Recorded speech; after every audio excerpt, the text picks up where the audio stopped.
The apostles are those who stand at the top of the world, collectively known as the 12 supernatural beings. The story goes that each of the apostles, dressed in a blue cloak with a deep hood, was incredibly strong. Some could control water volumes comparable to the oceans. Others confronted entire human empires. Moreover, they could create new worlds from their own flesh and blood, cradling them in their arms like babies.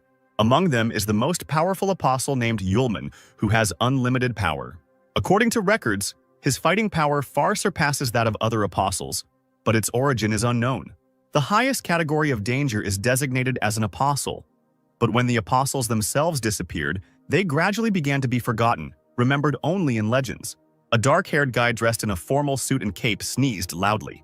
Scratching his nose, he looked back at the icy mountains with snowcaps surrounding him and thought with displeasure that soldiers would come to this cold as soon as possible and fight this small dragon. Ice Dragon Warcraft, category Disaster.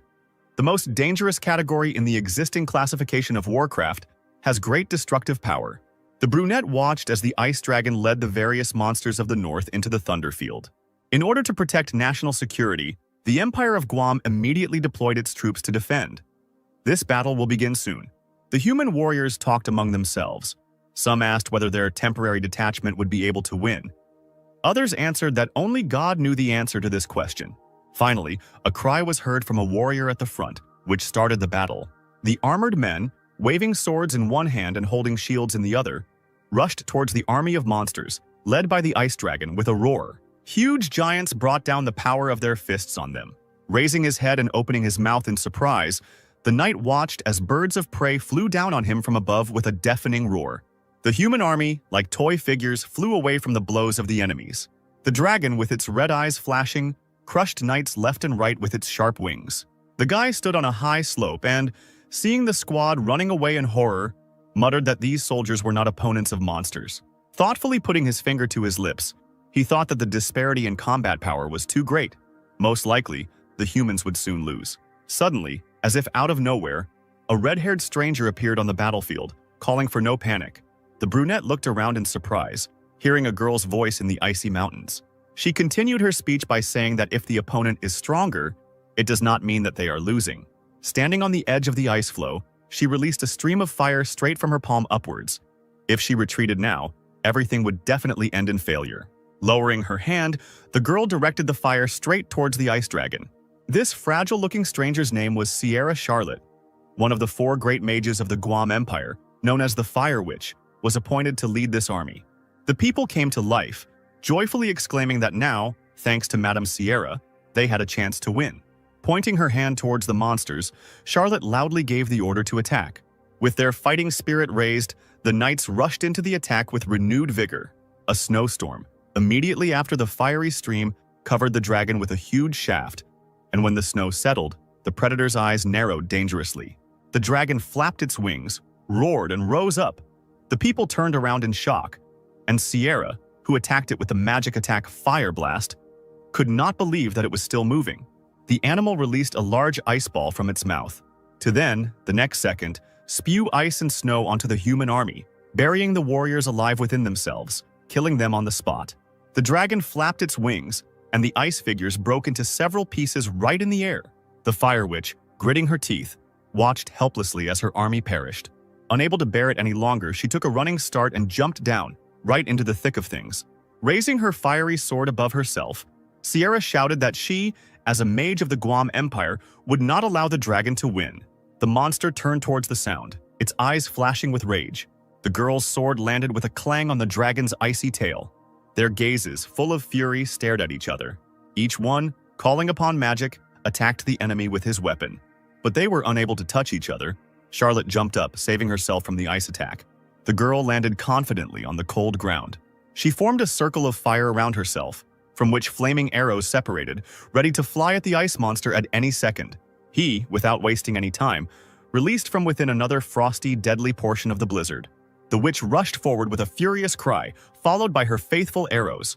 The dragon opened its fanged mouth and spewed out a magical ice ball. All that was left was to watch as ice and fire rushed towards each other. The two elements clashed in battle with a deafening sound. But the dragon's power turned out to be many times stronger, and the ice floe broke the fiery circle. Sierra squealed, realizing she was trapped. The ice extinguished the flame in a matter of seconds and crushed the witch into an ice block. Charlotte fell into the snow with a dull thud. Wounded, she coughed and tried to turn over onto her stomach, but her body did not obey the girl. The knights watched the leader in shock. No one dared to come closer. One of the warriors began to wail in despair, asking what to do now, even if Lady Sierra had lost. Someone's sword landed on the ground with a clang. The knight stepped back, sobbing that he couldn't believe what he saw. He turned sharply and rushed out of the battlefield. They cannot win! The others looked after him with their mouths open. Realizing that there was no point in resisting, the entire company ran away after their comrade. Charlotte, still lying on the cold ground, stretched out her hands, trying to stop her fallen army. When she was able to sit up, she found herself completely alone in the middle of an icy desert. The girl's shoulders were shaking with anger, and somehow, throwing away the fiery sparks, the witch managed to get to her feet.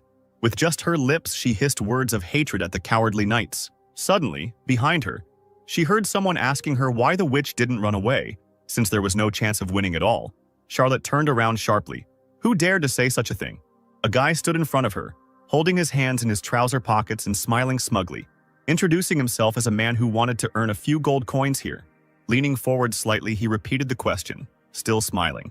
Sierra shook her head, replying that the word escape was never and never would be in her vocabulary. The stranger chuckled, pretending to cover his mouth with his hand. He said that although it was cute, they didn't have time to chat about it now.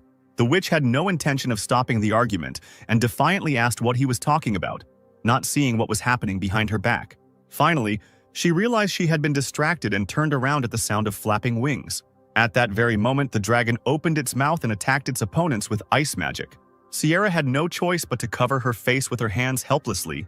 Now it was all over. But for some reason, after a few seconds, she realized that she was still alive and opened her eyes. Incredibly, the stranger literally held the monster with one hand, while the other remained in his pocket. The guy loudly exclaimed that the dragon was bothering him. A shadow passed over his face, suggesting that he was talking to a miss. The brunette casually threw the ice creature away from himself because a small creature like this dragon should calm down. Having fallen on his back, the enemy, still rolling on the ground, comically began to wave his paws in the air. He couldn't understand what had happened a minute ago. While being towed, he regained his balance and turned over, clawing at the ground. The dragon seemed to have doubled in size after its absurd defeat, bristling and now looking down at its tiny enemy. The stranger extended his hand, gathering his magic together. He smirked and said that it looked like he had encountered a naughty dragon, while purple magic runes formed on his palm. The red eyes gleamed dangerously. Unfortunately for the dragon, he would soon be burned. It seemed that the monster had never encountered anything like this before, and looked at the guy in bewilderment. Sierra couldn't believe her eyes. A purple vortex emanating from the palm of the skinny stranger was spinning the dragon around like a rag doll. Finally, the raging magical hurricane hid the enemy's enormous figure from view. When the purple haze cleared, a beautiful blue crystal remained in the air. It landed right in the brunette's palm. He threw the stone into the air, turned around and asked the witch if she would go on a date with him at the expense of the life she had saved. The girl dropped to her knees and pressed her left hand to the wound on her right forearm. This impudent fellow was able to kill a disaster category monster with one movement. She felt something ringing in her head and her eyes closing. Charlotte only had time to ask who he was before she fell back unconscious. She was immediately picked up in the arms of a sudden savior. Leaning over the girl, he said with a smile that he was a simple mercenary who decided to earn some gold coins. Yulman, the first among the apostles, nicknamed Limitless. Everything that was happening flashed before my eyes as if through a veil, a purple whirlwind in which the ice dragon met his death. The stranger looked over his shoulder with a caustic grin, tossing a crystal in his palm. Sierra's eyes widened in horror. Sitting up abruptly in bed, she screamed and reached out her hand for the ice dragon. We must catch and kill it. But suddenly the realization overwhelmed the girl. Her hands felt not a blanket of snow, but soft blankets. Where was she? The voice of the chief magician of the empire, Guam Aces, the gray-haired director of the Royal Academy, was heard. He looked up from the book he was reading and asked the witch how she was feeling, since she had been sleeping for several days. Sierra clutched the blanket and let out a desperate cry as she asked the principal what had happened to the ice dragon. The old man slammed the book shut, replying that the dragon had been destroyed and that Charlotte herself needed to lie down, rest, and not worry about anything. The lenses of his glasses flashed as the man looked closely at Sierra and asked what happened in the end and how the monster died. Biting her lip, Charlotte frantically tried to remember at least something, but she couldn't do it. Aces chuckled under his breath, so that's how it is. He brought a thing to the girl that looked like a small lamp the size of a finger, in which a purple light was burning, and asked her to take a closer look. Charlotte stared at the flames in shock. The mage said that when he arrived at the battlefield, the fire was next to the witch. Even when Sierra didn't come to her senses, it didn't disappear. Hellfire is a flame that humans can never manipulate unless it is. The witch clenched her teeth angrily and finished the director's speech. If this is not an apostle. The man, fingering the strands of his long beard, said that the apostles had long since disappeared. But since hellfire had appeared in this battle, it meant that they clearly didn't know something. Aces placed the book on the table before leaving the room. Finally, he told the silently sitting witch that she had tried hard and should rest, so he was leaving so as not to disturb her. The old man, without turning around, said that in addition, the Empire would claim that it was Charlotte's squad that defeated the ice dragon.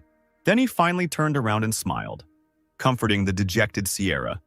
After all, everything connected with the apostles would cause a lot of unnecessary panic, so the girl should just accept all the honors and praise. She, clutching the blanket with all her might, whispered to the rest of the room that she would do it. The people gathered at the walls of the academy, enthusiastically greeting Sierra and thanking her for the victory. Meanwhile, in the city tavern, one of the military detachments gathered to have a feast. Yulman sat in the corner of the bar, holding his forehead with his hand. He was worried that there would be a fuss when his identity was revealed. But then it dawned on the guy. He would never see cute girls who would treat him like a hero, because the apostle came to the world of people to find himself a girlfriend. Throwing a bag of things over his shoulder, he got ready to leave, and thought about leaving this city and hiding somewhere. Meanwhile, a detachment of Imperial warriors was heading towards the doors of the tavern. Tears appeared in the brunette's eyes as he said goodbye to his favorite tavern and the beautiful lady behind the bar. The knights approached the doors of the bar, and the leading warrior, a fair-haired man in a red cloak, loudly asked those present which of them was a mercenary. Everyone in the tavern looked around and simultaneously pointed their fingers at Yulman, who was trying to hide. The guy froze. Had he really been exposed? The commander-in-chief loudly reported that Yulman was now invited to take part in the entrance test to the Royal Academy. The warriors began to hum in displeasure. This is the very best academy in the Guam Empire, and this guy only recently came here. Why did they call him? In response to the indignation, the man asked a counter-question. Did everyone present here participate in the battle against the ice dragon together with this man? The warriors' faces lengthened. Could it really be about the recent battle against the ice dragon? Someone spoke into the silence that only a handful of people survived there, and this guy was one of them. The man in the red cloak pointed at Yulman. Besides all this, the guy was safe and sound in the battle. He asked the warriors if they had any questions, and they fell silent again. Yulman raised his hand sharply. Clenching his fist, he asked as he exhaled if there were many beautiful girls in this academy. The commander-in-chief was at a loss. He clearly did not expect such a question. Meanwhile, the academy was indeed attended by young beauties in short school uniforms that did not hide their thighs in high stockings. The elastic chest rose in time with the girls' breathing. Yes, the Royal Academy of the Guam Empire could boast of its students, as if handpicked. Yulman had found himself in a real paradise. Aces stood on the balcony with the commander-in-chief, who asked the director why he decided to train an incompetent mercenary. The old man, squinting good-naturedly, replied that young people should be given the opportunity to prove themselves. The magician watched the young man spin like a top, looking at the pretty girls, and continued that these people could have unexpected talents. Yulman did not notice anything around him, looking lovingly at the short skirts. Ace's voice thundered through the hall, congratulating those in the building on getting the chance to enter the Royal Academy. And in order to see if they were suitable for the academy, the entrance test would begin right now. The man added that he hoped the candidates would do everything in their power to pass and survive, as various pentagrams painted red began to appear on the floor.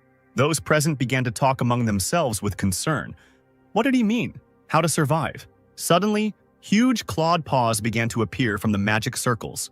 A furious clicking sound could be heard from all around, and fiery demonic wolves emerged from the runes, summoning beasts that only experienced fire mages could summon. Trembling with fear, the candidates asked each other if this training would kill them.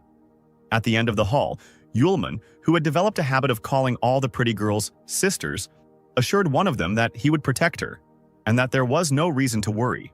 The crowd scattered as a pack of fire wolves rushed towards them. Some still did nothing, not believing that this was a real monster. The apostle, putting his hands in his pockets, chuckled boredly. Is it really worth making such a fuss over such a small fish? One of the candidates tried to shake off the panic and began to cast a spell. He called on the others to show their best together, creating runes in the air with confident movements. A multitude of dark vines began to sprout from his palms. But they were no match for the wolves, who easily jumped up and playfully avoided the trap. Someone from the crowd released air currents at the enemies, but the fire wolves dealt with this even faster than with the vines. One of the magician's eyes widened. He had never expected such an outcome. What no one could have predicted was that one of the wolves would run up to the guy standing nearby and tear his head off with one jerk, licking his bloody mouth. The pink-haired witch shook in horror as it happened right next to her. The future students scattered when it became clear that this was not an imitation. The fire wolves really decided to kill everyone. There were desperate cries calling for escape. Yulman still seemed not to understand what was happening and awkwardly stood near the wall. Suddenly, someone loudly called the fleeing people fools. The tall, long-haired blonde man in uniform, who had been silent until then, created a shield between himself and the wolves, shouting that in such a situation, a mass exodus was indeed a stupid decision, as people were becoming targets for the enemy. He waved his hands and created magical aerial targets. They tightly enveloped the unsuspecting animals. The stranger then ordered the fleeing candidates to attack the wolves. It worked. The future students divided into their battle groups. Archers attacked with arrows from the left flank. The mages should attack from the right flank. The swordsmen are right in the center. A huge amount of magic and fighting force attacked the entire flock at once. A moment later, the immobilized monsters lay whining in different corners of the hall. The delighted candidates saluted each other and gave high fives. They did it. Loud cries of joy could be heard from everywhere that they had actually managed to win. But unfortunately, this was not the case. Red fiery figures were approaching the crowd. It wasn't the end, oh no! The flock suddenly merged into one huge bloody fiery dance. The future students raised their heads, watching in horror what was happening. From the flames he appeared, the fiery wolf Cerberus, several heads sticking out of one body, ready to tear apart anyone who came close. The magicians and warriors pointed their swords and wands at the monster. Cerberus watched them, spewed flames, and was made of it himself. The inspired candidates were ready to rush into battle. The blonde noticed that this was indeed a royal academy, since they were using such a dangerous monster for the test. The monster roared and released fiery clots from its body into the crowd. The candidates frantically thought about how to protect themselves from the flying fire.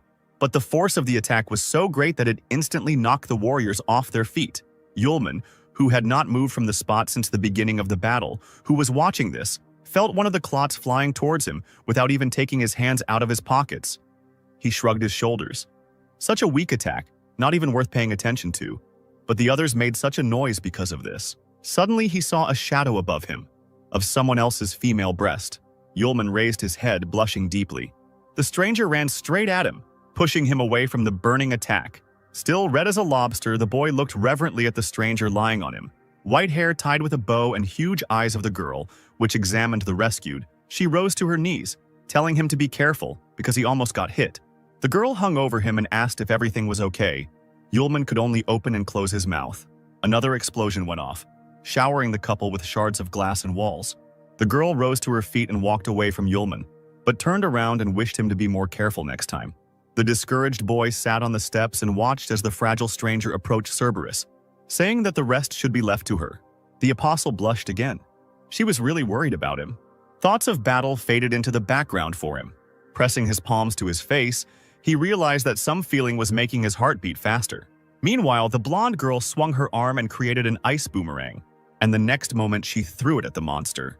Ice boomerangs attacked the demonic dog from all sides. Crouching down, the stranger created a large magic circle. Vines began to crawl towards Cerberus, enveloping his powerful paws. The rest of the warriors stood menacingly. Their help should not be forgotten either. The girl asked to distract Cerberus for a while so that she could use a restraining spell. A crowd moved towards the dog from different angles, attacking with swords, arrows, and magic. The enraged Cerberus threw all his heads at his opponents, throwing them aside. Meanwhile, the witch jumped into the vacated space to cast a powerful attack spell from there. The magic circle hung directly above Cerberus's head. The dog raised its head and belched streams of fire in that direction. The girl stretched out her hands and created ice shackles. First, ice crystals stretched out under Cerberus, trapping the dog's paws. Then, from above, collars fell out of the magic circle for each of the monster's heads. Cerberus found himself trapped in ice, with ice collars around his neck and his paws shackled by ice floes. The surprised candidates opened their mouths. Could she really have done it? Yulman smiled dreamily. The test should be over soon, and he himself would definitely talk to this young lady later. Sierra, standing in the distance, smirked. No, this is not the end. Suddenly, a powerful stream of fire flew right next to the blonde witch's face. She turned around abruptly, not understanding what was happening. Right behind her, Cerberus was burning all the ice magic she had created with hellfire. With the teeth of 3 mouths clicking, he bit through the collars and trampled the ice under his paws. The girl jumped to the side. What kind of flame was this? The blonde man who had attacked Cerberus earlier shouted that some idiot had used fire magic. His hair flew up as the boy created a powerful wind barrier that blocked the flames. The crowd began to buzz. Could he really cope with fire? What amazing wind magic! The air currents picked up the dog and lifted him up. Yulman told himself that the wind could not extinguish the flame, but it could contain it. Had this man really calculated such subtleties? Despite this, after a few seconds, Cerberus was free and ran towards the blonde witch. The girl cowered in fear as a huge shadow loomed over her. A nascent magic flashed in her palm and immediately died out. It had not yet been restored. Yulman came to the forefront. This was his chance to show himself. He suddenly appeared right in front of the witch, grinning triumphantly in advance, and she screamed in surprise. Grabbing the stranger by the shoulder, he pulled her towards him. Turning away from Cerberus, Yulman hugged the witch, whispering that his sweet little sister shouldn't be afraid. The apostle's red eyes glittered with anticipation. He said pompously that this wild dog just needed to be kicked so that it would finally shut up, and he put his left hand forward, clutching the girl in his right. From the powerful magic, Cerberus flew sharply into the opposite wall and landed on it with a crash, destroying the surface. Yulman chuckled. He should be able to charm his little sister with this. He looked down and saw her face turn red and her eyes fill with tears. Without letting go of the witch, he asked worriedly if he had hurt her while kicking that dog. She, without moving, tearfully asked to finally let her go. And only then did Yulman realize what kind of softness and elasticity he had been feeling in his hand for a long time. The blonde witch pressed her fists into his chest and turned her head away, asking him not to touch her. The apostle, blushing, quickly walked away and put his hands forward, apologizing and assuring that he didn't do it on purpose. Both of them, blushing, stood at a distance from each other. The other guys, watching this scene, were indignant. How dare this scoundrel use such a moment to touch the goddess? And when did he even manage to approach her? A clear female voice was heard. At this point, their test was over. The crowd parted, and a beautiful, stately woman appeared before those present. She stood at the ruined steps, her arms folded across her chest. One of the candidates, covered in scratches and with some of his clothes charred, asked in surprise who she was. The stranger sternly introduced herself, Sarah, deputy director. The blonde man who attacked Cerberus with his strong magic asked the woman reproachfully what the hell happened here, and she was surprised by the question. Then the guy pointed his finger at the lifeless body of one of the students. Could a regular test for the Royal Academy really just kill people? Sarah narrowed her eyes and smiled mysteriously. Before the blonde could even blink, the deputy director seemed to use magic to draw out all the destruction, human, and that which had affected the building itself. Moreover, from the way the supposedly dead students gradually disappeared, it became clear that this was just an illusion. The woman waved her long hair and found translucent cards in her hands. She laughed. What did they say about the students? The blonde looked at Sarah in bewilderment. Was this really puppet magic? The warriors were talking among themselves about the rumors that there was a deputy director of the Royal Academy who could control objects using magic. Sarah stepped forward and said that now that everything was settled, she wanted to say a few words. First of all, the vice principal wanted to congratulate the remaining people on passing the test and being accepted into the ace class of the Guam Royal Academy. Yulman perked up his ears when a couple of pretty girls started discussing how Ace's class was being taught by a great wizard, and who would be doing it this year. The boy's eyes lit up. What if it turns out to be his cute little sister? Sarah caught everyone's attention again, announcing the teacher of Ace's class. A shock of red hair flashed before Yulman's eyes. He took a step back in surprise. The vice principal introduced Sierra Charlotte, the new class leader and the person in charge of the students. She sternly glanced at those present with her blue eyes. The blonde witch opened her mouth in admiration. The fire witch herself would teach them. Sarah said that it seemed like everyone had heard of Sierra's teacher reputation, but if there were any other questions, they could ask her directly. Sierra said goodbye to her deputy, who said she needed to get back to her duties and left the room. The crowd enthusiastically clung to the girl, bombarding her with questions about what they would do now. Yulman, meanwhile, tried in every way to avoid being seen. Sierra, arms folded across her chest, was deadly serious as she explained that the students were free for today, but that tomorrow, at 7 o'clock in the morning, they needed to gather at the training grounds to practice fighting. After a long silence, she added that she hoped that the warriors would get along with each other, and if there were no more questions, those present could disperse. But the long-haired magician was not going to let her go so easily. He called out to Charlotte. She turned around, unhappy that she had been distracted. He shouted that if they got into the ace class because of her strength, then why did that guy get through too? Naturally, he could not help but notice Yulman creeping from the center of the hall, and in his speech he singled him out from the crowd. The apostle forced a smile. "Calm down, you need to control yourself." Sierra looked at the guy with confusion and asked what was wrong with him.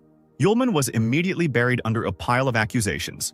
The crowd said that he had done nothing, that he was lustful as a wolf, that he pestered his female students every now and then, and that he was simply awful. The blonde witch immediately stood up for him. She said that it was a lie, that he was there to help her, and the rest was just an accident. Some student gasped, "What a kind goddess!" Sierra walked quickly towards the apostle. At first he was horrified inside, but he thought that he had erased her memory that time, which meant the girl shouldn't recognize him. The red-haired witch looked closer, thoughtfully saying that the guy's face seemed familiar to her, and they could have met somewhere, but he waved his hands as if to say that it was impossible, and she had confused him with someone else. Charlotte clearly didn't trust him and asked her question again. Yulman waved it off again. He would certainly remember such a nice girl. He definitely wouldn't forget. The guys from the crowd began to indignantly talk about how this guy dared to hit on the fire witch herself. The teacher shouldn't allow such a person to enter Ace's class. The girl raised her hand, calling them to calm down. She would only place the boy in Ace's class temporarily. She said that the girl he saved explained that the student did nothing wrong. Besides, he was the only one who dared to help her and stood up to Cerberus. This courage is not like that of an ordinary person. Yulman broke into a reverent smile and thanked Teacher Sierra for such a compliment. Charlotte challenged the crowd. If any of them were unhappy with her decision, let them try to convince her otherwise. The silence in the hall meant only one thing. There were no people willing to do this. The fair-haired mage clenched his teeth in anger. Finally, this long day ended, and night came. Aces received Sierra and Sarah in his office. He, folding his hands in front of him in a lock, asked if all those who felt in the battle against the ice dragon got into Ace's class. Charlotte replied that it was true. She leaned forward anxiously and asked if it was possible that the apostle would also be among these disciples. The director leaned back in his chair and asked how the entrance test went. Sarah revealed that there was a student on the test who was capable of standing up to Cerberus. She frowned and continued to talk about how they didn't see the moment he was right in front of the dog, because the next second Cerberus flew so far away as if his body was out of control. The old man thought for a moment and replied, "If the monster flew away, then perhaps the student used talent magic. Spells that ordinary magicians cannot use, only a few, and very capable ones. Talent magic is the rarest type of magic." Sierra convinced herself that maybe this was true. Aces looked at the large grandfather clock opposite and advised the girls not to think too much about the apostle, as it was already quite late, and sent them off to rest. The witches bowed and prepared to leave, wishing the director a good night and a good rest. A few seconds later, the door slammed behind them. The old man muttered something into his beard. He reached into his desk drawer and grabbed the beautiful carved handle. In the box, there was a lamp with a purple, hellish flame blazing in it. Taking the jar in his hand, the director stared at the light, and his loud sigh echoed throughout the office. Yulman, dressed in an academy uniform, walked sadly around the yard, complaining about having to get up so early. He yawned sweetly. He really wanted to sleep, but the dream immediately disappeared as soon as he noticed the blonde crown of the witch he had saved. Sparks danced in her eyes. This was yesterday's little sister. It was high time to talk to the stranger. He ran towards her, shouting greetings as he went. He suddenly turned deeply red and ran closer. The witch's chest swayed as soon as she turned around. The guy almost fainted from this sight. He was in heaven. The girl, tucking a strand of hair behind her ear, asked in a gentle voice what he wanted. Yulman's cheeks turned red, and he awkwardly recalled yesterday's incident during the test. The witch also blushed deeply. She denied it and assured him that everyone had misunderstood everything, and that she should thank her savior. The student giggled and asked his name, introducing herself as Aisha. Yulman began feverishly thinking about how to avoid pronouncing his real name. He replied that his name was Lu, just his first name. no last name. Aisha noted that the name suited him. The apostle awkwardly scratched the back of his head and suggested that they go to class together. A long-haired blonde man watched them from afar. He growled quietly, still unhappy with the presence of the impudent guy. Finally, the students gathered in the large hall, and Sierra, standing in front of them, suggested that the lesson begin. She put her hands on her hips, cast magic runes on the floor, and announced that today the students would fight each other, and their opponent would be. But Charlotte didn't manage to finish speaking because a huge fire tiger jumped out onto the crowd right from the circle. The student, clearly one of the smartest in the class, noted that the Yang tiger, although a normal fire-type summon beast, had great firepower. The long-haired mage mockingly said that they would be dealing with only the Yang tiger. Was it really fair to the tiger itself? Charlotte immediately retorted. She didn't say that there would be only one animal. There will be a lottery whereby students will be divided into pairs, with two people with the same number forming a group. While she was saying that they would have to defeat the tiger within an hour, more and more huge saber-toothed cats appeared behind her. Yulman unfolded the sheet. There was number 7. Aisha got the first number. The guy whined that fate was not at all kind to him. Meanwhile, someone approached the witch, and she turned around at the sound of footsteps. The long-haired mage bowed respectfully to her and introduced himself, saying that he was very lucky to have the opportunity to team up with such a beautiful miss. His name was Kyle, and the boy was the eldest son of the Smith family. But the witch seemed unimpressed by Kyle's attempts to charm her, and worriedly suggested that they first discuss battle strategy, since they had little time left. The magician waved his hand at those present and confidently replied that, compared to the others, he believed that one person would be enough to defeat the Yang tiger, so let the girl let him figure it out. Aisha wanted to say something but didn't have time. Kyle had already started walking towards the tigers, saying at the end that it wouldn't take long. He thought with a cheeky smile that, with the strength of his family, he would deal with the tiger, and then this girl would take care of him. The magician stopped a few meters from the fire tiger. He held his hand out in front of him, conjuring something, saying that the animal looked very cute. The wind blade spell swept through the hall like a whirlwind, heading towards the monster. Sierra, who was watching this, thought that Kyle's talent magic was a broken limiter. It could increase the outgoing magic attack by 1 level. Now, with the increase effect, his attack level had increased to intermediate, or even advanced, talent magic. Ian made a furrow in the stone floor with his claws, flying back a couple of meters. The wildcat's yellow eyes narrowed with rage. He roared and released a burst of fire from his mouth. Kyle clenched his palms and called him a pathetic insect as he cast another spell. He threw a new stream of air straight at the tiger, which again doused everything with fire. A wave of fire passed right past the crowd. The wind lifted the girls' skirts and they began to cover them with their hands, squealing. The boys coughed from the dust and flashes of fire. Kyle smiled smugly, saying that as he said, he managed to quickly deal with the monster. He walked slowly towards Aisha, telling her how easy the training was, but she looked behind him in horror. The girl screamed, warning the magician of the danger. Kyle looked around sharply, not understanding what was happening. Suddenly, a completely alive and even more angry tiger, Yang, pounced on him. The magician looked at the approaching monster with confusion. The guy continued to awkwardly shift around in place. It seems he only woke up when he saw a monster flying towards him with outstretched paws. Tiger Yang knocked him to the ground. Looming over Kyle, the animal released a deadly stream of fire from its mouth. A student from the crowd turned to Sierra with concern. The tiger would destroy the magician on the spot, but she didn't even react, but continued to watch the fight with her brows furrowed. The entire hall was filled with raging fire, and for a moment the silhouettes of the fighters disappeared from sight. Suddenly the tiger recoiled in shock, and then he flew back, thrown back by the flow of air. Kyle, who only had damage to his clothes, stood with a victorious smile, his hands in his pockets. He was not going to die here.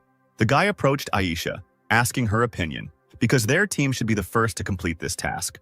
Charlotte approached the couple and called them. She congratulated the winners and allowed them to rest, as they were the second to complete the task. Kyle was incredibly surprised, as was the witch behind him. He immediately shouted that it was impossible. No one could do it faster than him, and that there was some kind of mistake.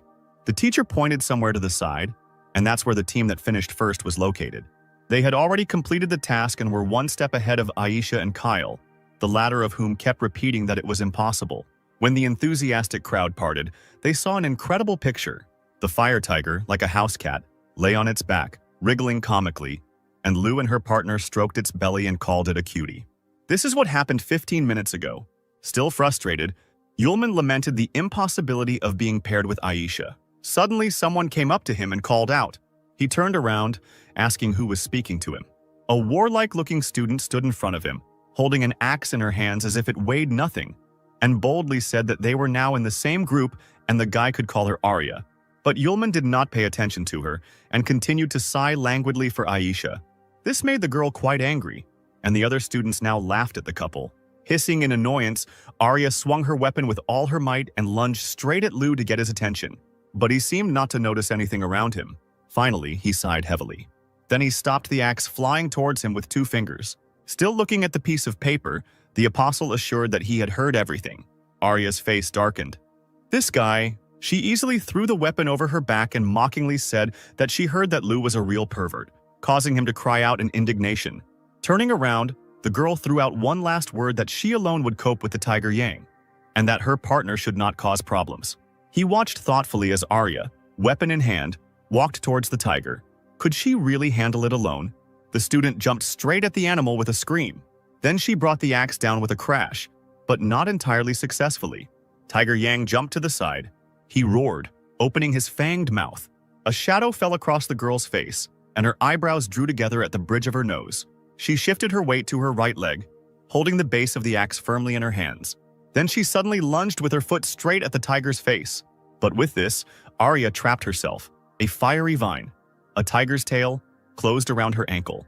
A few seconds later, the animal threw the student far back with its tail. Her axe spun through the air several times like a boomerang, and a little later it landed with a crash, hitting the marble floor, making a hole there. Arya huddled up and found herself on her knees, the weapon falling right next to her. The next moment, the tiger picked up speed and pounced from above straight at the girl. The student, weakened, clenched her teeth in helplessness. She grabbed the base of the axe tightly and pointed it at the tiger. The animal sank its teeth into the wooden base. His teeth were dangerously close to Arya's hand. The girl closed her eyes tightly, surrendering to chance, if only she were a little stronger. At the moment when the Tiger Yang had already begun to pounce on the student, Yulman's voice was heard, addressing the wild cat, asking why she was cruel to his little sister. The boy's eyes gleamed dangerously, and he muttered something about a little kitten, as if he was out of his mind. Suddenly, the tiger loosened his grip and even seemed somehow taken aback. As usual, Yulman, with his hands in his pockets, rocked on his toes and said that the matter with the tiger was decided. Arya opened one eye and stared at him in bewilderment. And then she immediately discovered that opposite her was no longer a fierce, fire-breathing tiger, but an affectionate and playful cat. She pointed her finger at the surprised monster in shock and hysterically asked what had happened to it. Sierra, who was standing nearby, noted that the hardest way to defeat a monster was to tame it. Aisha clapped her hands and exclaimed in delight that this was the first time she had seen a person do something like this. Kyle's eyes narrowed, thinking this was some kind of nonsense. He was seriously angry. Not only had he fought, but these two were just lucky enough to encounter a harmless animal. Meanwhile, Yulman and Arya were squatting next to the tame tiger and scratching its belly. The long-haired mage walked up to Lu and said loudly that he really envied him. Arya looked up at the guy. He asked with a wry smile why Lu was so lucky, since he had met a harmless tiger. The apostle's partner stood up abruptly, attacking Kyle with accusations. At this time, the other students also began to be indignant, saying that Kyle was right. Their team had come across a very angry tiger. Some were even wounded during the battle. Yulman smiled and said that it was all because of his magic, in magic called taming the beast. Hearing this, Charlotte's eyes widened as she stared at the guy. Kyle rolled his eyes. He had never heard of such talent magic. Could Lu demonstrate it to everyone to prove his point? The apostle grinned in response to this. The tiger, lying on its back, immediately stood up. All the tigers that took part in the test began to circle around Yulman. The crowd buzzed. What's going on with these fire cats? The apostle did not answer, but only looked away. As if on command, the entire pride lay down on the floor and bent over in something like a bow before Yulman. He, smiling from ear to ear, quoted the proverb, "If you don't see it, you won't believe it. But if you haven't seen it, that doesn't mean it doesn't exist." Hearing this, Kayla was overcome with anger from defeat and not understanding what was happening. Aisha seemed speechless at what she saw. Arya could only open and close her mouth, silently watching what was happening. This pervert was hiding such power. The crowd was silent too. The students just stared at Yulman with wide eyes. Sierra interrupted this scene. She had had enough. She created a magical circle of fire in the air. The test was over for today, and all the tigers disappeared into the swirl of the magic circle. The teacher walked up to Lu and sternly asked when he would register his talent magic. The guy scratched his cheek and replied that no one asked him to do this. Charlotte bowed and apologized to the students, as she urgently needed to visit the academic affairs office and bring in new information. The girl let the students go and went to the exit, while the apostle thought that, fortunately for him, in one of the human novels that he had read, there was talent magic, taming, which meant that Sierra should not suspect anything. The sun illuminated the inner courtyards of the academy. Arya, Yulman, and Aisha were walking along the alley. Arya slapped the guy hard on the shoulder and exclaimed that she didn't expect such strength from such a pervert, and that he was a good guy. The apostle was indignant at this and asked not to call him that, because he had a name, Lu. Aisha chuckled softly as she listened to their bickering. The fun was interrupted by Kyle appearing in front of them. He dryly addressed Yulman, that now he understood what kind of talent magic it was, and it was not surprising that Cerberus from the entrance test did not attack him. The other disciples, hearing this, looked at each other. It really seemed like the truth. The apostle sighed. Well, here it goes again. The warriors continued to talk. Someone said that with the ability to control the summoned beast, the guy could have directed Cerberus to attack the others. He was told that Lu could have done it deliberately in order to have the opportunity to touch the goddess. The apostle was amazed at how developed the human imagination could be. Arya spoke up in his defense, loudly saying that this couldn't have happened, because if Cerberus had been set on the students, would they have been able to pass? This made sense. The warriors did not know what to answer. Aisha couldn't stand the injustice and said that talent magic requires great ability and long training. Besides, the wind barrier that time was unlikely to resist Cerberus, and Lu saved her, and the girl feels only gratitude. She expressed the hope that the students will not make erroneous assumptions. Kyle growled at Aisha's words. She said that the wind barrier wouldn't be able to stand. What impudence! The guy's fists involuntarily clenched, ready to pounce on the enemy, whom they were also protecting. He couldn't believe that the student was lying to help that freak. Yulman sincerely thanked the blushing Aisha, to which Arya jealously reminded him of herself. There was silence in the director's office, interrupted only by the ticking of the large grandfather clock. Suddenly, there was a knock on the door, and the director allowed them to enter. Sierra literally flew into the room saying that she had found him, a man with the magic talent of taming. Aces sat up straight in his chair in surprise, his fingers clasped together tense. The man asked how strong the beasts were that this student could control. Charlotte thought for a moment and replied, "It's not clear yet. It seems like he can instantly tame a beast like Cerberus." Aces ordered the teacher to find out as quickly as possible. The trio of new friends strolled lazily around the building. Arya stretched sweetly, regretting that the time for rest ended so quickly. Aisha, studying the scroll in her hand, remarked that if she was not mistaken, the class would be studying history today. When Lu asked again, she replied that she had heard that it was a subject that looked deeply into many major historical events.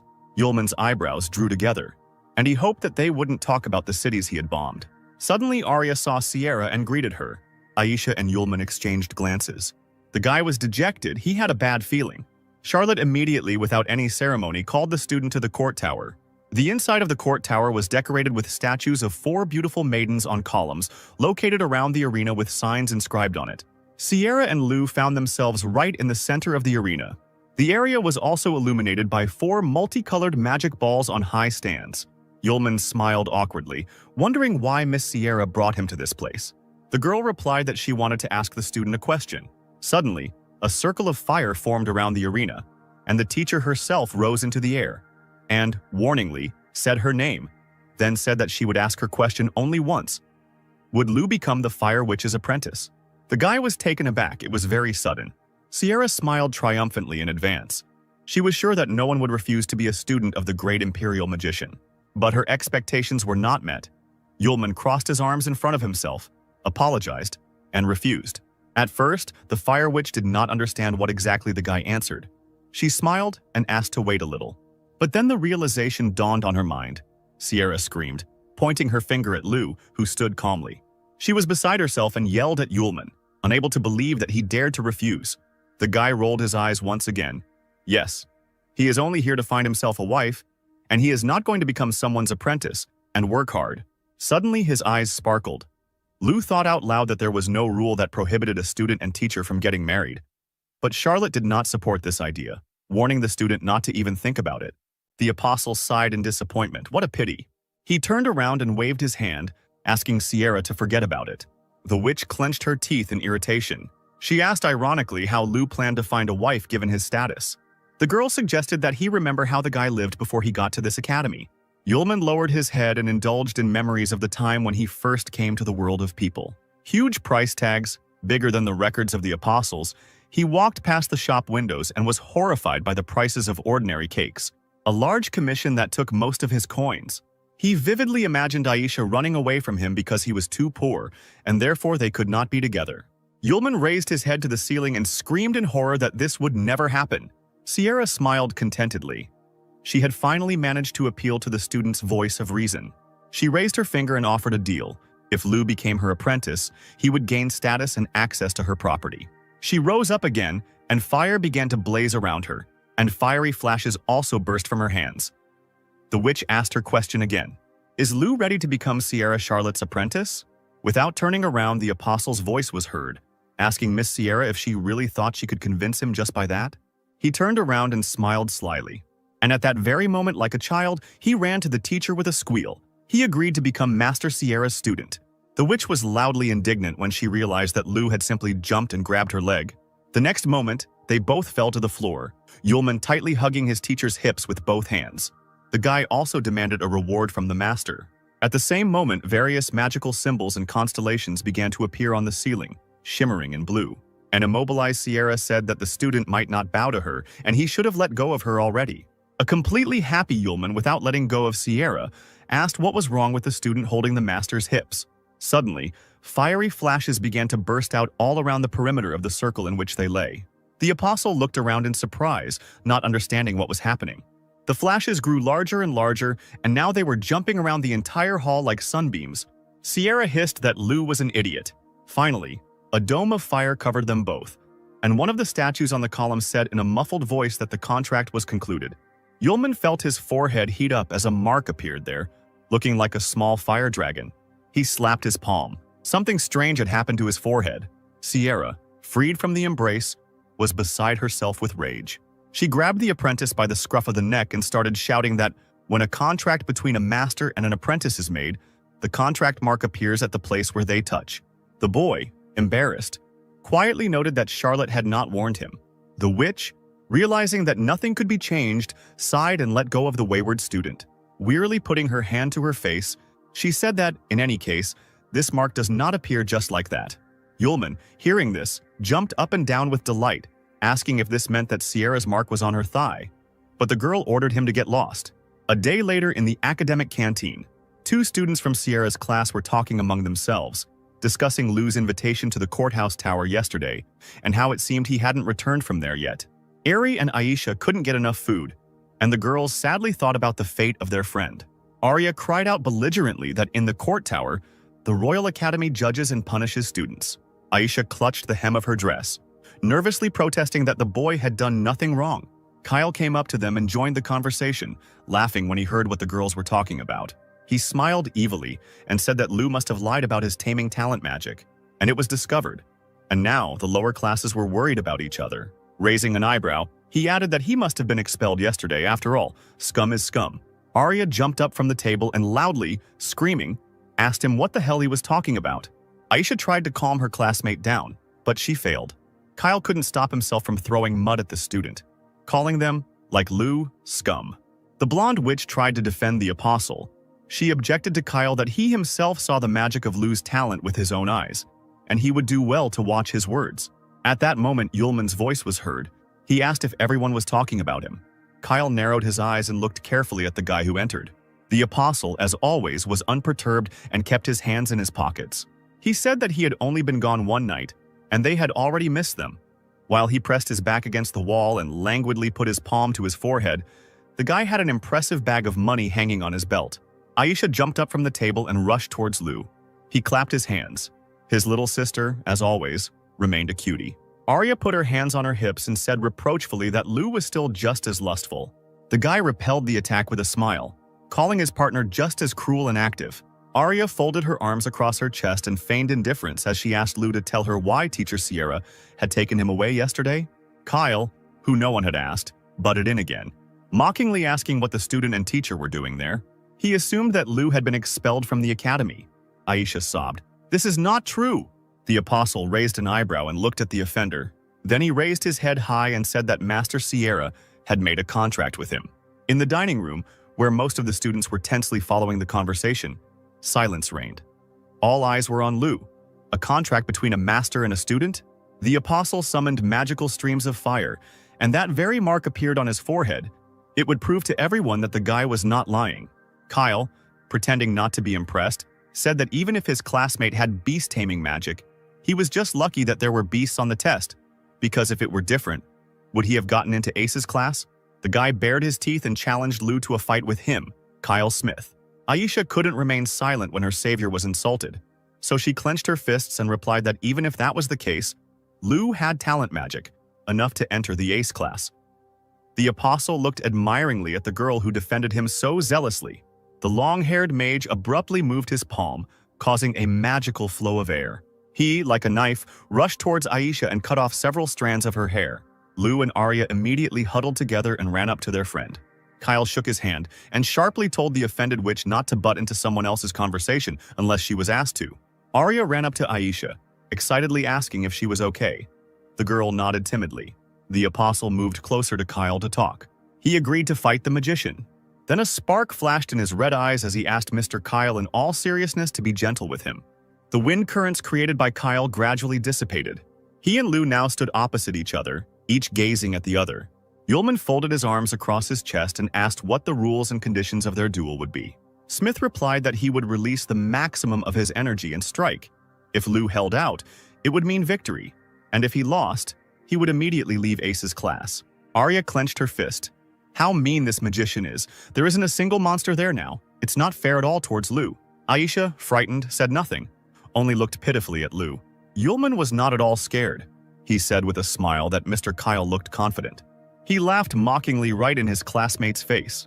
At first, he continued to stand motionless, then air magic runes formed in the air. From the small whirlwind that appeared, the magician pulled out a superbly constructed sword. The apostle raised his eyebrows in surprise. Aisha, who had retreated to a safe distance, stood at the stands, but upon seeing the appearance of the weapon, she jumped up and shouted that this could not be. Arya, who was standing behind her, asked what was the matter. The witch, looking somewhere into the distance, told a legend. One day, the ancestor of the Bale family received a gift from the king of the elements. Countless amounts of gold and silver that did not fit into the carved chests. And one of the rarest treasures is the magic sword. Aisha wondered if she remembered the name of the weapon for sure. It was he, that same famous and unattainable Excalibur. Yulman smiled slyly, saying that Kyle had an interesting sword. He bit his index finger and set new conditions. If he lost, he would not only leave the class but also leave the academy. Holding Excalibur in front of him, the blonde brazenly replied that Lu had finally realized that he didn't belong here. Yulman ignored the attack, but offered to take Kyle's sword if he won. The magician tensed up when he heard such a proposal, not that he was unsure of himself. At the podium, Arya, in her usual manner, screamed, calling Lu a pervert and wishing him to deal with Kyle. The apostle smiled and mockingly asked Kyle if he thought he could lose. The offended blonde clicked his teeth and accepted the conditions. He told his opponent not to blame him for the lack of beasts that could help block Excalibur. Kyle, twirling the sword in his hand, urged Lu not to ask for mercy. Smith, moving the sword in front of him, began to cast spells in an ancient language. Yulman, who stood calmly in the same place, watched this and noticed that the weapon was releasing magical energy quite well. The girls caught their breath at the tension in the air. Kyle swung with all his might, and he rushed at the apostle with his sword at the ready, using the air sentence spell. Yulman only smirked at this attack. He lazily extended his left hand and held it out in front of Kyle. In a matter of seconds, the apostle created a fiery shield, which the unsuspecting Kyle struck with all his might with his sword. The magician exhaled in amazement, and the air currents from his magic covered Aisha and Arya with their heads. The air cloud completely hid the battlefield and the fighting students. The girls leaned forward, trying to see at least something. Who would win? Kyle stared ahead, unseeing. How could this bastard do it? The apostle, hiding his eyes under his bangs, said that they should not waste time. Smith stared at his opponent in shock. Lu, meanwhile, was already holding the sword in his hands, carefully stroking the blade, saying that he would accept Excalibur. He continued mockingly, thanking Mr. Kyle for his generosity and gift, while Kyle stood in front of him and clenched and unclenched his fists furiously. Iria and Alicia, jumping up and down with anticipation, loudly asked Lou if he was okay. Yulman turned his head to Kyle, reminding him of the attack on Aisha, and expressed hope that this would not happen again. At this, his red eyes lit up with a dangerous fire. The blonde still seemed unable to accept his defeat and looked at Lou with wide eyes. Yulman, seeing his enemy approaching him again, sharply extended his right hand, not letting go of Excalibur in his left. A powerful blast of fire hit Kyle's chest, sending him flying backwards. The guy spat blood out of his mouth. Such was the power of the enemy's spell. Smith flew quite a distance, and eventually, with a deafening roar, it hit the opposite wall, partially destroying it. Aisha and Arya's mouths dropped open in shock. Kyle lay there defeated, spitting out more and more blood. Yulman lowered his hand and smiled. Well, that's all. The clouds of dust cleared and everyone was left with a bloody Kyle lying on the floor. He rose to all fours, spitting out blood again. The magician raised his head, and a veil of rage clouded his eyes. This was impossible. Yulman smiled contentedly as he looked at Excalibur and said that he was taking it. Smith's furious look answered him. At that moment, Lou was called out. He turned around and saw Arya and Aisha running. Arya couldn't believe her eyes. She excitedly asked if Lou was really taking Excalibur. Aisha, smiling sweetly, praised her classmate, saying that he turned out to be stronger than she thought. He blushed and replied that he was indeed very strong. Arya had another brilliant idea and raised her index finger. The girl suggested throwing a party in honor of Lou's victory, since they had no more classes that day anyway. Yulman's eyes sparkled. He imagined an incredible amount of varied food and was already anticipating how he would try it. The trio turned to leave, shouting victory slogans as they went. A thin stream of blood flowed down Klein's chin, and he thought with horror what would happen to him if his father found out about the loss of Excalibur. Then he took a deep breath and, shouting with all his might, ordered his disciples to stop. Yulman stopped and turned around. Wiping his chin with the back of his hand, the fair-haired mage told the apostle that he could not give the sword to him. Aisha spoke up, reminding him that this was the condition Smith had agreed to, and she hoped the boy would be able to keep his word. Klein, annoyed, shouted that Lou had definitely cheated somehow, and just to be fair, the sword had to be returned. Yulman firmly replied that he refused. Smith was amazed at such audacity. He immediately began to create magical air currents, thereby announcing the battle. A large ball formed in the magician's hands, a concentration of his powers and a powerful weapon. The guy shouted to Lou, let him not think that he would leave this site intact. The Trinity found themselves right in the middle of a raging windstorm. Arya said loudly through the noise of the wind that Cain would definitely not allow himself to lose the sword. But a counterattack was already levitating in Yulman's palm. Magical fiery clots. He, smiling, assured that Smith would not succeed. The apostle gripped the hilt of the sword tighter with his other hand. He glanced down and felt some kind of energy coming from outside. Kyle created a vortex of air around himself again and told Lou that he would spare him if he obediently returned the sword to him. He raised an eyebrow and asked what would happen if he refused. Then Smith roared that the student would die right there on the spot. He was so angered by Lou's arrogance that he created one of his most powerful spells, the Wind Whirlwind Blade. The apostle watched the brewing storm with an unreadable expression on his face. The girls prepared to protect themselves from the wind with their hands. But suddenly, Kyle's magic connected with something previously unknown to the present. The space around was filled with a bright green color. Kyle screamed in shock, asking what was happening. Excalibur, which now rose above the warring parties, shone brighter than the sun. The tip of the handle with the precious stone shimmered and began to pulsate. Yulman stood closest to the source of light and looked at it unblinkingly. Aisha covered her eyes with her palms, unable to bear the glow. The apostle chuckled in surprise when he saw what was happening. In place of the sword, a cocoon formed, which rotated at an enormous speed. The outline of a man could be discerned in it, sitting inside in a fetal position. After a few moments, the cocoon dissipated and a girl with green hair appeared before those present. Her clothes were in the same colors and details as Excalibur earlier. The stranger landed softly on the floor. Bending one knee, she lowered her head before Yulman and introduced herself. The girl was the embodiment of the sword of the elemental king named Sylph, and she was greeting her new master. Arya leaned forward, surprised, asking her again what sword she was talking about. Aisha's mouth opened in mute surprise. Kyle also can't say a word from what he saw. The Sylph flew closer to the apostle. He thoughtfully propped his chin on his index finger and asked if the girl was the spirit of this magic sword. She nodded and replied that, according to her agreement with Kyle, now she, the sword of the king of the elements, would belong to Lu. Sylph also asked if she could find out about her master's wishes. Arya noticed that the sword had a spirit. No wonder it was considered a precious treasure. Yulman scratched the back of his head and first asked Sylph to stand up. She obediently obeyed. Kyle was now beside himself with rage. The magician jumped up and ran to the spirit, saying that he was her master. The girl turned around when she heard these words. The magician continued, waving his arms, shouting that he definitely wouldn't have lost to that guy if she had shown up earlier. And he ordered Sylph to return to him immediately. Arya put her hands on her hips and said in disappointment that Kyle was really so shameless as to say such a thing. Aisha was silent and only nodded at her friend's words. Yulman turned to the spirit, deciding that it would be better if she weighed everything herself, and asked if the girl wanted to return. Sylph said a firm no. Raising her head, she reminded that the conditions had been agreed upon at the beginning of the duel.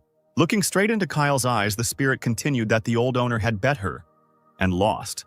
Naturally, this led to the owner changing, and now only Sylph herself decides whether to change the owner or not. The magician was beside himself with rage and powerlessness. Yulman stepped forward and, with barely concealed disgust in his voice, asked Kyle to stop humiliating himself even more, now that Sylph had explained everything. He was silent. Only his eyes betrayed his growing desire for revenge. Suddenly, the apostle turned around as if he remembered something important. He approached the spirit of Excalibur, patted her on the head, and asked for forgiveness for using her as a bet. When the girl's eyes widened, since no one had clearly apologized to her before, Yulman asked if she would help him in the future. Sylph blushed deeply. This owner was not like the others. She happily agreed, smiling broadly. Kyle's caustic laughter filled the space. He clenched his fists, looked angrily at the guys, and warned that he should not be underestimated. Using runic magic, he quickly created a red tornado. Wind currents, fueled by his anger, circled dangerously around the master. Kyle's face grew veiny as he screamed that a member of the Smith family could not allow such scum to insult him. The guy raised his hands up. The tornado continued to circle around its owner, now adding fiery flashes around the perimeter. The next moment, a burning phoenix of incredible size flew up into the air. Arya, blinded by its light, retreated back. She was afraid that such a monster would not leave even a piece of this place. Yulman smiled, urging him not to worry. The sword spirit grabbed her new master's hand in despair. Looking into his eyes, Sylph faithfully asked him to use her in battle. The apostle was delighted with such zeal, agreed, and asked the girl to lend her strength. The phoenix, opening its huge beak, rushed from above at Yulman, who was on the alert and was already creating magical waves of his magic. The boy clutched Excalibur in his hand, ready to attack. His eyes flashed predatorily in anticipation of victory. Yulman only had to swing his sword a few times for the firebird to disappear into thin air. There was a loud explosion, and Kyle was thrown back by his own magic being destroyed. Aisha and Arya managed to put up a translucent shield in front of themselves at the last moment. A few seconds later, the apostle stood on the rubble, his sword lowered, his left hand habitually resting in his pocket. Aisha pressed her hands to her chest and peered into the thick fog from the destruction of the stone floor and magic. Arya looked around with delight, her mouth open in admiration. Kyle lay on the floor, bruised and distraught. It was all over for him now. Sometime later, Yulman and his companions came to the restaurant. The seated guests, mostly their fellow students from the academy, took notice of the loud company. Arya grabbed the menu from the counter and waved it in the air, happily suggesting they celebrate their victory over Kyle. The company sat down at a large table, which was soon filled with various dishes, which were quickly brought by the waiters. The mouth-watering and bright desserts, of which there were no fewer than main courses and appetizers, were especially eye-catching.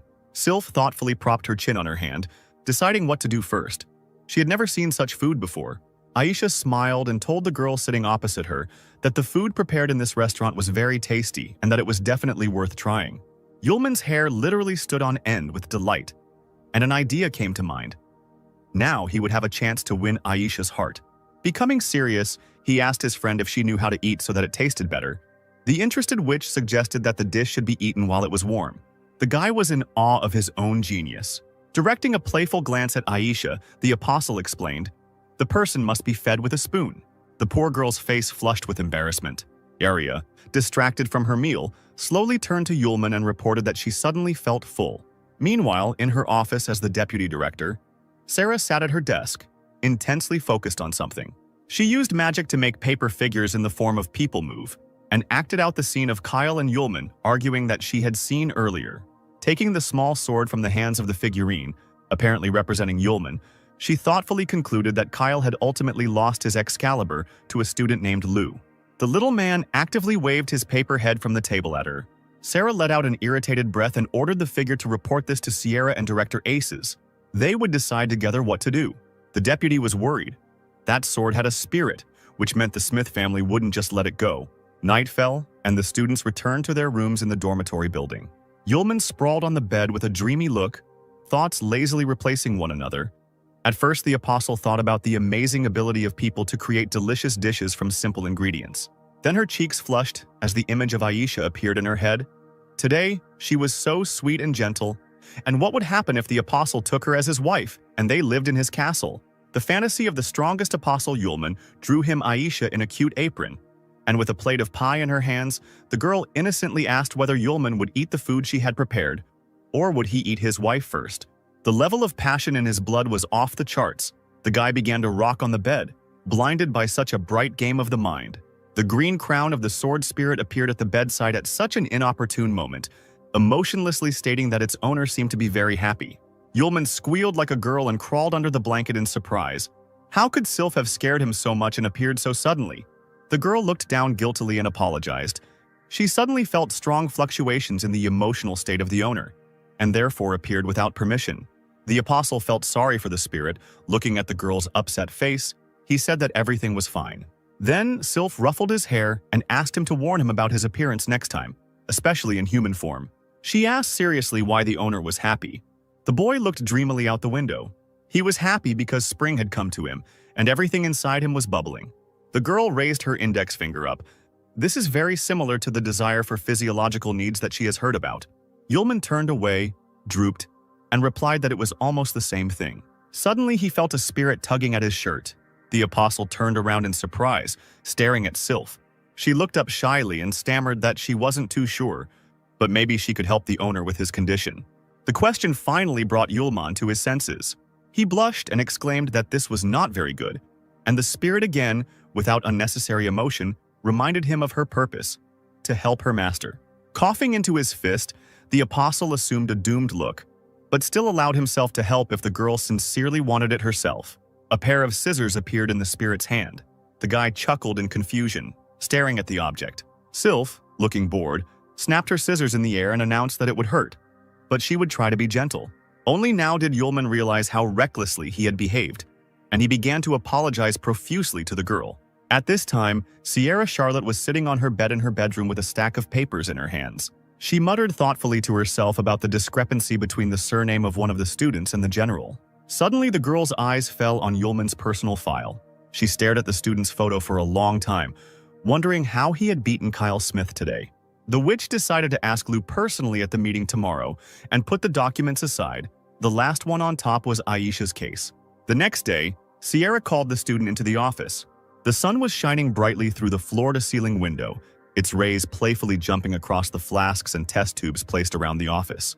But Charlotte's face did not express the joy of meeting Lou's student. She sat opposite him, gloomier than a cloud. The next moment, the witch stood up abruptly and banged her fist on the table. Leaning on it, the apostle nervously jumped up in his chair.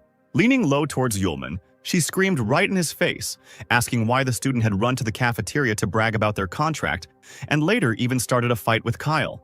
The witch sat back down in her chair, but was still angry. It was as if Lou was deliberately creating problems for her. He raised his hands up, defending himself, and asked the master to calm down. Sooner or later, they would find out about this anyway. Sierra stood up and walked around the table, hands on her hips, demanding an explanation about the duel with Kyle. The apostle opened his eyes wide and began to lament that Smith had been the first to suggest a duel, and he looked at him so angrily at that moment as if he wanted to kill him. Moreover, the magician was very arrogant and used various tricks during the battle, but fortunately, thanks to his strength, Lou was able to easily defeat the impudent man. It occurred to Charlotte that her student was being arrogant, especially now. The witch looked at Lou suspiciously and asked how he was able to master the magic of the taming talent, because when concluding a mutual contract between a master and a student, she felt only the guy's basic magic, without an attribute. To this, Yulman playfully raised his finger and said that all his skills were natural.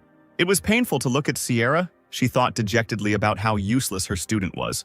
The witch turned her back to Yulman, standing by a large bookcase, studying the spines of books. She advised the student to get into less trouble and study the attributes of magic. Grabbing a particularly large book, Charlotte ordered Lou not to call her master because that made her feel like an old woman. He, smiling broadly, suggested that she become his wife instead of the master. His answer was a blow to the head with a thick tome. Sierra, towering over him, asked him to repeat the sentence with a special intonation. With a bump growing on his head, Yulman became more accommodating and said that he would stop calling the girl master.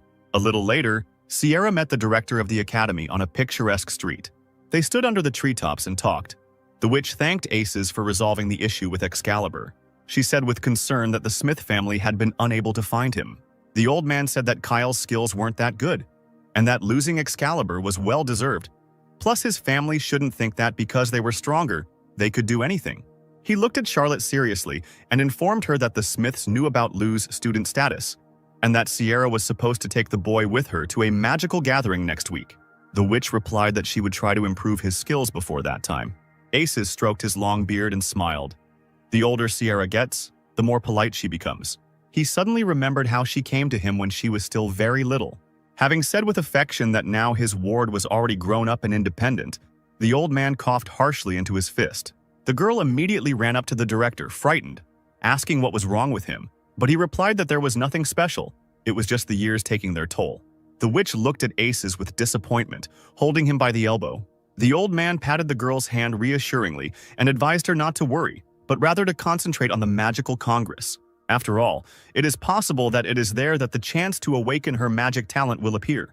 Charlotte replied that in that case she would be able to help the director, and he would not be so tired. Aces smiled into his beard. He would look forward to this day. Meanwhile, Yulman was leafing through textbooks in the academic library, Sylph accompanying him like a faithful servant. The guy, sitting cross-legged on the floor, was particularly interested in one book. He thoughtfully muttered that he had not known until now about people using attributes for the functionality of natural elements. Sylph approached the owner and handed him a cup of green tea, since the coffee that Yulman had asked for was not there. The apostle smiled, gratefully accepting the drink, assuring that the tea was also very tasty. The girl knelt down next to him and looked into his eyes devotedly. He was surprised by the sudden attention and asked what was going on. Sylph asked why her master didn't tell anyone the truth, since he was actually very strong. Before answering, Yulman took a sip of tea.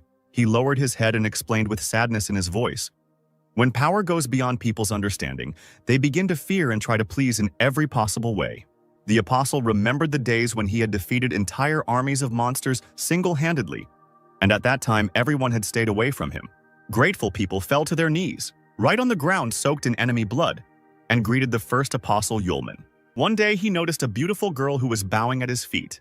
Yulman, flashing a smile from under his deep hood, invited the beautiful stranger to admire the moon with him. But she, with tears in her eyes, frightened by the greatness of the guy, did not respond to the invitation. Yulman looked at her with disappointment. His hand dropped lifelessly. Then Sylph asked if her master had any acquaintances like himself. The apostle replied that they had been, but they had been traveling for a very long time and it was not known where they were now. Despite everything, Yulman raised his head and smiled, even blushed a little. Now he felt like an ordinary person, the same as everyone else. The sword spirit wondered if there were any misunderstandings between the master and the common people. On the streets of the academy, students were already gossiping about the Fire Witch's new protege. There were even suggestions that they were just a couple. The guy with the piercing gaze denied it, because he personally saw the mark of the master and the student on his forehead. His interlocutor, with no less venom in his voice, replied that only a loving couple could engrave the mark directly on the forehead. Aisha listened to these conversations, and in her soul, surprise and sadness were increasingly mixed. It was getting dark, and lights were coming on in the windows of the student dormitories. Sierra walked down the hallway carrying a tray with a bun and tea. She remembered that she had forgotten to remove the magic seal from the entrance, and what only a stupid student could learn during this time. Walking up to the door, she ran her hand over the seal, removing it. Upon entering, she asked how Lou was doing, but found a curious sight. Her lazy student not only didn't study, he lay on little Sylph's lap while she stroked his head. A random student passing by Yulman's window jumped aside from the sudden flash of fire reflected in the glass. It was the angry Sierra who taught Yulman a lesson. who now sat on his knees with the spirit of Excalibur and asked the master for forgiveness. Charlotte had not yet seen Sylph, and now she asked with interest if she was the same sword spirit. The girl bowed down, introduced herself, and asked the witch to become her mentor. Charlotte's eyes widened at the sound of a sweet voice. She immediately noted her prettiness as soon as she saw the girl, while Yulman cast surprised glances at both of them. To hide her embarrassment, Sierra coughed into her fist and said that she had come to tell them about her participation in the capital's magical congress, which would take place in a week. Yulman rolled his eyes and asked who came up with the name, since it sounded too saccharine. Sierra's face turned darker than a cloud. The next moment, Yulman sat with a bump on the back of his head, while Sylph waved a notebook in front of his face like a fan, asking for forgiveness for her lack of restraint. The witch sat on the chair in front of them, crossing her legs, talking about how the management had no plans to take them there. Everything changed because no one could have imagined that Lu would get his hands on the Smith family's Excalibur, and that a spirit of the sword would emerge from it. Sylph stood up and began to pace the room restlessly. The teacher stood up, crossing her arms over her chest, and continued that this was precisely why the organizers of the Magical Congress had reluctantly decided to invite them. If they refused, the children's entourage could be in danger. Yulman was silent, thinking about what was said. Sierra said seriously, "The majority in Congress will want to put pressure on Lu." He smiled, assuring that his master had nothing to worry about, because who knows who will give it to whom next.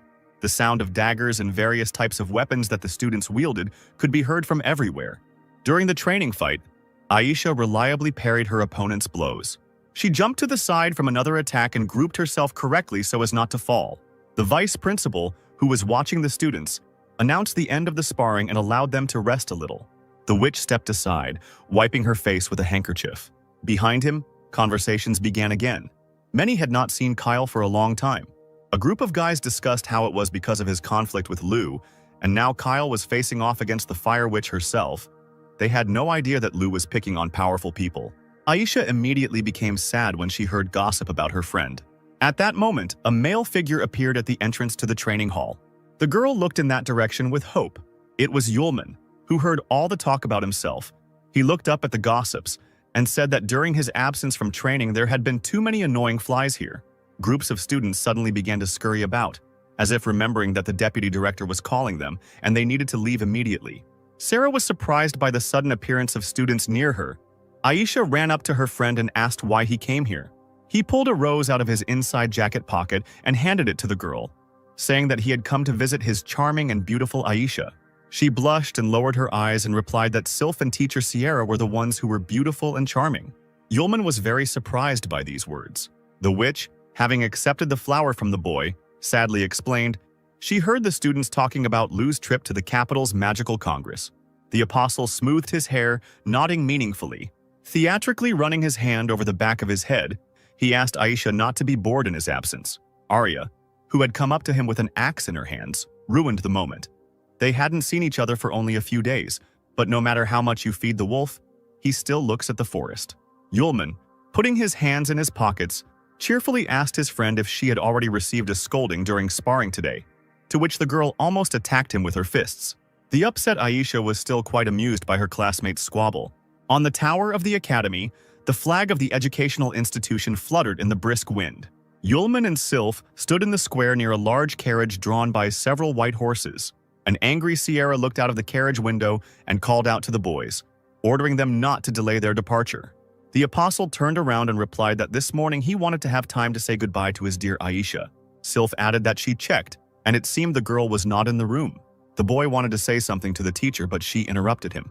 Holding the curtain, she said sharply that the student had 3 seconds to get into the carriage. Yulman did not dare to disobey his master, so after a few seconds, Aisha watched from her window with a tremor in her chest as the carriage disappeared into the distance. She said Yulman's name with sadness. She was not alone in the room. A black shadow from the magical heavenly portal called her. Aisha, without turning around, understood who was addressing her. The shadow said that now there is no one strong left who could protect this academy, so in the evening she can begin the task given to her by the master. The witch obediently agreed. Shadow noticed what was happening to the girl and voiced her guess. A guy named Lu loves Aisha very much.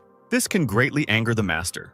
Then, the witch turned around for the first time and desperately asked not to tell her father and mother about Lu. The shadow giggled evilly. Everything would depend on whether Aisha could cope with the task. On the way to the event, Sierra told her companions about what awaited them. The annual Capital Magical Congress was held in turn by the three main clans: Smith, Jones, Isis. This Congress was the main identical gathering of the world of magicians, where the best of them gathered to discuss achievements and, in general, just to communicate.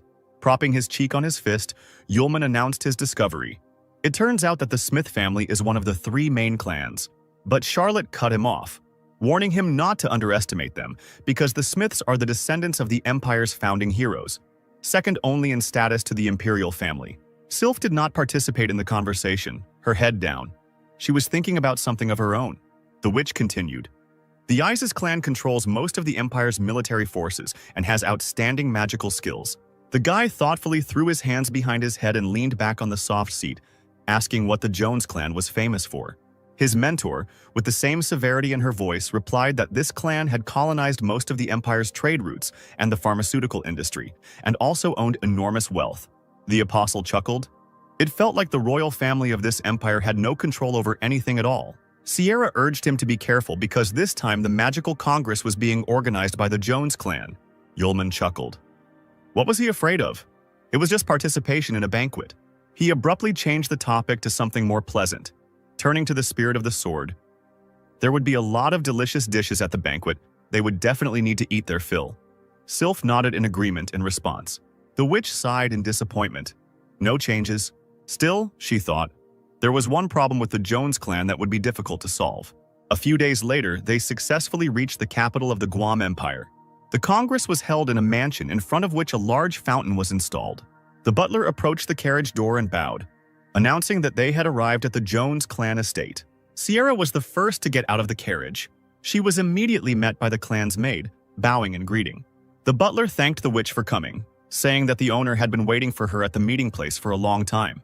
Sierra snapped back, frowning, that the man could tell the owner not to bother, since she still had things to do. He became embarrassed, reminding the girl of the special attitude of the owner of the estate towards her. Charlotte gave him a look that spoke volumes. The butler squeaked something and did not dare to say anything else. The witch informed Yulman that he could come in with Sylph and find a place to rest, while she herself would report to Director Aces about her arrival. Charlotte added that the boys should be as quiet as possible. She wanted to say a specific name, but hesitated. Then she shook her head and said it didn't matter. The apostle glanced at her in surprise, but the witch waved him off. The witch asked the maid to show her companions the way, and she bowed respectfully.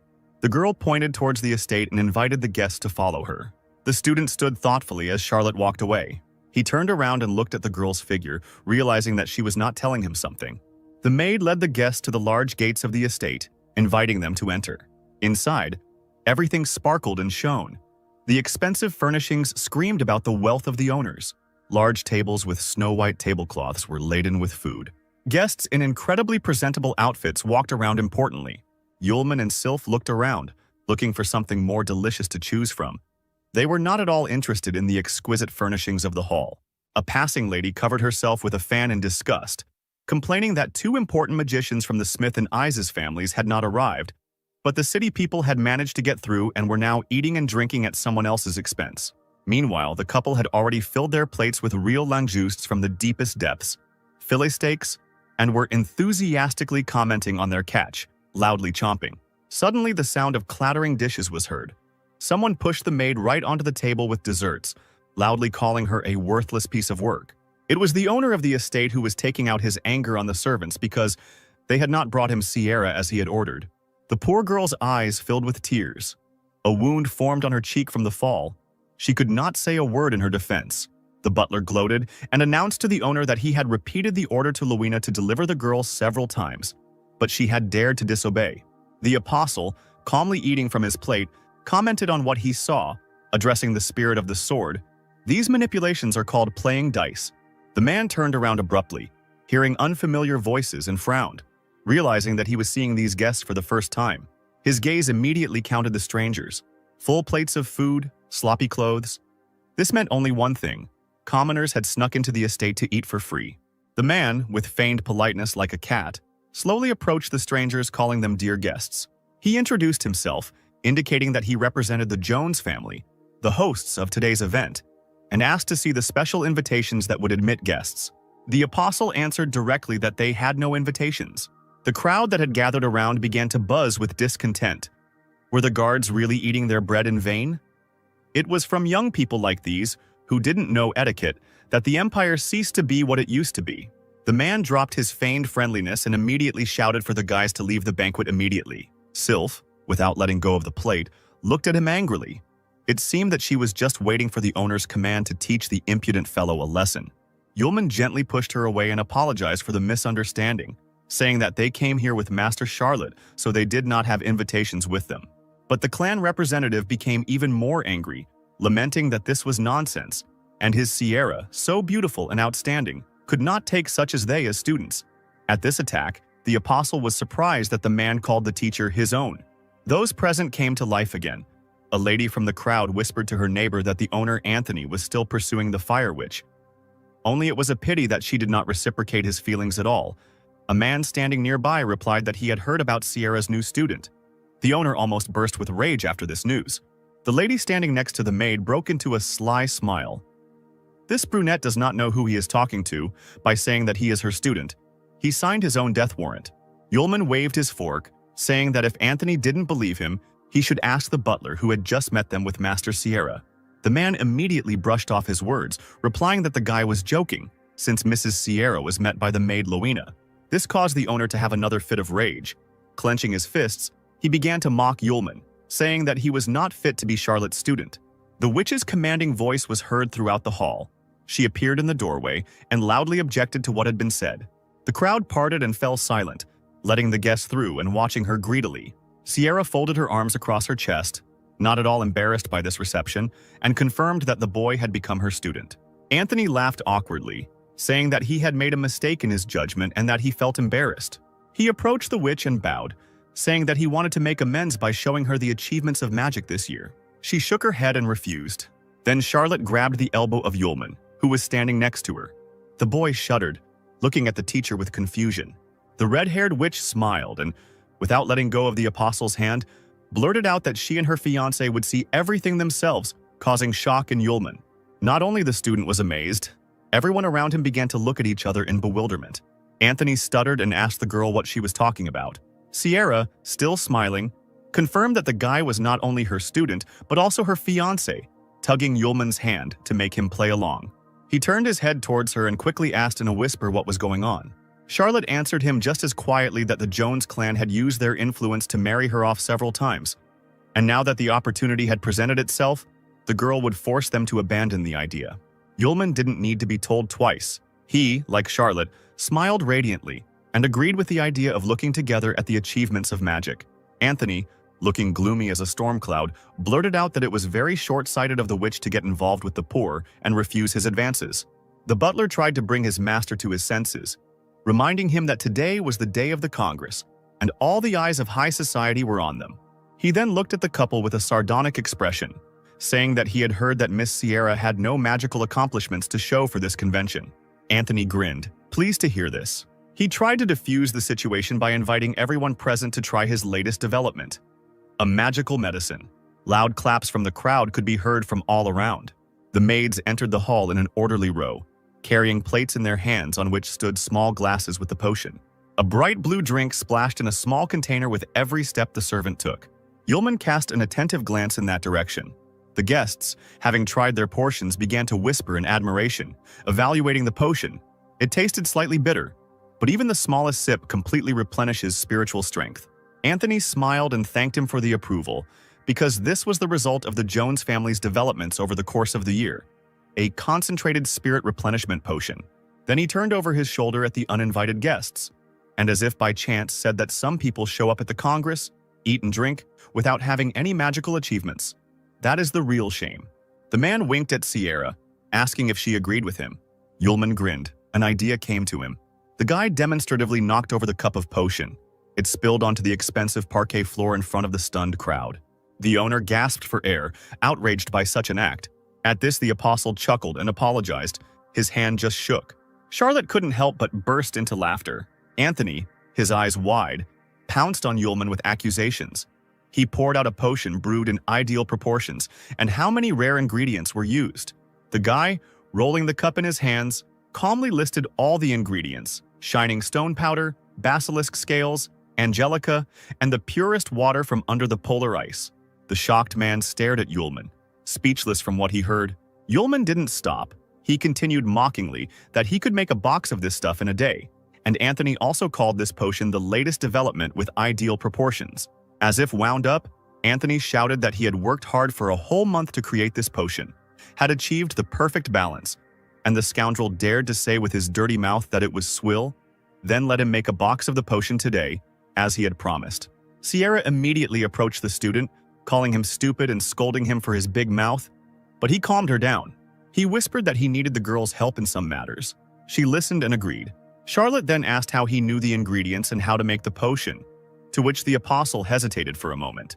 The faithful spirit of the sword came to his aid, quickly blurting out that it was she who had suggested all the ingredients to the owner. Yulman laughed with relief. That was exactly how it all happened.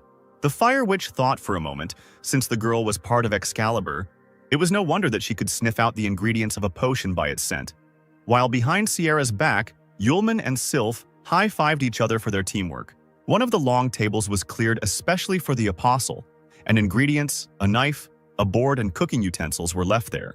Anthony addressed the guy mockingly, supported by the laughter of the crowd, shining stone powder, carrots, chestnuts, sorurus. So many products from the market. Is he really ready to prepare a potion for everyone? Yulman answered him with a meaningful look. He effectively threw off his cloak and, remaining in just his shirt, tied an apron around his waist as if he did this every day. The guy heated up the vat and added more fire for a better effect. Literally a few minutes later, a potion was already splashing in the container, no different in color or consistency from what Anthony had been brewing for so long. Those present inhaled the aromas emanating from the vat with full lungs, commenting on what they felt. Such a pure smell, as if you were transported to nature and so serene in the heart. The man denied everything, because cooking was not that simple. Some special waves emanated from Yulman, who was confident in his abilities and stood in the center of the table next to the boiling vat. The liquid in the cauldron looked truly impressive. There was no doubt that this was the legendary potion. The audience was amazed by the skill of the young magician. Meanwhile, Yulman was already pouring portions of the steaming liquid into glass containers. The potion, like spring water, shimmered in the facets of the glass. Finally, the apostle asked everyone to come to the table. The potion was already ready. The first to approach him was a stately, unfamiliar man who politely asked if he could try the potion. Sierra greeted the man who approached her respectfully. It was Professor Madeline himself from the Imperial University of Potioneering. He was known on par with the chief magician aces. Yulman smiled good-naturedly and nodded. The professor held the glass in both hands and took a leisurely sip, savoring every sip. At first, his face showed no emotion. But a moment passed and his eyes widened. Madeline exclaimed in shock that he would never have thought that he would meet a person who would make a superpower potion. Anthony asked in shock, wasn't the superpower potion, which increases spiritual power several times, lost almost 300 years ago? The man, still not believing what he had just learned, agreed. But he himself had never heard of such a method of preparing the potion. So how could this young man learn the secret of its preparation? He put the empty cup on the table. Then he bowed to Yulman, saying that he would give half of everything he had to learn how to create this potion. There was silence as the boy thought about the words he had said. The apostle smiled slyly. Only half? The professor nodded and promised to add more if it wasn't enough. Some gentlemen exclaimed that this would be a huge sum, because for this magic potion lost many years ago, any money invested could be returned. Anthony gritted his teeth. He was beside himself with anger. He exclaimed that his clan Jones was also offering half of their wealth for the recipe for this potion. The old professor stared at the man in amazement. He stood there, proudly erect, because he knew that the Jones clan's fortune was much greater than anyone else's, and this guy would not be able to resist such a temptation. Yulman, picking his ear with his finger, told the men that he had no plans to sell the recipe. He grabbed his cloak and turned to Sierra, saying that since they had already looked at the achievements of magic, they could return.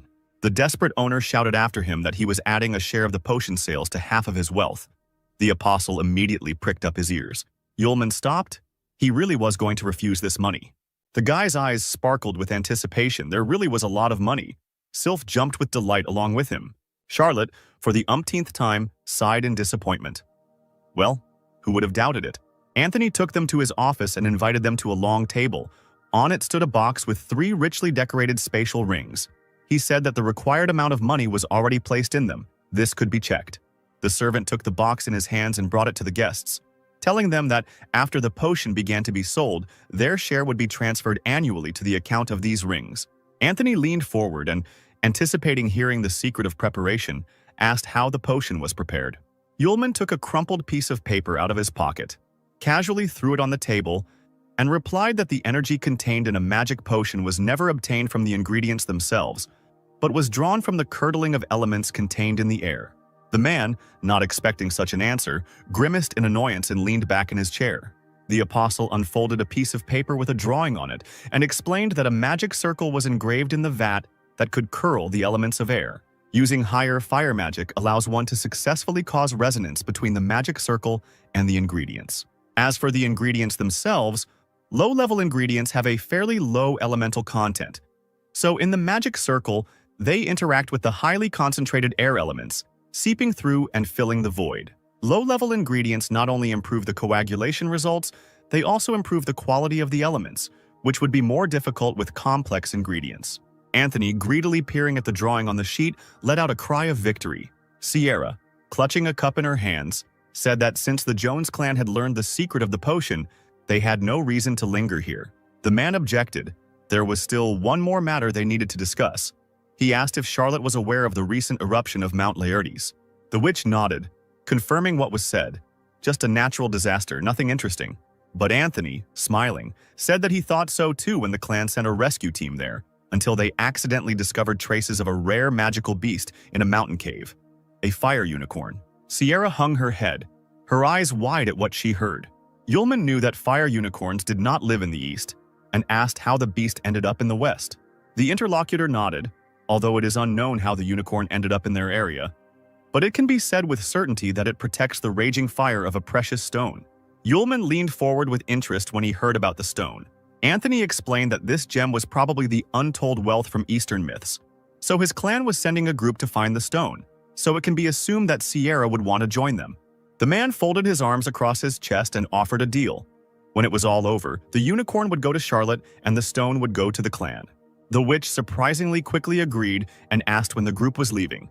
Anthony stood up from the table, setting a deadline of 3 days, and suggested that the guests stay at the estate, as it was necessary to prepare well before the campaign. Yulman smiled at his own thoughts. He had long wanted to see what kind of stone it was. When the strangers left the office, the butler turned to the owner. Not only did he give half of his fortune for the recipe for a potion that guy could make in no time, but he also told about the fire unicorn. This would surely end badly for the clan. Anthony chuckled. He only suggested that they go there, but no one said that Charlotte and her team would be able to return back. The butler clapped his hands and admired what an excellent strategist his master turned out to be. The maid led the guests down a long corridor and stopped at an unremarkable door. She apologized that because of the congress that had been convened these days, all the rooms were occupied and only one was free. Sierra replied angrily that this one would do and dismissed the maid. Yulman carefully placed Excalibur on the table in the room. With his hands behind his head, he asked the teacher why they were taking the unicorn and not the gem. The girl replied that from the heart of a unicorn one can obtain blood that can transform any fire obtained by fire magic into an all-consuming heavenly flame. And by drinking it, one can awaken its natural magic. The apostle cast an interested glance at her. Turning around, the fire witch told Yulman that she had taken him on as an apprentice, only so that he could help her deal with the fire unicorn. She walked to the bed and sat down on the soft bed. The corners of the girl's lips turned down. She regretted that she had acted selfishly. Yulman agreed with her words. Sierra looked at the floor in shock. She didn't expect the student to support her self-flagellation. But he immediately began to speak again, putting his hands in his favorite pockets. A sly smile played across the guy's face. He said that truly selfish people never face a choice, and he personally wants both the stone and the unicorn. The girl smiled and blushed. What a stupid student she got. She quickly collected her thoughts, became serious again, and thought out loud. In 3 days it would be necessary to leave, but now Lu was still weak for this. To prevent something irreparable from happening to her student, all that remains is to transfer part of her magical powers to him. She sat back down on the bed and patted the hand next to her, inviting him to sit down and show her the boy's seal on his forehead. Yulman sat down next to Sierra and pulled her bangs away from her forehead, opening access to the seal, not noticing how the girl blushed. The next moment she jerked the guy's head towards her, burying his face right into her thighs. That's where her seal was located. Charlotte exhaled, passing her powers onto her student, and her entire body became illuminated with a bright white glow. Streams of light began to form around the couple, forming large runes on the floor. Holding the boy's head tightly, she let out another long breath and ordered Lu not to move. A little later, when the ritual was over, she woke up and, looking to the side, quickly spoke. Here it is, this ancient method of transmitting magical powers through the seal between the master and the student. Now, having received her powers, the student can use her fire magic. She stumbled, lowered her head, and, screaming, realized that the guy was still lying on her thigh, not moving. Yulman slowly rose, holding his head. He leaned back on the bed, drowsily replying that he was very comfortable. Anthony sat at the table in his office and asked the butler about what the guests had been doing for 3 days. He replied that they had not even left the room. Moreover, screams could be heard from there from time to time. The master banged on the table, ordering the servant to be silent. He sat up straight in his chair, exclaiming that he didn't understand how he was any worse than this brunette. Sierra is simply blind and does not see all the advantages. Suddenly, there was a scraping sound of cutlery on a plate and a voice from the opposite end of the table. A stranger assured that the gentleman should not worry. Anthony looked puzzled at the man with the hood that hid his handsome features and long white hair and apologized for his tactlessness. He, smiling, asked if Anthony had called him to resolve the issue with his fellow travelers. The stranger was the traveler of the void, Hasadan, one of the 4 best magicians of the empire, who was considered the only person in history to enter the world of the void. At this time, Sierra continued to teach her student her own magical abilities. Right now, Lu was holding a clod of fire in his palm and asking the master if he was doing everything right. The witch nodded and added that now he could freely use internal magic. Yulman was a little scared and stepped back when the light flared brighter right in front of his face.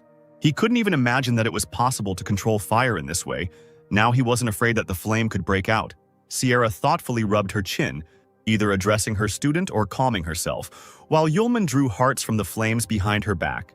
They didn't need any incidents during the taming of the unicorn, so the transferred magical powers should be enough to withstand fatal blows. The main thing is not to forget that the powers must be spent wisely. Looking over her shoulder and seeing the sensible use of energy, Charlotte cursed under her breath. The maid's voice was heard behind the door. She asked to hurry because the carriage to Mount Laertes was already ready. They could leave at any moment. Sierra immediately threw the door open, appearing in front of the girl along with a soot-covered Lu. Suddenly, the witch caught a glimpse of the familiar hem of a cloak out of the corner of her eye, which disappeared around the corner. Yulman noticed the teacher's hesitation and now looked at her questioningly, while Charlotte was surprised to see this man. But she decided that she was mistaken, so she waved her hand and hurried the student. Late in the evening, a chase through the narrow corridors of St. Joseph's Tower took place. A small figure, wrapped in a thick cloak, maneuvered, trying to hide from its pursuers. But the last turn turned out to be a dead end. Judging by the sounds in the distance, they were about to overtake her. The figure raised its head, staring at the wall, and began breathing loudly, trying to calm its breathing, which had been ragged from running. Sarah gave a triumphant cry when she saw the stranger hesitate and shouted at her that there was no way out, so she should give back what she had stolen. The woman, drawing magical runes in the air, demanded that this be done immediately. Magic chains quickly approached the figure, ready to bind it at any moment. The stranger turned around, her face hidden by a mask and long blonde hair. She jumped up, dodging the chains. Then she suddenly moved to the side and, breaking the window, jumped out into the darkness of the night. Luckily, the fall was not high, and the girl landed on the ground immediately. The deputy director rushed to the window and looked down. Clenching her fists, she cursed. The stranger had managed to escape anyway. The figure, meanwhile, did not go far, hiding just around the bend.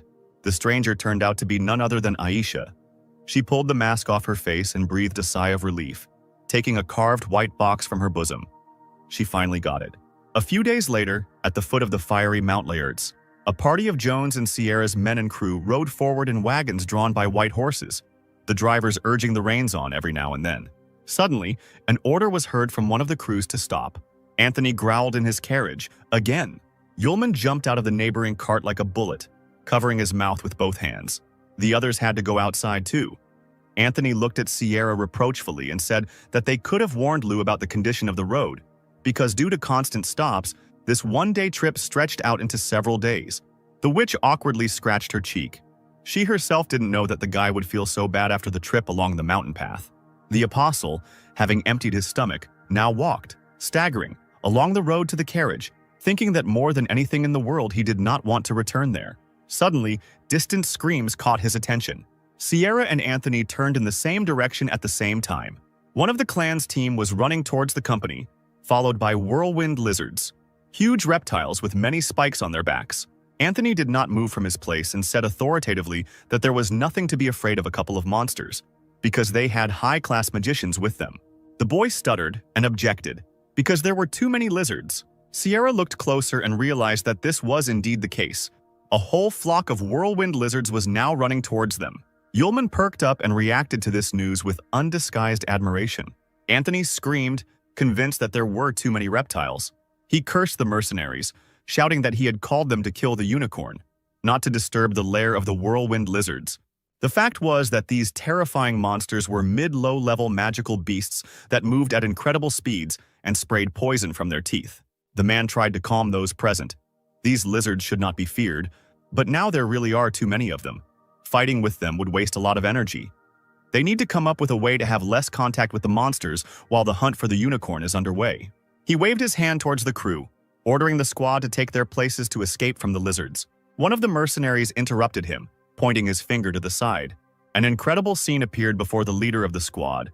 Yulman was stroking the beast like an affectionate cat, while the lizard leaned its front paws on his chest. Anthony, not believing his eyes, asked Sierra if her fiancé was familiar with these creatures. She waved her hands, smiling awkwardly. The witch explained that Lu's ability to deal with magical beasts exceeded that of ordinary people. Then the man suggested to the apostle that he ask the flock to move aside a little so that he could continue on his way. Waving away the persistent licking, Yulman grinned. He had a better idea.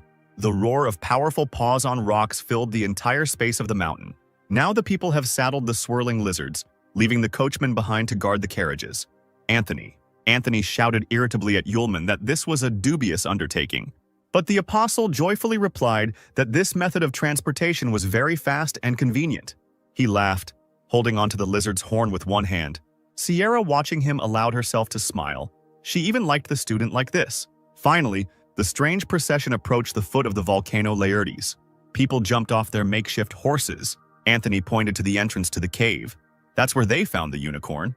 It was clear that the stone at the entrance was covered in blood. Suddenly, one of the whirlwind lizards stuck out its tongue and hissed loudly. Looking in that direction, Yulman immediately became wary. He scratched his chin thoughtfully. It seemed like there really was something inside. The guy released a flock of lizards who, clinging to the ground, obeyed the order. Sierra was the first to step fearlessly towards the cave. The rest of the travelers followed her. The company moved slowly along the stone corridor. A man from the squad stepped forward, lighting the way with a gas lamp. Anthony looked at Lu's back. He would never have thought that this guy could get along so well with wild animals. He smiled wickedly, because even if they tamed the unicorn, Sierra and her student would not survive today. Finally, the procession approached the through exit into the main part of the cave where the unicorn lived. Coming out of the corridor, they found themselves on the edge of a cliff.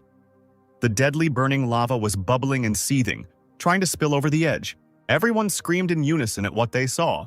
It seemed as if there was nothing around except a stream of fiery liquid. Suddenly, a bright glow caught everyone's attention. The man exclaimed that he saw treasure. Nearby, washed by lava on one side, the very same stone lay in the rocks. Violet pink in color, it beckoned travelers to it. Yulman tensed up. The stone was unusual. It trembled periodically, and these movements seemed familiar to the guy. Anthony muttered happily, stepping forward, that since there was no fire unicorn, it meant there was an opportunity to grab the stone. But he didn't notice how the lava began to bubble even more, spitting out bright bubbles around him. The fire witch cast a wary glance in that direction. Suddenly, she rushed towards Anthony, holding out her hands to him, and ordered him to stop. Right in front of them, a huge fireball burst out of the gorge. The man raised his head and, with his mouth open, watched his movement. His legs suddenly gave way and he fell to the floor, moving back as a huge clawed paw stepped onto the edge of the ravine. A fiery unicorn, completely engulfed in fire, slowly crawled towards the squad with its mouth open. It was a magical beast of a rare level. It came from the eastern continent, was a master of fire attacks, and was also deadly strong.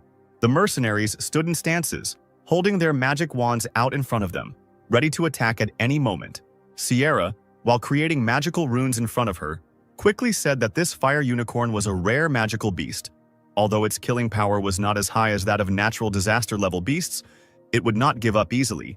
Then the girl ordered the student to wait aside, and if there was a chance, he could use his talent for taming. The apostle thought that the master was right. Unicorns have a stubborn character. If you tame one, the creature can resist, and it is better for him not to show his magic in front of this whole crowd. Yulman threw up his hands. Ordinary people would not be able to comprehend his power. The unicorn slowly advanced on the still-lying Anthony, who, trembling, hysterically ordered his squad to get rid of the beast. The warriors pointed their staffs forward, calling out the command, "Ice Coffin!" Blocks of ice rained down on the dragon from all sides. Having surrounded the unicorn, they, led by their master, tried to block the beast. For a moment it seemed as if the dragon was trapped in snow. The beast became angry. His eyes flashed dangerously. Powerful streams of fire gushed from the beast's body. No matter how strong the mercenary's magic was, it still couldn't withstand the fire's onslaught. There was an explosion, pieces of ice flew in all directions, and the dragon found itself free. The wounded mercenaries were breathing heavily, bent at the knees. The unicorn, unfazed by anything, ran forward again, preparing to attack the people. The detachment, seeing this, hurried in horror to escape from the monster's sight. At that very moment, the beast's horn collided with the magic sword with a ringing sound. Sierra wasted no time in rushing forward, now using her weapon to block his attack. The animal narrowed its eyes dangerously, growling even louder. It moved its head to the side, trying to push the sword away from the horn. Sierra felt her grip weaken in horror, the sword in her hands moving to the side. The unicorn let out a roar and turned its head sharply, trying to throw off the annoying opponent. There was a powerful explosion from the collision. The fire witch was thrown back several meters. The sword remained in her hands. The stone that the people had come for shook dangerously from the force of the blow. He was lying right on the edge of a cliff, so a push of such force predictably provoked the stone to move, and it, jumping up, almost fell right into the flow of seething lava. Anthony watched in horror as his treasure disappeared into the raging fire. The unicorn turned around and rushed in that direction. But the stone didn't have time to land in the lava. Yulman reacted with lightning speed and in 2 counts found himself in the air, holding the prey tightly above his head. The warriors' mouths dropped open as they watched this. A few moments later, the apostle landed on solid ground. Sierra immediately ran up to him, worried, saying that the stone contained a raging flame, so he needed to be careful. The stone in Yulman's hands heated up. He screamed, and an enraged unicorn immediately appeared behind his back. Anthony clenched his fists. If this continued, the guy would end up with both the stone and the unicorn. The apostle turned around with a smile and said that the Jones clan had been wrong from the start. It was not a precious stone. Yulman didn't have time to finish telling the story before a portal formed in the air right behind him. Sharply increasing in size, huge gray tentacles began to flow out of it. The shoots approached Charlotte and Yulman with lightning speed. The guy turned around abruptly, hearing an unusual sound. He pushed Charlotte aside sharply. The girl didn't have time to turn around, and her student was already tightly grasped by tentacles and pulled into the portal. Time dragged on like an eternity, and then the witch watched the figure disappear into the dark matter. She leaned forward and screamed at the top of her lungs. Following Lou, the tentacles tightly grasped the fire unicorn. The animal could only growl from powerlessness. Sierra froze in shock at what she saw. She realized that this was the wasteland of Hasidan. Anthony gave the order to his squad to attack the unicorn. Pointing his hand in its direction, the warriors immediately obeyed. The unicorn, which was already being pulled into the portal by the tentacles that were firmly clinging to its body, was now being hit by a multitude of ice fragments. Events developed so quickly that Sierra could not fully come to her senses. The dragon was covered with snow dust and even more fragments. When the icy fog cleared, the beast was free of Hasidan's bonds, but was now pinned to the stone wall by blocks of ice. The fire witch rushed to Anthony, bombarding him with questions about what was going on, and he, smiling broadly, laughed at the girl's naivety and said that he had no intention of cooperating with her at all. With resentment in his voice, the man shouted about Charlotte's unwillingness to become related to him, although she had promised earlier, and at the Congress she and the boy made him look like a complete idiot and disgraced him in front of the guests.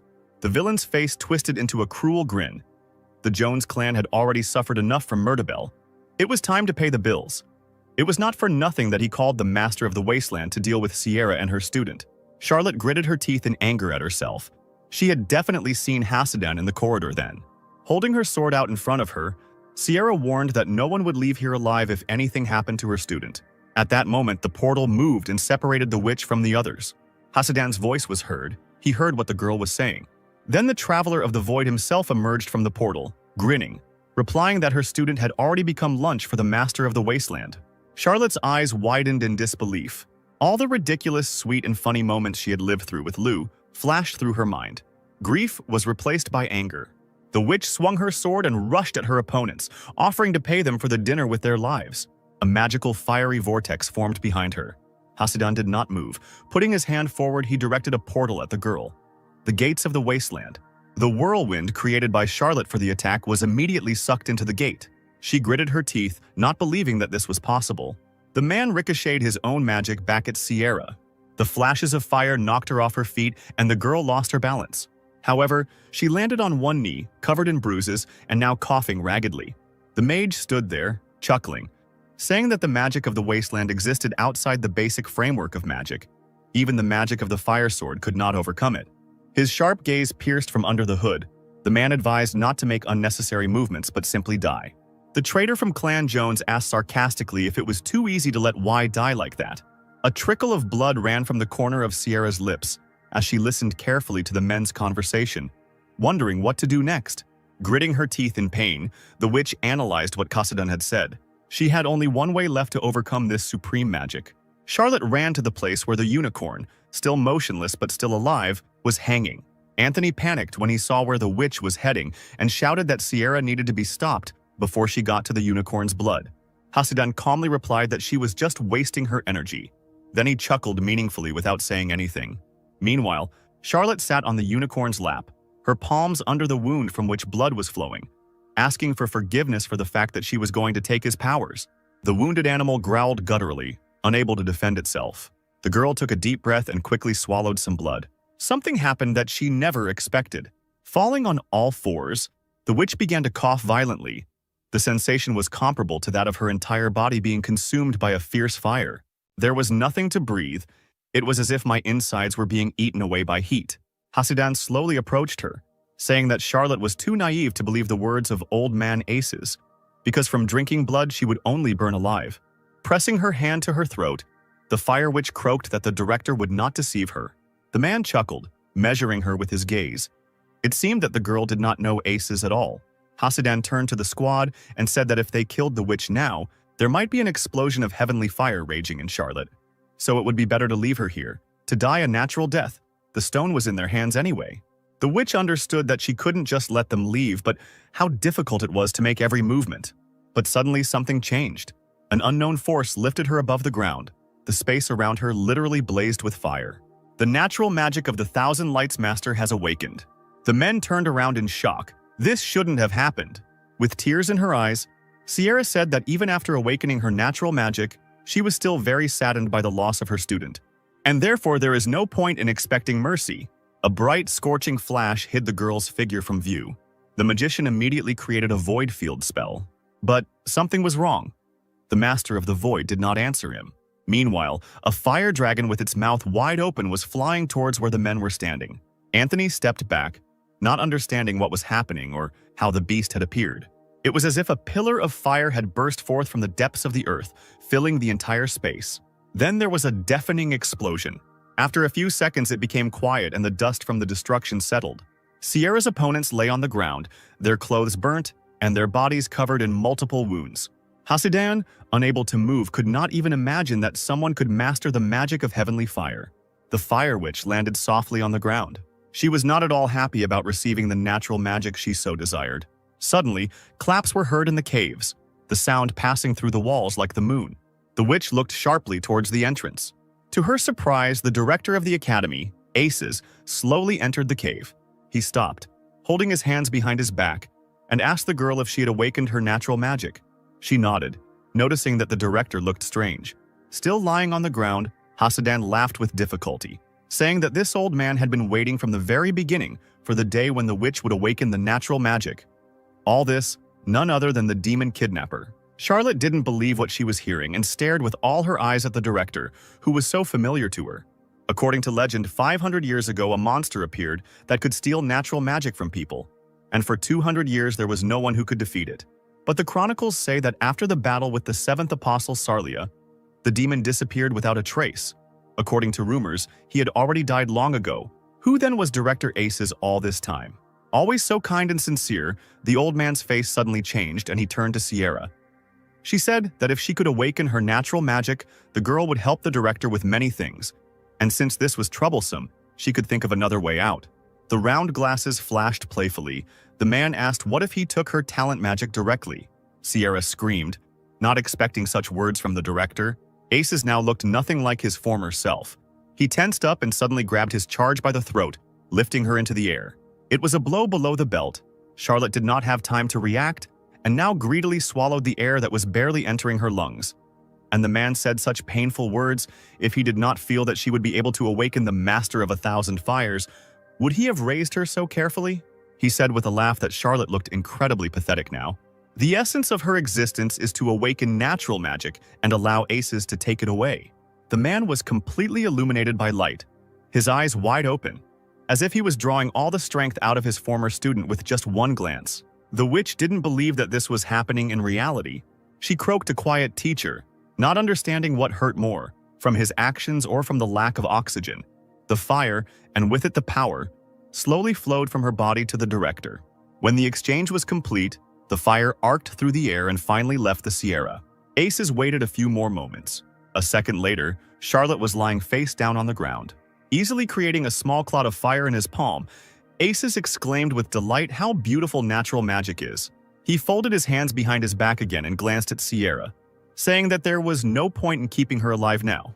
Hasidan, deciding that it was better not to move, thought with horror that when the old man dealt with the witch, it would be his turn. But why had the Master of the Void not yet answered? At that moment, the air above the abyss split open. Aces cast a wary glance in that direction. Black cracks went straight through the air, growing larger with each passing second. Then a stream of air gushed out from there, almost knocking the demon off his feet. He immediately began to create runes in the air in order to attack if necessary. At first he could not see anything because of the thick cloud of dust, but soon a piece of a huge tentacle fell out of the crack, and then a male figure appeared. Yulman deftly jumped out of the abyss, holding a sword in his hand. He stepped hard on a piece of flesh. Aces froze. It couldn't be. Could this guy really deal with the strongest of the Void World, its master himself? The apostle pushed away the tentacle with the toe of his boot, from which the blue liquid was flowing, and winced. Why does this octopus have so many tentacles? He just wasted his time. His gaze fixed on the director, immediately realizing that everything had not gone according to plan. But when the guy saw Sierra lying there with no signs of life, his eyes darkened.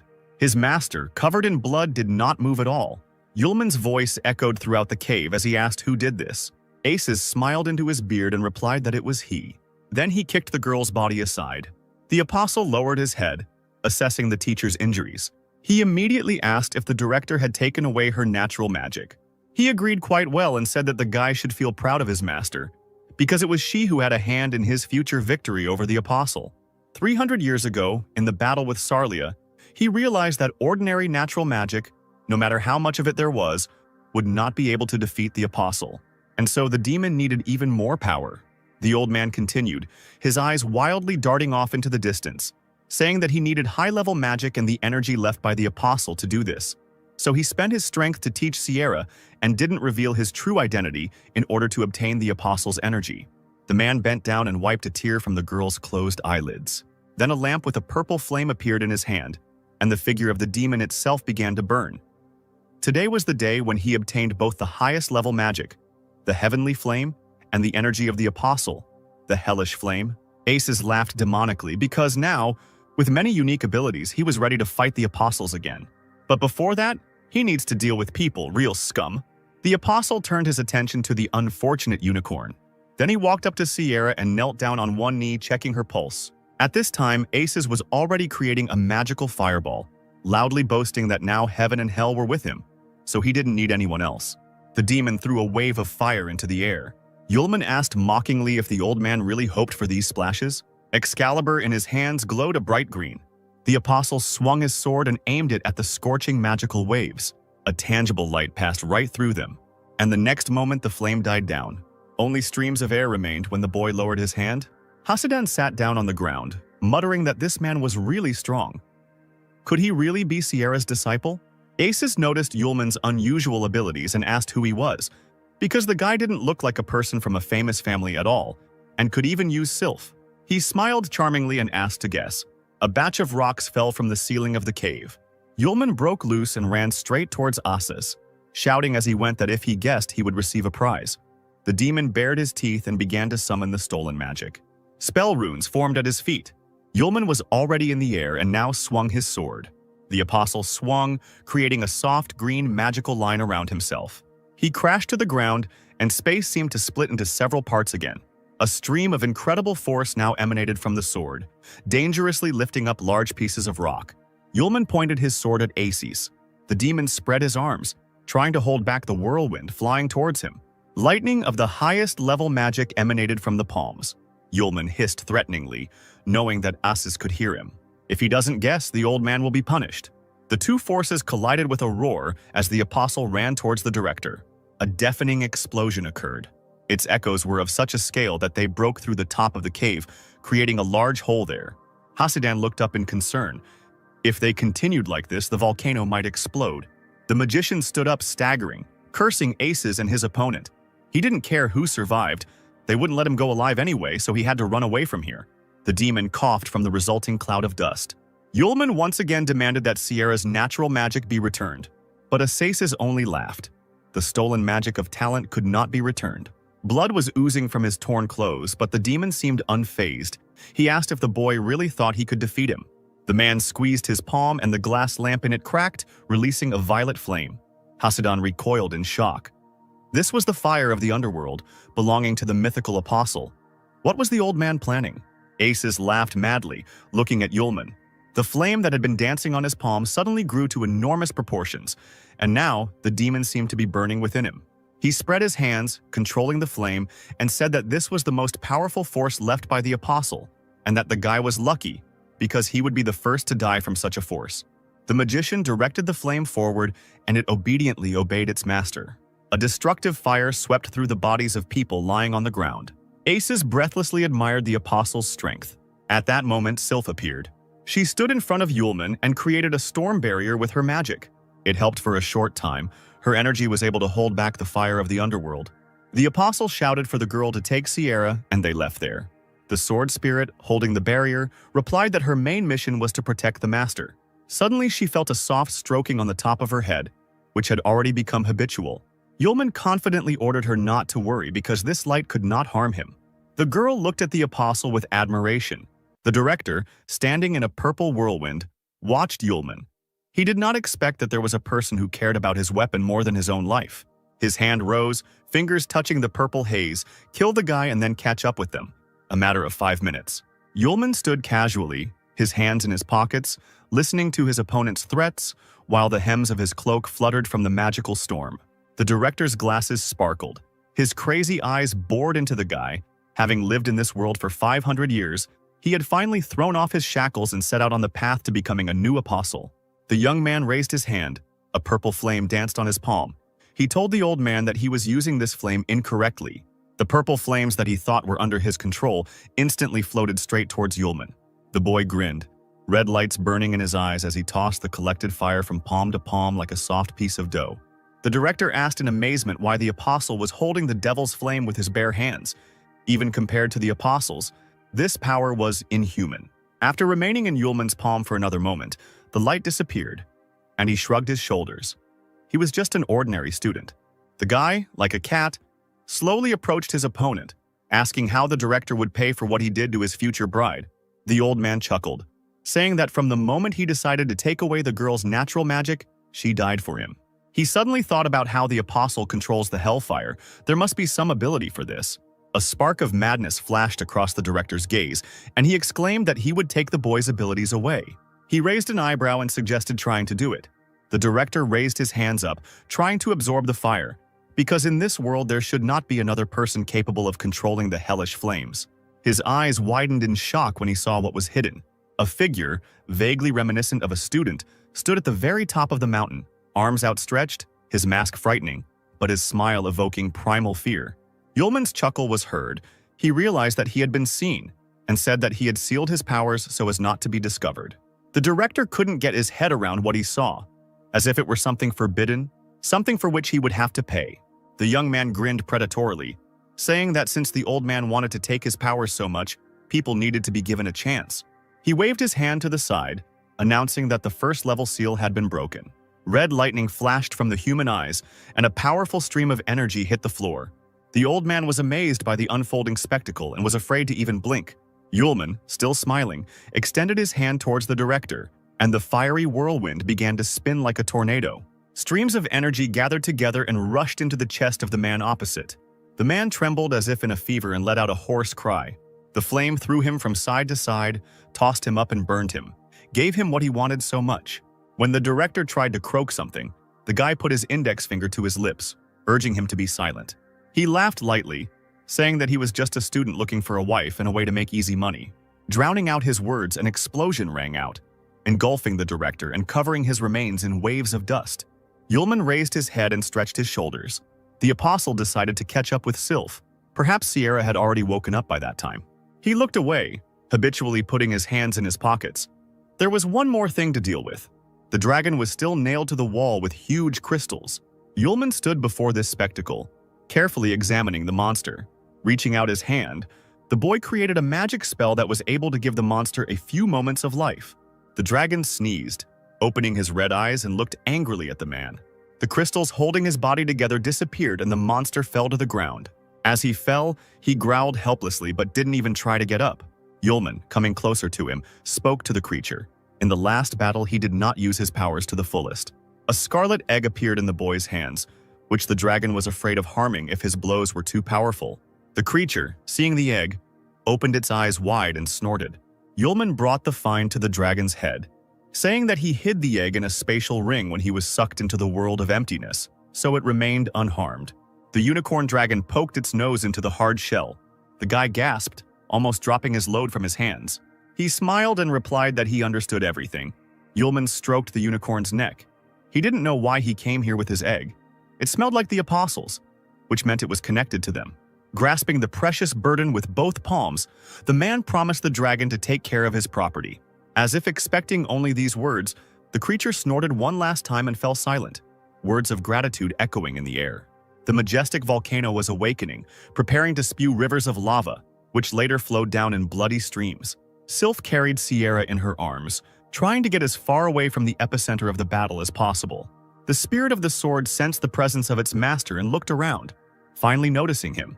He slowly emerged from the cave entrance, and the first thing the girl asked was if he was okay. After briefly saying that he was fine, Yulman glanced at the unconscious Sierra, asking how she was. Sylph looked at the Fire Witch's face with concern, concluding that she had overexerted herself and perhaps fallen into a coma. The apostle grimaced, saying that the volcano was about to erupt. They needed to get out of here first, then they could talk. In any case, Master Sierra takes everything to heart, and will she be able to cope with her own feelings when she wakes up?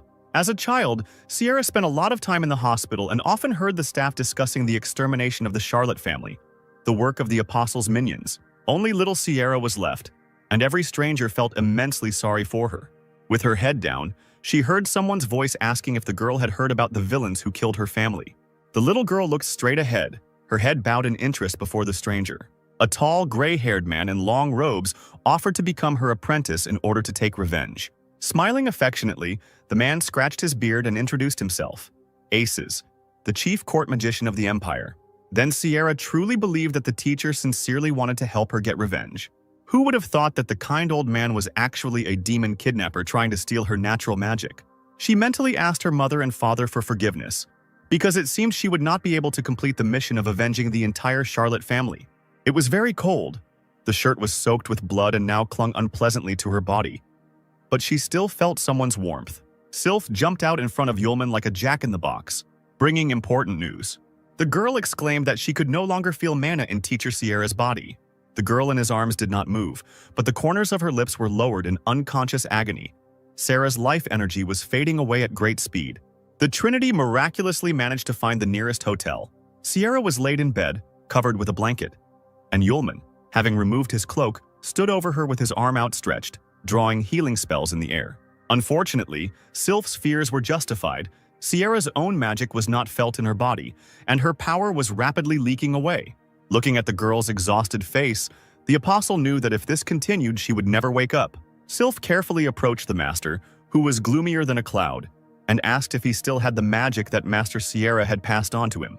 Yulman clapped his hands, realizing that this magic could be returned to Sierra and help restore her strength.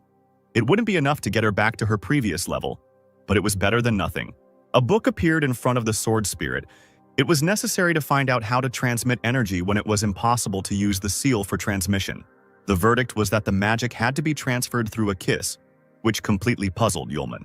With an inscrutable face, Sylph explained that the bodies of the young people needed to be connected through the mouth, and the saliva would be the medium that would transmit the magic, at which point the apostle waved his hands, declaring that he understood everything.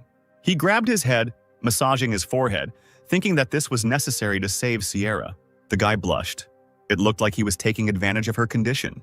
Sword Spirit sternly said that Sierra would be more concerned about her magical powers given her vital signs. Yulman and his assistant approached the bed. The girl sadly concluded that a lot of time had passed since the old man took Sierra's energy. They needed to hurry before she degraded to the level of an ordinary person. Yulman thought hard. Although there was no direct threat to life, Sierra could wake up as an ordinary girl. It would be difficult to accept. In that case, Sylph is definitely right. The girl bowed, saying that she would go and watch the door. When the door closed behind the spirit of the sword, Yulman carefully sat the unconscious Sierra on his lap. He frowned, deciding that no matter what happened next, he would take full responsibility. Holding the girl with one hand, the apostle carefully lifted the stranger's chin with the other. The kiss was followed by a magical activation. The space was illuminated by a bright light from the raging streams. Yulman did not let go of Sierra. Holding her tightly in his arms, he closed his eyes so as not to be afraid of his own shyness.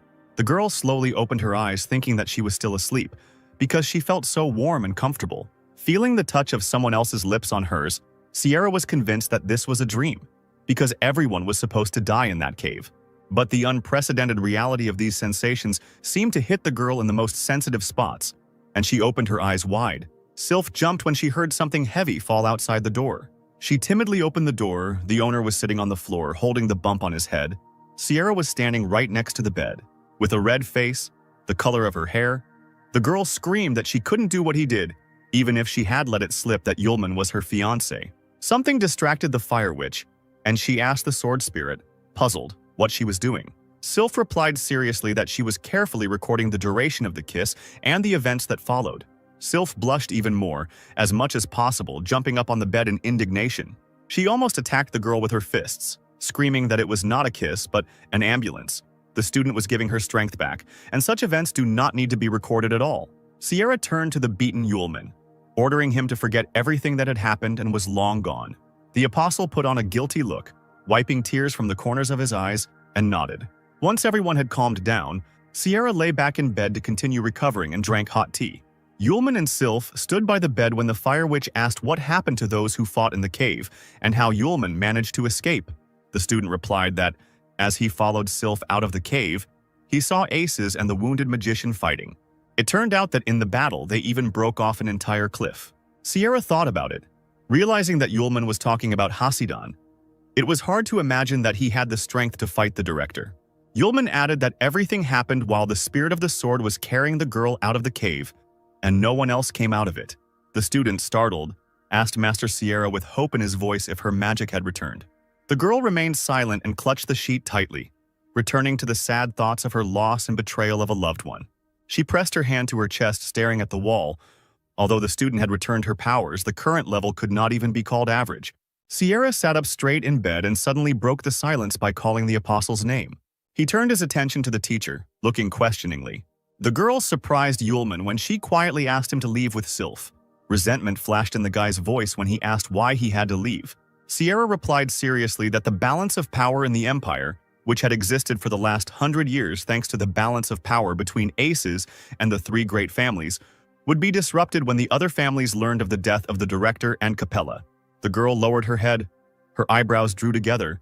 She was afraid that something terrible might start. Yulman nodded, suggesting that a coup could even begin in the country. Charlotte's current level is not even up to the average level.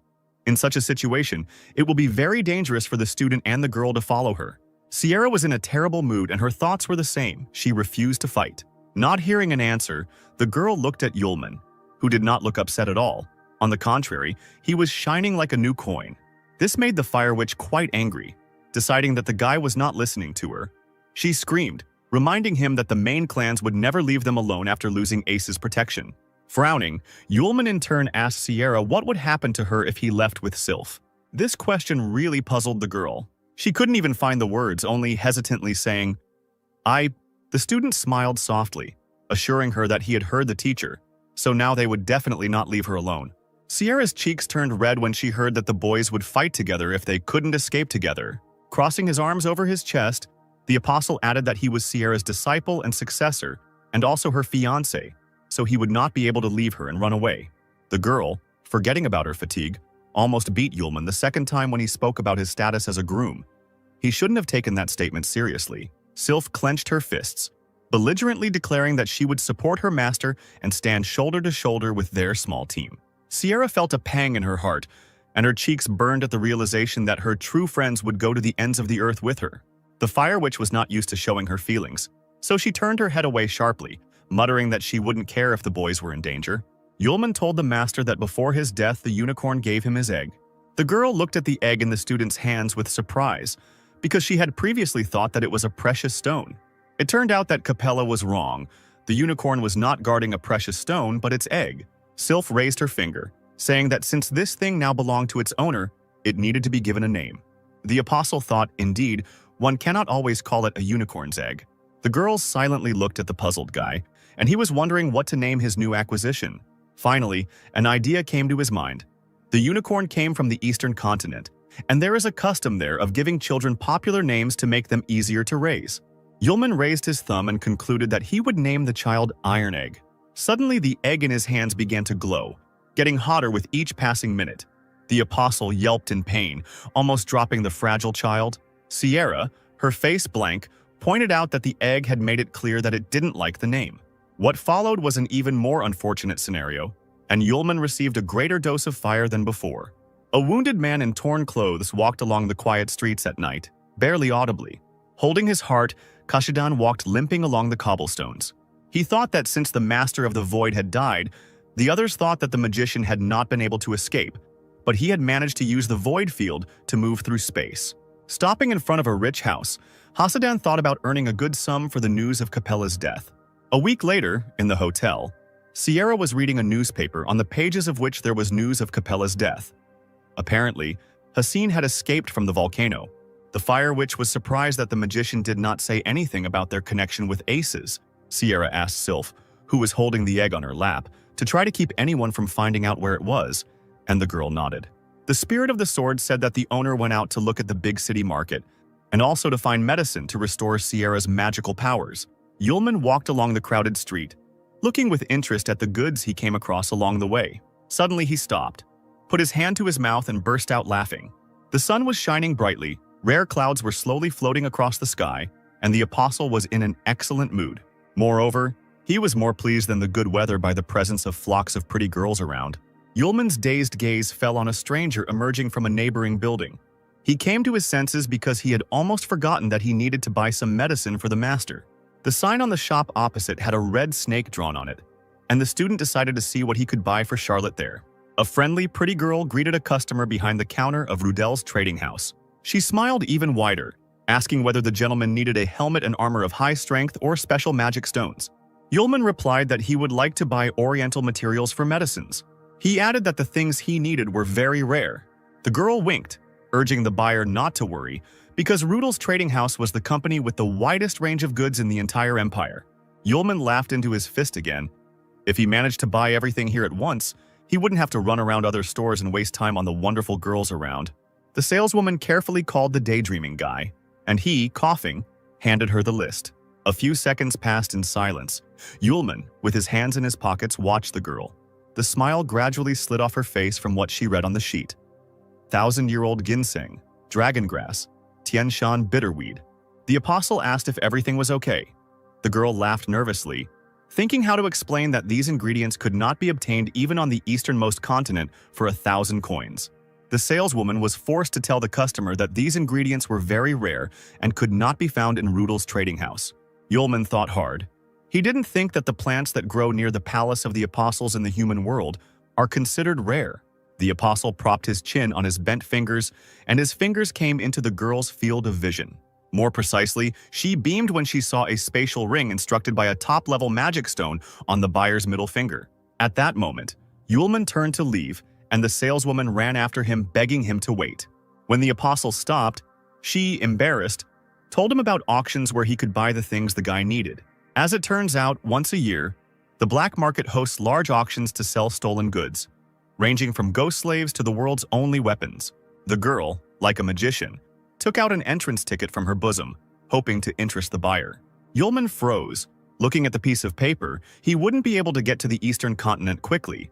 Maybe he could really buy the necessary ingredients at black market auctions.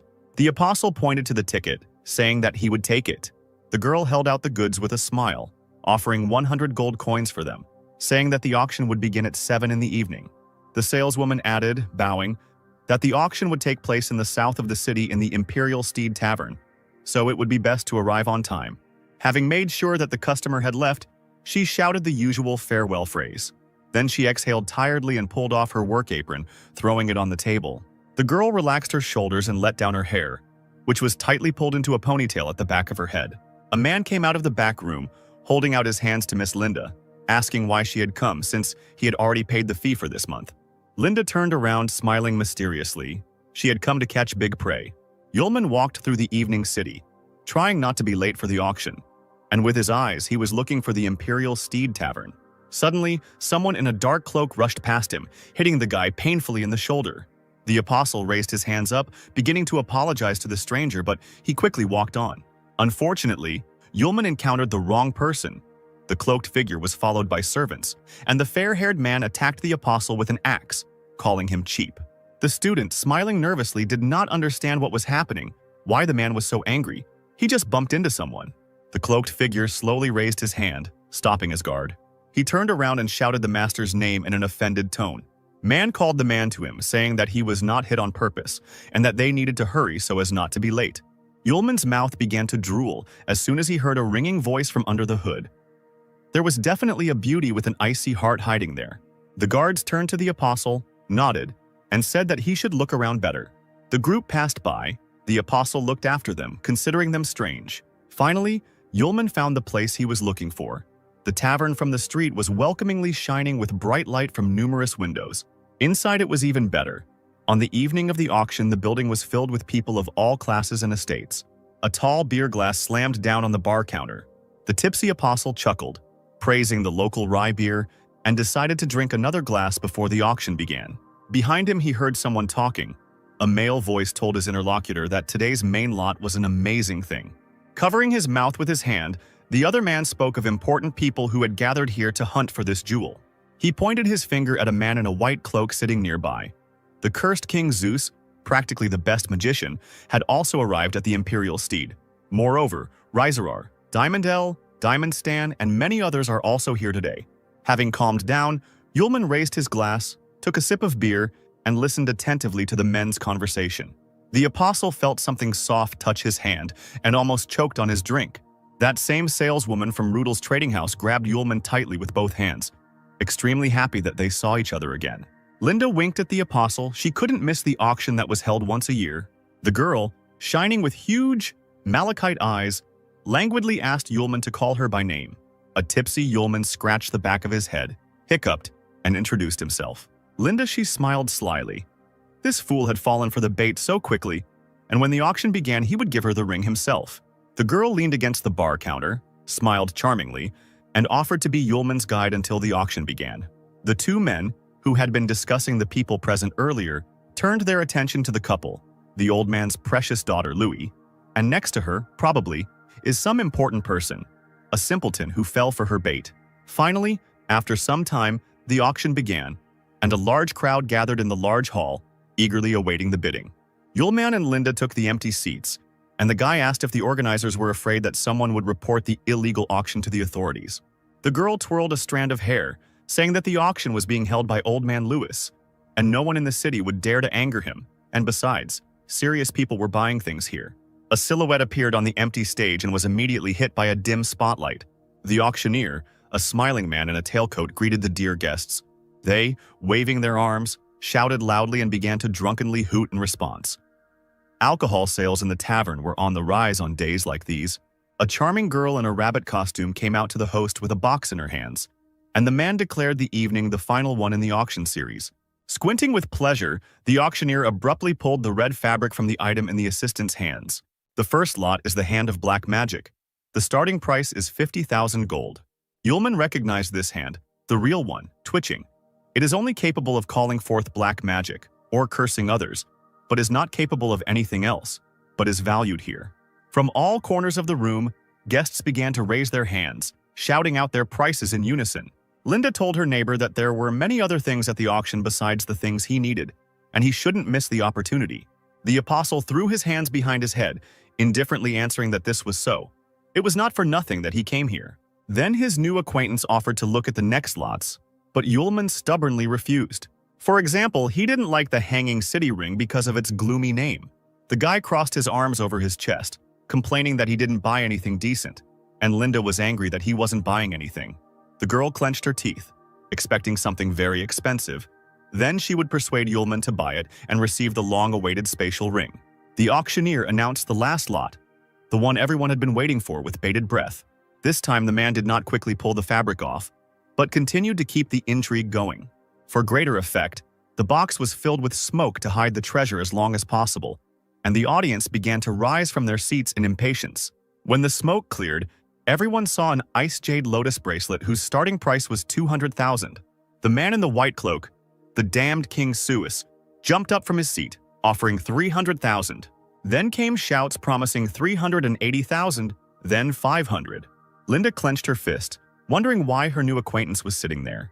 Had the girl made a mistake and he had no money at all? At that moment, Yulman, holding his hands in his trouser pockets, slowly stood up. Linda pricked up her ears, looking at the guy with interest. He, radiating incredible confidence, declared that his bet would be 1 million. A truly dead silence hung over the hall.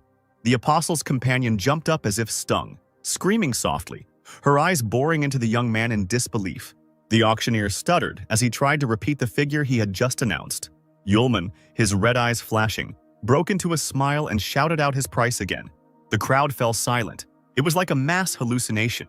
The auctioneer, looking out for this rich man in the crowd, repeated the price he had announced.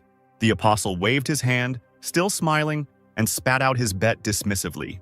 The audience, without hesitation, discussed the appearance of the guy, who did not look like a rich man. If he decided to deceive old Louis, the impudent man was not destined to meet the dawn. The presenter swallowed nervously and began recording the final price. The man on the balcony decided to beat Yulman's record and shouted out a bet of 1,300,000. The crowd buzzed with the sound of a wounded animal, and it was hard to believe that the stakes continued to rise. Linda was overjoyed. Even if she didn't get the guy's spatial ring, this price race would provide her and her father with a tidy sum. The apostle, squinting, recognized in the man who had beaten his price the security guard from the street who had almost attacked him. It seems that he and his master came to the auction specifically for the ice jade bracelet and the lotus. The apostle grinned. He didn't have much time and he wasn't going to delay with the price. Taking the spatial ring off his finger, he showed it to the auctioneer and offered to give him the jewelry and 30 million. The blond man's face opposite was distorted with anger. The crowd opened their mouths, calling Yulman a madman, and they were especially shocked that the guy was willing to part with an S-class spatial ring instructed by a top-level magic stone. The auctioneer raised his hand, shouting out Yulman's price. The man in the cloak's guard asked his master if they would continue to raise the price. Man shook his head, replying that the opponent was clearly not like the others and had learned the value of the jade bracelet and lotus. He would definitely have the means to increase his price.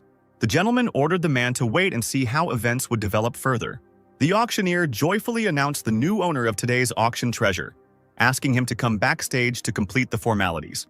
Linda clapped her hands, anticipating big money, and offered to show Yulman the way backstage. He, hiding his hands in his pockets, jumped over the railing, shouting that the girl shouldn't bother. His companion extended her hand, squealing that Yulman should not go straight ahead, but he was already standing in front of the dumbfounded auctioneer, holding out the spatial ring in which the money was located. The apostle glanced indifferently behind him, where Linda continued to shout something at him. The girl covered her face with her hand, saying that there is a very important rule at the auction. If a buyer steps onto the stage without permission, this is considered a violation of the rules.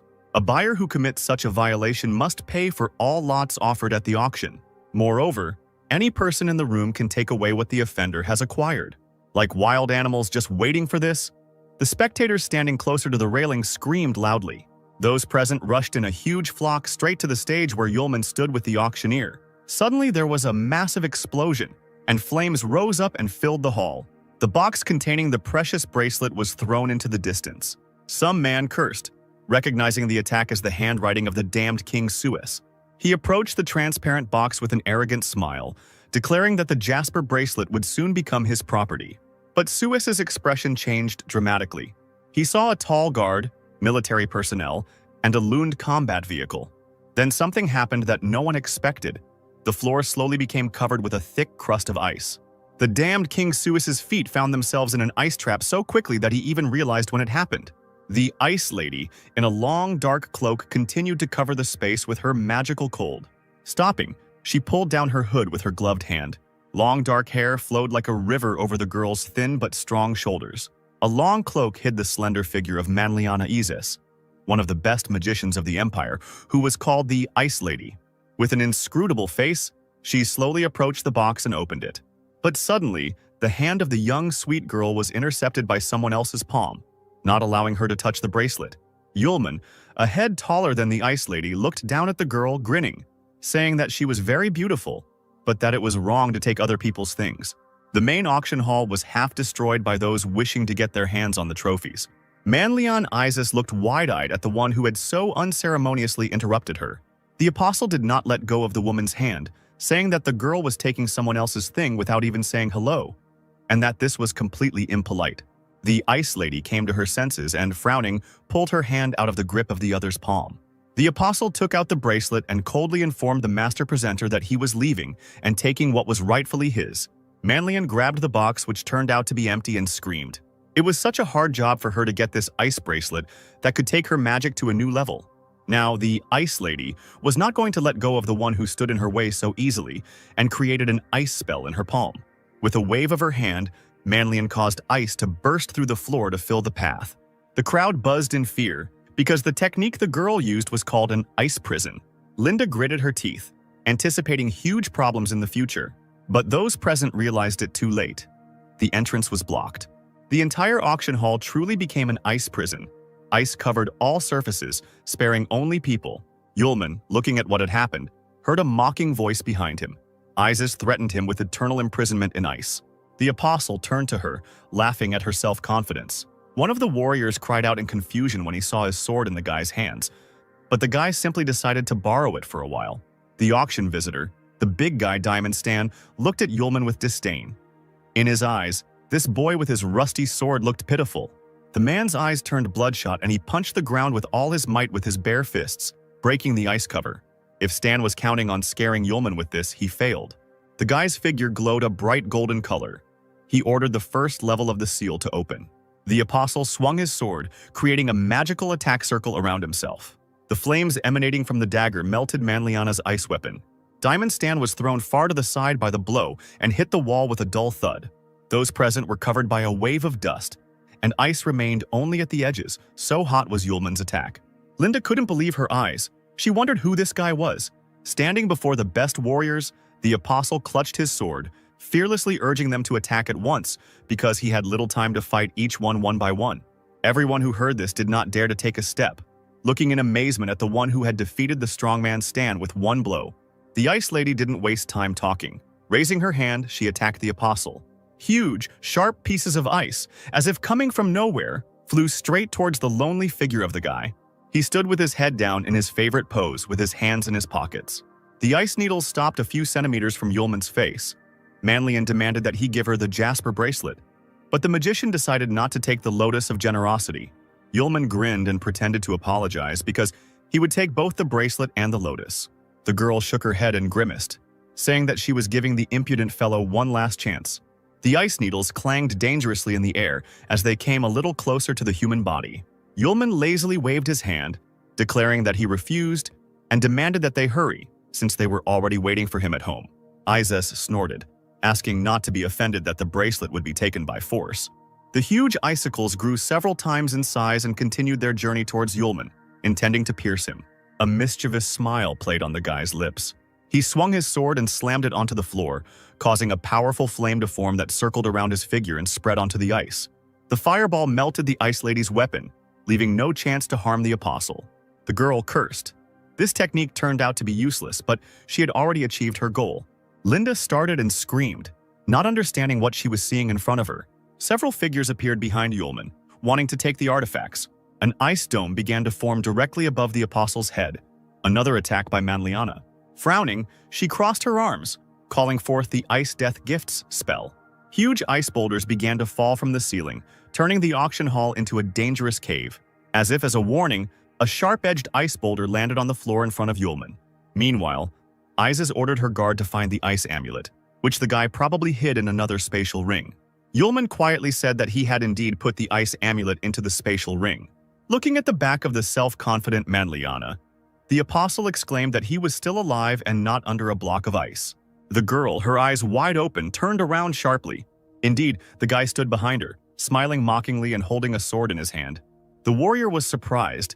She did not expect that the enemy would be able to escape. Yulman scratched his ear, stating that anyone could have heard the spell that Manlian was speaking loudly. Moreover, such a huge piece of ice is surrounded by an aura of icy air. It will not be possible to hide it. It seems that Miss has not yet mastered the art of hidden strikes. Hearing these words that cast doubt on her strength, the Ice Lady immediately formed a new spell coil in her hand. The apostle smirked, asking if the girl was sure she wanted to continue. There was a sound of fabric tearing, and Manlian looked down in shock to find that the bottom half of her suit had been torn apart right on her. The apostle swung his sword a second time, but so quickly that the human eye could not catch it. This time, the girl was left naked, with only a few scraps of fabric on her body. The warriors standing around them turned red. The men's eyes sparkled from contemplating the naked female body. Manlian fell to her knees in shock, covering herself with her hands. She could only whisper, asking how this even happened. Her guard ran up to the ruler and quickly threw a cloak over the girl. Yulman, quietly laughing like lightning, ran past the stunned Ice Lady. The girl slowly turned around, analyzing what had happened. The apostle turned to the crowd with a smile, asking if there was anyone willing to take the jade bracelet and the ice lotus. The warriors shook their heads furiously, swearing in one voice that they would no longer lay claim to the treasure. Manliana's confidant asked if he should send people to capture the enemy, but the girl refused, causing the guard to bewilder. Isis hung her head low, still embarrassed by her recent disgrace. She realized that the guy could have easily killed her, but for some reason he didn't do it and spared her. The apostle approached the ice wall and with one precise movement of his sword slashed at it. The ice melted and began to gradually creep to the sides, forming a long-awaited liberation from the artificially created prison. He waved his hand towards the gap, telling those present that they could now come out. Yulman approached Linda, thanking her for today, and he also asked for help in returning the sword to its owner. The girl took the sword with embarrassment, shaking her head and stuttering. The guy suddenly thoughtfully put his fist to his chin, starting to carefully examine Linda. When she finally blushed, Yulman concluded that the girl really looked better with her hair up than now, when it was loose. At that moment, Linda seemed to be illuminated by a gentle sun. Such was the impression made on her by the words of her interlocutor. Yulman waved goodbye to her. His new girlfriend made the guy promise to return to the shop to get all the materials. Linda's friends ran up to her, asking in surprise where that heartless beauty had gone. The guy, looking after Yulman, asked who it was and where he came from. A dreamy and incredibly stupid smile blossomed on the girl's face. After spinning around, she covered her face with her hands, saying that the handsome, rich, and cool man was, of course, her future husband. Her cry of promise to marry this guy in this life and the next one echoed over the tavern. An apostle walking down the street sneezed loudly. He wiped his nose, suspecting the teacher in Sierra of thinking too much about him. A sure sign that it was time to go back. He had barely managed to turn the corner when he heard angry male shouts, promising to teach someone a lesson for stubbornness. Coming closer, Yulman saw several ragged men with guns surrounding a thin, girlish figure in a cloak. The man swung his whip, shouting that if something was not understood in a friendly way, it was worth explaining by force. The apostle was nearby in a few steps and firmly grabbed the base of the whip.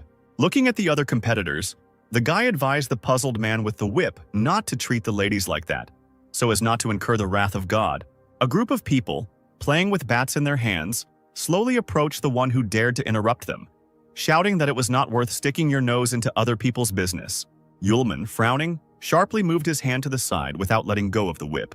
The man remained hanging on his weapon, and what's more, He was also thrown into the wall. Like a large sack of stones, he fell on his back with a loud thud. The man immediately lost consciousness from such a flight, possibly forever. The opponents opened their mouths wide and retreated a few steps back. Yulman asked with a smile what they were talking about, since he couldn't hear them because of the strong wind. The men began to stutter among themselves. They were not saying anything, it was already dark and it was time to leave.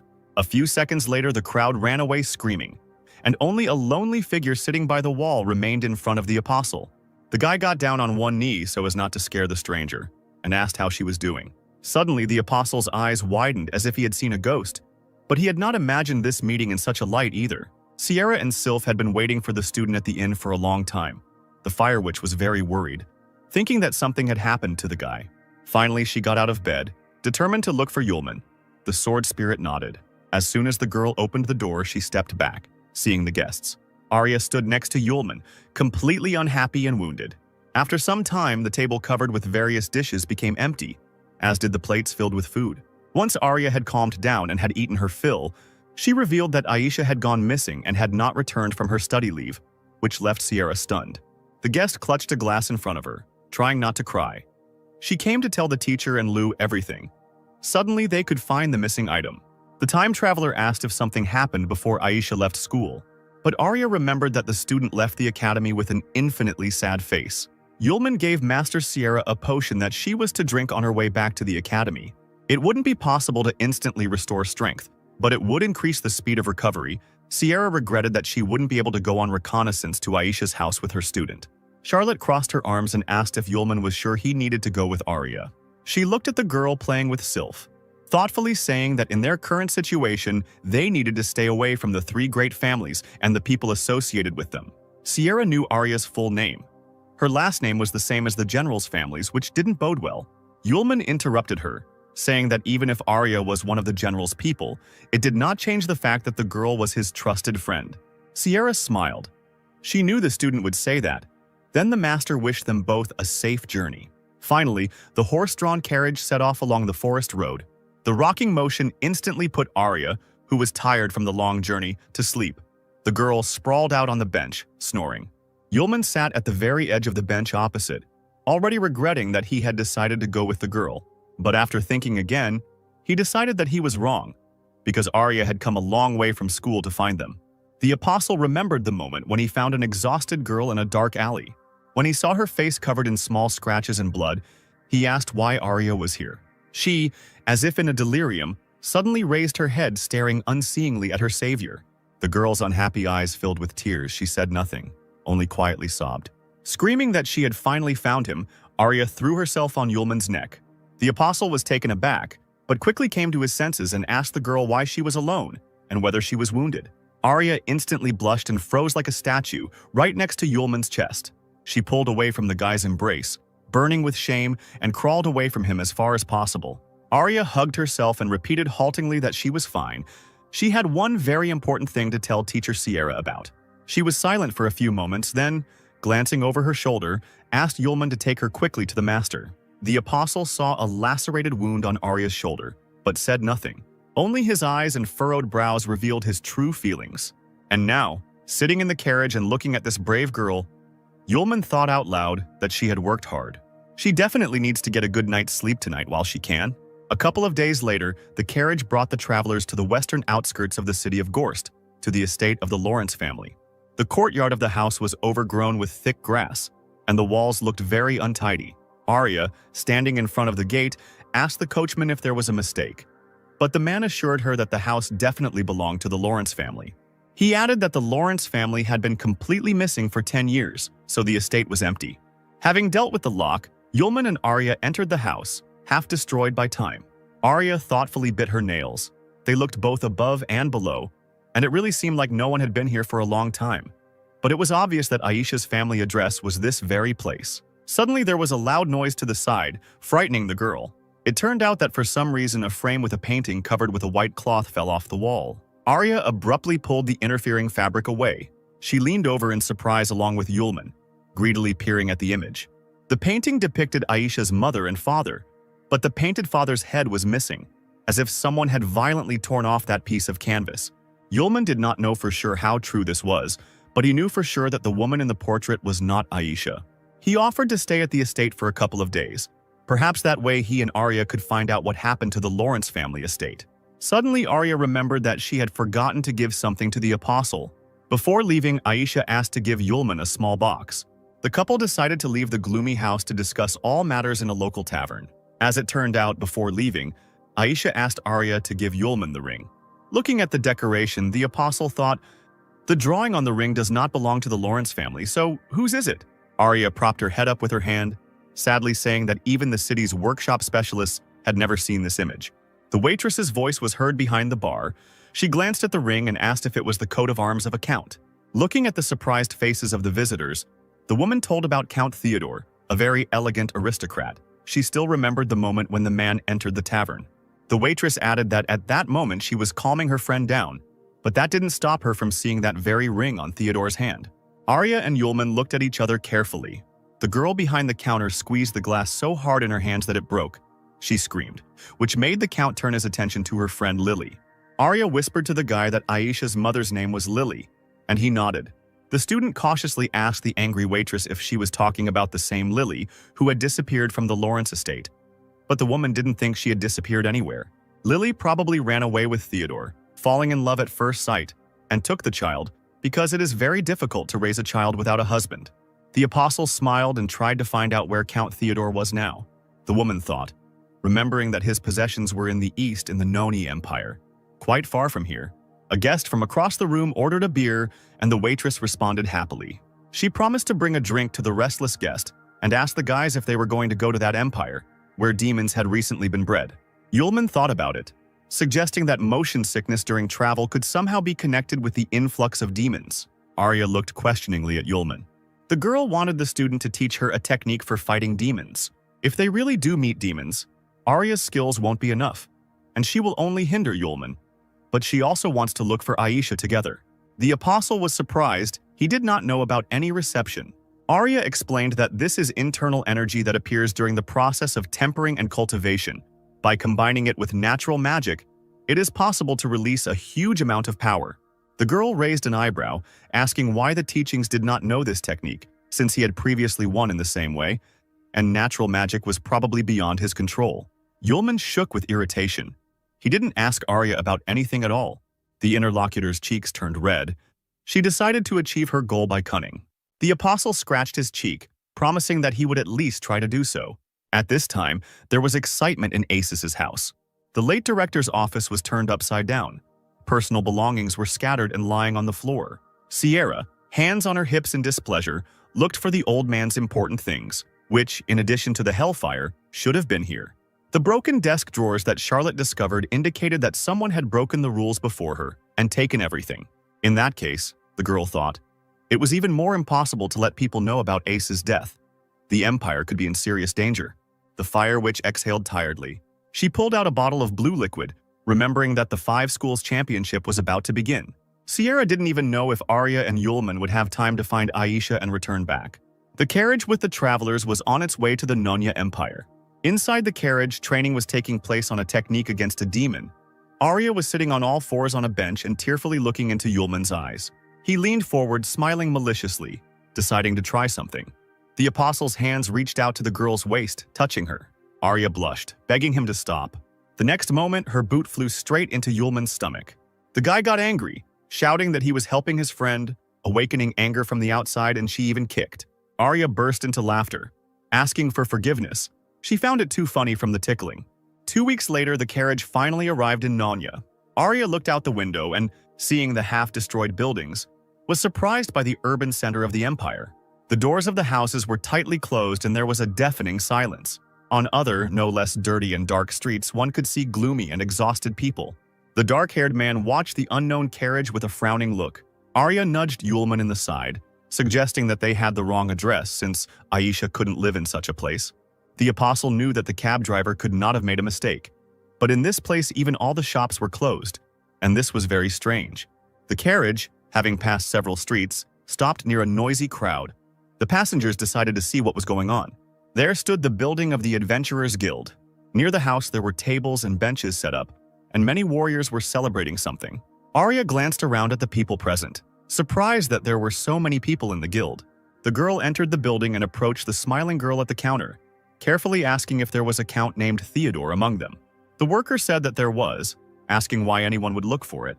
Arya almost answered, but Yulman covered her mouth with his hand and smiled sweetly at the worker, saying that they would be back soon. The student pounced on the apostle with accusations, but he rightly noted that since everyone was looking for Lily, even though she had married the count, perhaps the woman did not want anyone to know about her. Arya came to her senses, agreeing with her friend that it was wrong to ask so directly. Yulman approached the counter again and said that on the way to the Empire he found the count's family ring, so he decided to return it, maybe even get some kind of reward for it. The apostle asked the girl where Theodore could now be found. The corners of the worker's lips turned down. She said that the count lived in a castle in the suburbs, but the way there lay through the forests of Nonya, where something had been wrong lately. Arya slowly moved her gaze from the girl's face to the stack of papers. She winced, asking if there really were demons there now. The worker confirmed that 6 months ago there were many more local animals, and then rumors began to spread about the appearance of demons, and recently their traces were discovered. Yulman asked if the Adventurers Guild were demon hunters hired by Count Theodore. The girl shook her head, answering that although these were the lands of the Count, he did not respond at all to the appearance of the demons. This time the reward was announced by the Imperial Society of Adventurers itself. When she added that whoever killed one monster could get 5 million, Yulman and Arya's eyes lit up. The apostle thought, if Count Theodore is now Aisha's stepfather, the student can help cleanse the lands of demons and get good money, and maybe even marry Aisha. Arya wondered why the demons had appeared again, since they had been destroyed long ago. The worker said with concern that the residents themselves do not know what is happening here. The detachment of 100 hunters that left today has not yet returned. Yulman remembered that even before this human civilization, people and demons coexisted peacefully for a long time. But for some reason, a war broke out. The 15th apostle, Arma, and the 12th apostle, Kapasis. The first was the protector of people, the second was supported by a demon. The war between them was the first, which came in the time of the apostles. The battle ended, but neither Arma nor Kapasis were seen again, and the demons also did not appear in people's field of vision. The apostle believed that if these two had not fought so fiercely, humanity would not have to fear his kind so much. It was getting dark. The forests of Nonya were dense. The tall trees rustled from the gusts of wind. By this time, the forest floor was already sprinkled with the blood of many hunters who had fallen at the hands of the demons. The last surviving man was wounded and breathing heavily as he tried to escape the dense space. Hearing clicks behind him, the warrior screamed and ran headlong, stumbling as he went. He was unlucky. His boot got caught on a thick branch on the ground.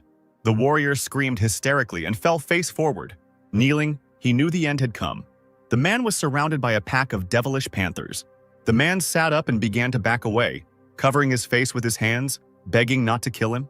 A huge clawed paw with snow-white fur appeared as if from nowhere. Blood sprayed into the air, splattering the tree trunk.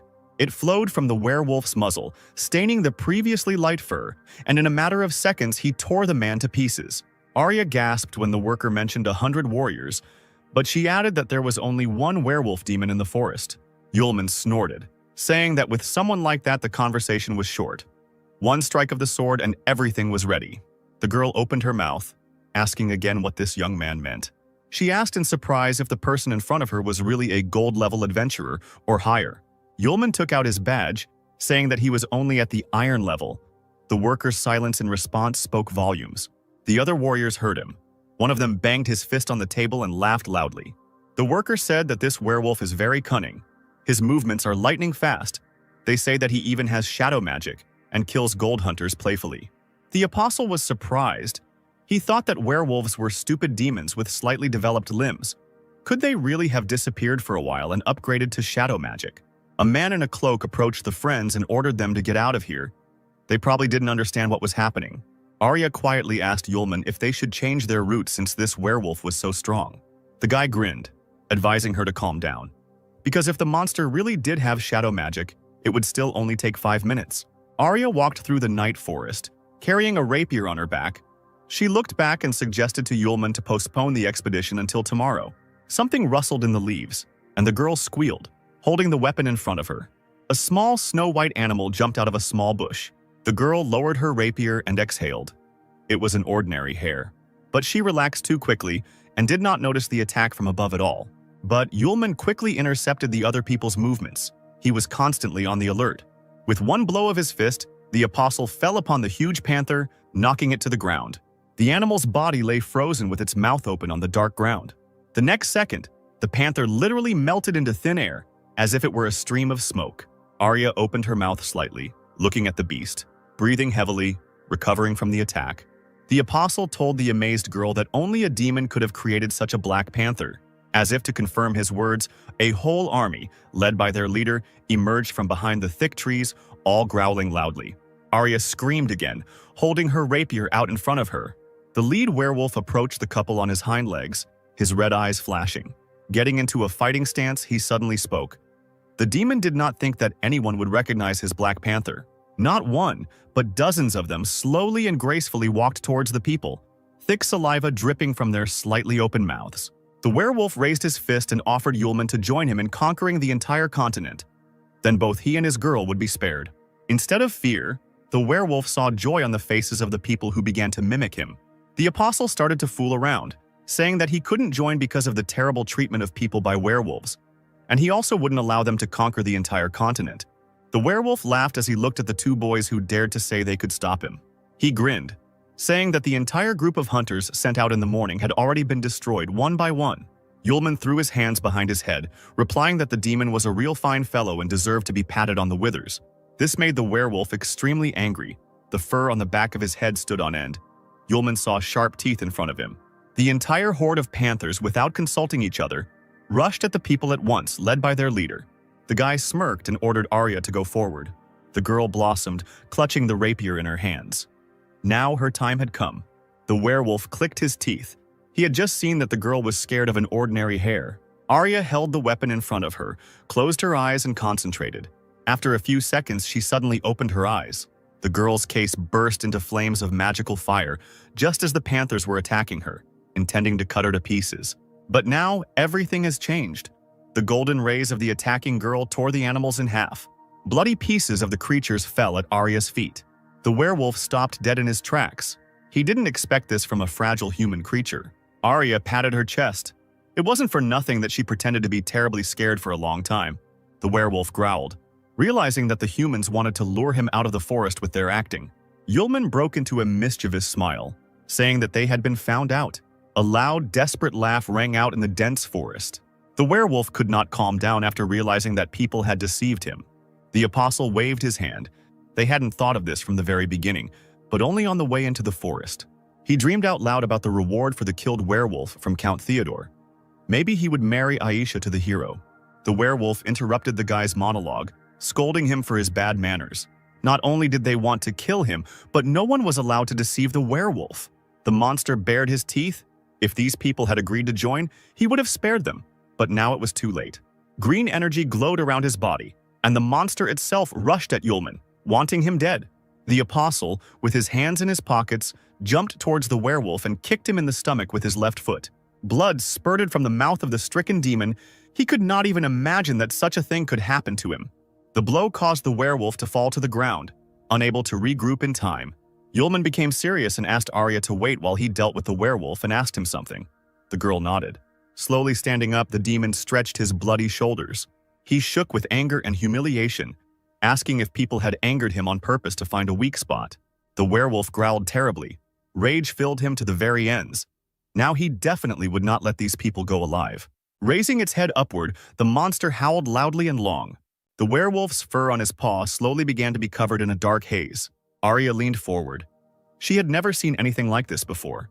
Yulman learned shadow magic from the afterlife by asking a werewolf who taught him this. He laughed, suggesting that Yulman go down to hell and find out, again attacking the guy. The apostle deftly dodged the limb, reaching towards him and the thick black smoke. The werewolf turned and again tried to grab the wily man in his paws. Yulman dodged, dancing, managing to talk at the same time. He told the demon that there was someone very annoying in hell. The werewolf only breathed heavily and continued to try to destroy the annoying enemy. Another blow of the paw did not reach its target, only destroying the clearing where the battle was taking place. The werewolf growled, "He couldn't even touch this man." The apostle, as if nothing had happened, stood before the demon, intending to ask him a question. The werewolf bared his teeth. A man forces you to answer questions when he himself was silent when asked.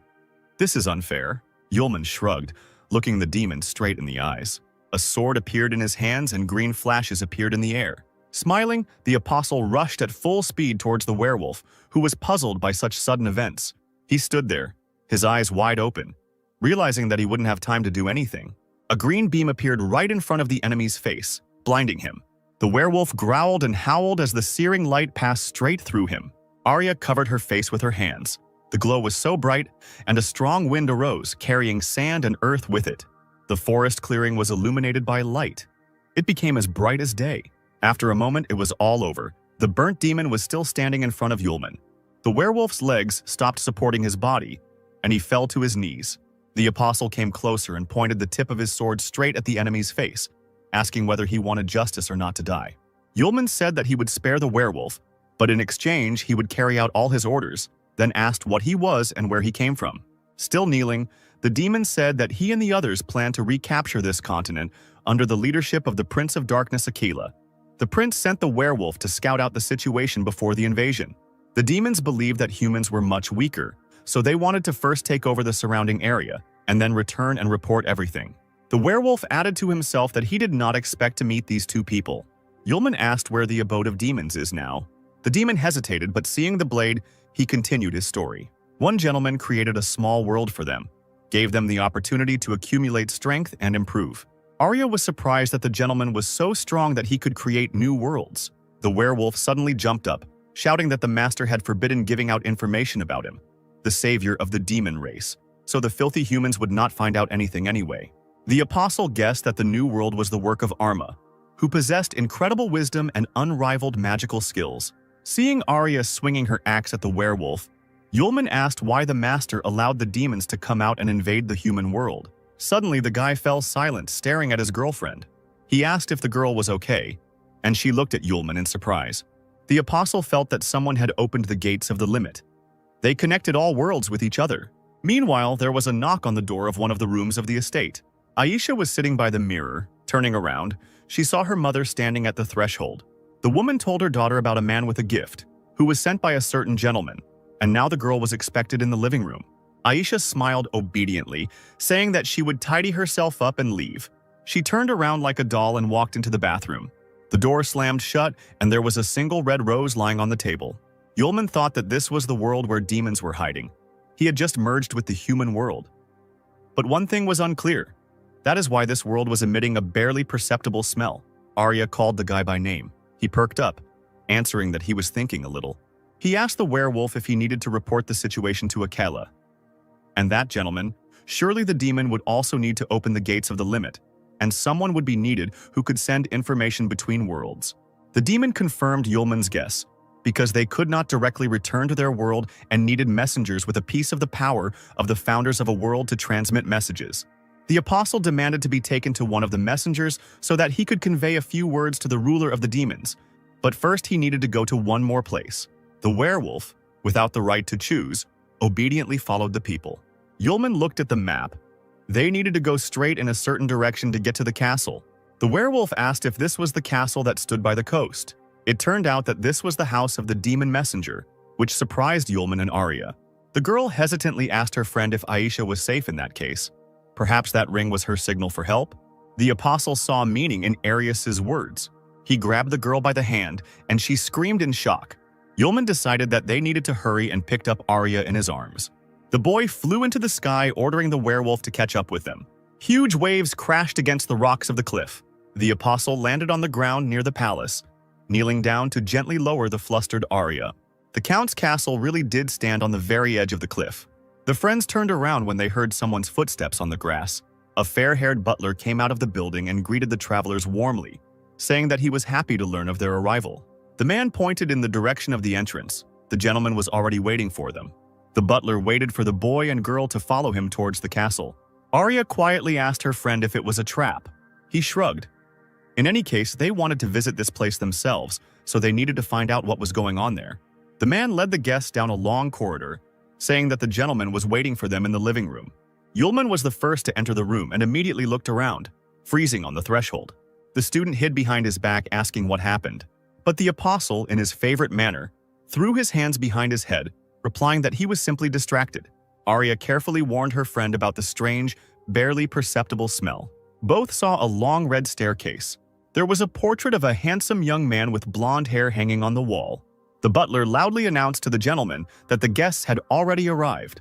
A graceful female hand placed the cup on the table and allowed the man to leave. The owner of the voice, sitting with her back to those present, slowly rose from her chair. Aisha's mother, a tall, stately woman in an evening dress, slowly walked towards Yulman and Arya, greeting them. The apostle stepped back in surprise when he saw her.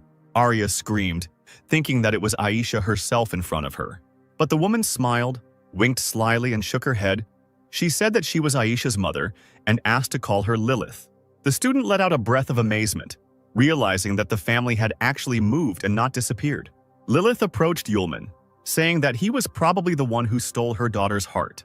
The apostle became serious and immediately asked where the girl was now. The next moment, Lilith suddenly stepped forward and wrapped her arms around the guy's neck, laughing. The woman whispered in a drawn-out voice that he would not be able to take his daughter, but she herself would be able to give the guest pleasure for one night. A purple haze spread from the palm that Lilith placed behind Yulman's back. He grabbed the woman by the hand and threw her away from him. The apostle reported that there were too many succubi. Arya screamed that it was not Aisha's mother but a messenger, but Lilith immediately objected. She looked at the guest, asking how he knew about her essence. Yulman said that she knew about his and her friend's approach even at the castle gates, then invited them in. Only people who possessed black magic could do that. The abilities of ordinary magicians would not help here. When the woman suggested that this was indeed the case, the apostle asked her to explain her eternal youth, since ordinary people grow old. Only now did Yulman let go of Lilith's hand, saying that the seduction spell she had just used confirmed his suspicions. The woman sighed submissively, admitting that she was a succubus, and that Aisha was indeed her daughter, but was simply born a half-breed. Lily winked, saying that as a reward for the guy being able to resist her charms, she would tell him where Aisha was, in the far room on the second floor. The guy didn't answer and called Arya to follow him. The girl waved her hand, answering that she would wait here because Yulman was the person Aisha wanted to see now, and she didn't want to disturb them at all. Yulman asked again if his friend really wanted to stay here. Lilith spoke up, smiled, and said that she would not offend the guest. She added that it was getting late, and the guy had better go to Aisha quickly because she would soon go to bed. Arya waved her hand, urging the student, who told her to be careful and, if anything happened, to scream immediately. Lilith, hearing their conversation, became noticeably sad, lowering her head. Yulman, climbing the stairs, asked in advance if she was asleep. Seeing the nearest door, he was about to knock, but to his surprise, it was not locked. The apostle entered a pretty girl's room, quite suitable in style for someone like Aisha. He pressed his hands to his chest, feeling an unprecedented excitement, finding himself in the room of the object of his dreams. Yulman's gaze caught on some object lying alone on the table. He picked up a rose flower, the same one he had given to Aisha before going to the Magic Congress. The door to the room opened slightly, and a cloud of hot steam seeped out from there. Yulman, lost in thought, shuddered and turned around sharply.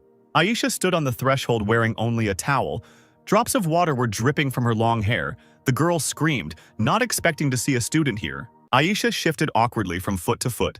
Pressing her hand tightly to her chest, she hesitantly asked how Yulman ended up here. The guy was no less surprised. He babbled that he hadn't thought anything bad when he entered his girlfriend's room. The apostle's gaze darted around the room, trying not to look at the girl dressed in only a towel. Aisha shook her head and found the strength to smile understandingly at the unexpected guest. Suddenly, the girl's whole body tensed up like a string, and in her head, someone's dark, snake-like voice warned that His Majesty would find out and be very angry. Trying to cover his reddened cheeks with his hair, Yulman said that he and Arya were looking for a girl. But without even listening to her classmate to the end, Aisha's face instantly changed and sternly ordered him to leave. Yulman worriedly asked her what she meant, but the girl only added that her friends shouldn't have come. She said that the ring was left by her as a souvenir, with no intention of leaving the children a clue to search, and the apostle drew attention to Aisha's sudden departure from school. She clenched the fist of her free hand, her friend's words echoing heavily in her head.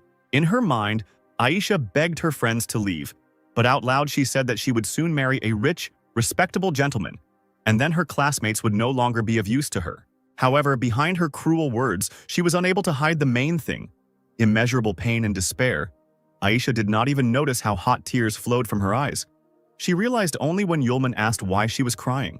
Blinking several times, the student was extremely surprised by this, because she had been holding back so diligently.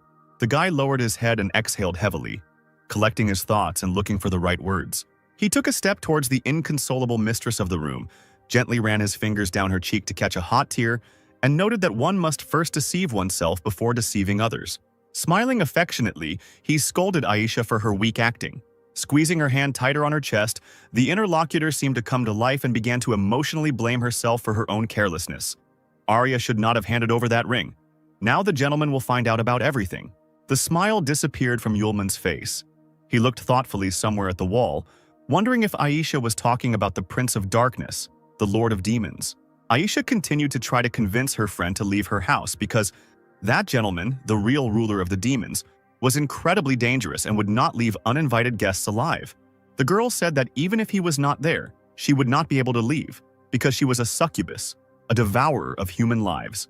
She suddenly blushed deeply and shook her head, trying to hide her face behind a thick shock of hair. Aisha began to talk about the close relationship between her and Yulman, but he laughed, declaring that he did not care about the essence of his beloved, whether she was a human, a succubus, or even a demon.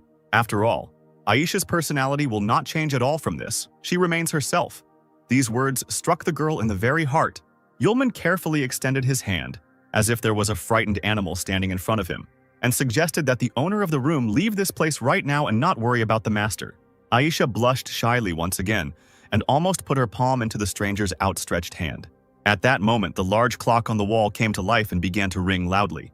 A loud hum was heard in the corridor of the estate, counting down the minutes. Lilith smirked, quietly noticing that it was midnight. Arya turned her head sharply, looking at the succubus, and stood up from her seat, looking around nervously. Aisha, frightened by the ringing, pressed her hands to her chest again, frightened, noticing that time had flown by very quickly, while Yulman nodded dreamily. The girl ordered the dazed guest to turn away immediately so that she could change her clothes, and she had to repeat her request several more times before her classmate obeyed. The way Aisha became excited when she heard the clock ringing surprised Yulman quite a bit, and he asked what it all meant. He heard a towel fall to the floor. The girl answered harshly that she would not have time to explain.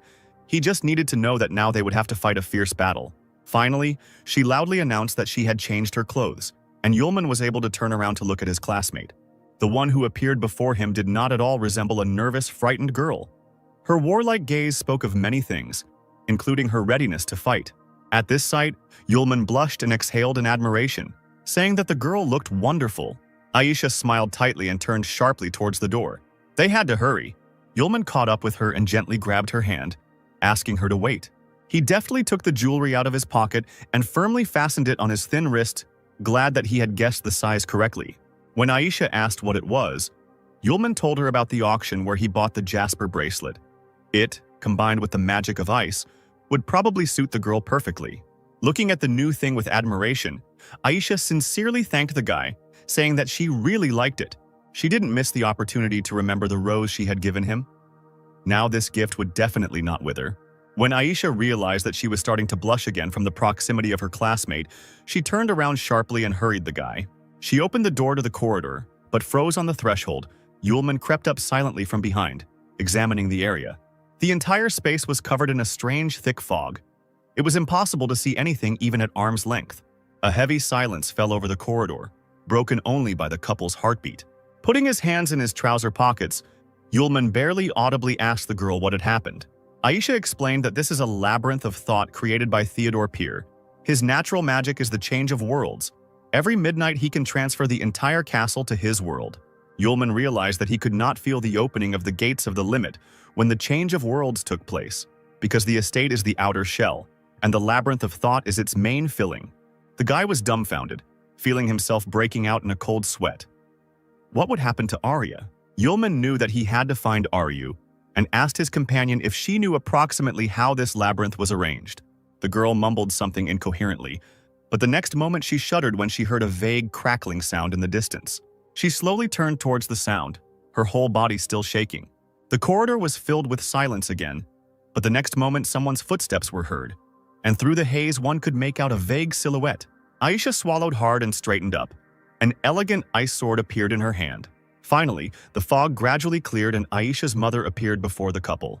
The woman, grinning evilly, lazily reminded her daughter that it was already midnight.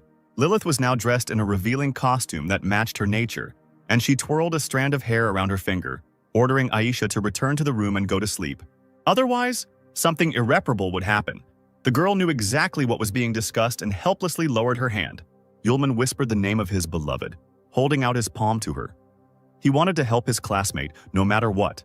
Lilith followed the stranger's hand with her gaze and smiled broadly, confident that her daughter would certainly obey her. Aisha, whose eyes were covered by thick bangs, lowered her head and decided something for herself. Imagine the mother's surprise when she heard her always obedient child firmly ask for forgiveness. Aisha pointed her sword at Lilith, announcing that she no longer intended to stay in the castle and left with Yulman. She will leave this cage forever, in which she has been truly suffocating all this time. Yulman, watching the warlike girl, once again plunged into his dreams about her.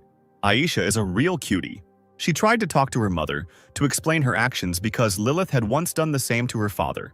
Before Aisha could finish speaking, something sharp flew past her face, cutting off a strand of her bright hair. The mother's knuckles cracked as her hand clenched into a fist, and the woman loudly ordered silence. Her daughter's words made her quite angry, she understood, and therefore did not want to repeat her own mistakes. For succubi, ordinary people were too weak companions. Yulman tried to explain that he was not an ordinary person at all, but Aisha shouted that for some reason her mother still secretly sighed about her dead love. Lilith fell silent and stared in amazement at her daughter, who dared to say such impudent words to her. She bared her teeth when she heard Aisha ask Yulman to let her figure things out on her own. The succubus's body was illuminated by a bright, icy fire. The tongues of flame licked her enraged face without causing harm. Ice shards flew towards Aisha like arrows as Lilith screamed that it was too late and that she needed to sleep. Tongues of ice began to lick the girl's hands, trying to shackle her, but they came across a jasper bracelet, a gift from Yulman. Aisha swung her sword, and whatever wanted to bind her shattered with a ringing sound, flying in different directions. Lilith opened her mouth in confusion, not knowing what to say. Aisha deflected the flying icicles, considering that the succubus did not use all her strength. This was usually enough to knock her to the floor and immobilize her. The woman noticed a jasper bracelet from the ice collection. And how did it end up in her daughter's possession? The flow of thoughts was interrupted by Aisha's scream, who loudly called her mother. The girl was serious. She gave the woman a stern look and warned that if she got in the way, she shouldn't expect anyone to stand on ceremony with her. Now Aisha herself was about to attack Lilith. Clutching the blade tightly in her hands, she called for help from ice arrows. But Lilith only laughed, reminding Aisha that her mother was a purebred succubus. Pressing her hands to her chest, she began to transform to confirm her words. The space was covered with a purple veil, and black wings, almost the same as those of the creatures of darkness, blossomed on the woman's naked back. Lilith's slender figure towered over those present, and behind her back, her wings, which had grown several times, flapped loudly. The succubus's thin tail playfully swayed in the air. The woman also developed rugas on her head. Her ears became pointed, and she urged her daughter to look at the true power of the succubi. Aisha clenched her teeth until they creaked as she watched her mother, whom she saw in her true form for the first time. Yulman did not take his eyes off his rival, watching her carefully. At this time, Arya wandered alone through the corridors of the castle, filled with thick fog, calling out for Aisha and Yulman at the top of her voice. She clutched a battle axe in her hands, ready to fight back, and couldn't understand why, as soon as the clock stopped striking, the living room of the estate turned into this cursed place. Suddenly, a sharp and loud squeak was heard above the girl's head, and the sound of a portal appearing. Raising her head, she was surprised to notice the appearance of many bats. A purring male voice sounded very close to Arya. He was delighted to see a small mouse appear in his labyrinth. Lilith jumped up as if stung and turned sharply in the direction of the voice. In front of her stood a tall blond man with sharp teeth, dressed in an old-fashioned suit and cloak. He urged the girl not to be afraid, welcoming her into the labyrinth of thoughts. The man's eyes glowed an otherworldly yellow, looking carnivorously at his victim.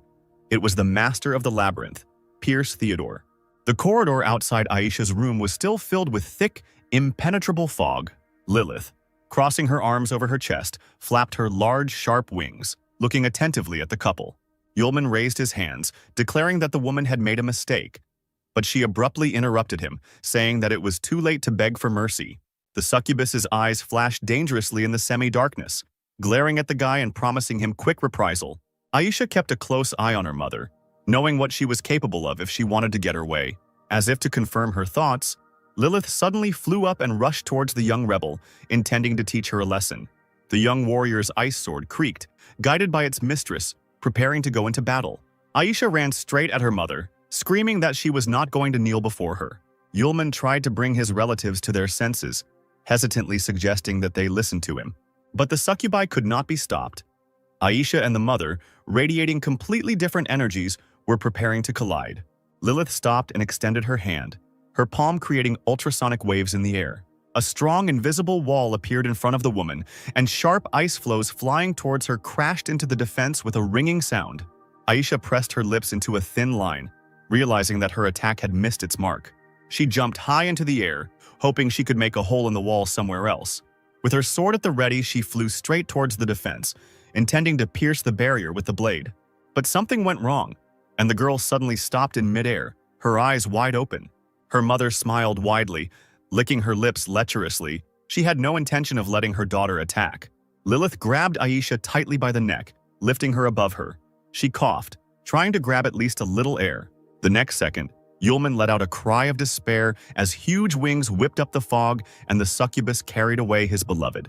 He watched intently as the mother carried her own daughter away, unable to believe such cruel treatment.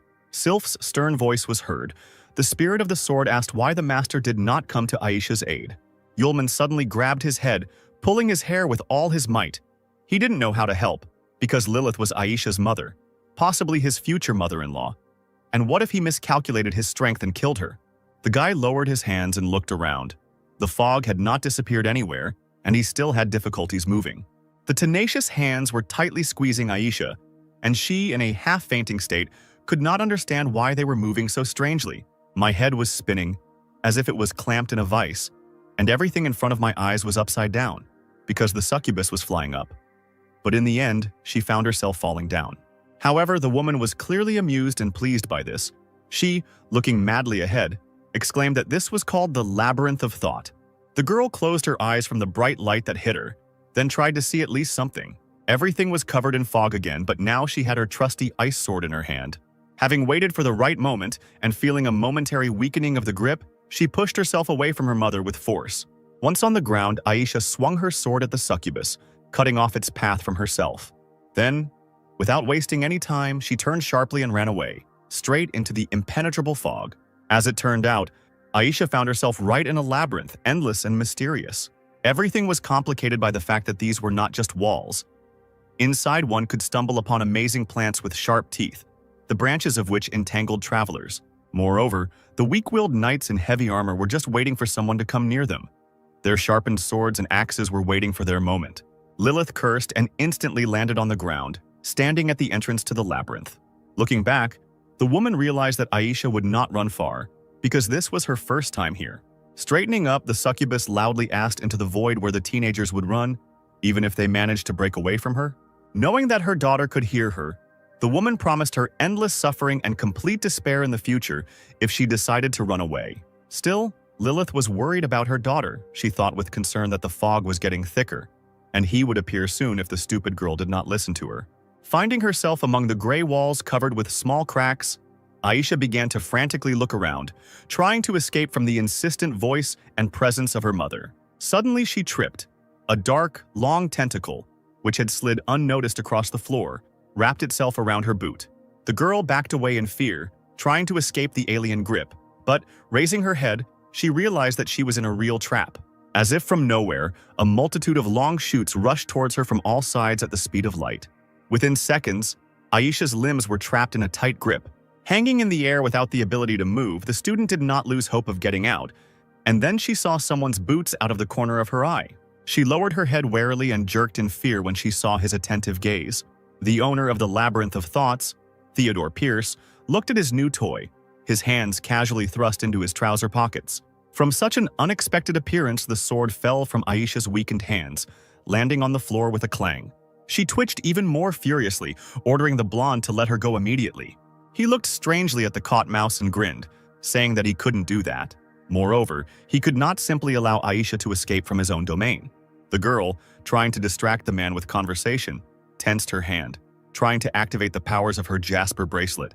Theodore, still grinning, moved his palm with a dark flame in it through the air, Clearly controlling the tentacles, he mocked Aisha, who was powerless against the labyrinth. The unfortunate woman continued to struggle, hoping for help from the bracelet, but it seemed to be all in vain. The more furiously she tried, the more painfully and tightly the long tentacles wrapped around her body. Enveloping every part of her body, the tendrils slowly crept towards her face, and Aisha screamed in horror at the top of her lungs. The vampire hissed, deciding to stop there since the girl was a future member of the family of that gentleman. But if it had been someone else in her place, he would have long ago ended up in the collection of victims of the labyrinth. The student answered Pierce with difficulty that even if she ended up in the master's family, she would still find a way to take revenge on the scoundrel. The blonde raised an elegant eyebrow, looking at his captive with interest. He pretended to think about it and said that he remembered one important thing that he had not told Aisha until now. Pierce bared his teeth, revealing teeth as sharp as steel, indicating that the gentleman only had his eye on the girl's flesh. The man enjoyed Aisha's tears as he told her how the master would erase and throw away her current personality and soul.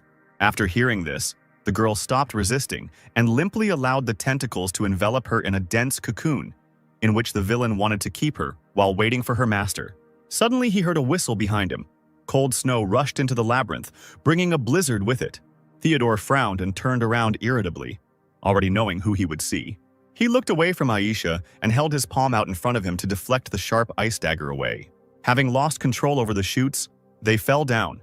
The girl fell to the ground, but she did not have the strength to get up. Like a doll, the captive looked somewhere into the distance with glassy eyes. Pierce, smoothing his cloak, walked forward furiously, asking the guest what she was doing. Lilith, stepping through the thick fog, asked mockingly if the blonde didn't understand it himself. In 1 second, the woman's calm tone was replaced by a hysterical scream. She accused Pierce of lying because he did not say that her daughter's soul and personality would be erased. The succubus flew up and, clutching a sharp dagger in her hands, intended to attack the owner of the labyrinth. But he was not stupid and did not wait until he was wounded. The vampire quickly ordered the tentacles to envelop Lilith's hands. She gritted her teeth from the unexpected attack and lost her balance, feeling herself falling. The faithful servants of their master dragged her down, and only once did black wings flash above the fog. The woman fell at full speed straight onto the stone floor, crumbling it, and she began to cough violently. Theodore walked slowly towards Lilith, lazily asking why she should do this, since in this world all beings except him had their own limit. In other words, there is no person in this world who would be able to defeat him, the master of the labyrinth of thoughts.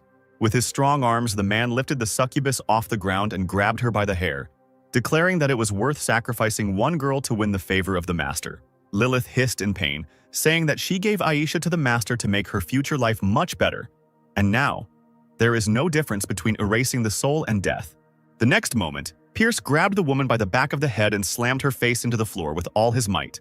Then he jerked her up by the hair, and looking at her mangled face, whispered that he would have given Lilith too, if virginity had not been a condition of the transfer.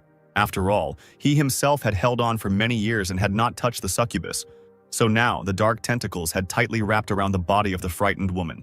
Pierce walked up to her, smiling arrogantly, promising that he would enjoy her seductive body today. Coming closer to Lilith's face, the vampire inhaled her scent. The succubus burst into tears, thinking that it was in vain that she did not allow her daughter to do what she wanted.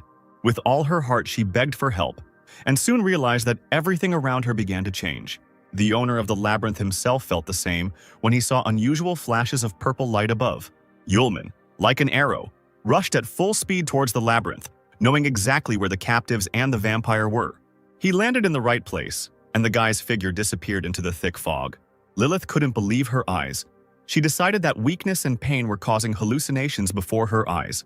But Yulman came out into the light, rubbing the back of his head and coughing hoarsely, saying that he had managed to land successfully.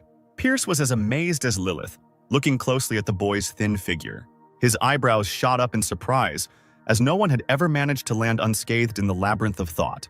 The man turned to look at the unconscious Aisha, immediately realizing that she wanted to run away to that guy. He bared his teeth and ran his tongue around his sharp fangs. All he had to do was kill this stranger and the problem would be solved. Yulman took a closer look, and the first thing he saw was an unusual flower near the wall. He never thought that he would end up in a labyrinth garden. He felt a sudden danger behind his back and froze, trying to understand where the threat was coming from. Yulman turned around sharply. The fog immediately dispersed, and a black, blurry entity flew at him like lightning. The guy deftly dodged it and noticed that it was a tentacle that flew past him. The next moment, it split into several pieces in the air. A clawed hand of tentacles formed right above Yulman, intending to grab him. The student put his hands in his pockets with a habitual gesture and glanced up briefly. The stars sparkled in the darkness. One of them lit up green especially brightly. In the apostle's hand appeared his faithful companion, the sword Excalibur, that same green star. Suddenly, Sylph's thin voice was heard. The human body of the sword. The girl let out a painful sob. Yulman heard this and looked down at the blade in his hand with concern, asking what happened. He saw with a special vision that the girl was holding her hands to her throat and taking short gulps of air. These shadows were eating away at her. The steel was rusting. The apostle brought the sword close to his face, examining it, amazed by such a reaction to space. A cloud of energy appeared in front of Yulman, vaguely resembling a human silhouette, and he laughed loudly. The next moment, the master of the labyrinth of thoughts, Theodore Pierce, appeared in place of the silhouette, saying that shadow magic was created to absorb the most beautiful things, and the spirit of the sword was very handsome. Yulman fell silent and stared at the man in surprise, examining him closely. He raised an eyebrow, noticing that the vampire resembled Count Tepes, whose portrait hung on the wall in the Great Hall, which rather hurt the pride of the self-in-love Theodore. He laughed darkly, noting that the boy was quite the daredevil. Raising his hand, he created a huge energy scythe with a sharp blade in the air, declaring that he was ready to deal with this new little mouse. And before his death, the impudent fellow must know that the name of the master of the labyrinth is not some Tepes. The magic sword with the spirit will pass from the boy's hands into his, and then everyone will have fun. Having loudly called his name, Count Theodore Pierce swung his scythe with all his might straight at the calmly standing Yulman. The red flash barely touched the guy's forehead, who only slightly lowered his head. The next moment, a wall of dust covered the space. It looked as if the guy was buried under a layer of stone. The vampire threw his head back and laughed villainously, raising his hands. But a sharp eye noticed some movement in the fog, and Pierce fell silent, staring at it. Incredibly, the guy's silhouette stood out clearly in the cloud of fog and dust. He was holding something in his outstretched hand. Long bangs fell over his face. Yulman quietly called out to the man. With just his fingers, he held tightly the blade of the scythe that had grown straight out of the cloak of the master of the labyrinth, and laughed at his name, saying that he didn't care what the count's name was. After the words, he got down to business and squeezed the powerful weapon with his hand, and bluish cracks immediately appeared on it. At the place where the apostle stood, an explosion of incredible power was heard, destroying the walls of the labyrinth and sending blue lightning upward. Yulman shamed Theodore for lusting after his own sword spirit in his presence. The man stared ahead in disbelief, not saying a word, covering his face with his hands beforehand, not expecting the explosion. The next moment, all the fog suddenly cleared, and the owner of the labyrinth could only look around helplessly. Finally, after a few silent seconds, the boy appeared right in front of him again, holding his sword in his hands, warning that no one could take it away. The count's sharp ears twitched. He couldn't believe that a mere mortal could survive his attack. In the labyrinth of thought, the force of the blow of all other beings except his own is greatly reduced. This is the law. Yulman interrupted the man, confirming his guess that he, apparently, was a messenger between the worlds, and this place was entirely created by him. The main question that the apostle wanted to ask the master of the labyrinth remained, where are Aisha and Arya now? The vampire narrowed his eyes, remembering who the boy was talking about. Finally, he grinned contentedly, showing his fangs. That was the name of that girl. The corridor, with a strange hissing sound, began to fill with thick fog again, gradually hiding the figure of the count. His eyes, thin as a cat's, sparkled dangerously in the semi-darkness. Theodore mockingly announced that he would soon allow Yulman to see his girlfriend. The apostle grimaced, looking at the vampire with suspicion, not understanding what he was up to again. At that moment, the flow of his thoughts was broken by the clatter of armor that sounded right behind his ear. Miraculously, Yulman managed to dodge the hostile knight in tightly closed armor. In the place where the guest stood, a massive axe had already fallen to the floor. At first, the apostle did not pay attention, but suddenly his gaze fell on familiar outlines. That axe was definitely Arya's weapon. Yulman remembered it well. While the knight was picking up the axe from the floor, the boy straightened up, looking at his figure. The tightly closed visor left no chance to see who was hiding in the heavy clothes. Yulman took a step forward and hesitantly called his friend by name. No one answered him. But now other, more massive warriors appeared behind the knight. Their armor was different from each other, but they had one thing in common. All the warriors slowly approached the uninvited guest. One of them stepped forward, piercing Yulman with burning red eyes. The apostle took a deep breath of the stale air, realizing that the knights were emanating the distinct smell of dead souls. Meanwhile, the warriors did not hesitate. Their steel hands reached out to the calmly standing man. Yulman stood in the labyrinth, the fog in which began to dissipate due to the sharp movements of the warriors rushing towards him. Just as one of the largest knights was about to lower his weapon on the guy, he deftly jumped aside. The knight leaned forward, letting go of his mace, which the apostle immediately took advantage of. Breaking the hilt of the weapon in half, he reached out and struck the knight in a vulnerable spot, in the neck, where the armor did not connect. From such an attack, the dead man fell to the floor and slid his whole body across the stones. Another enemy had already managed to approach Yulman, intending to attack from behind. Turning around, the guy realized from the armor and weapons that it was Arya. He could not harm his friend. The boy grabbed the axe handle with one hand, holding the knight he was following from attacking, and with the other he reached for the visor. Frowning, the apostle decided that even if he was going crazy, he had to check if his friend was really there. She couldn't have done this of her own free will. The girl was probably being controlled. And indeed, the apostle was not deceived. Taking off his helmet, he saw Arya's empty eyes looking at him with indifference. Yulman stepped back in shock, seeing the warrior in such a state. A loud and insidious laugh was heard, and a clot of dark energy appeared in the air. The next moment, Theodore Pierce appeared before Yulman, exclaiming that he would bring Arya's soul back from the dead if the guy did not interfere with the engagement of Aisha and that gentleman. The bottom of the man's cloak was split in such a way as to hold Aisha and her mother in a cocoon, and he asked again what choice the guest would make. Lilith immediately screamed that Pierce was lying and would not fulfill his promise, and that her daughter would lose her soul and personality after marriage. Theodore tightened the bonds, causing the succubus to stop speaking and causing cries of pain to emerge. The vampire hissed, waving his hand through the air, saying that this cheap woman was talking too much. Lilith hung limply in the trap, breathing heavily, blood caked in the corners of her mouth. The man turned to Yulman again, saying that he would have to make a deal in any case, and that he shouldn't blame him for not being warned. But something changed below. Pierce suddenly fell silent and stared in amazement in that direction. The boy stood straight and stared at the count, and an incredibly oppressive and suffocating spirit hung around him. The apostle grinned and slowly began to speak as the thick fog thickened at his feet, rising higher. Yulman's eyes flashed a fiery red light as he summoned the fourth seal. Finally, having announced the command removal for printing, a tsunami formed around the guy, which only he himself could control. Theodore clenched his fists angrily and continued to look at the boy, not knowing what to do. He noted dejectedly that no one from the human race could become so powerful. Turning sharply, the vampire decided to get out of here immediately because the guy was probably not human. The hems of his cloak, reaching out to its owner, freed Lilith and Aisha, who were bound in the fabric. The mother and daughter fell headlong without regaining consciousness. But on the ground, the apostle caught them, holding his relatives securely by the waist. Lilith was the first to wake up. She looked extremely guilty, and with dry lips, she whispered to the apostle that she was asking for forgiveness for her mistake. Tears poured from her large purple eyes. The woman begged him to leave her here and go with Aisha.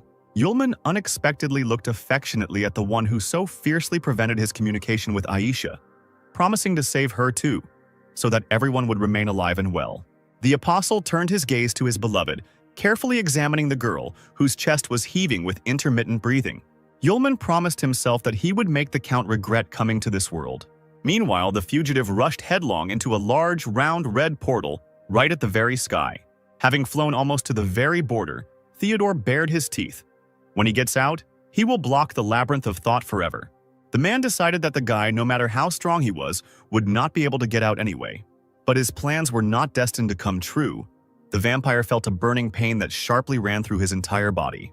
Pierce screamed, and a stream of ice-cold blood burst from his wide-open mouth. Pierce ran his hand over his charred chest in confusion. The burning beam had taken away his right arm.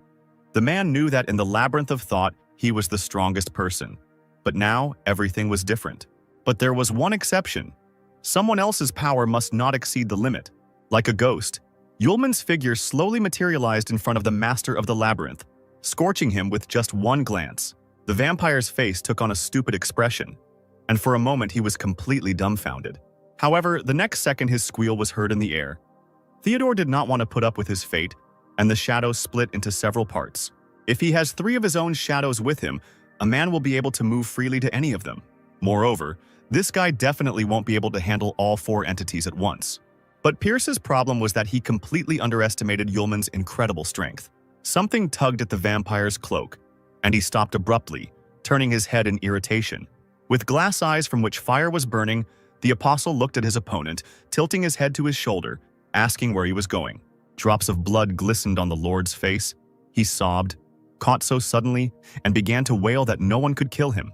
Yulman held the vampire by the collar with both hands while he stuttered and threatened him with connections in the world of the dead, thanks to which Arya's soul would disappear. The apostle interrupted the flow of meaningless speech by shaking the powerful master of the labyrinth well, like a rag doll. He strictly ordered not to call Arya his girlfriend. Pierce shouldn't vulgarize everything. Removing his left hand, he dug his right hand into the vampire's chest, causing him to shudder once again. Yulman mockingly said that, by a coincidence, he also had acquaintances in the world of the dead. Feeling the boy's incredible energy, Theodore realized with horror that gentleman had the same energy when he first appeared to trample the Empire. Blue light filled the Count's eyes, because this energy is the source of all life on Earth. The energy of the source.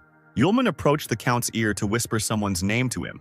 And then, without warning, with a single gesture, he swung Pierce with just one hand, as if he weighed nothing. The apostle ordered Harvey to come out to him and launched Theodore Pierce down like a ball. There was a huge explosion that destroyed the towers of the palace and illuminated the space with a blue color. The vampire's body lay in a crater in the ground, and the labyrinth was broken. Looking up into the dark sky, the Count barely moved his dry lips as he pronounced that very name. At that moment, a huge piece of stone landed on his chest from a great height. Then a crack appeared there, and a bright red light began to break through. Someone's bones were tearing apart the stone, helping themselves to get out into the world. The gap gradually became larger under the influence of inhuman force. Finally, the skeleton stopped, and a stone pillar burst out from under the ground like a tree. Inside it, like a butterfly in a flower, sat that same Harvey, a young guy with purple hair, frowning as he looked around. Theodore managed to jump aside, and now, sitting nearby in torn clothes, he looked at the new arrival, surprised that he had come in response to the call. Pierce shook his head and devoured the Dark King Harvey with his eyes. Yulman, with his hands in his pockets, slowly materialized in front of the king. He frowned, showing a row of sharp teeth, and it seemed he was not happy about the apostle's appearance. The Count burst out laughing. He had heard about Harvey's bad character, who disliked rude people most of all, and now he was clearly angry with that stranger. But then, the King of Darkness coquettishly reached out to Yulman, grabbing him by the collar and smiling sweetly, declaring that he did not recognize him at all in this outfit. The student boldly removed the stranger's hand, demanding that he leave him alone, while Harvey pretended to be offended, since they hadn't seen each other for 1,000 years, and Yulman trampled all his feelings with his rudeness. Pierce's eyes nearly popped out of his sockets. He was so shocked by what he saw. The apostle rolled his eyes and asked Harvey not to get excited and to help him, who immediately looked at the guy with interest. Then, smiling playfully, he said with satisfaction that now Yulman needed help. Without saying a word, the student led the King of Darkness to his friend, who was standing motionless to the side. Pointing to Arya, the apostle asked if Harvey could help return her soul back to her body. The demon, instantly becoming serious, approached the girl and began to examine her, muttering that there was one but. He turned to Yulman and looked at him with distrust, asking why he wanted to help a common man so much. For the first time in all this time, the apostle allowed himself to smile, answering that Arya was his friend, nothing more. The girl's shell stood firmly on its feet. Its glass eyes looked straight ahead and expressed nothing. The corners of Harvey's lips curled downwards, and for a few seconds he looked at the mortal with a disgusted expression on his face. Then, shrugging his shoulders, he smiled broadly, replying that he would fulfill the request in exchange for a night of passionate love with Yulman. He created fire on his palm and looked gloomily at the King of Darkness, who nodded, assuring him that he would help for free. Returning to his domain, Harvey called the magic mirror, which immediately began to shower its owner with compliments. But he quickly ordered it to remain silent and get to work. Now alone, the Dark King was extremely serious and ordered his servant to scan Arya's body to find a soul that matched it. The mirror took on the form of a huge ancient tome, whose pages quickly turned by themselves. But even at such speed, the right name among the countless others did not escape Harvey's keen professional gaze. Nodding to himself, the King of Darkness mentally summoned a magic feather into his hand. It circled in the air and stuck its sharp end right into the name carved into the tome. The next moment, Arya's soul, whole and unharmed, jumped out of the book. The girl looked around in amazement, not understanding where she was or what was happening. She flinched when she heard a familiar voice calling her name and slowly turned around. Arya looked at the speaker with distrust, carefully approaching him. The eyes of the saved soul filled with tears. She sobbed, whispering the name of the person in front of her. Yulman smiled broadly, closing his eyes with joy, and was already about to greet his old friend. But she, to his incredible surprise, pounced on the guy, kissing him right on the lips. Tears glistened on Arya's dark eyelashes. In the last seconds before her death, she thought only of Yulman. The girl gently ran her palm over the amazed guy's cheek, realizing that this was exactly what her heart wanted. Arya smiled through her tears, looking devotedly into the eyes opposite. She really liked Yulman. He blushed, not knowing what to answer when his friend confessed her feelings for him, saying that she was afraid of never seeing him again, and now decided to confess everything so that there would be no more regrets. The student muttered something, but the girl did not hear him, being sure that he heard the call of her heart. Yulman smiled, saying that Arya had expressed her joy at the meeting of two friends so beautifully and naturally, which had stunned his friend's soul. She instantly became angry and grabbed Yulman by the collar, shouting that he had ruined the entire romantic atmosphere. Harvey, watching this, just rolled his eyes and asked Arya to quickly return to her body because she shouldn't linger. Arya frowned and gasped, completely unaware of the stranger, and asked who he was. But she was even more frightened by her own body. Standing to the side, the student didn't even pay attention to it at first. She trembled like a leaf in the wind and, stuttering, tried to ask what was going on. Yulman urged her not to worry and told her that, being too careless, he had put the girl in danger. But now everything was behind him. The King of Darkness, Harvey, would help her to be resurrected. Arya blinked rapidly, repeating the apostle's phrase once again, as if she didn't believe what she heard. But even this didn't bother her. Arya finally asked the question that Yulman feared most of all. Who is the guy? The student lowered his head, not daring to look his friend in the eyes, and immediately asked for forgiveness, because he had not deliberately hidden this from his friends. Arya's soul froze in the air, waiting for the revelation of Yulman's terrible secret. The guy exhaled and confessed that he was the one whom all people were very afraid of. He was the first apostle. Yulman held his breath and a deathly silence reigned on the street, interrupted only by the sounds of the night. Finally, Arya's soul let out a laugh, pressing her hand to her mouth. The guy raised an eyebrow, looking at the girl with confusion. The student laughed softly, holding her stomach, as if Yulman had just said the greatest stupidity in the world. The girl clasped her hands behind her back and easily rose into the air, smiling and saying that she would not have believed in such nonsense if she had not visited the world of the dead. Could such an eccentric really have been the first apostle? Arya chuckled and flew very close to the guy, who was looking at his friend with wide eyes. She was silent for a moment, then smiled sincerely thanking Yulman. He couldn't believe that he wasn't pushed away, accused of lying and betrayal.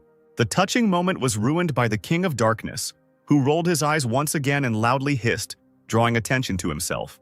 Harvey pointed towards the body again, reminding Arya's stunned spirit that it was time to come to life or else the body would soon go rigid.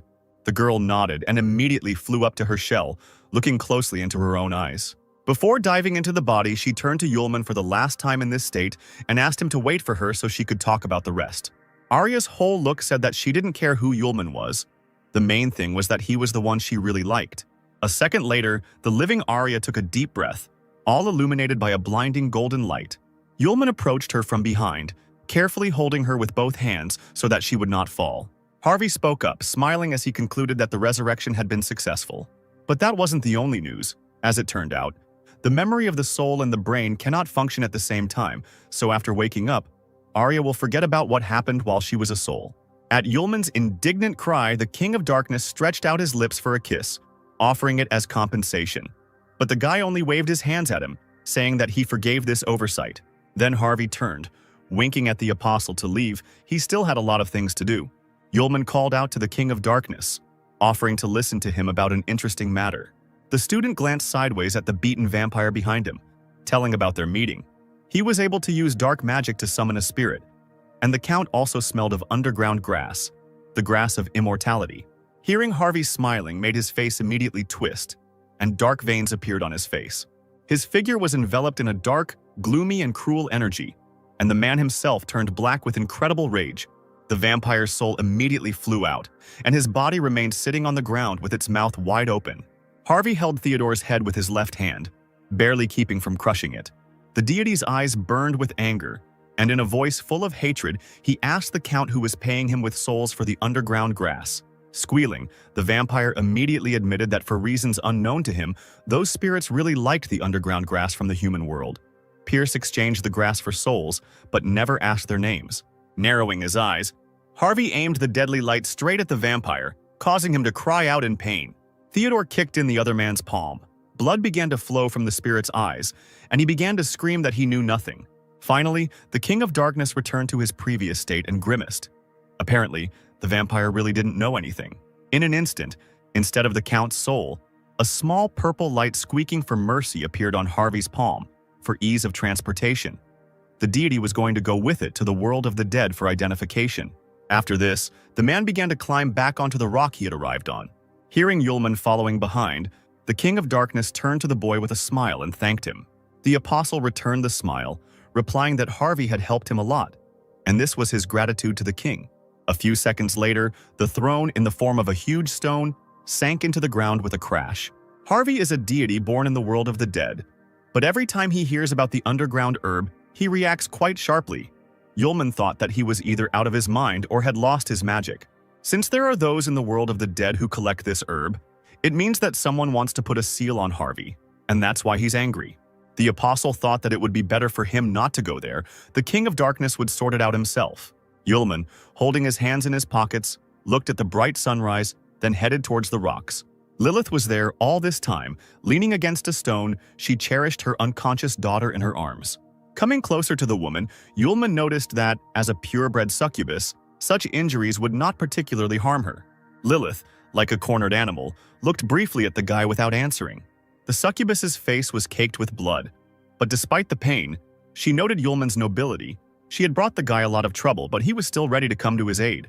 The apostle held the woman by the elbow, saying that she had not yet recovered from her wounds and should be more careful. Lilith trembled, realizing that the fierce first apostle from myths suddenly turned out to be so sensitive and meek. The guy hugged the woman, and she immediately remembered the embrace of her beloved, hoping that Aisha had found her happiness. The desperate mother's eyes filled with hot tears and she pulled away.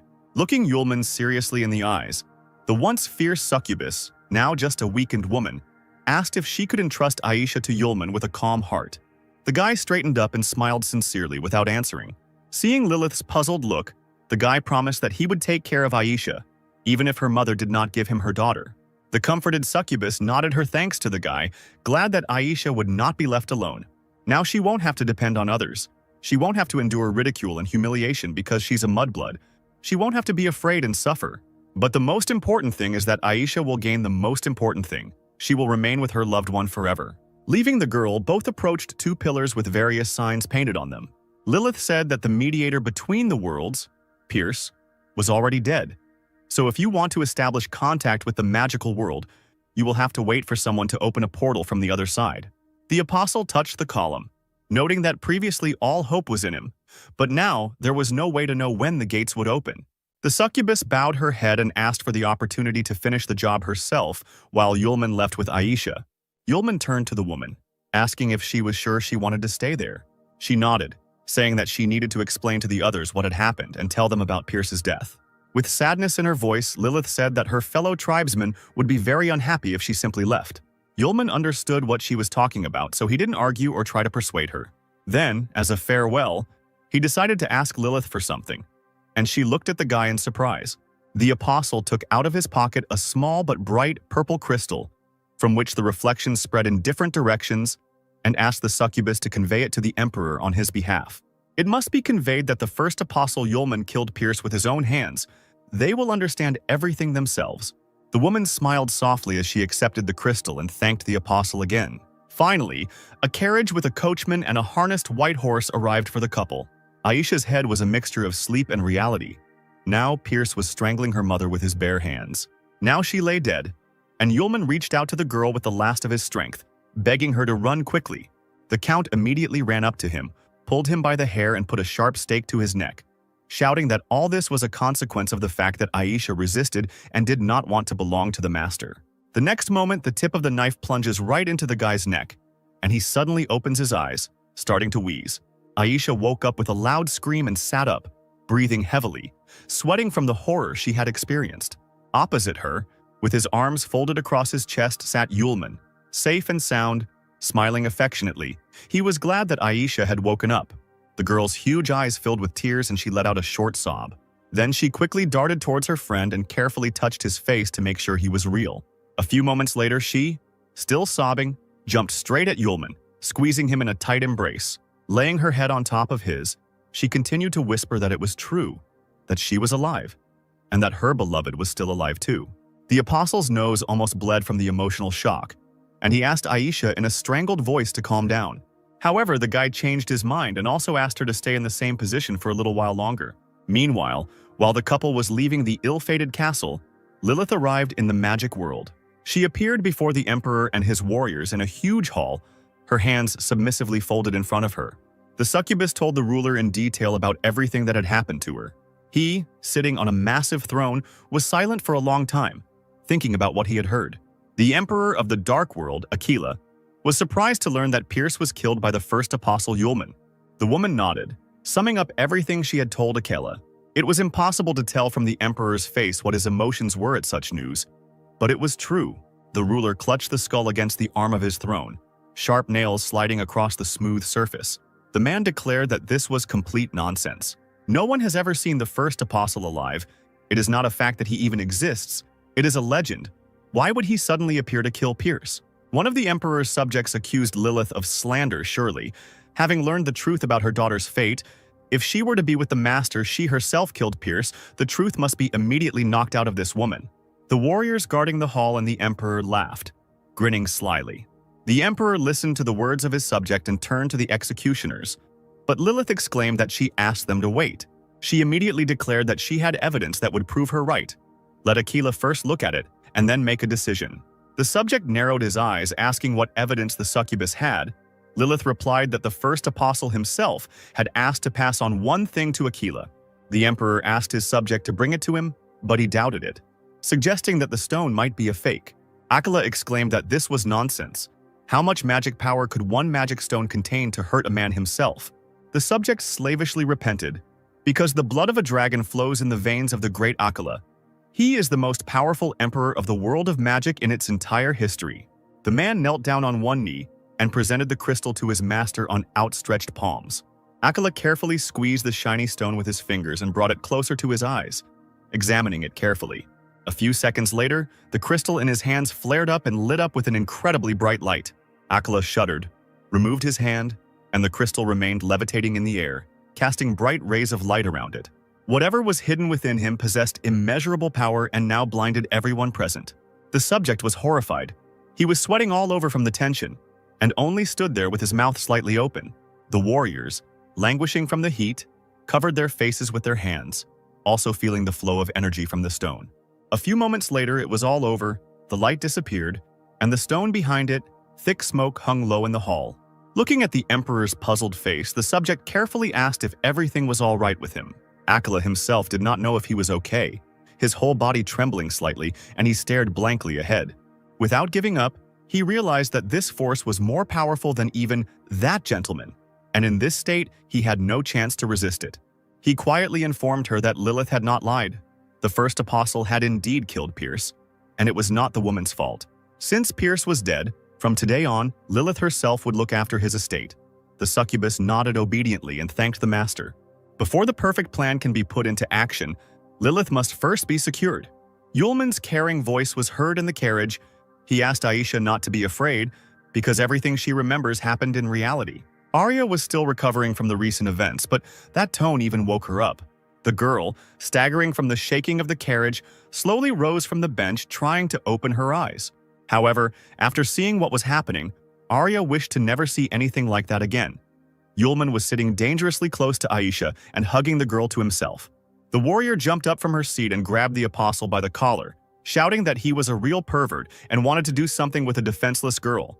She looked at her friend in surprise when Arya began to scold her for such careless behavior. She was lucky that she woke up. But Aisha blushed deeply in response and looked away, starting to babble something incoherently. Arya frowned in confusion, suspecting something was wrong, and angrily asked her friend what was going on. Silence reigned in the carriage. Only the wheels creaked, somehow diluting the awkward atmosphere. Yulman and Aisha moved away from each other, although they continued to sit on the same seat. Aisha smiled stupidly with a blush on her cheeks. Yulman frowned, but he blushed no less. Arya still didn't understand what was going on. She just saw how strange the atmosphere between her friends had become. She suddenly felt a vague pain in her soul, especially when the girl looked at the couple. Arya fell silent and looked blankly at the floor. Does she really like this guy? But the next moment she slapped her cheeks, willing the mental confusion to go away. It was sheer nonsense. Aisha's gentle voice distracted her from her stupid thoughts. She smiled tenderly at her friend, thanking her for saving her. Arya suddenly beamed.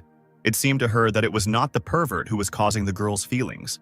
Without much concealment, the warrior called Aisha a cutie and confessed her sympathy, which surprised the latter. Yulman was also glad that Aisha's charm was revealed to his friend. Suddenly, Aisha realized that she had missed something very important and let out a dejected yelp. Turning to Yulman, the girl asked how they ended up getting out and what happened to her mother. Arya remembered seeing that vampire from the portrait in the castle and immediately passed out, so she also didn't remember what happened. The apostle said that the vampire Arya saw attacked them.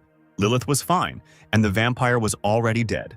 Aisha pressed her hands to her chest, puzzled by the realization that the villain was no longer there, and whether her mother had killed him. The girl scratched her chin, remembering that the vampire had hidden the fact that she had lost her soul for the sake of her master, so her mother found out about it and decided to punish him. She was definitely afraid to involve her daughter in this matter, and left them, running away. But they killed the master's close servant. He definitely won't forgive the whole company. Yulman admired the sweet look of Aisha, who was deep in thought, deciding not to argue with her arguments, which, however, were full of factual errors. Suddenly the girl fell silent and became sad, folding her palms on her knees. She lowered her head and looked at the floor, but not at Yulman, to whom she was about to tell something. By killing Pierce, they became blood enemies of a very terrible man, one of those great apostles standing at the top of this world. Yulman leaned back in his seat, slyly asking which of those apostles was so strong. Aisha, hearing the cheerful notes in her friend's voice, wrapped her arms around his neck, exclaiming that he was not joking at all. They will have to confront the 12th apostle, the ruler of the polar night, Capacis. This is an apostle, a super being. On the same level as the gods, they will not succeed. The company is doomed. Yulman carefully placed his palms on Aisha's warm hands and tenderly pressed them to his chest, saying that there was something he had hidden from the girl for a very long time. The guy, squeezing someone else's fingers, exhaled and confessed that he was the first apostle. Aisha froze, holding her breath, and looked at the guy with wide eyes as if he were an alien, and he patiently waited for her to say at least a word and did not rush her. Aisha perked up and pounded her fists on Yulman's chest, shouting that he should at least pull himself together now and not joke. Their conversation was interrupted by Arya's strange voice, the warrior trying to attract attention through chattering teeth, complaining about the cold. She sat on the bench, hugging her legs with her hands, and really turned blue from the frost that came from nowhere, felt only by her. The couple simultaneously turned sharply towards the girl, shouting her name. They approached Arya, who continued to tremble, as if the part of the carriage where she was sitting had turned into an ice kingdom. Aisha leaned over her friend with concern, asking what was wrong, suspecting the late Pierce of what had happened. Yulman, having carefully examined Arya, concluded that this was neither magic nor a spell, but pure dark energy. Aisha whistled in confusion. She had never heard or encountered anything like this before. Arya felt herself losing strength, barely remaining conscious, her eyes tightly closed. Her soul was baptized in the dark energy of the afterlife. Some part of it penetrated the body and remained inside. It was necessary to urgently remove the darkness, otherwise the girl was in danger of turning into a walking dead person. The girl leaned back on the bench, exhausted, gradually sinking into the incredible cold. Yulman realized that his source energy would be enough to dispel the dark energy, but for Arya, the source posed an even greater threat. The guy grabbed his head, looking at how Aisha was trying to wake up their friend. He didn't know what to do. Aisha touched the warrior's face with her palm, and the color of her skin gradually began to lose its blueness. This amazed Yulman. It turns out that Aisha managed to contain this dark energy. The guy immediately grabbed the girl by the hand, causing her to cry out in surprise. Raising the stranger's palm to his face, the apostle sniffed, sensing a familiar scent. He looked at Aisha and carefully asked if she had touched the underground grass before. She blushed, pulled her hand back and put it to her face. Since childhood, her mother had given her baths with underground grass, saying that it warmed the body and also increased female attractiveness. Yulman guessed that Harvey was born in the dark energy of the afterlife and is afraid of underground grass, which means that the energy also cannot stand this grass. The guy immediately ordered Aisha to hug Arya as tightly and strongly as possible. The girl was surprised but fulfilled the request. She pressed herself against her friend, clasping her head, and threw the stranger's arms behind her back. Yulman smiled, realizing it was working when he saw the warrior stop shaking. He looked out the carriage window, pulling down the curtain, however. What Aisha was doing was still not enough. He called the coachman, asking where there might be a large city nearby. The man turned around and replied that they needed to go to Astana, and if they sped up the horse, they could get there before sunset. Yulman nodded, saying that Astana would now become their temporary target. The coachman turned around again, warning that elections for the pentagram were being held in the city, and all the hotels must be occupied or very expensive. The apostle ordered the man to give them a lift to the most luxurious and elegant hotel, promising double the fare if he made it there before sunset. Hearing this, the coachman shouted that he would now show who the real professional was and ordered the passengers to fasten their seatbelts. Finally, as the man promised, the company arrived in the city of Astana before sunset. He brought the students to the most luxurious hotel in the city, called the Caesar. The building towered majestically over its neighbors, and at the entrance there were 2 statues of Pegasus. The interior was as lavish as the exterior. The floors were covered with expensive carpets. Even the hotel guests walked importantly along the corridors, as if they had just stepped off the cover of a magazine. Yulman asked the girls to wait for him at the reception desk. He would rent a room and return to them immediately. The apostle approached the beautifully decorated counter and asked the smiling employee to provide 2 rooms with bathrooms. The girl expressed her regret because too many mages had arrived for the selection for the Magic Academy this week, and only the Imperial Suite was left. Yulman fell silent for a moment, realizing that he would be able to be in the same room with Aisha. Blushing and shaking his head, he announced that he would choose this room, when suddenly a loud voice was heard behind him demanding the Imperial Suite. A tall, fair-haired, impudent-looking guy held a pretty girl by the waist and rudely ordered the worker not to hesitate, but to fill out the paperwork and check them in. She became embarrassed and apologized, drawing the stranger's attention to the fact that Yulman was first. The blonde walked up to the counter, ignoring the apostle, and said that he didn't have enough money for such a room. He rudely reminded that he was a VIP client of the hotel and a friend of the director, so a room for him would cost 500 gold per night. The girl smiled awkwardly, saying that the price of the room was 2,000, which caused the guests violent indignation. Yulman frowned at the guy, and he, being an aristocrat, could not hesitate in front of some boy, so he agreed to such a price. The apostle was nervous about the appearance of this couple. He knew that he could not continue to look for the hotel, because Arya was getting worse. As soon as the squabble had started between them, a loud voice boldly asked who was tired of living, since they were preventing Brother Yulman from moving in. The boy turned around in surprise to look at his savior. Linda stood behind him, smiling cheerfully, her arms crossed over her chest. The girl flew up to Yulman and grabbed him by the elbow, exclaiming that they had met again. The impudent fellow, seeing Linda, immediately lost all his ardor and mumbled something instead of greeting. Her angry look spoke louder than any words as soon as the girl turned around. The guy grabbed his companion by the waist and they instantly ran to the exit. Yulman asked in surprise how Linda ended up here, and she laughed, saying that the hotel belonged to her family. She ordered the worker to check Yulman's brother into the last Imperial Suite for the time he specified, and for free too. The apostle opened his mouth and began to refuse the offer, because the girl had already helped him, and he couldn't constantly remain at a loss. Linda frowned artificially, stating that his behavior had become too polite. Yulman offered to help him with another matter, and asked if his friend knew where nearby he could find more underground grass for sale. He really needed it. Linda promised to find this rare medicinal herb for him personally, which was difficult to obtain in first-class form. Yulman asked to also obtain the restorative potion, for which he would definitely pay. Meanwhile, Aisha sat on the couch, hugging her heavily breathing friend from behind, giving her a moment of peace from the dark energy. She looked around worriedly, wondering where Yulman was and why he hadn't returned yet. Arya suddenly let out a muffled groan, not regaining consciousness. A dark spot of deadly energy appeared on her neck, and it began to spread even further across her skin. Unable to bear it any longer, Aisha left her friend on the couch and went looking for her student. Linda was the first to see her, and she flinched from the scream when she saw the girl. She winked at Aisha, glad to finally meet the lady of her old friend's heart. She looked at the stranger in surprise. The apostle immediately introduced Linda. With her help, he was able to get a jasper bracelet. She would also be able to buy underground grass. Aisha was very glad to meet him. Linda asked where Aisha was rushing to, noting that she was very nice. But the girl herself was in no way inferior to her. Aisha immediately grabbed Yulman by the collar of his cloak, exclaiming that he should look at Aryu, because the girl herself could no longer cope with the dark energy. The apostle asked if the hugs were helping, but it turned out that they weren't, because the energy began to creep up to the warrior's neck.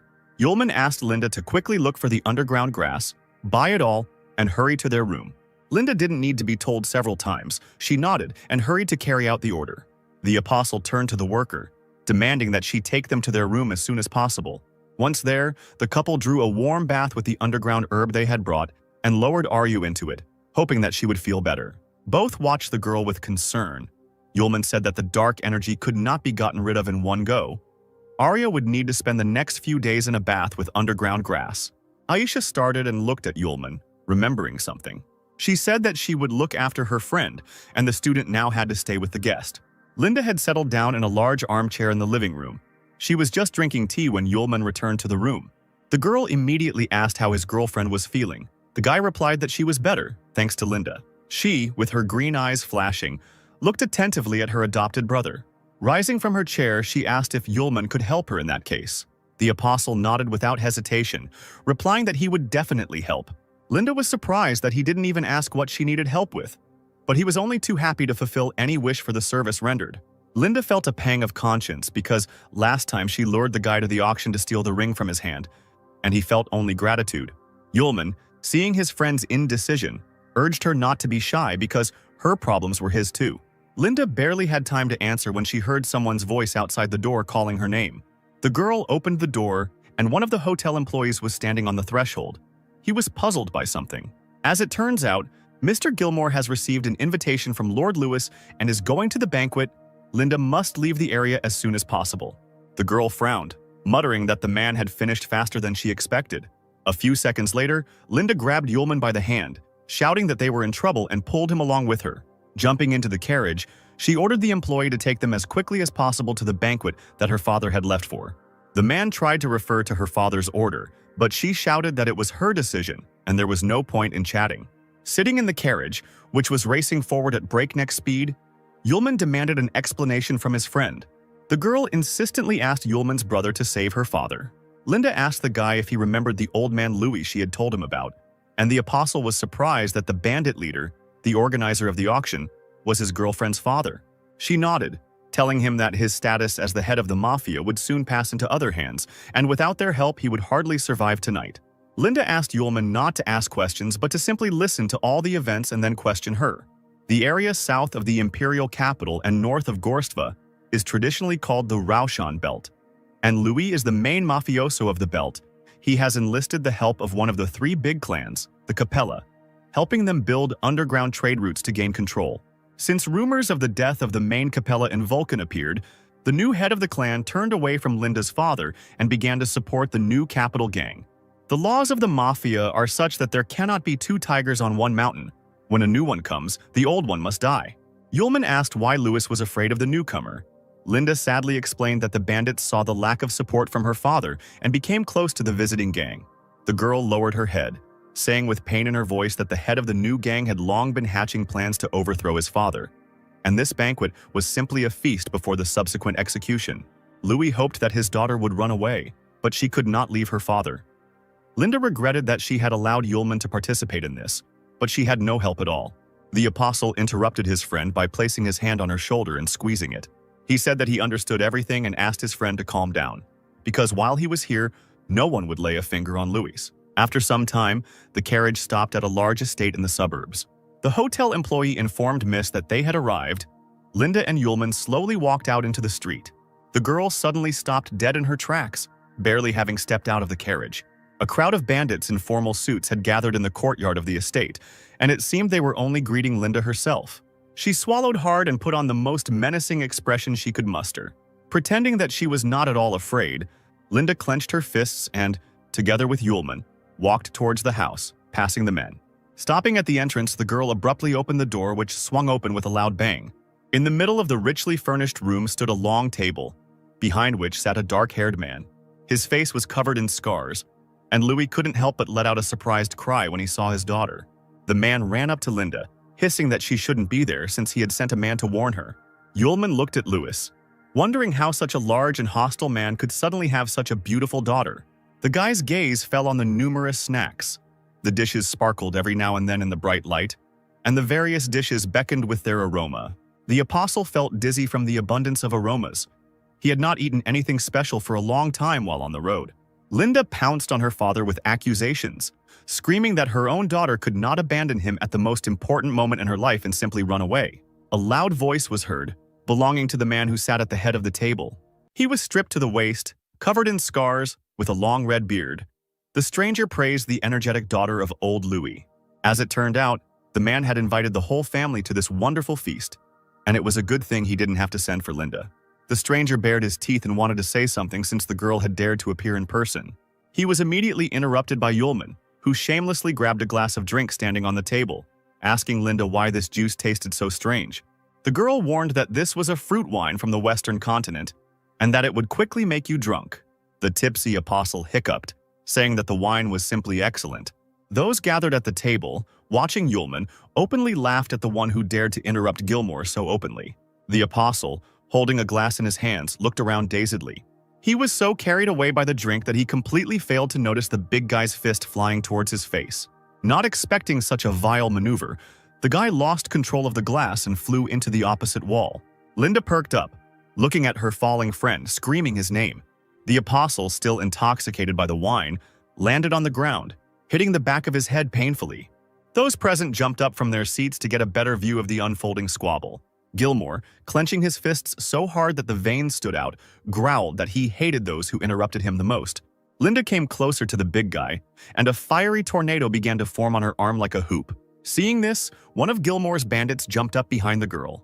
Old Man Lewis took the blow, pushing his daughter aside. A hurricane swept through the room, sweeping away everything in its path, including the sumptuously laid table. One of the bandits, remaining seated on the surviving chair, managed to grab only a glass from the table and now looked with disappointment at what was left of it. He turned sullenly to old Lewis, saying that he certainly had not expected to eat that evening. In the confusion, the man missed the moment when a red-haired woman ran up to him. She, smiling cheerfully, demanded that they give way to the young people, because the old man himself understood everything perfectly well, so let him not interfere. Another guy with a massive chain around his neck grinned, saying that in the world the weak always obey the strong. Lewis lost his support. Let him not blame anyone now. The other bandits got tired of listening to this. One of them jumped up, getting ready to deal with the man, shouting that it was time to finish off the annoying old man. The muscular, bald-headed bandit landed on the ground, punching the floor with all his might. He raised his head and looked defiantly at the former leader. He reminded him of his good attitude towards the gang, warning that they could take his life, but they should just leave his daughter alone. The guy with the chain raised an eyebrow, pretending to apologize for killing everyone. That was the order from above. Old Lewis's face darkened with anger as soon as he heard these words. He pushed his daughter aside, asking her not to interfere. The man rolled up the sleeves of his jacket, reaching discreetly into his pocket. He turned away so that he could not be seen and took out a small weapon from there. Lewis turned sharply and threw many small daggers towards his enemies. However, they were well prepared and immediately repelled the attack with their blades. Lewis immediately ran up to the woman and grabbed her by the hand in which she was holding the sword, then hit her right in the face. He turned around and slammed his fist into the guy with the chain around his neck. Next on his list was a former subordinate who had been sitting at the table earlier. Lewis broke the blade of his sword with one hand. The man looked in disbelief at the fragments of his weapon crumbling right before his eyes. Taking advantage of his opponent's confusion, Lewis kicked him in the stomach with all his might. Bandits rushed towards the former leader from all sides. Lewis was not the head of the mafia for nothing, so he was able to emerge victorious in this unequal fight. The guy with the chain got what he deserved, letting out a stifled cry. The bald-headed bandit fell to the floor, losing several teeth. Louis straightened up and walked over to the bandit, placing his foot on his back. The man clenched his fists and quickly scanned the room for danger. Linda and the hotel worker whistled in amazement, noting the strength of the mafia boss. Gilmore bared his teeth, angry that no one present could handle Louis. Deciding to show how to fight, the big guy flexed his fists. He immediately approached the old man, smiling slyly, and offered to teach him a lesson using one of his techniques. Gilmore's smile widened as he watched his opponent's reaction. Louis didn't answer. He too tried not to lose sight of the enemy. The next second, the old man took knives out of his pocket and sharply threw them at the big guy. He, without even moving, instantly caught them with his bare hands. Two daggers clashed behind his back, never having tasted the blood of another. Lewis let out a startled cry, not expecting him to be able to dodge his attack. Gilmore scratched his bruised shoulder, which the dagger had not hit. The man bared his teeth, calling his opponent incredibly pathetic. Shouting that he would leave Lewis alive, the red-haired villain rushed towards him at great speed. Everything happened so quickly that the old man only had time to look down. He let out a strangled cry as someone else's fist knocked the wind out of his chest. The next moment, Gilmore hit Louis with even more force, sending him flying backwards. Linda screamed desperately, calling for her father. He didn't have time to fall. Ullman stood firmly on his feet when the man flew straight towards him. The guy, with his inhuman reaction, managed to grab his girlfriend's father, holding him with one hand. Gilmore stared blankly at the skinny guy he had just beaten up. Ullman turned to Louis and asked if he was okay, calling the man father, still hiccuping from the wine he had drunk. Those present began to talk among themselves in surprise, wondering why the stranger was addressing old Louis so dismissively. Someone called Ullman a son-in-law, and this brought Linda into incredible delight. Gilmore couldn't figure out what was wrong with the guy, why he was still alive from a punch to the face. The man decided to find out more about everything. He turned to his accomplices, saying that he was giving them another chance to get rid of their opponents. The guy in the torn t-shirt smiled slyly, thanking his master. His name was Wolf, and the bandit exclaimed that he would gladly carry out this task, running straight towards Ullman and Linda with her father. Turning to Wolf, Ullman muttered, his tongue slurred from the wine, that the thirst to kill the man was too strong. As soon as he added that Aisha would not like this, the villain's body was cut by magic. He did not even have time to understand what happened. A surprised expression froze on his face. Hot blood spurted from Wolf's mouth, and the air smelled of metal. The man, his eyes wide, fell to the floor, raising a cloud of dust, while those present vied with each other to ask who it was that had defeated him. Gilmore was dumbfounded when he saw one of his best fighters being knocked out cold by a puny guy in a matter of minutes. The other bandits who had previously fought with Old Man Lewis also did nothing, only warily watching Ullman. Louis himself was dumbfounded because he, being seasoned in battles, had not seen such skill for a long time. His daughter Linda also froze with her mouth slightly open, not expecting such a thing from her brother Ullman. The bandits immediately began to talk among themselves, casting sidelong glances at the stranger who had killed the indestructible Wolf with one blow. Ullman leaned over to the deceased criminal and, with a slurred voice, gave a tirade about his thirst to kill, and that what was happening would not please Aisha and Sierra. He added that the bandits also stink, and Aisha will not be happy with their presence. Two of Gilmore's men growled at this and exclaimed that they would all attack the boy together. Preparing to carry out their threat, they put their fists forward and ran straight towards Ullman, who was staggering from alcohol. 4 perfectly precise sword swings went to each of the opponents. They became victims of their own carelessness. Just like Ralph earlier, Gilmore gritted his teeth until they creaked dully, as he saw that he had suddenly lost his closest confidants. Old Lewis leaned forward. All the unspoken words caught in his throat at once. Ullman, turning to those present, hiccuped loudly, saying that it had become much cleaner. He smirked, a mocking look on his face, as an explosion was heard behind the apostle. Louis muttered that the guy used incredibly strong and legendary moves like the King of the Blade and the Indomitable Sword, while Linda was secretly glad that she knew how to choose men wisely. Now Gilmore and Ullman stood opposite each other, ready to fight. The red-haired leader drew his eyebrows together, threateningly asking if the boy understood what kind of enemy he had just made for himself. Slightly closing his heavy eyelids, Ullman quietly said that the man looked a little familiar, but still, he was too cruel. Aisha would be scared. Before Gilmore could blink, the stranger was gone from his sight, leaving behind only clouds of smoke. The next moment, a shadow flashed behind the man. He felt a light breeze and was amazed at the enemy's incredible speed. Ullman raised Excalibur over Gilmore's head, but he, being an experienced fighter, dodged it.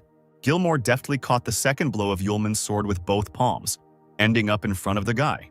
Ullman narrowed his eyes in surprise, surprised at himself that he had not been able to kill the enemy on the first try.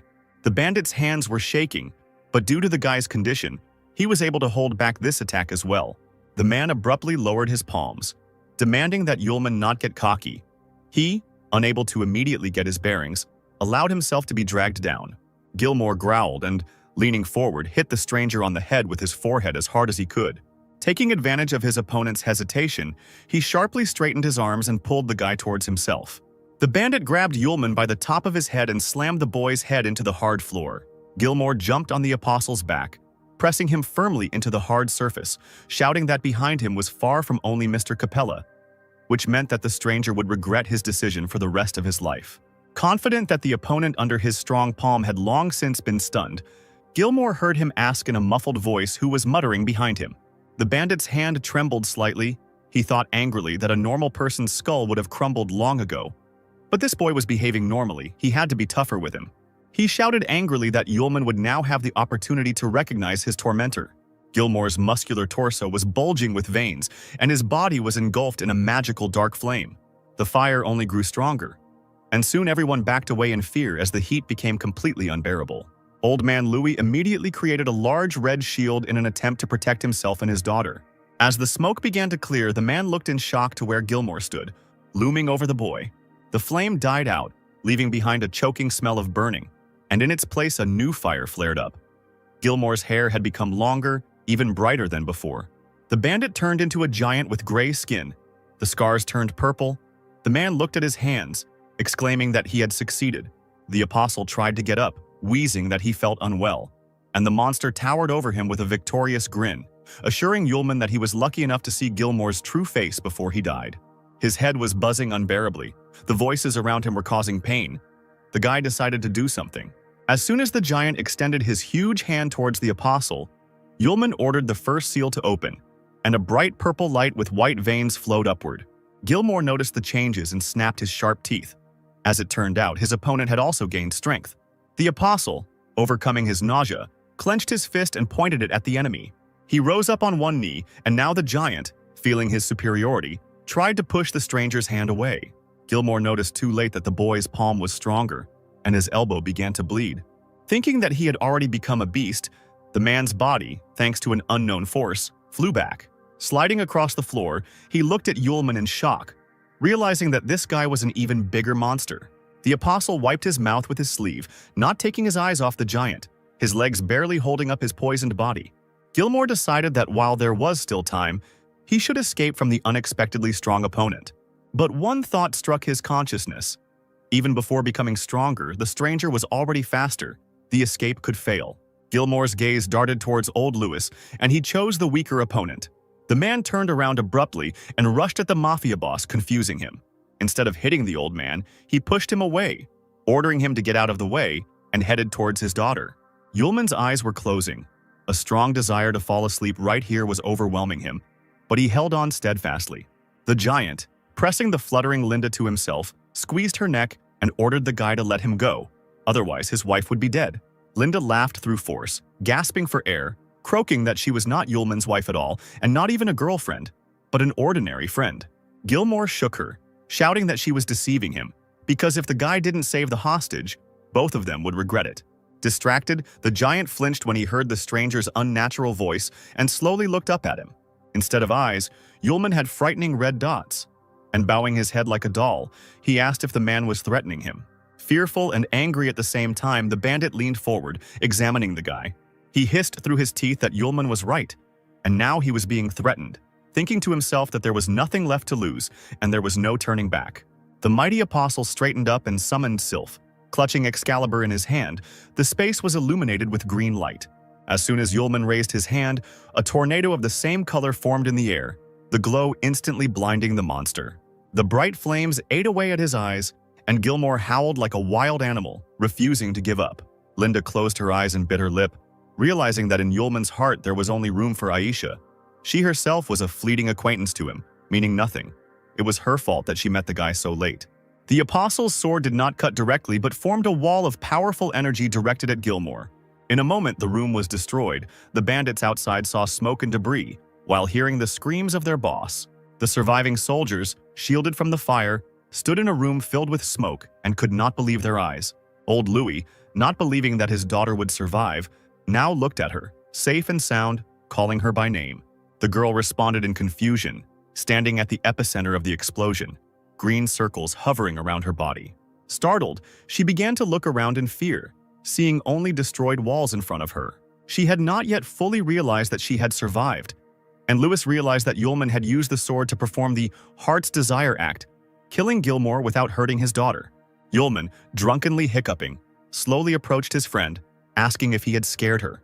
The apostle smiled kindly at Linda and embraced her, surprising the girl even more. He immediately frowned without breaking the embrace, turned to the bandits, threateningly saying that they would no longer dare to interfere with Luis. The surviving trio listened to the muttering of the boy with his expressionless face and trembling hands. Yulman, staggering, began to mumble in a drunken state that now Linda was his person, and to kill her would mean becoming his enemy. Even now, watching her hiccuping savior, the girl was incredibly touched. The room, probably a bedroom, was gently illuminated by the first rays of the sun, coming from a large window. Yulman opened his eyes slightly, looking at the ceiling, and realized that both his arms had gone numb overnight. Turning his head to one side, he discovered a soundly sleeping sylph who had once again run into his bed. Linda lay on the left hand of the apostle, and it looked rather strange.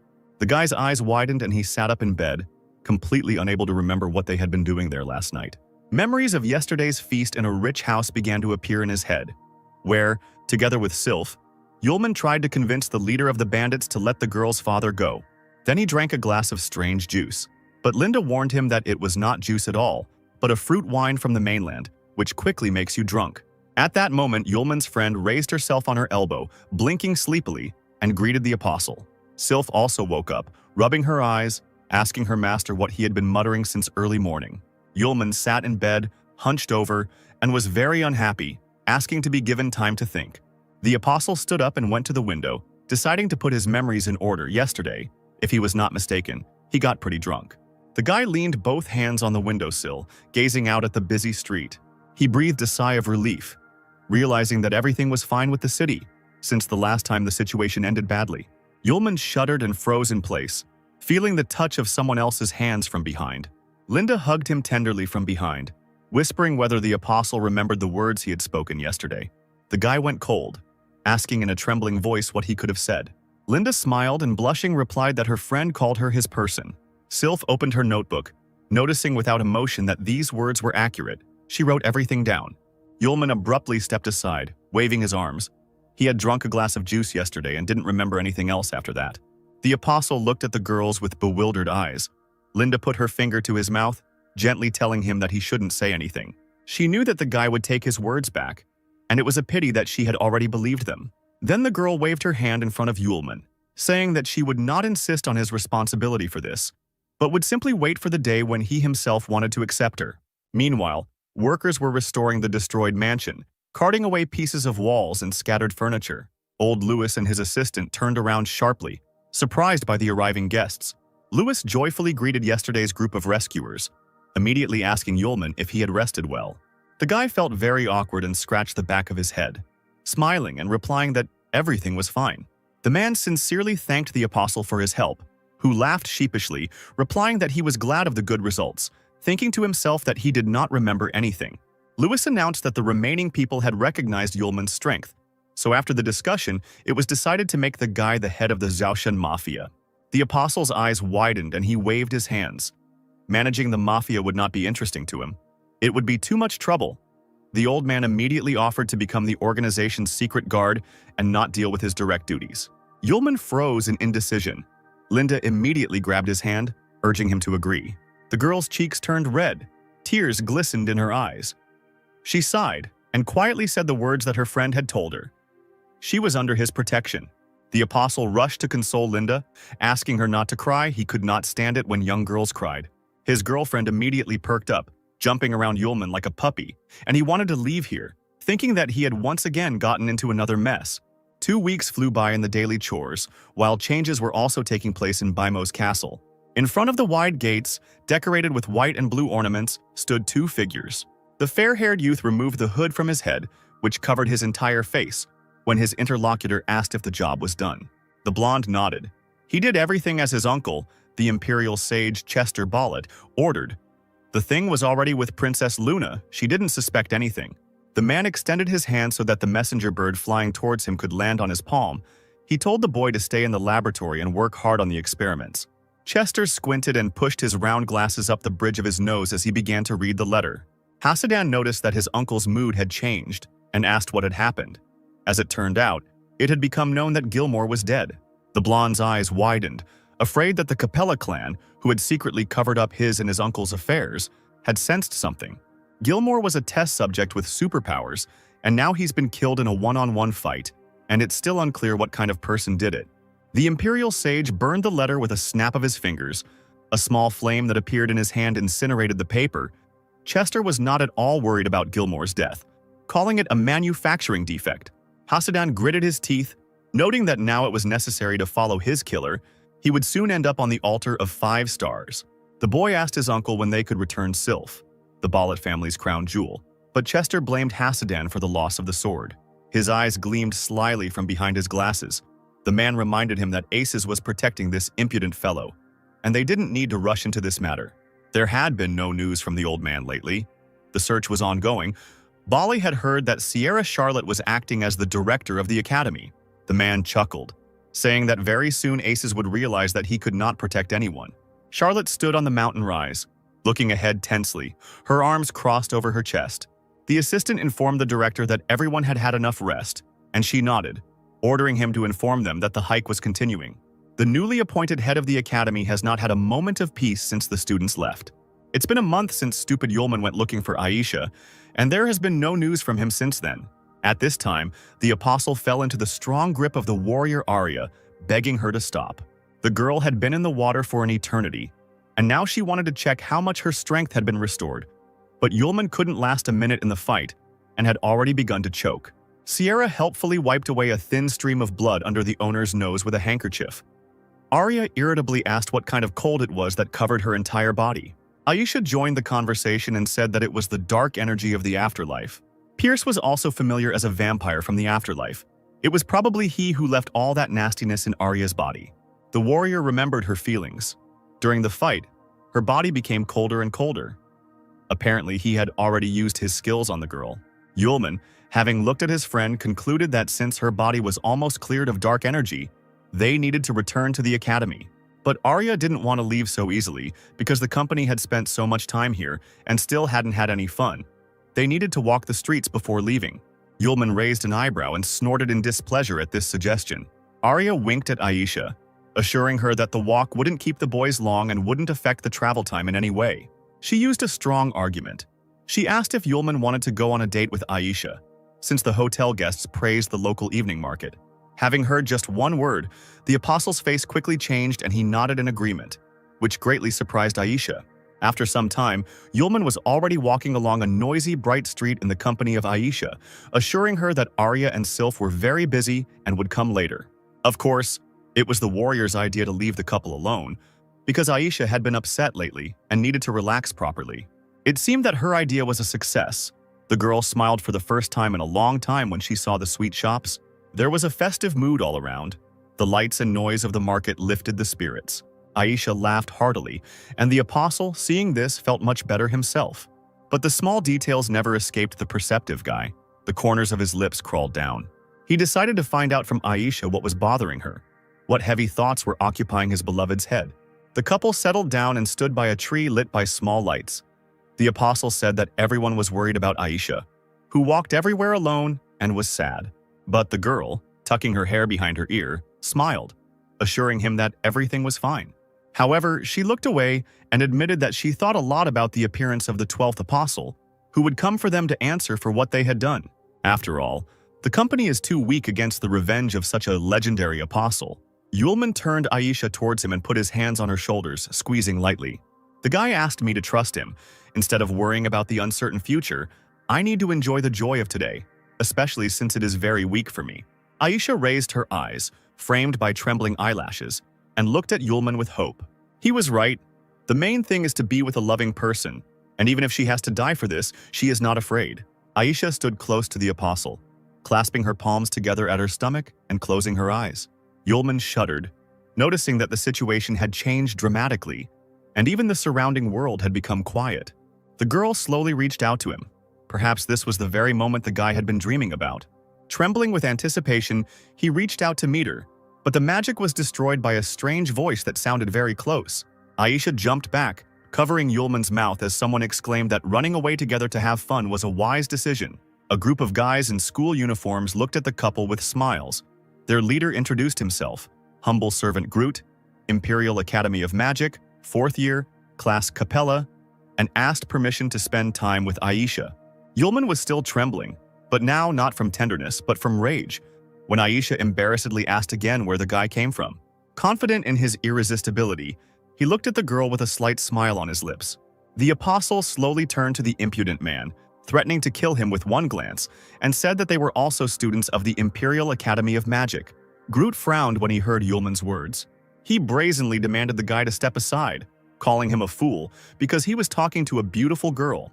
The apostle silently turned to his disciples, and only by the expression on his face did Aisha understand that they were in trouble. And she called out to the boy in fear. Groot's accomplices began to praise themselves with all their might. They passed the selection at school competitions, and now they will participate in the pentagram. And the captain is recognized as the strongest in the school. Yulman raised an eyebrow and looked at Groot with disdain, asking if he was really that strong. The student narrowed his eyes and leaned forward. This impudent fellow definitely wanted to get into trouble. The apostle laughed, calling the guys swindlers who dared to hide behind the name of the Great Imperial Academy of Magic. Of course, these clowns wear the academy uniform in everyday life, and it's incredibly funny. Groot, slowly seething with anger, exclaimed that Yulman had dared to dishonor him and immediately summoned magical pentagrams in the air. The student began waving his arms, intending to attack Yulman. Aisha screamed in fear, warning her beloved. She froze when she didn't notice the guy next to her. He rushed towards the opponents with the speed of light. The next moment, the apostle raised his leg and pushed the self-confident disciple in the stomach. The pentagrams immediately evaporated, and Yulman's incredible strength threw the impudent fellow far back. Seeing their captain lying in disgrace in the mud, covered in a cloud of dust, the accomplices screamed. Yulman nodded dismissively towards Groot, saying that the academy's strongest student had shown himself to be such a weakling. He winked at Aisha, asking if she had seen his attack. The girl need not worry about the arrival of the 12th apostle. Yulman wanted to tell his identity again, but then he was interrupted by a commanding female voice asking the students what they were doing there. One of them pointed his finger at Yulman, shouting that he had beaten up Captain Groot. The apostle chuckled, turning in their direction, shaming them for even running to complain. But the next second he fell silent, staring dumbfoundedly at the director. He certainly didn't expect to see her here. Charlotte stood in front of her student, hands on hips, and threatened a very long conversation. Yulman could only blink his eyes, muttering the girl's name. Aisha was no less surprised. A little later, the couple left the market and went to meet with the director. Yulman sat on the sofa and expressed regret with his whole appearance, asking Master Sierra not to be angry. But Charlotte was not giving in, because the students had disappeared for a whole month and were also having fun all over the empire. Without listening to the apostle's feeble explanations, the girl asked where he had gone to look for Aisha, since the estate had long since been deserted. As soon as Yulman began to speak, he felt someone tugging at his sleeve. Aisha looked at the guy pleadingly, and he realized that the girl did not want to reveal the whole truth. Then Yulman smiled broadly and told the story of Aisha's family moving to a secluded place in the east, which is why it took them so long. Charlotte probably didn't believe them, but she was still glad that the students were back and okay now. There were several knocks on the door and Sierra invited the guests in. The students of the academy stood at the threshold. Judging by their faces, there was no good news to expect. The principal asked how Groot was feeling. The student told him about his serious injury. The guy will not be able to continue his journey and take part in the competition. The shadows over Charlotte's head deepened at the news and she smiled unkindly. Then she slowly turned to Yulman, quietly saying that everything happened because of someone. The apostle tried to justify himself. He didn't know that he would meet a student dressed in the academy uniform at the market. They objected to him that the team had passed difficult tests and became the best to represent the academy at the pentagram. Aisha intervened in the conversation, asking what it was. Sierra explained that the pentagram was a great celebration for the continent, held every 3 years between the 5 best academies, and was held in honor of the great heroes of the past, the ancient seals. The academy director covered her face with her hand in despair, moaning that there were only 2 weeks left until the start of the competition, and the best team was out. The guy who entered the room a few minutes ago suddenly offered to give the student the opportunity to replace Groot and perform, since he had proven himself to be a capable fighter. Everyone present turned sharply towards the door, and Groot's close friends showed genuine shock on their faces from what they heard. One of them rudely shouted in Yulman's face that the director could not allow the guy to join their team. Aisha clenched her fists, deciding on something for a few moments, and finally took a deep breath, gathering her courage. Turning to the apostle's opponents, the girl exhaled and offered her candidacy to participate in the competition together with Yulman. The boys frowned and started shouting over each other. They said that each school only had 3 slots in the competition, and now some first graders decided to replace them. Aisha lowered her head in shame, her light hair covering her thoughtful face. The next moment, she looked seriously at the seniors, clasping her hands together. If she proves that she is stronger than them, then she will be able to replace them at competitions. The fourth-year student once again found himself with his mouth wide open, amazed by the girl's impudence. He stood up abruptly and clenched his fists, turning to Aisha, the first year who had underestimated them. Charlotte was surprised by Aisha's behavior because she is usually very quiet and calm, but today she was impulsive. Does she really want to protect a stupid student? The director decided to give her such an opportunity and spoke in favor of arranging a small competition between the two sides. Hearing the indignant cries, the witch put her hands on her hips, declaring that the students had clearly lost if they did not agree. Yulman raised his hand, and from his cunning eyes it was clear that the apostle was up to something. He grinned and suggested that Arya be considered for participation in the battle. Meanwhile, the girl was calmly having fun at the evening market with Sylph. Arya's morning began with her being stunned by unexpected news, which did not make the warrior very happy. Shaking her head, she was surprised by everything that had happened. Aisha had just finished her story. She was outraged that she had to challenge senior students to a fight, and even participate in a competition. Her friend just remembered that just recently the warrior had fought with gusto in the estate. She began to persuade Arya, because participating in the competition was a great experience. You could fight with the best warriors, hone your skills in practice, for which there was also a reward. After listening to her friend, Arya raised her fist up, exclaiming that she wanted to know her power level, and she would be able to get his permission. Aisha asked whose permission was needed, but the warrior only joked and abruptly changed the subject. When asked where Yulman had gone, Aisha replied that he had left early in the morning to say goodbye to a friend. Arya was surprised when this guy managed to make friends in an unfamiliar city. At that moment, she heard Yulman's voice right next to her ear and shuddered. The apostle asked why the girl was surprised that he had friends. The warrior waved her arms, abruptly jumping away from him and calling him a pervert who suddenly appears behind people's backs. Aisha chuckled at this reaction, but Charlotte interrupted the fun, sternly asking if everyone was there. Seeing that the Trinity had gathered around the carriage, the witch ordered them to set off. Several carriages, drawn by white horses, were leaving the city that had given them shelter for a short time. Linda and her father watched the travelers from the balcony.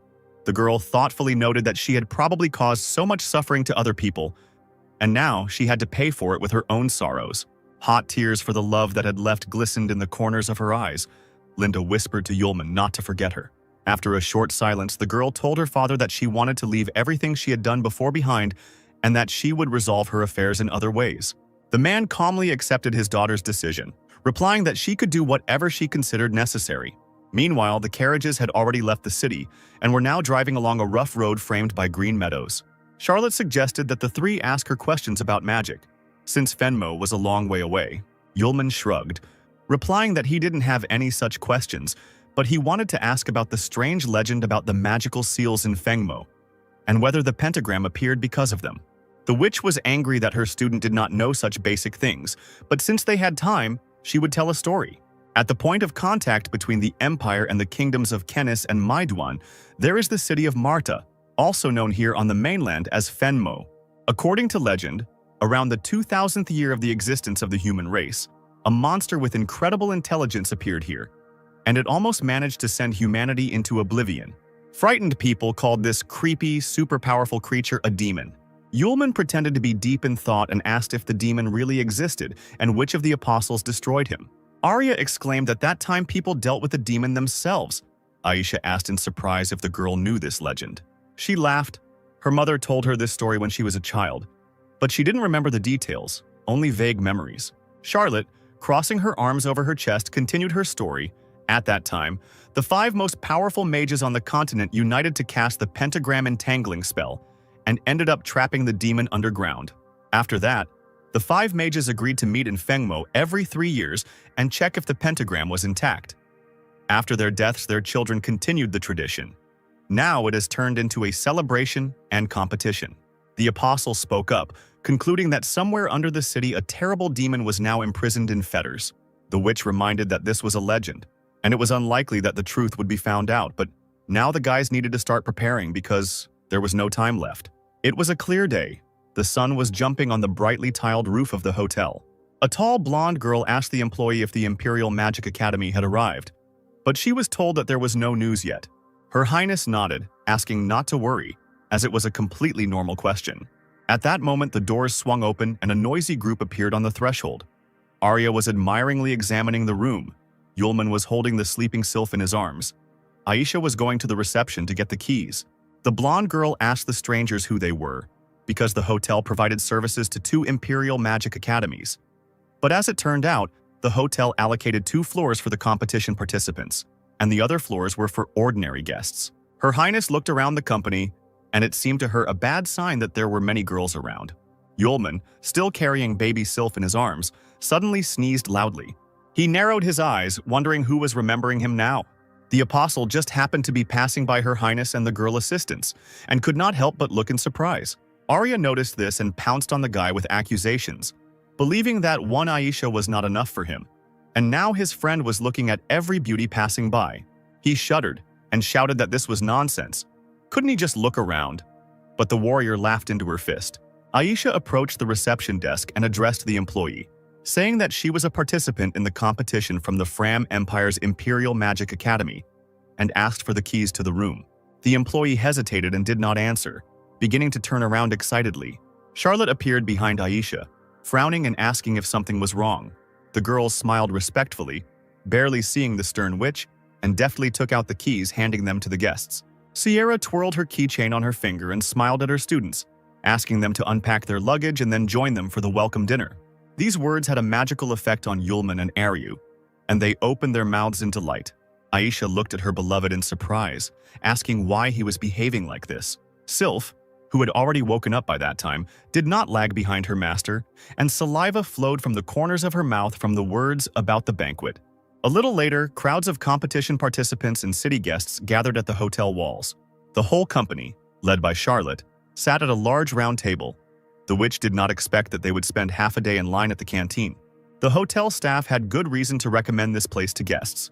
Soon, all sorts of delicious dishes were already adorning the snow-white tablecloth. Arya grabbed a fork and knife and looked at the food with admiration, ready to pounce on it right now. Little Sylph, who had already tried a piece of pie, suddenly grimaced, which did not escape the attention of her owner. Arya, having chewed a little, was taken aback, because the food immediately became tart after the usual taste. The apostle brought an olive skewered on a fork to his nose and immediately smelled an unusual aroma. A man with an emaciated appearance approached the guys and mockingly said that those who come for the first time react the same way. His neighbor, with the same signs of exhaustion on his face, told about the specialty of the local dishes. They contained medicinal herbs that strengthen the body and satisfy hunger. Most people are new to this, but once you finish eating, you can feel the energy of your body and spirit, and then you will want to eat even more. Arya, hearing this, decided to try the delicious treats too. As soon as she raised the fork to her mouth, Yulman immediately intercepted her hand and pulled it towards himself. He ordered his friend not to touch anything because the dishes contained poison, and once you eat it, a person immediately becomes addicted.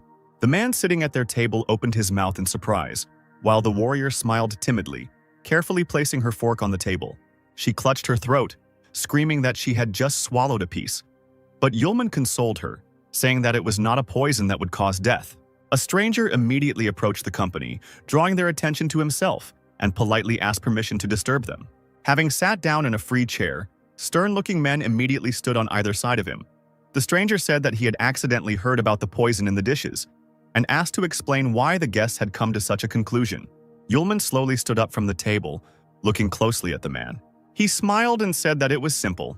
Everyone knows about saxifrage and puffball, but not everyone knows that their juice can be used to produce a poison that is addictive to people. When ingested, it allows a person to fall into euphoria, but with frequent use it causes yellowing of the skin, muscle exhaustion, the person becomes depressed, and he craves only one thing: to taste the poison again. The man pointed at himself, asking in surprise what had happened as the group stared at him. Yulman demonstrated a blue liquid in a spoon. Poison, like oil. It does not mix with water.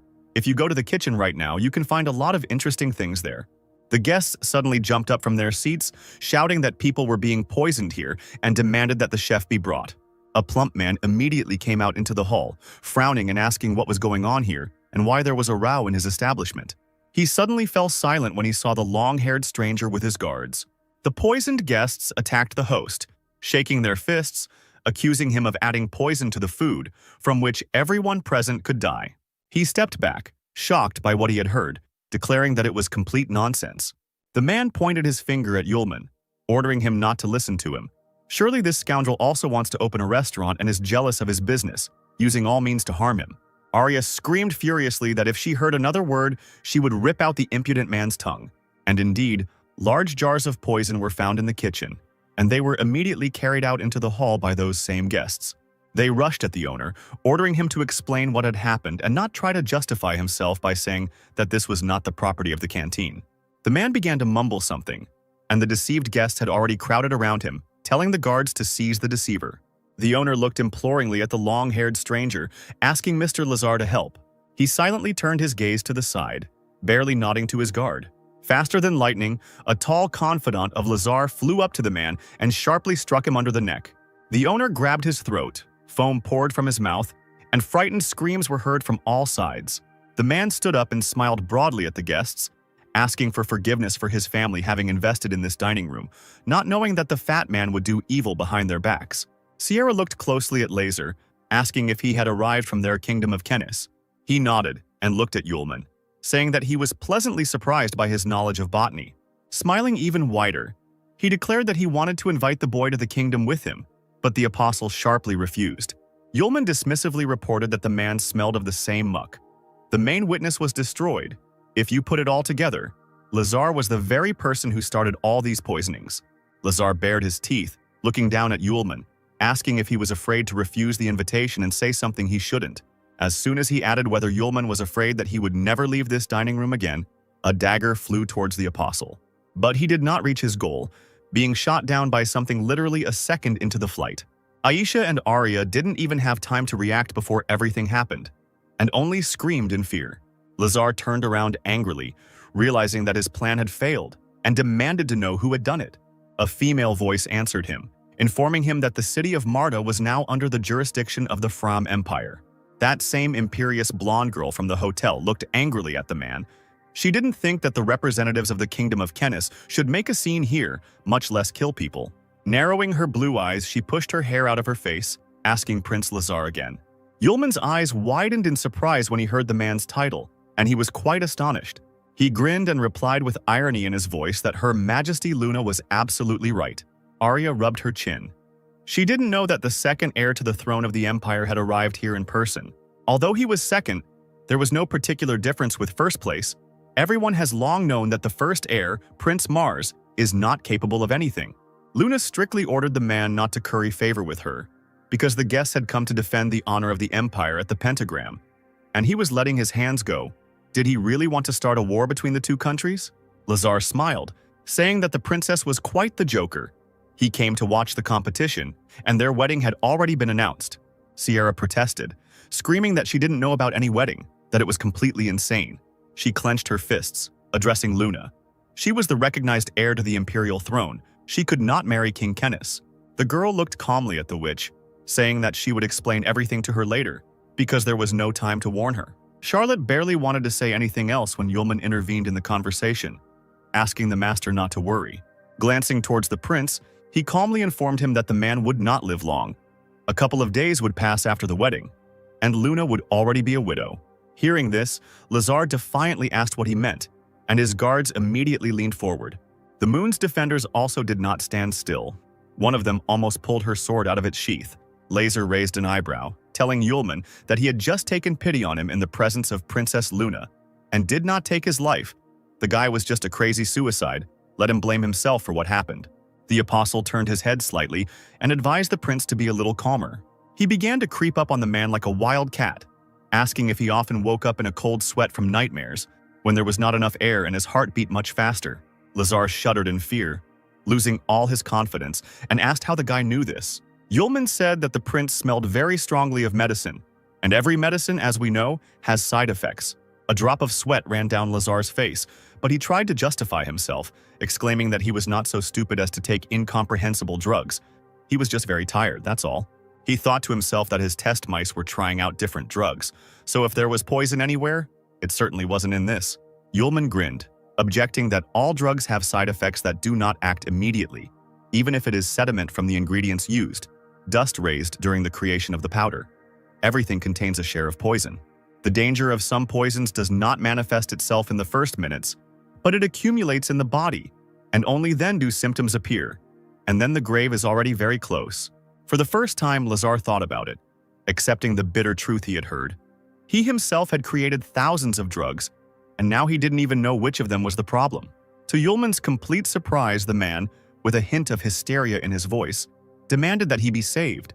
Since the guy understood from just one smell what these people were poisoned with, it means he knows everything about the prince's poison. If Yulman saves him, he will get everything, but if not, then he should prepare for the worst. Before the apostle could react, Arya and Aisha came forward, both girls ready to defend their friend, complaining that they couldn't even go out for dinner. Something was bound to happen. The guards tried to stop Lazar, asking him not to trust the stranger. Perhaps he should first return to the palace and undergo an examination by the court doctors. The prince, frightened by the words of others, ordered them to shut up. He knew whether there was poison in him or not. He turned to Yulman once again, promising gold, beauties, titles, everything he wanted for salvation, and swore by the honor of the second prince of the kingdom of Kenis.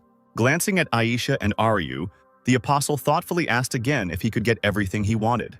Yulman thought about it and demanded that the prince break off his engagement with Luna himself, in exchange for which he would receive a recipe for getting rid of the poison. But Lazar shouted angrily that he would never do what the guy asked. Charlotte met this proposal with approval. Now the Fram Empire is in turmoil and has a problem with aggressors. If Luna refuses the wedding, a war with Kenis cannot be avoided, unless Laser himself breaks off the engagement. The witch smiled, covering her mouth with her hand. Sometimes her stupid student could really use his brain. The apostle shrugged, mockingly telling the prince that he didn't care what decision he made. The man gritted his teeth in helplessness and muttered that he would agree to call off the wedding if only the boy could cure him. Yulman immediately grabbed a pen and wrote 2 recipes on paper.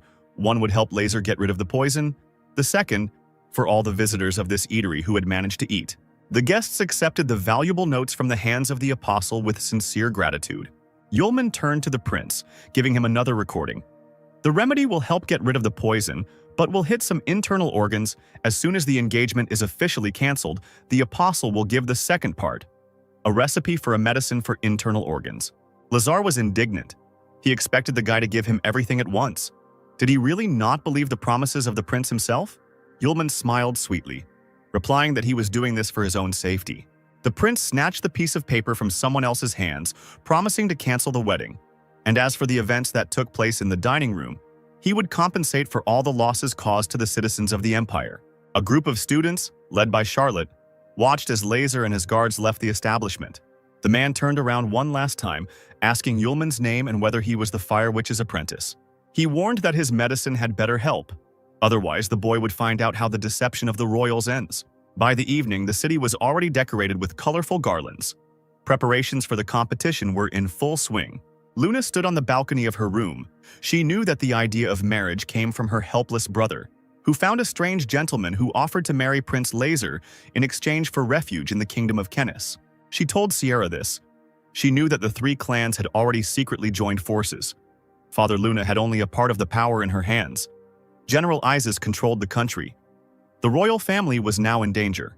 The girl turned to the witch, smiling and telling her that her father was now most concerned about her and her safety, and that it was better for his daughter to hide in the kingdom of Kenis. Charlotte asked defiantly, "Does the emperor really not know what kind of person this Lazar is?" Luna replied regretfully that the prince had quite a good reputation, and if she had not sent people to find out more about him, they would never have learned of his evil and treachery. The strange gentleman promised military power to help the imperial family in exchange for strengthening Luna's position in society. Sierra immediately exclaimed that the girl was simply sold as a commodity. Everyone turned their gaze to Yulman, who was munching on buns, thanks to whom Luna had gotten rid of the unpleasant engagement. But in this way, the crisis of the royal family was returning to its starting point. The girl rushed to Sierra, asking where Teacher Aces was now, from whom there had been no news for 3 months. Perhaps only he could help. The witch looked away, evasively answering that the old man died of an unknown disease. This news truly shocked Luna, who was sure that everything was fine with the teacher. Charlotte had to admit that all this time his letters had been written in her handwriting. The world could not be allowed to know this news. Luna knew that Ace's power scared the three main cans. If they only found out about his death, a big war for the Empire would start. The members of the royal family would be killed. Sierra grabbed Luna's hands, asking her forcefully to come with her and leave the Fram Empire together. The girl looked at her friend affectionately, asking her not to worry because the second heiress already had one method ready. The witch should not have asked questions and trusted the moon. She would tell everything herself at the right moment. Charlotte agreed to wait because the heiress would not make a mistake and must tell the truth. Turning to Yulman, the witch asked him to wait while she saw her friend off. He gave a thumbs up, asking why they had ended their conversation so quickly. Luna immediately thanked the guy for his help. He smiled widely, saying that it was his duty as Charlotte's student. The witch immediately turned away, unexpectedly blushing, which surprised the second heiress. She thought to herself that she had heard rumors about Sierra suddenly having a fiancé, who was also her student. Having said goodbye to everyone, Luna and her subjects left the hotel. The girls asked Her Highness what they should do now. Her Highness stopped abruptly and straightened up proudly, turning to the others. She confidently informed them that they should forget about meeting with Sierra and continue to act strictly according to the plan. Once in his laboratory, Lazar immediately began to create a medicine according to Yulman's recipe. Mixing the ingredients himself, he read what was written, repeating out loud what needed to be done. Soon the man raised a glass with the prepared medicine in front of him, one of the guards cautiously asking if the gentleman was sure that everything was okay with the mixture. After sniffing, Lazar replied that he had carefully studied the recipe himself and had people who understood pharmacology check it several times, especially since he had now prepared it himself. Closing his eyes, the prince exhaled and decisively drank the medicine in several gulps. Laser dropped the glass on the table with a loud bang, immediately grabbed his chest, squeezed the collar of his coat, and hissed. It was no wonder that guy delighted everyone at the Magic Congress. After the first sip, the fire in my chest immediately went out. The guard timidly asked about the engagement. The prince only chuckled, answering that he would not stoop to incomprehensible threats from strangers. Moreover, he had already sent a man to deal with this impudent fellow, which would be difficult to do publicly. Some insignificant worm had dared to disgrace the prince, forcing him to beg for the recipe. He needed to be taught a lesson. In the hotel where the students were staying, all the lights were out, and it was deep night outside. In his room, Yulman left the window open despite the cool night air. The man sent by Prince Dazar took advantage of this. A figure, all dressed in black clothes, deftly jumped onto the windowsill. After hesitating, the killer made sure that the man on the wide bed was fast asleep. The figure, whose face was covered by a thick mask, took a handkerchief soaked in a special solution from his pocket and approached the target. Suddenly, the killer stopped dead in his tracks, hearing strange sounds. In an incredibly colorful and vivid dream, Yulman found himself in the presence of Aisha, a girl standing in front of him in a wedding dress. She wanted to return to the palace of the apostles and make a whole crowd of copies of the groom.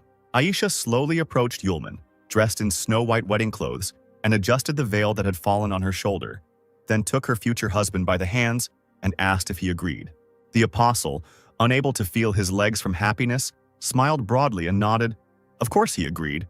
Having picked up the bride in his arms, Yulman did not notice any changes and urged her to quickly return to the palace to start creating children. Suddenly, the stern voice of Master Sierra was heard, who suddenly found herself in the arms of her student instead of Aisha. The witch called for the guy to stop. Yulman almost dropped his fickle burden, and, not understanding where the dream was and where reality was, he woke up screaming. Opening his eyes, he saw a sleepy figure in black leaning over him, strange eyes looking in shock at their victim, who was no longer sleeping, the stranger clutching a foul-smelling handkerchief in his hands. The apostle, possessing excellent reflexes, immediately intercepted the killer's hand, grabbing her by the wrist. The next moment, without letting go of the stranger, he deftly rolled from the bed to the floor, dragging the figure along with him, and immediately threw it to the floor, twisting his arm upward. Bending down lower over the uninvited guest, the apostle, still disheveled from sleep, menacingly asked who the stranger was. He twitched violently, trying to escape, and deliberately turned his face away, not wanting his victim to be able to see the eyes through the slits in the mask. Holding the figure tightly in a vice, Yulman wondered who could wear a black suit, a mask, and not look at the face. At the same time, this man carries poisons and potions with him, breaking into other people's rooms in the middle of the night. Exhaling, Yulman muttered out loud that he had managed to meet that same legendary assassin, a professional killer, while the stranger was surprised to himself that the victim was not afraid of him at all. Large eyes, framed by long eyelashes, sparkled in the darkness. The guest whispered that he did not come for Yulman's life, Let him not resist. Behave well and follow him." The apostle chuckled, trying not to make any noise, and called for them to slow down, since it was he who had caught the spy. Thanks to his abilities in the ensuing silence, the guy was able to feel a magic knife flying towards his back. He let go of the killer and jumped sharply to the side, the weapon flashing past, leaving behind a soft pink color. The figure jumped onto the bed and crouched low, leaning on one arm, exclaiming that the guy had accidentally grabbed her.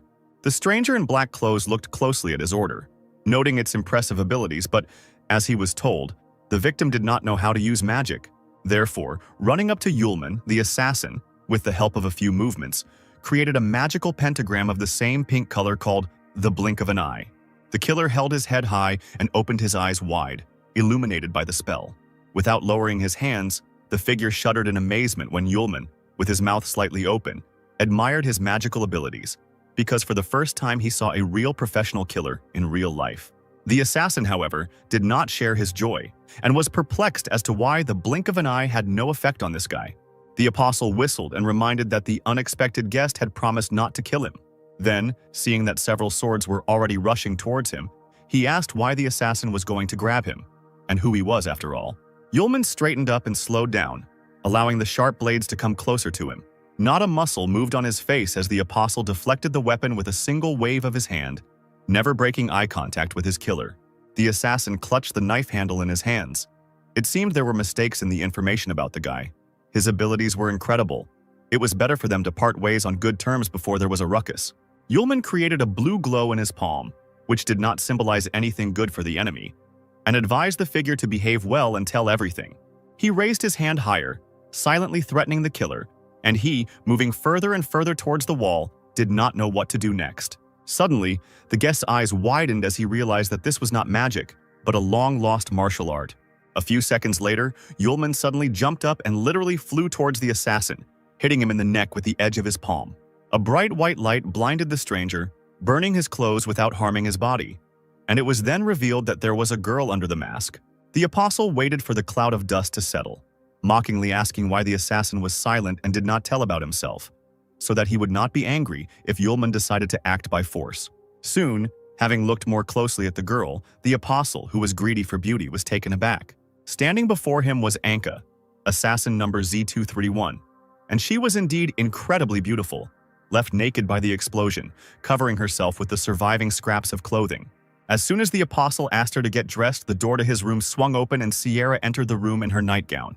With her hands on her hips, she, still sleepy, screamed belligerently at the apostle, who was making noise alone in his room. The witch's voice died down as soon as she saw her student standing in his pants in front of a half-naked stranger. Yulman, holding his shirt in his hands, which he was going to give to the assassin, slowly turned to Charlotte, begging her to listen to his explanation. Shadows thickened over the master's figure. His hair began to flutter like snakes. Yulman squeaked the witch's name again. Charlotte straightened up and laughed strangely, baring her teeth. There was silence, and Sierra exploded with a hysterical scream that shook the entire hotel. The apostle waved his hands, calling for calm. Anka's killer, taking advantage of the commotion that had begun, escaped through an open window, covering herself with a shirt. The assassin rushed to the Kenny's consulate, where Lazar was waiting for her. Seeing that the girl had come empty-handed, he demanded an explanation. She shook her head and closed her eyes, replying that she had failed the mission, the target was too strong, and she was unable to defeat it. The prince screamed angrily that Anka was talking nonsense. That worthless person couldn't have that much strength. The girl hesitated, saying that the guy had incredible powers, perhaps even legendary ones, but the man quickly shut her up. Smiling nervously, he smoothed his hair, saying that in the Empire there were currently only 4 people with legendary powers. In Kennis, there were only 3. So where did that weakling get so many of them? Anka sends only the best mercenaries who have no failures. How could this number be wrong? The girl dropped to one knee, preparing to accept her punishment, when a bottle suddenly flew towards her. The killer caught her, looked at the prince in bewilderment, and asked what it was. He replied that the failed mission would not go unpunished, and demanded to drink his newest trial drug. If Z231 survives, Laser will spare her. The assassin thanked the prince for his generosity. He gritted his teeth in displeasure as he watched the girl gulp down the contents of the bottle. The man returned to the table with the test tubes when his assistant asked what to do with the antidote. Hearing this question, Lazar became even more angry and clenched his teeth until they creaked. In a rage, He suddenly knocked over all the flasks and bottles from the table, shouting that scientists and pharmacists were parasites who had failed to research and find the cause of the disease after so much time. The man sat down in the chair, which creaked from the impact, and loudly banged his fists on the table, cursing. His heart skipped a beat, and from the incredible pain throughout his body, Laser's eyes darkened for a moment. The assistant asked to come to him with shouts. The man in a trembling voice demanded that the pigeons be prepared for flight in order to send an urgent letter to his father. He covered his pale face with his hand, cursing Yulman, because this time he himself had failed, breaking up the wedding in exchange for the antidote. Finally, morning came. The sun was shining brightly in the sky and fluffy clouds floated by occasionally. Yulman hoped that he could appease the master after the night's adventures and came to her with 2 cups of tea, smiling broadly. She didn't even turn to the student, telling Aisha and Arya about the investigation into the assassin's identity and purpose. Now their main goal is safety and confidence in successful participation in the competition. Individual combat training is almost over, and the day of the competition is approaching. Today we need to decide on tactics. The teams that will participate in the competition are Fram Imperial Academy of Magic, Institute of Magic Cultivation, Manju Demon Research Institute, Higher School of Magic, and the Kenny's Kingdom Magic Research Institute, a total of 15 participants. The competition is not a one-on-one fight at all. Everyone will be thrown into a 4-level labyrinth. The pentagram, the goal of the participants, is to capture the key to the door leading to the next level. It is hidden in the middle. To advance to the 4th level, you need to connect all 3 keys from the previous levels. The team that manages to do this will win the competition. Standing in front of the students, Charlotte spoke about a meeting she had held with other teachers regarding the technique of the competitors and asked for their opinion. Now, of the 3, Aisha is the strongest. She needs to go to the most difficult 3rd level. Arya is a crazy fighter, and there is no need to worry about her lack of magical powers, so she is on the 2nd level. Having told about the girls, Charlotte faltered when it came to describing Yulman. Shaking her head, she had to admit that the guy wasn't the most important part of the team, and he would have to go to the 1st level. The rest were surprised by the master's decision. Yulman never showed how strong he was. He must have reasons for this. Arya thought that for some reason not everyone believed in his strength. Aisha asked if the boy would be able to defeat the students from other schools if he had Sylph. The little girl listened to her elders and drank tea. Sierra told her that participants cannot bring living objects with them.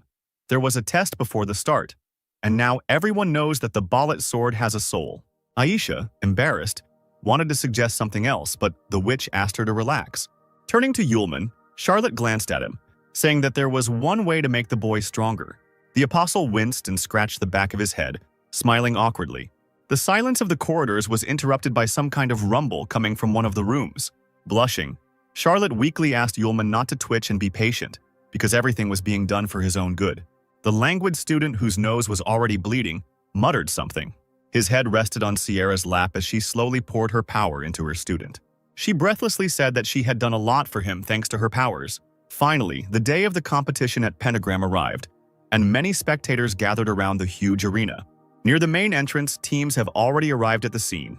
Sierra glanced around the area, nodding towards the entrance of the arena, telling the students that they could only rely on themselves from here on out.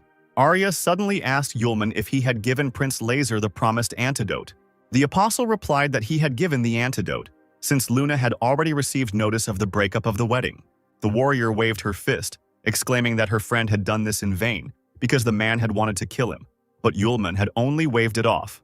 Looking around, Charlotte noticed 2 familiar figures nearby. She frowned, recognizing Chester Bolet, clearly not expecting to see him here. The man bowed, smiling broadly, saying that he had not seen the beautiful maiden Miss Charlotte for a long time, but she was still as beautiful and bright as ever.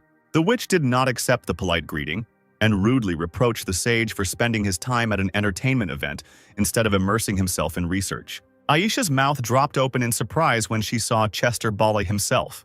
He, not at all embarrassed, said that recently he had become interested in the history of the sealed city. The labyrinth is closed at normal times and opens once every 3 years. His companion, wearing a hood that covered almost his entire face, bared his teeth. Bolet added that he had heard about a change in part of the team, and that among the members there was a student named Yulman. Hearing his name, the apostle glanced at the man and chuckled in surprise.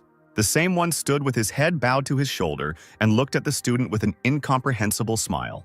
At that moment, Sierra hurried the team members to enter the arena. Theodore turned away from contemplating Yulman and said that he would not detain Miss Charlotte any longer. They would see each other on the platform anyway. The team of academy students and Bolle with his companion went their separate ways. Passing by Yulman, the sage suddenly put his hand on his shoulder. With a sly grin, he whispered to the boy to keep Sylph. Then, without saying another word, he walked on. After giving a few more words of advice to her students, Charlotte went to the judges' stand. The final preparations for the live broadcast and sound setup were coming to an end. The girl commentating on the event spoke into the microphone, announcing that before the start of the competition, the hosts had received 2 pieces of news and now wanted to ask everyone for forgiveness. Her face appeared on the huge screens above the stands. The leaders of the Imperial Academy of Magic and the Queen Kennis Institute of Magic had urgent business. They would not be able to participate, and the leaders of the 2 teams were being replaced. Sierra was just wondering where Luna might be when the Imperial Magic Academy's speaker was announced. The next moment, the ringing voice of the commentator rang out over the stands, announcing Luna as a participant.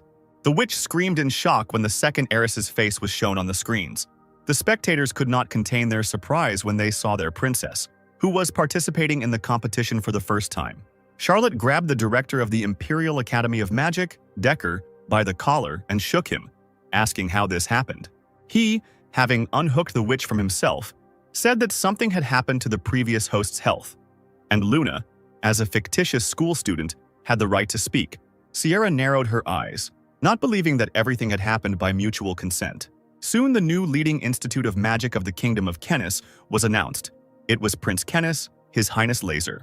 All the judges turned their heads at once towards the organizer, and he became embarrassed, mumbling that he had to do it. The commentator joyfully pounded her fists on the table, exclaiming that this time the competition would be broadcast in its entirety on the big screen. Moreover, each participant will be followed by a television drone, filming the entire process. Now the images of all 15 participants had already appeared on the screen. Yulman reached out his hand to the drone in surprise, and the girl asked him not to do this. The first stage was announced. Entrance to the arena, first level. The apostle looked at the television drone in surprise. It was the first time he had seen anything like it. 15 participants took their places. Yulman found himself inside a glowing circle. The competition was declared officially open, and the students began to happily chatter as they caught ribbons from the festive firecrackers. The participants entered the labyrinth, and in the process of searching for keys to another level, they all had to face low-level magical creatures and competitors from other magical schools. An hour later, on the first level, one of the students appeared in the room with the keys. Seeing the key under the glass flask, the girl let out a cry of victory. A tired sigh was heard behind her. Yulman had been walking in circles for so long, and the key was right in front of him. Seeing the student, he whistled, not expecting to see a cute girl there. She glanced at the key and turned towards the stranger. The next moment, she frowned and summoned vortex magic. The student immediately grew fairy wings on her back and rushed towards the flask, exclaiming that the key would be hers. As soon as her hand reached the treasured object, the student's entire body was suddenly grasped by someone's long tongue. She screamed in horror as the appendage threw the small body far back. There was a loud click. The student barely had time to move her hand. Yulman was still standing in the middle of the room, holding his hands in his pockets. He raised his head up, his mouth slightly open in amazement. The student instantly disappeared into the mouth of a huge monster in the form of a hypertrophied frog with blue eyes. The apostle looked at the B-level magical beast. The student's hand, meanwhile, dangled in the air between the monster's fangs. The frog's eyes widened, croaking in surprise as magic began to leak out of its mouth. The girl, covered in poison, transformed in her hospital bed.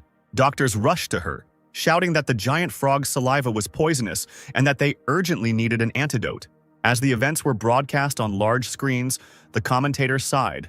The fairy from the Royal Institute of Magic, being one step away from the key, fell into the clutches of the guarding magical guard.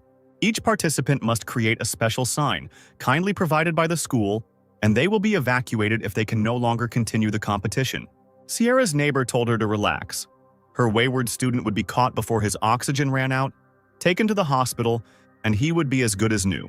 The witch smiled, saying that it would be better for the students of the other school to be careful. Otherwise, their oxygen supply would be cut off too. The healers led the weakened fairy by the arms.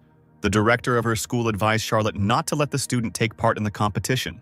The giant frog has a heightened sense of its territory and has now been hypnotized to properly guard the key. The director of the School of Fairies mockingly pitied Yulman. If on the first level, left alone, he does not get the key, he will automatically get to the next level, and he himself will be evacuated. Sierra waved it off, replying that everything was ahead. There was no point in writing off the student so early. A commentator's voice could be heard above the stands, exclaiming that this was simply unbelievable. As it turned out, the owner of the first level key was a participant from the Imperial Academy of Magic, Yulman. The giant frog did not attack him, but simply sat next to him and watched. The school principals looked at the screen in shock, not knowing what to say. Spectators suspected the organizers of deception and fraud, aiding the students. The apostle turned to the monster, asking if he would mind giving up the key. Then he asked again if the monster would definitely not interfere with him. The frog croaked long and fell with all its weight on its back. The commentator nearly fell out of her chair, screaming that the giant frog had been defeated. Yulman watched the monster's tremors with boredom. Smiling, he said that he was a good boy, let him know his place. When the winner of the first floor was a participant from the Imperial Magic Academy, it was necessary to move to another floor to find out what was happening on the level above. The school principals couldn't understand what the student did with the frog. They said that he was a student of the Fire Witch and wasn't even strong in elementary magic. Is it just luck, or is someone helping him behind the scenes, since the first level members of the pentagram are the weakest? Meanwhile, on the third level, the key was still under the glass dome. The A-level magical creature, the Flaming Bear, was the keeper of the key on the third level. The monster stuck out its tongue, revealing a row of sharp teeth as the golem grabbed it by the throat. Prince Lazar stood before a huge stone monster, whose shoulders were crowned with golden spikes. The man shook his long hair and looked into the teledrone camera, saying that his Institute of Magic would be the champions this year. His fans squealed with delight, exclaiming that Prince Lazar was an incredible handsome man. He subdued a stone golem with concentrated magic and also killed a rank magical beast with one blow. The director of the Royal Institute snorted dismissively, saying that it was unfair because the prince was an experienced magician with excellent skills. The organizer objected to her, saying that having natural gifts is not prohibited.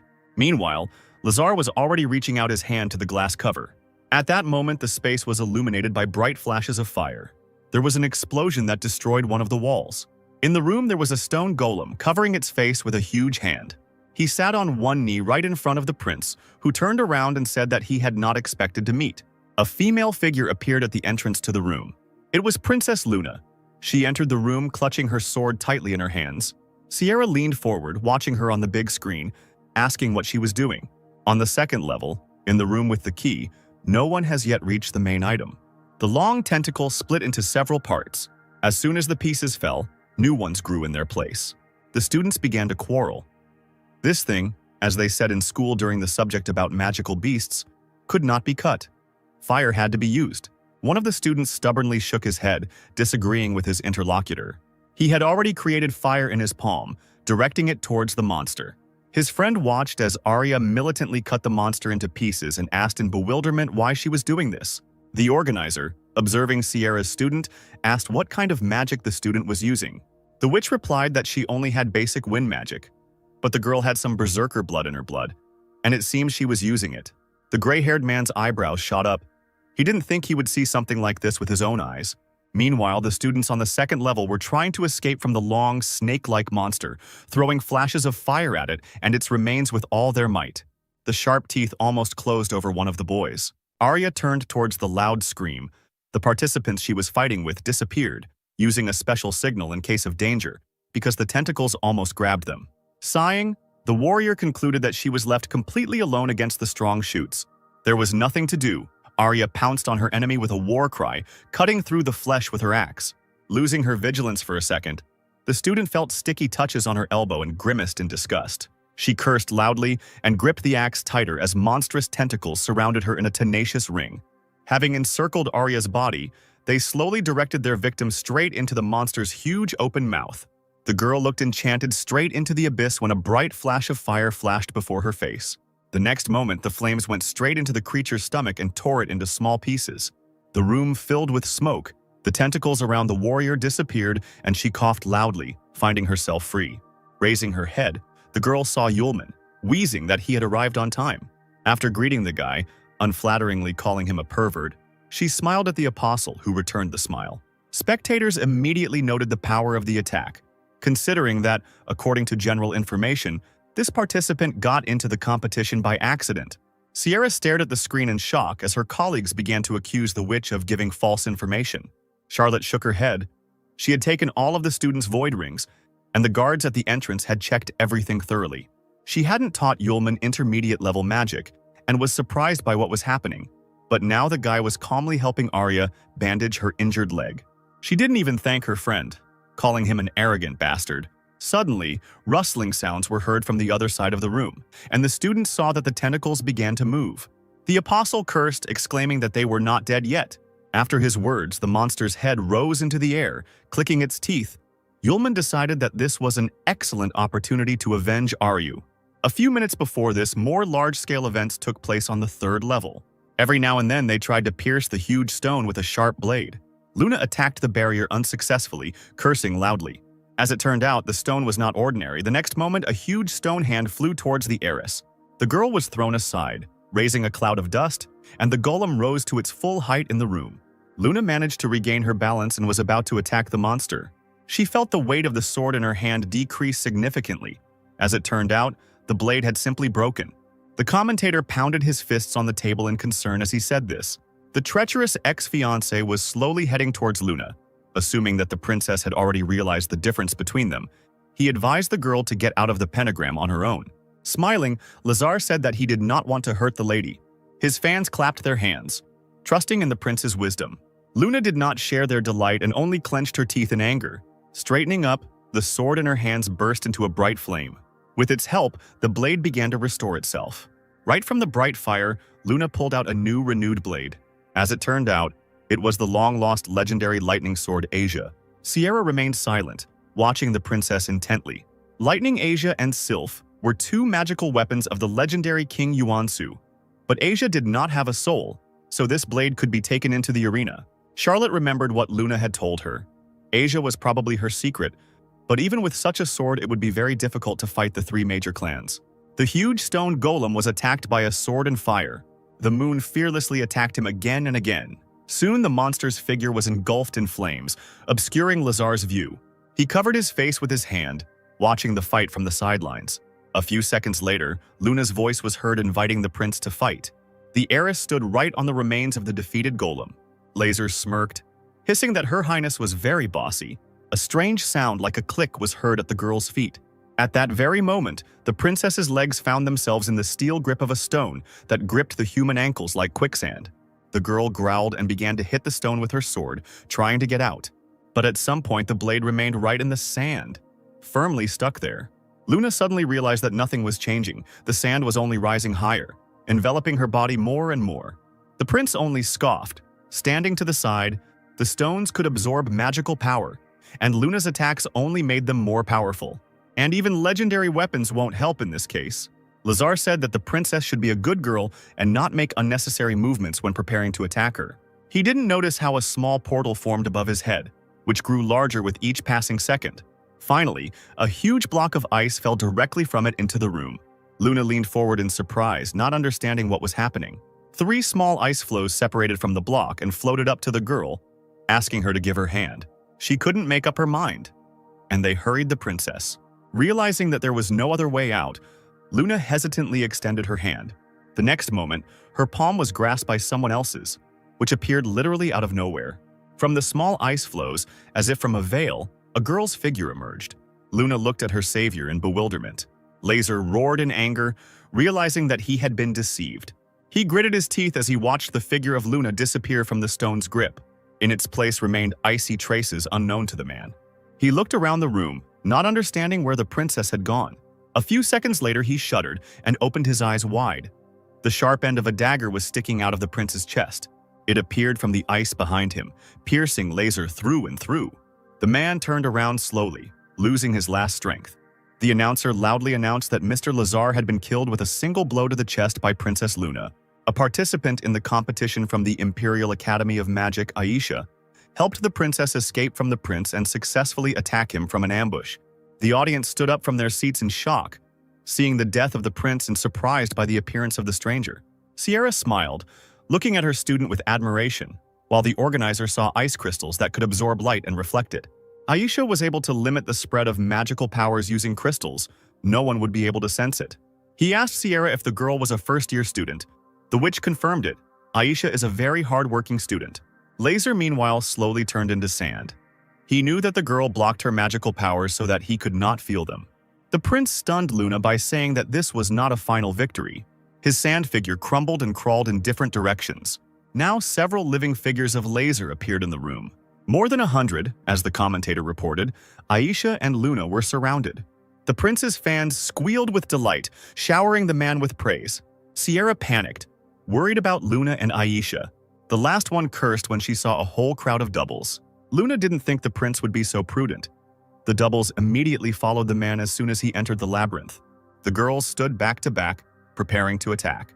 Luna was the first to try to attack one of the doppelgangers, pointing a blade at him. Laser's body was cut open, but instead of blood, sand gushed onto the floor. A mocking smile was frozen on the figure's face. The other doubles with the same smiles came closer and closer. Aisha closed her eyes and used the ice seal spell. All the figures were covered in a thick layer of ice.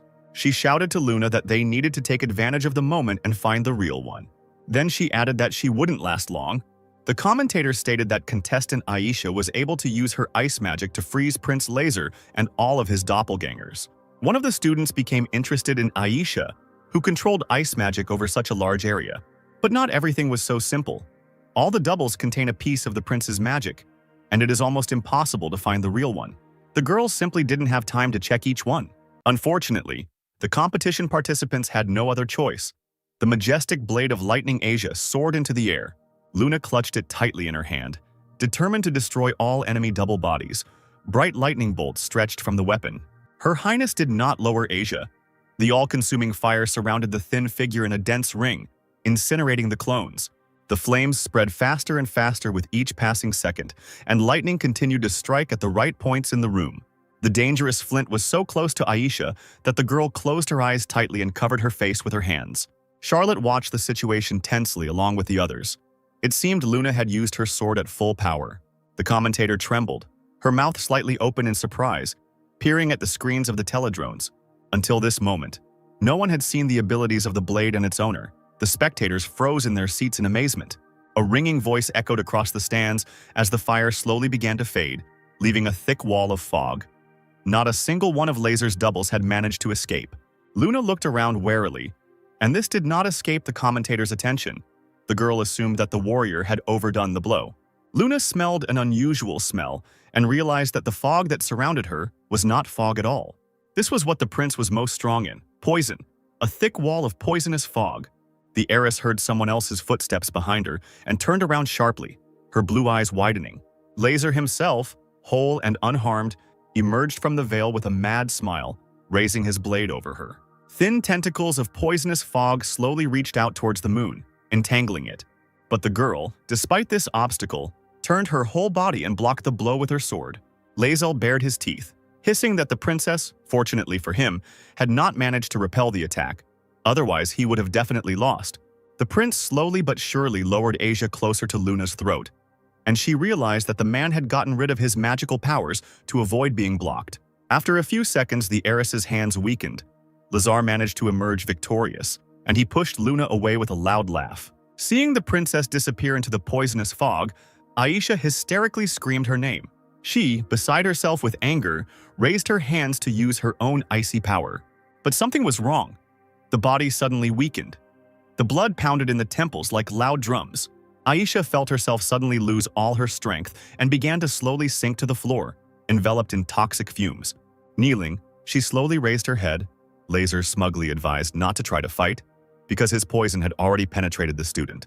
The green death made it difficult to think clearly and breathe freely.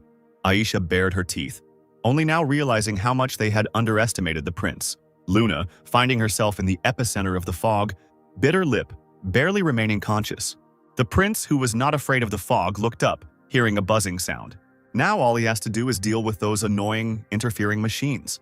A stream of energy flew into the TV drones, destroying the screens, and the audience was instantly deprived of the opportunity to watch the fight. During this time, the poisonous fog cleared slightly. Laser approached the heavily breathing Luna, who was sitting, leaning on Asia, stuck into the ground. The man approached the girl and pointed his blade straight at her. confident in his own impunity. People would only hear the tragic news of the accidental death of the princess in the pentagram. Luna smirked and leaned forward fearlessly, whispering that even the prince had been bribed to deal with her. The interlocutor grinned. This is just a struggle between the participants of the competition, adding that Luna will die due to problems with equipment due to the drones failing. He intended to say that everything happened by accident and without his knowledge. After his words, a deafening explosion was heard behind him, and Laser turned around in surprise. Aisha, who was trying to get through the fog, also heard a loud sound and began to look around. A blinding light filled the entire space, and the blast wave knocked the girl off her feet. The ground split into several pieces, and a brown body with a protruding tongue and a row of sharp teeth appeared from there. The prince looked closely at the monster, recognizing it as a magical leech. A male figure appeared near the monster's body. Aisha cried out in surprise, recognizing the guest. Yulman carried Arya, who was cursing at him. In his arms, the guy just wanted to try to bring fire magic to a critical point, but now he destroyed the entire floor. Sierra jumped up and slammed her fists on the table, causing the girl sitting next to her to flinch. When the drones stopped broadcasting the competition, the witch firmly decided to go to the pentagram. Her partner tried to calm Charlotte down by saying that the drones had simply malfunctioned, but she knew that the sudden breakdown of all the teledrones on level 3 was no accident. The guy next to them adjusted his glasses and noticed the image that appeared at the right level. The video was garbled, but several new figures could still be seen through the wall of smoke. Charlotte immediately recognized Yulman and realized that everything was fine, including Luna. The boy folded his hands in front of him, clasping them together, thoughtfully muttering that the student had managed to break through the floor of the labyrinth. Not to mention its thickness. Even high-level magic would not be able to destroy the magical barrier installed inside the floor in one go. Compression magic only sounds easy. If the attempt fails, the creator will be destroyed by the magical impulse. This student of Sierra is much stronger than everyone thinks. Yulman and Arya stood in the ruined labyrinth, the remnants of the poisonous fog spreading at their feet. The apostles saw Prince Lazar and Princess Luna and turned to their highnesses with a smile. The warrior took a deep breath and blushed, declaring that it smelled very nice here. Aisha hesitated, exclaiming that the entire air was poisoned, causing her friend to cry out in shock. She grabbed Yulman's hand and shook it, wailing that it was becoming difficult for her to breathe because of the poison. Laser watched this spectacle silently, wondering how these two had broken into the labyrinth. The teledrones that were following this couple appeared in the air again. We need to deal with them first. Realizing that the real reason for the breakdown would only hinder him from dealing with the guests, Laser immediately changed the shape of his blade. Long hair fluttered in the wind as the prince took a fighting stance, and a long magical spear with a beautiful, ornate tip appeared in his hand. Arya was still not herself from the experiences. She was worried that she would have to fight, but Yulman asked her not to worry. Lazar bared his teeth and chose the apostle as his target, intending to pierce him with his weapon. The guy didn't move, just stood there with an impassive face as the tip approached him. The long, poisonous tentacles that followed from the spear hit Yulman's suddenly appeared defense. Lazar wasn't upset at all. He was just a little surprised that the guy could still use magic. He probably had good immunity to poison, but how much longer could he last? Yulman breathed in the fumes and suddenly felt that the aroma of the poison became sharper. He blinked, his mouth slightly open, when he saw the sharp point of a spear right next to his face. A long green beam pierced him. The light was so bright that it prevented others from seeing what was happening. Aisha and Arya huddled close to each other, watching each other warily. Laser, confident that he had fatally struck the boy, smiled ominously. His hopes were not destined to come true. When the bright light disappeared, Yulman held the spear shaft tightly in his hand. The prince growled, but still did not despair, deciding to try something more powerful. The tip that the apostle was holding whispered something as if alive right next to his ear and suddenly hissed like a snake. The weapon, falling silent, exploded in the stranger's hands and turned into a sweet-smelling cloud of poison, completely covering the man. The student coughed. Laser laughed, shouting that this was his special poison and it dissolves magical powers. The apostle cleared his throat and wiped the moisture from his mouth, surprised by what he heard. He tilted his head to the side, thinking about it. So this was his opponent's secret move. The prince couldn't believe his eyes. The boy had been poisoned. He wouldn't have been able to use magic after that. He should have had complete paralysis of his entire body. The man suddenly remembered the assassin's words. He said that Yulman had incredible, legendary powers, which meant that it was really so. Yulman sniffed the air again because all this time the aroma vaguely reminded him of something and did not give him any peace. He said that he remembered where he had heard the same notes before. The potion of the assassin who tried to kill him smelled the same. The apostle asked the prince directly whether he had sent away the murderer, despite the fact that the disciple had cured him of poison, and he had tried to kill him in return. The man shook his head without answering the question, but said that he had no idea about Yulman's legendary level, and this meant that such forces needed to be countered with something equally legendary. Laser stretched his arms out to the sides, and a multitude of pentagrams appeared around his figure, from which huge stone points slowly extended. Yulman froze in place, silently watching his opponent, his body glowing with a bright golden color. The prince pretended to be sorry that the boy had already lost some of his strength. He stretched out his hand forward, pointing his palm at the disciple, and shouted that he would now teach him a lesson. A stream of stone blocks poured down on the apostle. Yulman used the fire chain attack to stop the threat flying towards him. He deftly dodged the stones and knocked them down with bright flashes of fire. The apostle was distracted when two purple streams of energy rushed past him. They soared upward, heading straight for the humming teledrones to destroy the equipment. The ground shook as the magical currents collided with the chambers, exploding them. Yulman watched what was happening in amazement, only now realizing with detachment that they had been filmed the whole time. His attention was drawn to Lazar, who loudly exclaimed that now nothing would prevent them from getting to the main thing. He took an empty bottle out of his jacket pocket, with purple liquid splashing at the bottom. After drinking it, the prince wiped his mouth with the back of his hand, saying that he needed to become stronger than the legendary enemy in order to defeat him. Laser's body began to shake as if he were having a fit. He began to tremble slightly, holding his hands in front of him. Darkness enveloped the prince's tall figure. A thunderous voice swept over the labyrinth, threatening Yulman, Luna, and the two girls with death for disrespect, threats, and a broken engagement. The apostle discovered that black energy was also connected to Laser. But now, being at the competition, all the participants had seals that do not allow them to die. The man laughed. He had prepared everything long ago. Now, in the pentagram, the seals were of no use. Luna said in a low voice in the ensuing silence that she would rather die here than marry such a vile man. The prince, who had completely forgotten about his bride, turned around at the sound of the girl's voice. The princess stood at the glass dome and already held the golden key in her hands, although the darkness and poison of Laser had long since penetrated her body. The girl said that she knew in advance about the use of poison, so she sent a man to steal the recipe and create an antidote. The prince hissed like an enraged snake, shouting that he should have declared war and destroyed everyone. Yulman chuckled, urging Lazar to continue speaking if he still had something to say. The man turned sharply to the apostle and noticed a strange object in his hands. The apostle, like a child, waved the small teledrone in his hands, which he put in his pocket, taking from the eliminated participant. At this time, the prince's stupidly surprised face was broadcast on the large screens of the podium, and everyone present heard his words.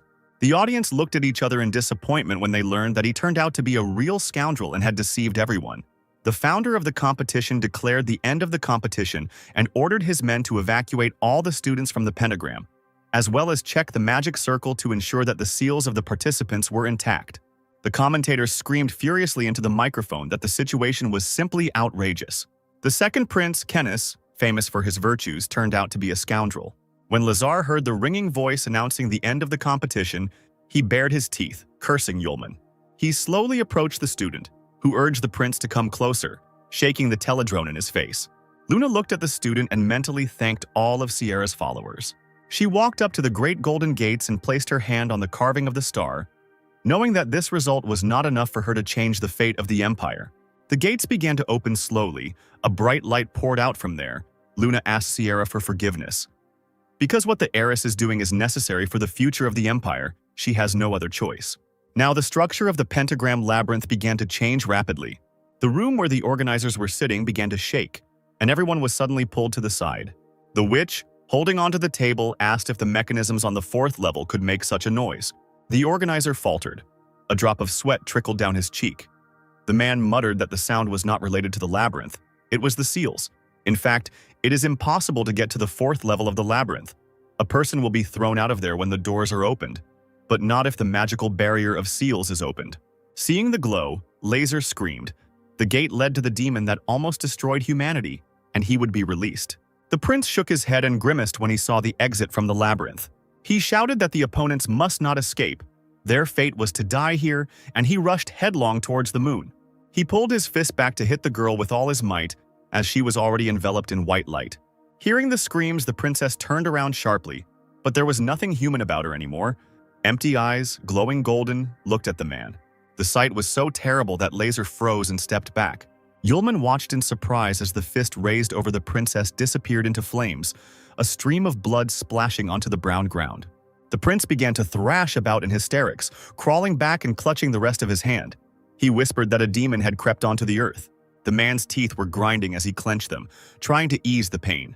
He began to crawl back, falling on his back, begging for help, asking not to be killed. The majestic figure of Luna loomed over the traitor, smiling broadly, and a real demonic fire splashed in her eyes. Another jolt caused Sierra to stagger and fall to the ground, leaning on one knee. The witch stood up and slowly walked towards the exit, and they began to ask her where Charlotte was heading. The mentor's voice was filled with despair. She knew that Yulman and the others were still in the labyrinth and needed to be pulled out of there. Everyone involved in the competition ran headlong from the main building towards the stands, fearing that the demon would soon emerge from the labyrinth. Two people silently watched what was happening: the imperial sage, Chester Bale, and his companion in a long cloak. The blonde adjusted his glasses and stretched with satisfaction. Everything was going perfectly. Lazar and Luna had performed their roles as pawns remarkably well. The man beckoned to the young man, who had lingered by the panoramic window. It was necessary to leave in order to carry out the next step of the plan. Meanwhile, Luna stood with her back to the students in front of the half-open gates. A bloody Lazar lay nearby, and Yulman closed the chain.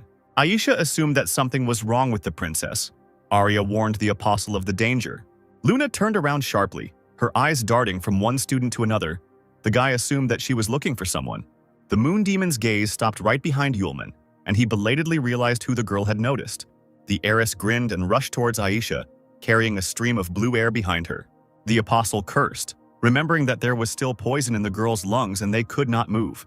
Aisha pulled back but couldn't hide, her face frozen in an expression of all-consuming panic. The apostle rushed after Luna, preparing to use his second-level seal. The space was filled with purple color with white dots, and Yulman ordered the seal to open. Aisha and Arya's figures were left behind as a huge stream of seal collided with the running demon. Luna slid across the floor and dropped to one knee to keep from being carried away further by the energy. A mechanical voice came from her lips, ordering to kill. Aisha, incredibly worried about her friends, assumed that the sealed demon had possessed Luna. The princess's light hair fell over her face. She was breathing heavily, piercing those present with an infernal gaze. Yulman straightened up, looking intently at the girl's figure as if calculating something. Finally, a smile played on his lips. The decision was made. Excitement bubbled in his blood. The game became more interesting. The guy ran straight towards the monster. He extended his hand with the seal on it and touched the sword that Luna extended, lightning Asia. The apostle grabbed the blade, pushing away its owner. He thought that because of the demon, the power of the legendary sword could not manifest in the hands of the princess. The weapon flew into the air, the demon becoming disoriented as the apostle's fist began to approach him. The moon, engulfed by the devilish power, roared like a beast. She didn't have time to block the blow, and a beam of bright purple light pierced the girl. Yulman chuckled, shouting that the battle was not over yet. Realizing that she had been outwitted, the princess froze, looking down with a questioning gaze. Then the apostle commanded the seal of the fourth level to open, and the beam of his power again threw the demon back. In a bright flash, the moon flew back to the gate and disappeared behind it in streams of white light. Aisha and Arya looked in that direction warily, still unable to move. A deceptive silence fell, and the students thought that the girl had disappeared and that the demon was trying to find a new home. The apostle approached his girlfriends. He had to take them upstairs and then return on his own and check everything. Aisha protested, because who knows what will happen if Yulman goes there, straight into the clutches of the demon. But the guy only smiled in response, asking the girl not to worry. He hugged her tenderly, reminding her that he was the first apostle, with powers capable of confronting the demon and protecting Aisha, Aggie, Sierra, and all of humanity. Tears glistened in the witch's eyes. She buried her nose in Yulman's shoulder, whispering that even at a moment like this he was talking nonsense.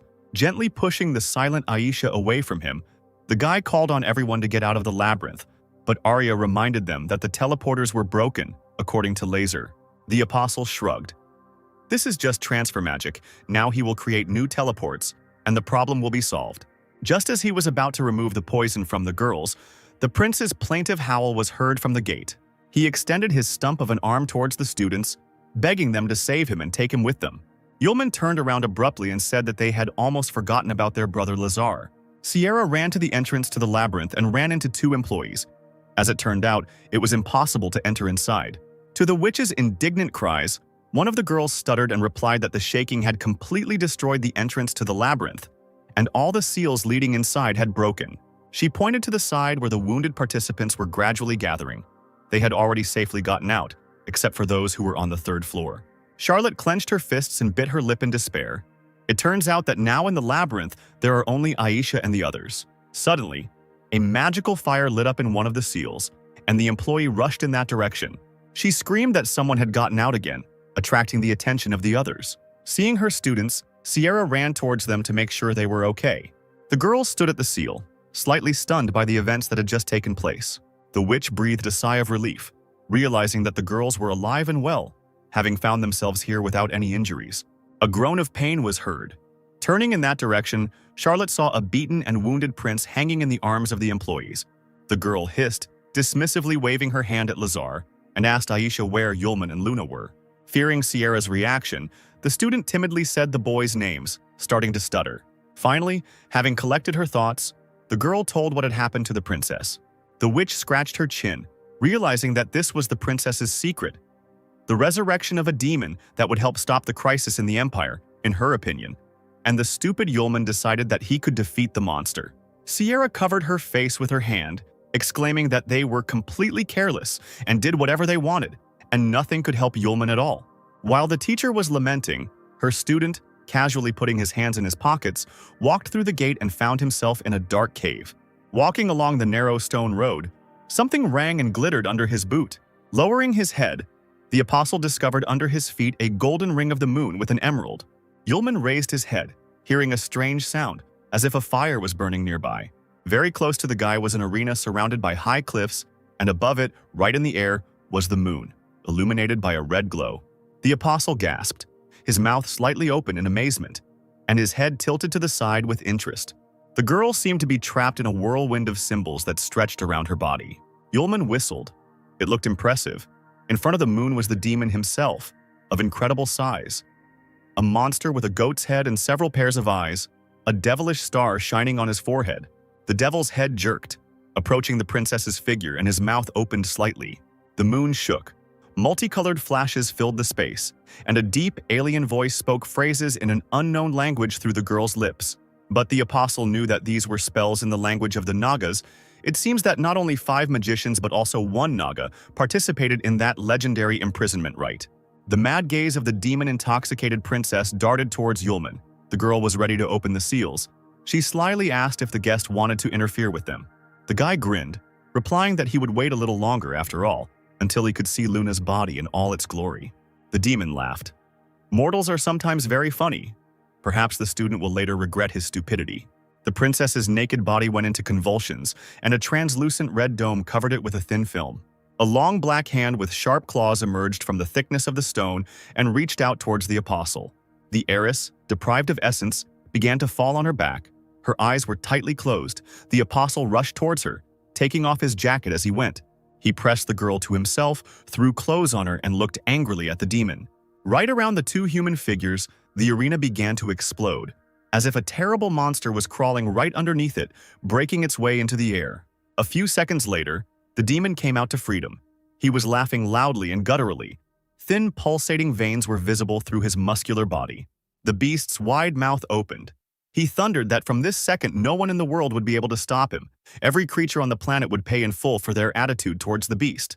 The demon shut up as a small figure flew into the air right in front of him, engulfed in purple flames. Yulman put his hands in his pockets, cheerfully examining the otherworldly creature, without answering the question of who he was. A huge paw reached out to the man. The demon was furious at the insolence of an ordinary man. The apostle calmly extended his hand, and a huge wave of energy covered the goat's face. After examining the demon, the guy chuckled and praised the fullness of his life force. Looking back, the monster was stunned when he saw his doubles. Now there were many monsters around the arena with the red seal. Yulman forced all his lives to come out of one body. Moreover, from the real demon, who was comparable in size to the apostle, only his head remained, asking how the boy managed to do this. He shrugged and gasped again, holding out his hand and asking to take a look. On the student's palm, the fire of hell blossomed, still a small but bright flame. It grew larger with each passing second, and then it came out of the circle in which those present were located. The devilish eyes flashed and went out again.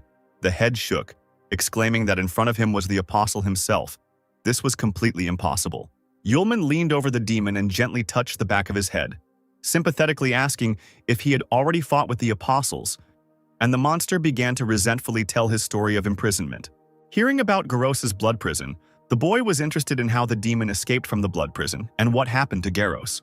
The monster's head shook and its voice broke as it announced that Garos was already dead. The apostle instantly dropped his mocking expression and stared at the demon in amazement. He couldn't believe it happened, and the guy didn't know anything. The monster did not know what happened, but at one point he stopped feeling his strength. It became increasingly difficult to maintain the prison of blood. It took 1,000 years to break through the prison wall and escape here. Yulman barely listened to Demon, thinking about the fact that the life of the apostle is inexhaustible, and no one has heard about their death until now. He looked at the monster again, and he spoke forcefully about the time it would take Garos to kill him. Yulman shrugged, reminding that Garos was only the 8th apostle. The demon, showing concern with his whole appearance, timidly asked the man who he was. A smile played on the guy's lips and his dark hair fell over his eyes. After a few seconds of silence, he loudly exclaimed that he was the first apostle and burned the demon's head in the bright flames of the fire of hell. The thing is that this fire destroys only the demon's physical shell and cannot prevent its power from flowing into another body. But for a while it will no longer harm anyone. Now there was one more problem to solve. How could he and the princess get out of here? The girl was unconscious, deprived of strength from the long presence of the demonic entity within her. The apostle thought that there was no returning seal here, so that the demon could not return to the human world. The gates of space only open in one direction, but the Naga left writing, which means he was here and found a way to get out. Looking up, Yulman decided to at least try to find out. In a bright purple flash, he flew up to the stone ceiling. The powerful impact caused the surface to collapse, causing small stones to fall down. The apostle found himself in a space unknown to him, cold and cosmic. He froze in the air, looking at the incredible sky strewn with myriads of stars. The student felt as if he had been here before, or it was just a figment of his imagination. The strange rocks stretched to the very horizon, their sharp peaks almost reaching the sky, and below, circles were still moving in the dark water from the flash. At this time, those involved in the competition gathered on the half-destroyed third level of the labyrinth. They combed the area, ordering each other to carefully examine the level and check every corner to find the remaining students. The Imperial Sage Chester Belay approached the huge crater formed by the explosion. He knelt down on one knee, looking for something. Finally, an attentive gaze spotted the necessary thing, which immediately appeared in the man's hand. The competition organizer, with Sierra already standing next to him, slowly approached the gate. He reached out his hand, touching the steel surface, about to say something but suddenly fell silent. Charlotte leaned forward, asking worriedly what was wrong, and the man faltered, feeling an incredible force. The seal on the gate turned out to be intact, and even more stable than before, which amazed the organizer. Based on the powerful force that those present felt earlier, the seal should have already been removed. Aisha's heart sank when the student standing next to her reported that someone had removed the seal and sealed the demon back again. The magic that can seal it requires a sacrifice, and since it's working again and Sierra's apprentice is nowhere to be seen, there's a chance he's the one responsible. Tears gathered in the corners of Aisha's eyes and she sobbed, her voice shaking as she said that this couldn't be happening. The girl jumped up, hysterically calling Yulman, begging him to come out and not make everyone worry. Sierra approached the student, asking her in a low voice to stop screaming. She quietly said that Yulman was probably alive, which instantly calmed Aisha down. The witch turned to little Sylph, asking her to confirm what she had said, and she nodded. Aisha asked with hope in her voice if this was true. The spirit of the sword said that she was connected to Yulman by a contract, and could sense whether he was alive or not. Charlotte shook her head. After all, she didn't know the guy's exact location right now, but he was probably fighting someone at the moment. And it was the pure truth. Yulman, with his shirt unbuttoned, was running away from the golden flame that was catching up with him. He shouted as he walked that Luna was too aggressive and asked her to calm down. The naked princess, covering herself only with the student's jacket, extended her hand to him and called him a pervert, whom she had no intention of listening to. When she woke up, she found herself completely naked with Yulman. His pants were half down. How else to understand this situation? The apostle tried to explain that he undressed because he had picked up the girl from the bottom of the lake and was going to dry his clothes. But Luna was adamant and did not believe that she had ended up in the water if she only remembered the labyrinth. Suddenly, strange images flashed through her head. In particular, a bloody Lazar, left without a hand. Luna stopped abruptly and looked at her hand, remembering that she had freed the demon and cut off Prince Lazar's hand. The girl trembled. She had been deceived. From the very beginning, there was no magic to control the demon, because such power is simply not available to ordinary people. She was confused by stories that the demon's power could save the fate of the Empire. Luna had released a monster that was destroying the world, and now everyone would die because of her. The apostle ran up to the princess, grabbed her by the shoulders and shook her, trying to attract her attention. The boy exclaimed loudly, saying that the demon was not released, the princess did nothing irreparable, and no one would die because of her. She, looking at the apostle with moist eyes, repeated the spoken words with her lips alone. Without letting go of the girl, Yulman repeated again that she had only cut off Prince Lazar's hand, and that it was a small problem. There was no need to blame herself. Luna chuckled at the absurdity of the situation, lowering her eyes and calming down. A few seconds passed. She was still smiling, looking at Yulman, who was not going to move away. A second later, the princess asked in a muffled voice how much longer the student was going to grope her. The apostle abruptly removed his hands, stuttering that he had not intended to do anything like that. Stepping back too quickly, he caught the toe of his boot on the loose ground and realized with horror that he was falling. Unable to stay on his feet, he fell right onto Luna, who turned red and didn't think to move aside. Finally, there was a bang, and they both fell to the ground, their heads colliding. The girl's lips trembled from someone else's closeness. The princess again called the apostle a pervert. Yulman leaned his hands on either side of the girl, holding his breath and not knowing how to move away. The princess hugged her jacket to herself, trying to push the guy away. She hissed that now she would definitely kill him. The apostle, confused in his thoughts, began to lament that it was just an accident. Luna screamed angrily that talking was useless. Yulman should go to hell. Aisha, standing in the labyrinth, suddenly felt unexpectedly that her friend was really alive and well. The apostle leaned against a large rock, wearing only trousers, asking the princess if she had changed her clothes. The girl ordered not to even look in her direction, and soon came out, dressed in the student's shirt, with his jacket tied around her waist, and using his tie as a hair decoration.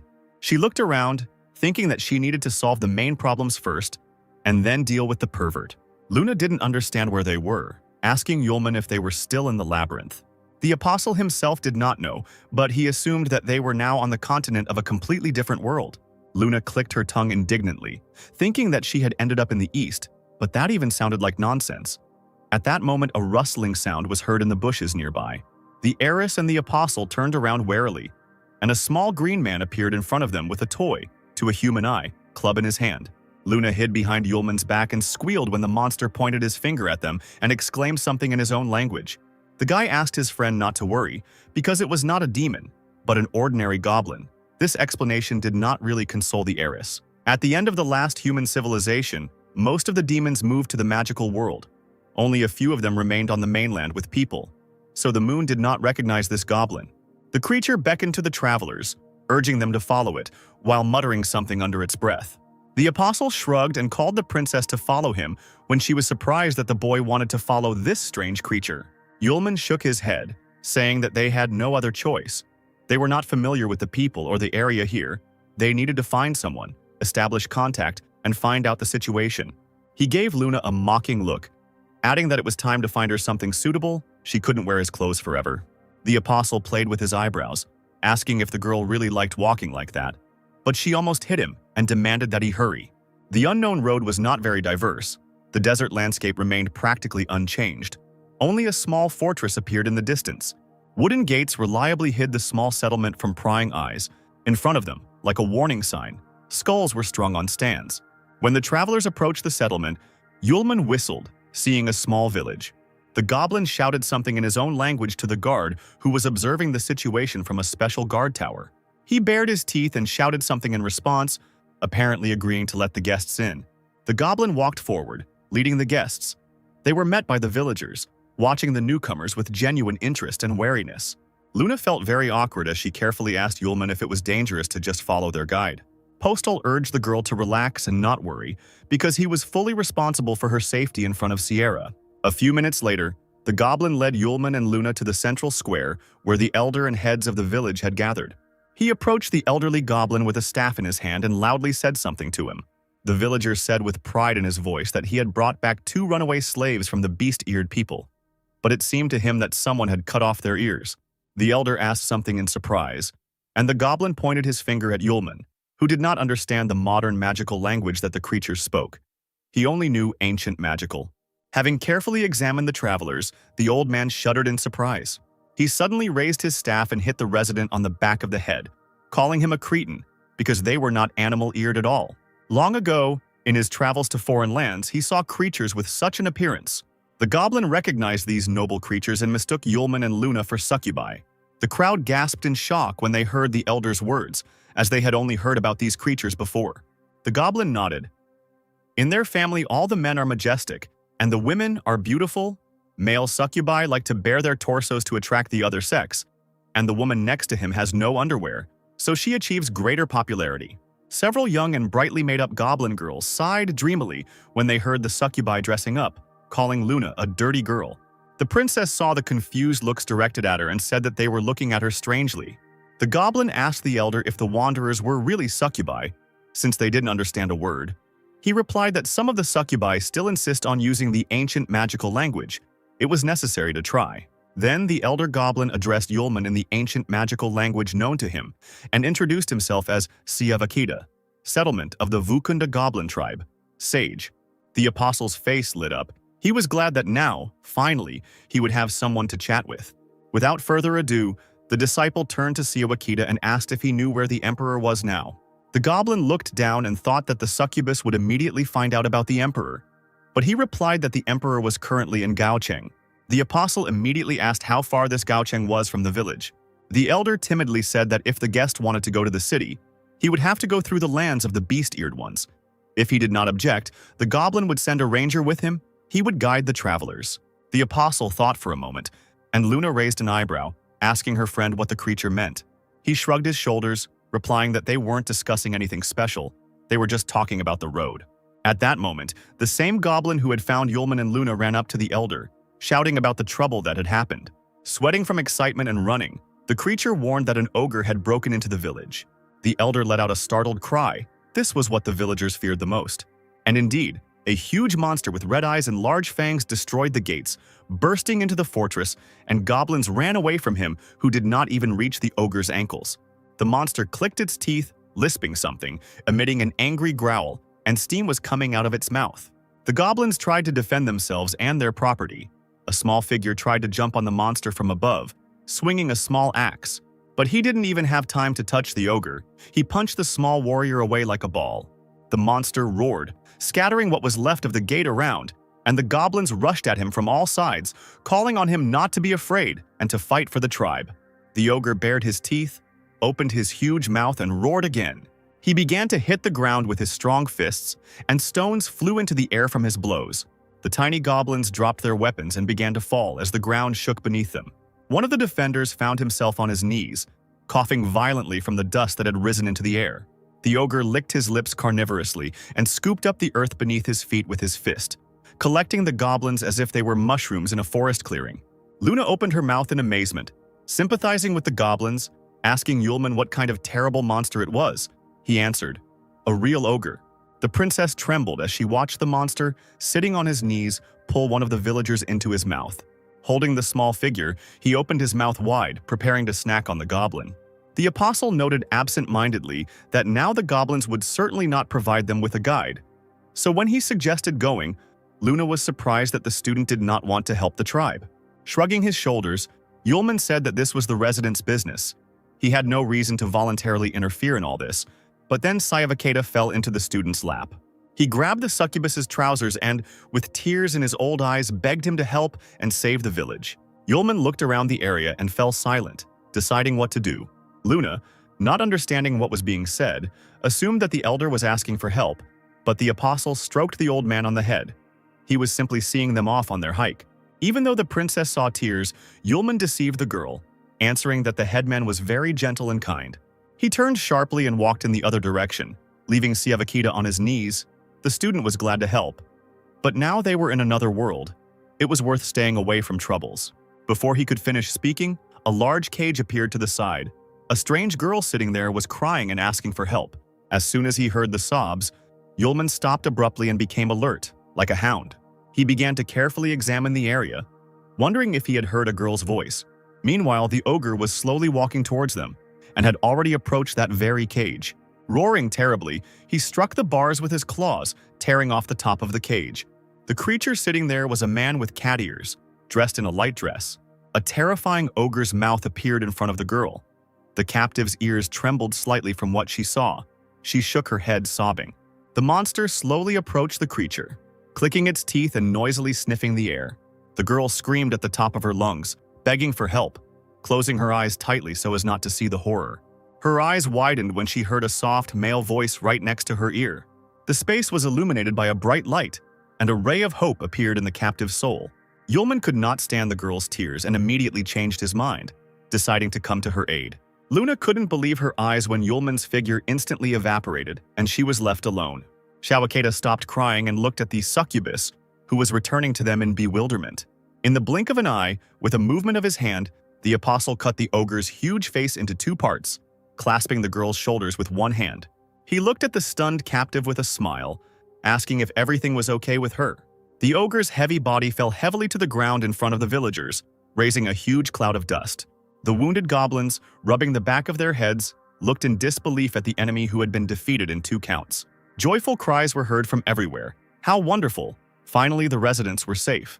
Only now did the apostle notice cat ears on the head of his new acquaintance and was surprised. She protested, shaking her head, and replied that she was not a cat but Lim.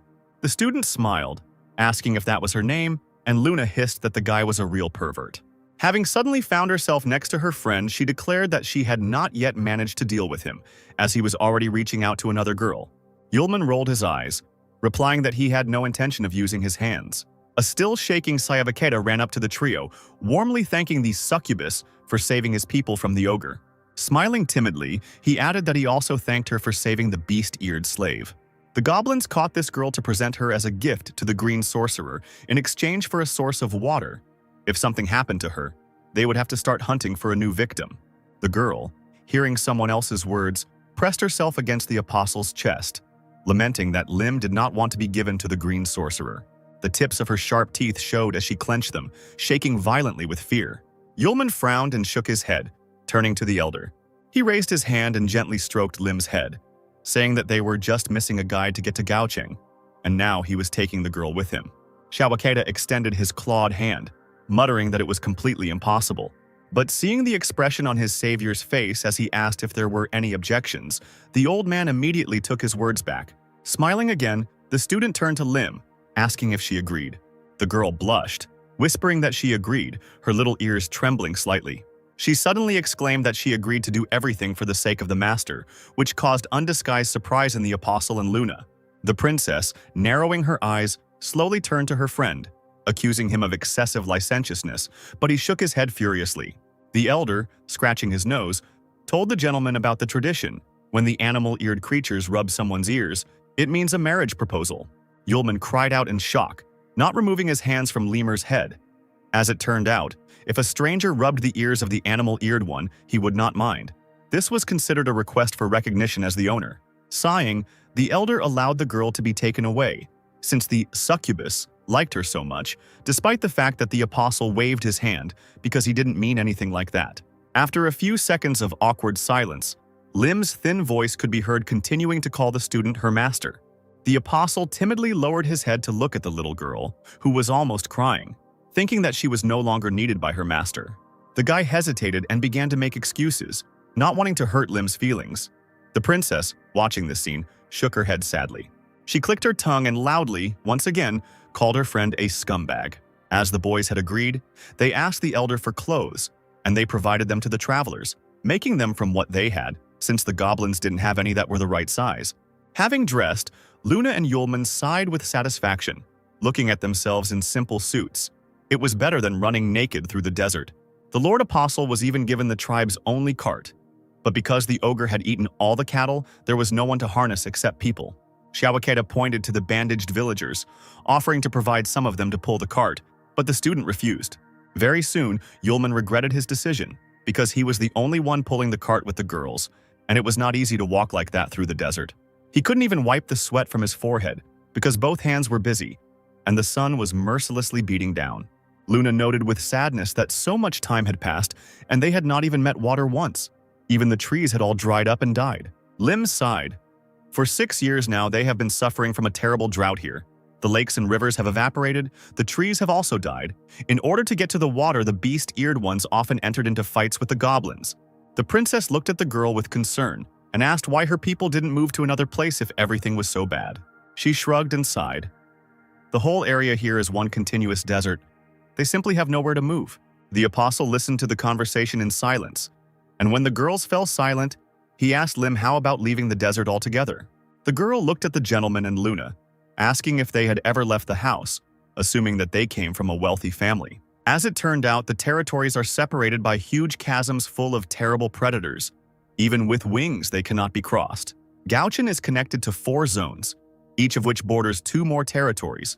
The only way to enter another territory or zone is to obtain a special pass. Luna exclaimed indignantly. The apostle shook his head and grinned, throwing out that they did not need this pass. He winked at the girl, telling her that they would break through directly, causing her to let out another indignant cry.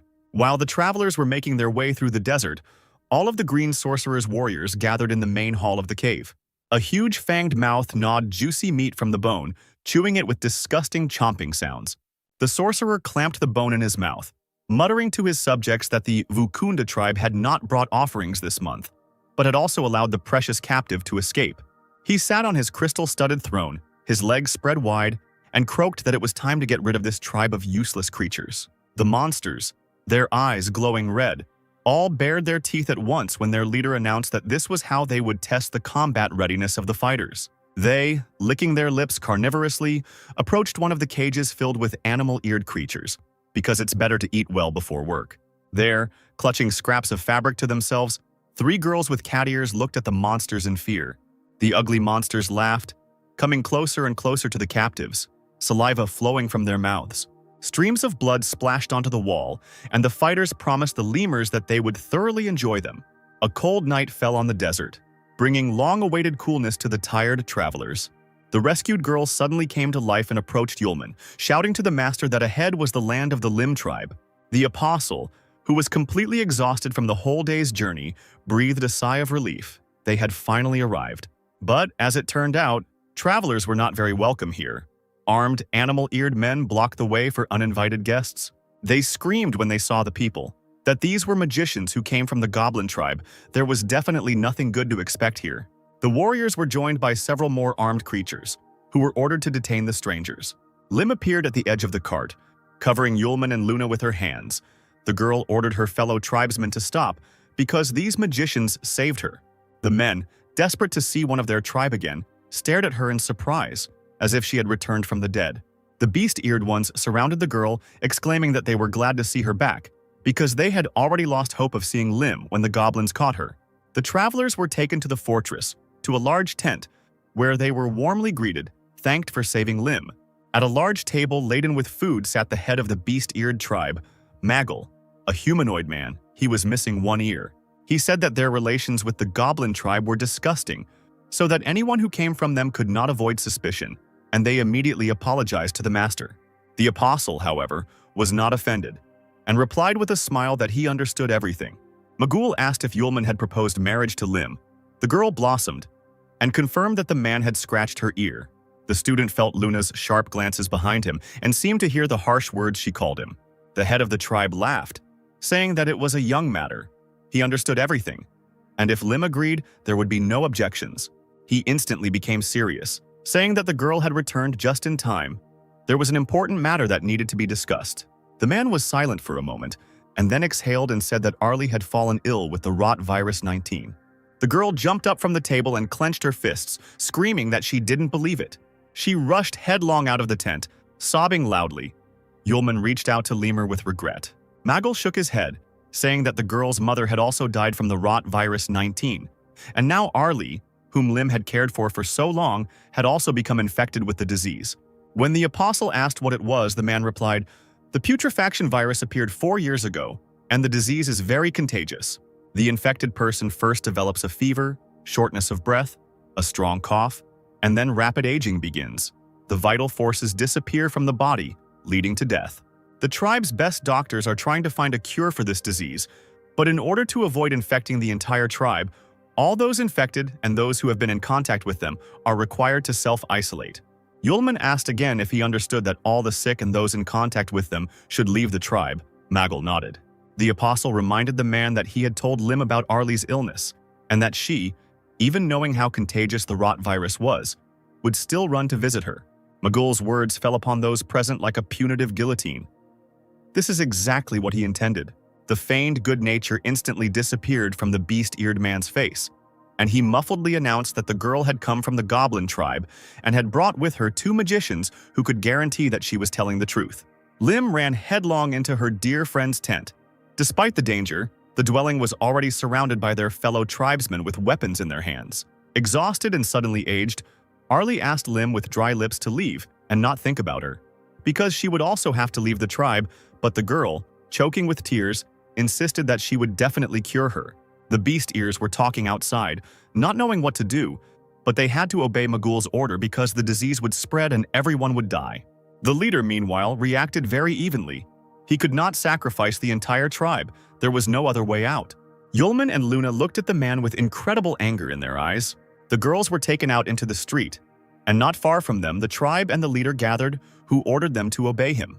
To prevent the spread of the rot virus, Arlie and Lim, who is in contact with her, will be expelled from the tribe.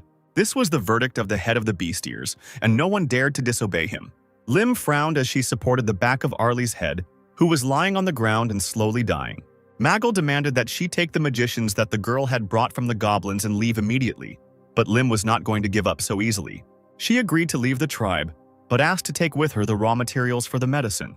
The head of the beast ears looked at the girl without a shadow of mercy, saying that the recipe described in the Black Thunder's medicinal book, according to the assurances of the best doctors, was absolutely useless. The man added sternly that if that recipe had helped, Lim's mother would still be alive. Yulman, standing silently near the girls, glanced at the inconsolable girl. He raised his head and turned to Magul, asking him to give him the recipe so he could try to cure Arlie. The man raised an eyebrow. He couldn't just hand over the valuable ingredients at the guy's first order. He couldn't waste precious resources on all sorts of nonsense. The apostle raised his chin, asking if he was not clear in what he was explaining, and repeated his request. His gaze darkened sharply. If Lim tried it and the recipe turned out to be useless, the guy would understand everything and would not cause inconvenience if the tribe did not want to immediately move on to the consequences of his anger. Magul stepped back, his mouth hanging open in astonishing impudence at how this stranger dared to address him in such a tone. He suddenly realized that this guy was giving off a smell of great danger. It was unclear what was going on here, but it was better to be gentle with him. The head of the beast ears crossed his arms over his chest, agreeing to the proposal, but immediately stipulating that if the girl did not achieve any results, she should only blame herself. Yulman turned to Lim, slyly asking if this was okay with her. With eyes full of gratitude, she looked at her master and smiled warmly. Magul shouted to the healers, ordering them to bring the ingredients. Lim would prepare his potion right here. Arlie was laid on a blanket close to the fire, while the girl brewed the potion for 3 hours, until dawn, surrounded by the discontentedly chattering tribe. When the animal-eared ones began to hurry her, Yulman shouted at them, ordering them to be calmer. Luna, covering her mouth with her hand, whispered to the apostle whether their plan would work since it was already morning, whether the girl would be able to make an effective medicine.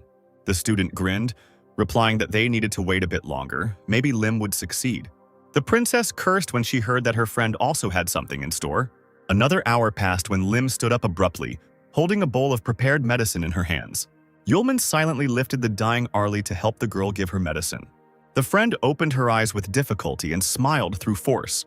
Whispering that Lim had already done everything she could, the outcome was not important. Clenching her teeth, the girl approached her friend and carefully poured the liquid into her mouth. A few seconds passed. Lim and the apostle leaned over Arlie impatiently. She coughed and bowed her head. She closed her eyes and did not answer. Magul stamped his foot and pointed his finger at the company, shouting that he had said so many times that nothing would work. Adding that there was nothing more to talk about, the leader ordered the soldiers to throw the infected away. But Yulman's loud voice rang out in the morning silence, asking to wait. The chief angrily barked at the guy, but he, smiling calmly, replied that the treatment process was not over yet. He turned to Luna, asking her to use elemental magic on Arlie and gather the water element for her. This amazed Magul. He did not expect that the guests would turn out to be real magicians. The princess quietly asked what Yulman had in mind, since in such a dry place it was hard to get even a drop of water, but the student asked her to trust him. The moon sighed and really gathered life-giving moisture in her palms, asking the elements of water from all over the world to gather, not to pass by, and let the earth before her eyes be watered with streams. A second later, Arlie found herself immersed in the thickness of water that the heiress had summoned with such difficulty. The animal-eared tribes began to talk among themselves, amazed at the natural magic of water. Right before their eyes, Arlie was recovering, becoming young and beautiful again. The travelers really did cure her. The recipe turned out to work. Yulman raised his finger, saying that the so-called rot virus is not a terrible, incurable disease at all. This disease is caused by a simple lack of water. If the tribe wants to cure the virus, they should stay close to water. A large amount of water will make the medicine effective, and all the patients, like old lady Arlie, will turn back into those they were before. In front of the assembled stood the same animal-eared, pretty young girl, shyly running her fingers through her long hair. The apostle and Luna looked at the beauty in front of them in amazement. Now the entire tribe had no doubts about the miraculous power of the recipe, having seen their former tribeswoman. Arlie, who had been hugging herself, blinking in surprise at the crowd, returned to her original form. Yulman turned to the puzzled clan leader, asking if he had anything to say. Magul coughed and smiled completely insincerely, mumbling that everything was fine now. He hadn't even thought that the problem wasn't in the recipe, but in the water. Lim, who had been silent until then, exclaimed that the problem was not in the water at all.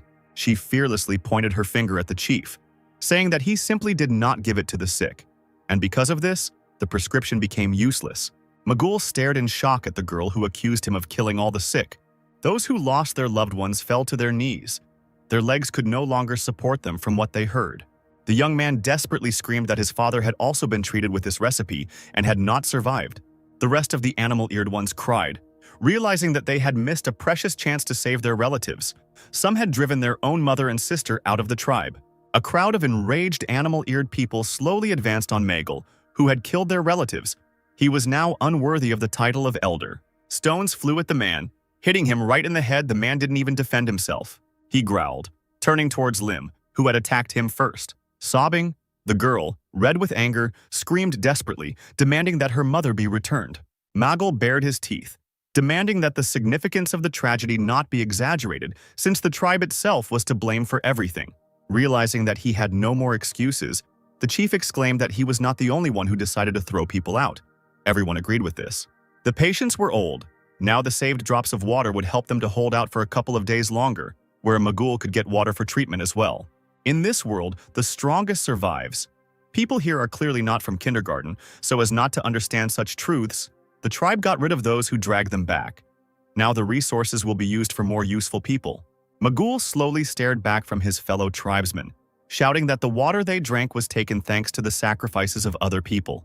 Now, no one is different from him in their actions.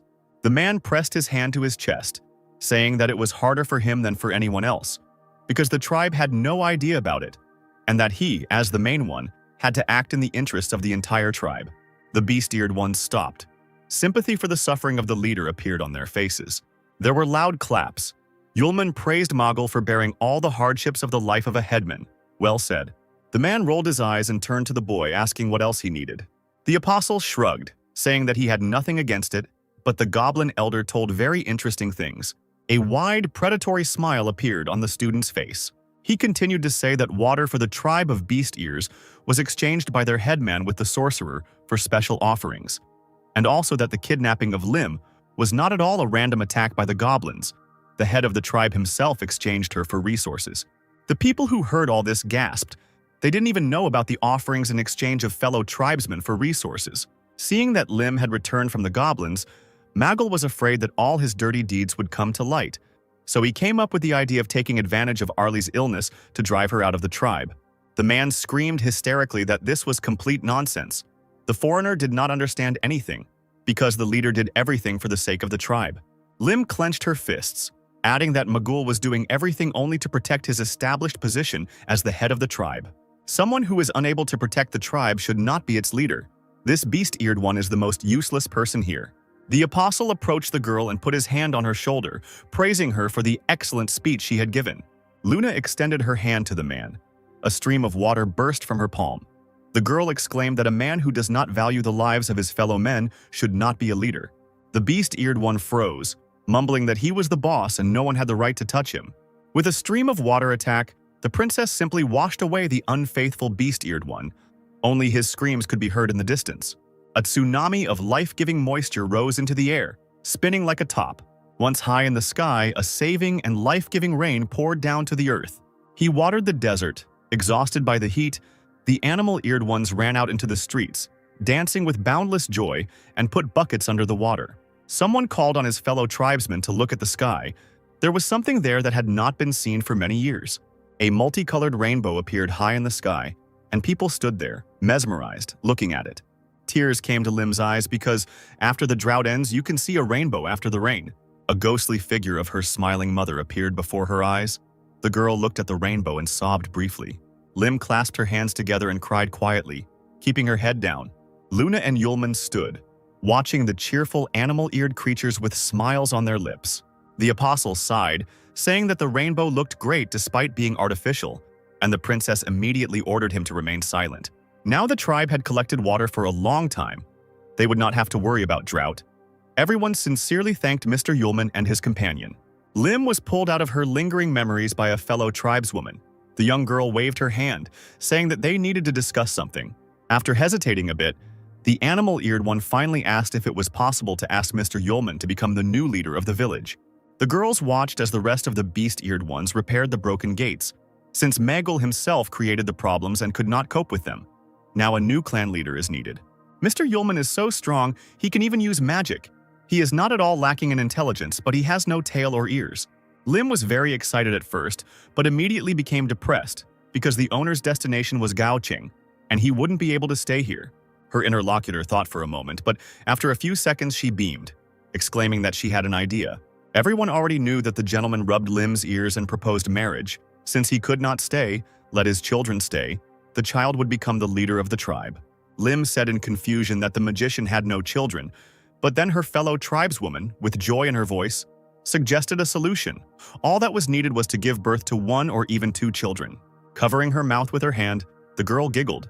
Lost in her dreams, she suggested out loud that since Mr. Yulman was currently resting, she needed to come to him and quietly sneak into the tent. The beast-eared one, seeing Lim's bright red cheeks, came to her senses, realizing that she had gone a little too far. After so much time, Yulman and Luna finally managed to return to their tent. The princess threw herself onto the sleeping place assigned to her, burying herself in the soft pillows, and finally she found herself on a cozy bed. Yulman smiled indulgently, asking Luna why she was so happy about an ordinary bed, but the girl only snapped. Luna blushed slightly and hissed, because when she got to this damn place, she saw only goblins, ogres, and rot viruses. Now a bed in which you can rest is a rather rare thing. She hugged the pillow tightly and breathed a sigh of relief, dreaming of washing herself some more. The apostle stared at his companion, asking why she couldn't just ask the beast-eared ones to prepare everything for her. But the princess looked sternly at the student, calling him stupid. Even though she had independently obtained water for the tribe, she could not wash herself with the precious resource, knowing that the animal-eared ones were dying from drought. The apostle smiled, noticing that he had not noticed the girl's kind-heartedness before and was now very surprised. Once again angry at the student for such words, Luna fell silent for a moment, squeezing the soft fabric of the pillow. Sitting in bed, she looked at the wall but not at Yulman when she wanted to ask him something. She sighed resignedly. Her voice was filled with melancholy. From the very beginning, the girl doubted everything that surrounded them in the other world. Now the princess was worried that they would not be able to return to the real world. Perhaps there were transitions between the worlds somewhere. Before she could completely fall into despair, the apostle firmly informed her that they would return. Sierra, Aisha. The girls are looking for him, so the apostle must definitely return, even if it means crossing worlds. He looked closely at his companion and winked at her, asking her not to worry because he would take her with him. For the first time in a long time, hope appeared in the princess's blue eyes. The fabric of the tent suddenly opened, and an agitated Lim appeared in the opening, shouting that something bad had happened. She began to stutter, trying to tell her master that the goblin tribe had returned. No, they had been forced to return. Luna did not let go of the pillow from her embrace, and together with Yulman they stared at the guest. Goblins led by their elder Sievakita gathered in front of the gates to the settlement. Their way was blocked by two armed beast-eared ones. Yulman and Luna hurried to the place, the apostle asking the tribe on the go what had happened. One of the beast ears worriedly reported that the goblin tribe was asking for help. They looked like they were being chased. Yulman stepped forward and immediately saw an elderly elder in front of him. He, as before, began to beg the student to sweep away his settlement. Now they were completely helpless.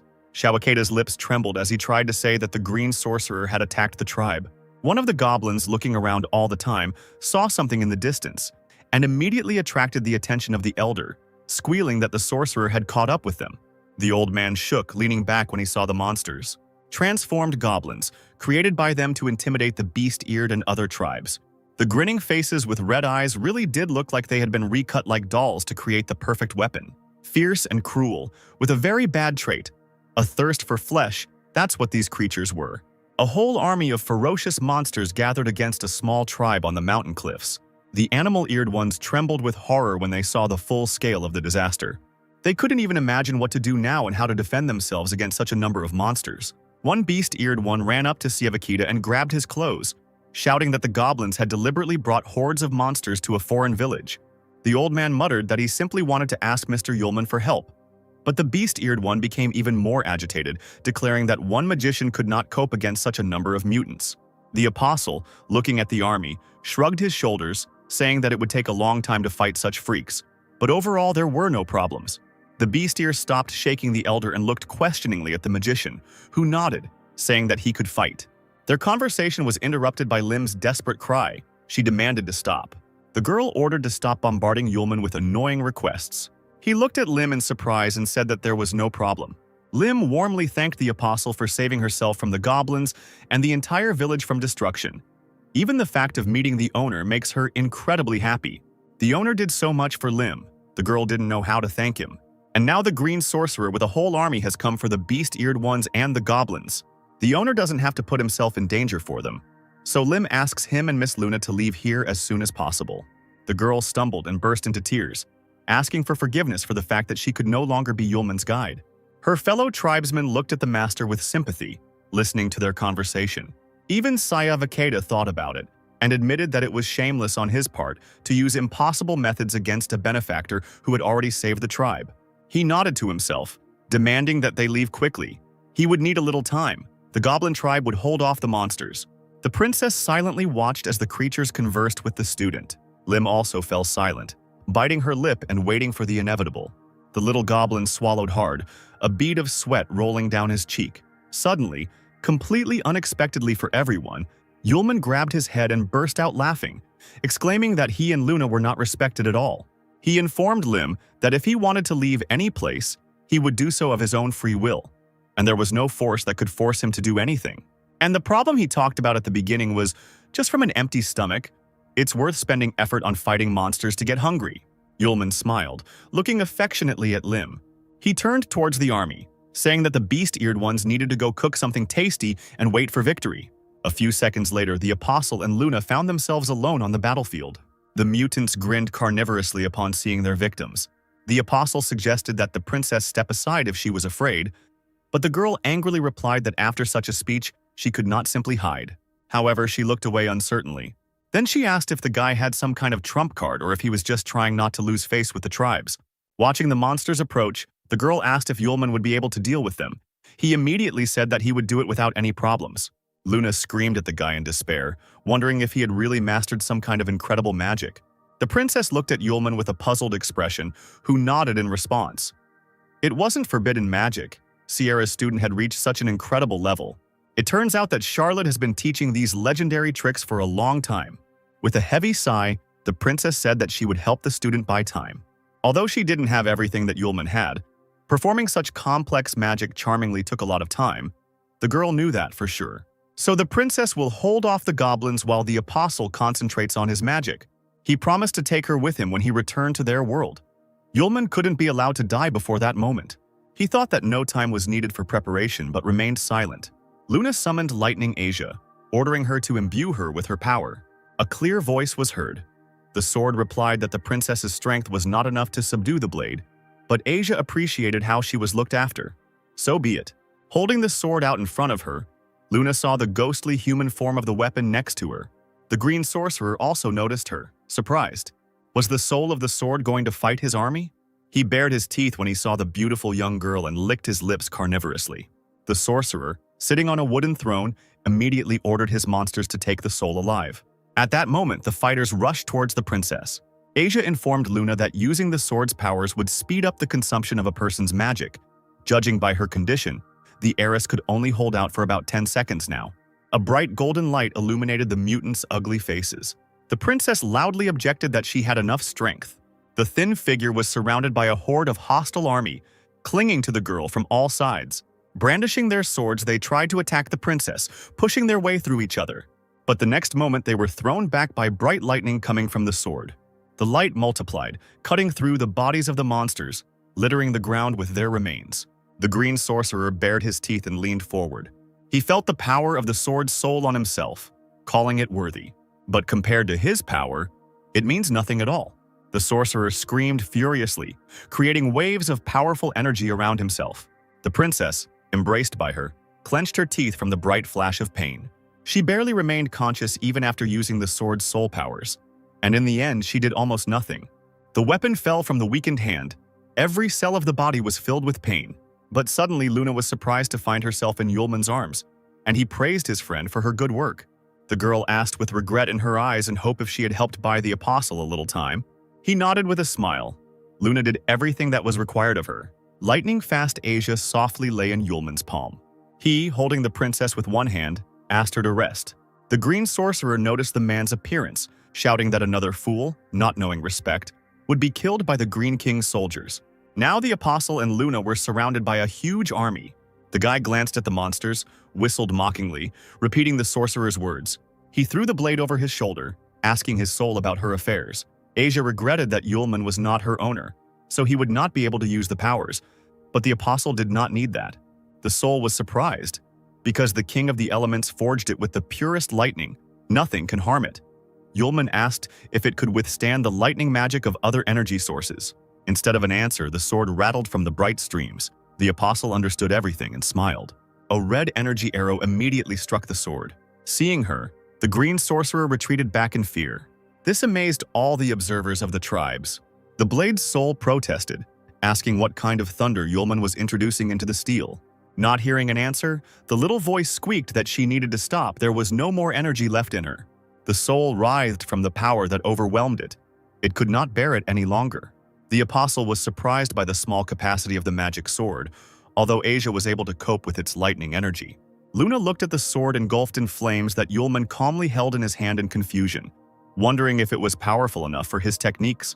The voice of the weapon demanded that it be used quickly, and then Yulman agreed to it. He wasted no time in using the short version technique. A great celestial punishment fell upon the entire army of mutants in a huge bloody stream. Even the green sorcerer had never encountered such power in his entire existence. He tried to defend himself with a special black armor, but even the one that had previously resisted any attacks crumbled to pieces. The apostle's incredible energy simply dispelled the mutants' massive bodies. When the smoke cleared, Luna and Yulman were safe, the army surrounding them destroyed. The goblin and beast-eared tribes looked at the empty battlefield in shock. So many monsters were dead in an instant, it was something incredible. Even the princess was shocked. Could it really be Sierra who taught this to her student? While Yulman was examining the sword, Luna thought that Charlotte could also use magic of such power. The blade's soul froze powerlessly in the air, looking straight at the apostle. Blushing, Asya exclaimed that Yulman, not being her master, had so unceremoniously dealt with her body, deceived her, and forced her to serve him. But that sweet moment when the sword was filled with power and that short moment of liberation were beautiful. The girl looked at the student with adoration, saying that he was really good and did not disgrace the honor of the magic sword. Yulman looked into the clouds of smoke and was surprised. As it turned out, the green sorcerer did not die. Now, completely burnt, he slowly rose from his knees. The mutant roared, asking Yulman where an ordinary person got so much strength from. He replied that there was no point in telling him anything, because after learning the answer, the monster would die anyway. The sorcerer, hearing this, laughed loudly. The goblin has not yet shown its power, and right now the impudent man will see it. The dark world of the heart spell allowed the mutant to be filled with dark energy, which flowed like small snakes through his body. Yulman whistled, seeing the dark streams of powerful energy, asking what it was. The snakes soon merged into one, forming a stream in which the souls of dead monsters, distorted by pain and anger, were clearly visible. They poured into the body of the green sorcerer, and he turned into a fighting three-eyed troll with huge wings and a strong body. Hearing the monster threatening Yulman, Lightning Asia stared at the guy, hoping to rest, but he shrugged his shoulders. They will have to continue the battle. The improved mutant roared, shouting that the man had lived to the moment of his death and still did not understand anything. But now he would go to the underworld. The apostle smiled fearlessly, exclaiming that he could not wait to feel it. Hitting himself in the chest with his fist, the sorcerer spread his wings and waved his long tail, pushing off from the ground and rushing straight at the enemy. Opening its mouth wide, the goblin cast the purple tiger core spell, summoning several fire spheres. Having landed, the monster directed them at Yulman, holding his hands out in front of him. The apostle immediately covered himself with Asia, along the entire length of which red lightning ran. With the help of the incredible blade, the student was able to block the enemy attack, and for a few seconds, thick smoke obscured his field of vision. Yulman heard the rustle of wings right behind him in time and turned around sharply. The monster, baring its sharp fangs, fell upon the guy with a hail of blows, but he jumped back from the next attack at the speed of light. Once again, jumping back, the apostle clutched the sword in his hands, and the sorcerer began to egg him on, calling him a coward who only knew how to run away. Asia hiccuped from the strain, groaning that she had to go into battle again. Yulman swore to fulfill the mutant's wish to be chopped into pieces. The disciple pulled Lightning Asia back, causing it to shine blindingly, sending out bright red lightning bolts. A few seconds later, the apostle ran towards the enemy, who used a magical cry trying to knock the enemy off his feet. The blade, as if through butter, softly entered the monster's crossed palms. He laughed, thinking that victory was on his side, and began to make fun of the loser whose sword could not kill such a giant. However, the sorcerer missed something, namely the sharp tip of Asia, which was poking into his eye on the forehead. Yulman snorted contemptuously, drawing the mutant's attention to the fact that he was already a corpse. The green sorcerer, to his misfortune, did not immediately realize that he was in a trap from which there was no escape. The sword, piercing even deeper, shone so brightly that a bloody beam of lightning passed through the entire body of the monster.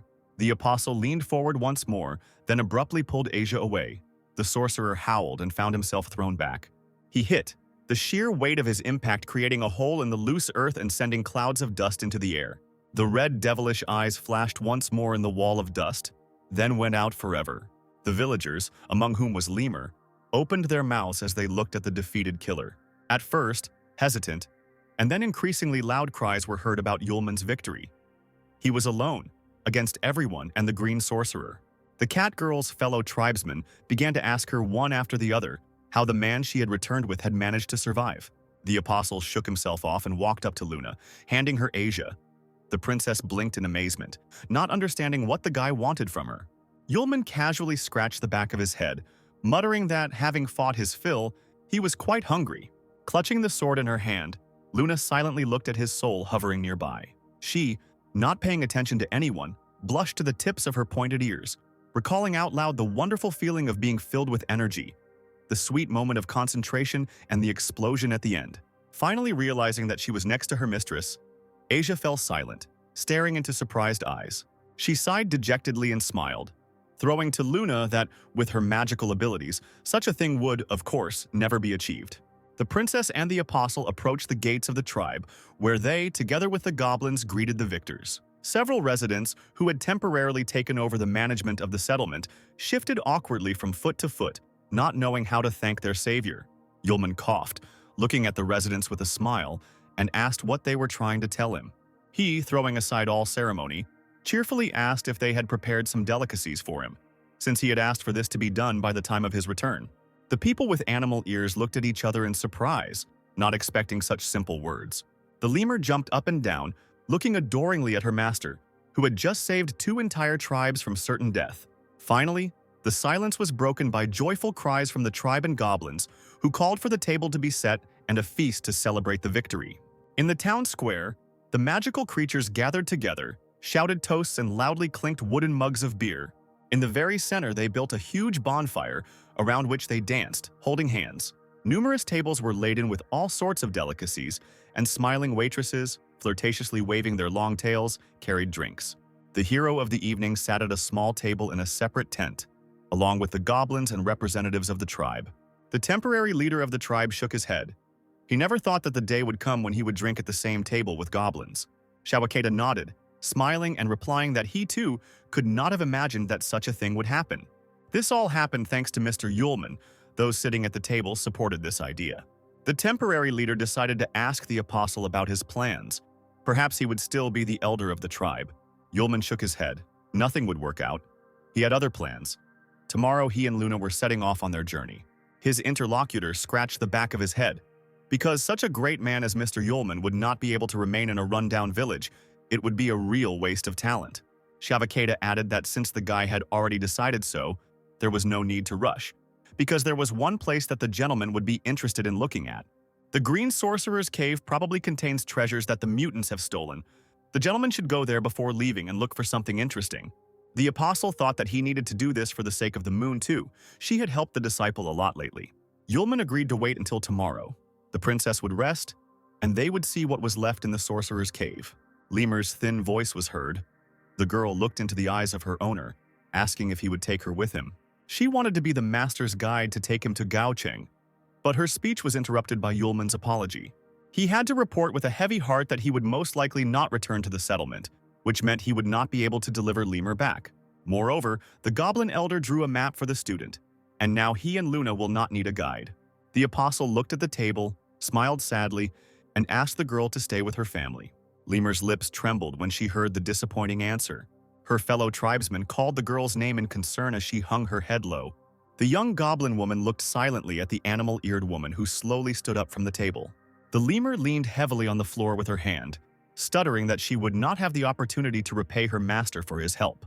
Putting on a fake smile, Lemur walked away from the table, exclaiming that she would dance for the owner, and that would be compensation for everything. The apostle shrugged his shoulders, agreeing with such gratitude. At that very moment, as if by magic, the square was filled with an enchanting melody. There was no trace left on Lemur's face of the recent pain of rejection and worry. The girl moved easily and smoothly. The hems of her airy dress fluttered in the wind, and her jewelry jingled to the beat of the music. The apostle was watching the dance with interest when he noticed that his neighbor turned away in shame. To the surprised question, he reluctantly replied that the gentleman himself should observe, but he should not. Yulman didn't attach much importance to this and grabbed a mug of drink. But then a young goblin girl approached him. She explained that such a tribal dance signifies the expression of a woman's love for a man. Although she doesn't understand the nature of Lemur's relationship with Yulman, the girl gathered all her courage to confess to her master and dance. At that moment, Lemur turned to Yulman, winking at him. The goblin woman asked the guy to at least take a good look at the creature at that moment. From that moment on, a vague veil appeared before the apostle's eyes. Opening his eyes, he saw Lemur very close. She finished dancing and walked towards her master with cat-like gait, asking why he couldn't take his eyes off her.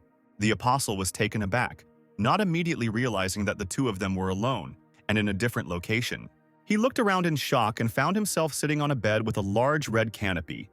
It turned out that the student had not responded to words since the dance, and Lemur had to take him here. The apostle tried to laugh it off and move away from the persistent girl, saying that since the feast was over, he could go to his room. But she grabbed the guy by the hand, telling him in a languid voice about a special tradition. If a person agrees to watch the confession dance and leave with the dancer, the tribesman and his master can spend the night together. At this time, the feast continued.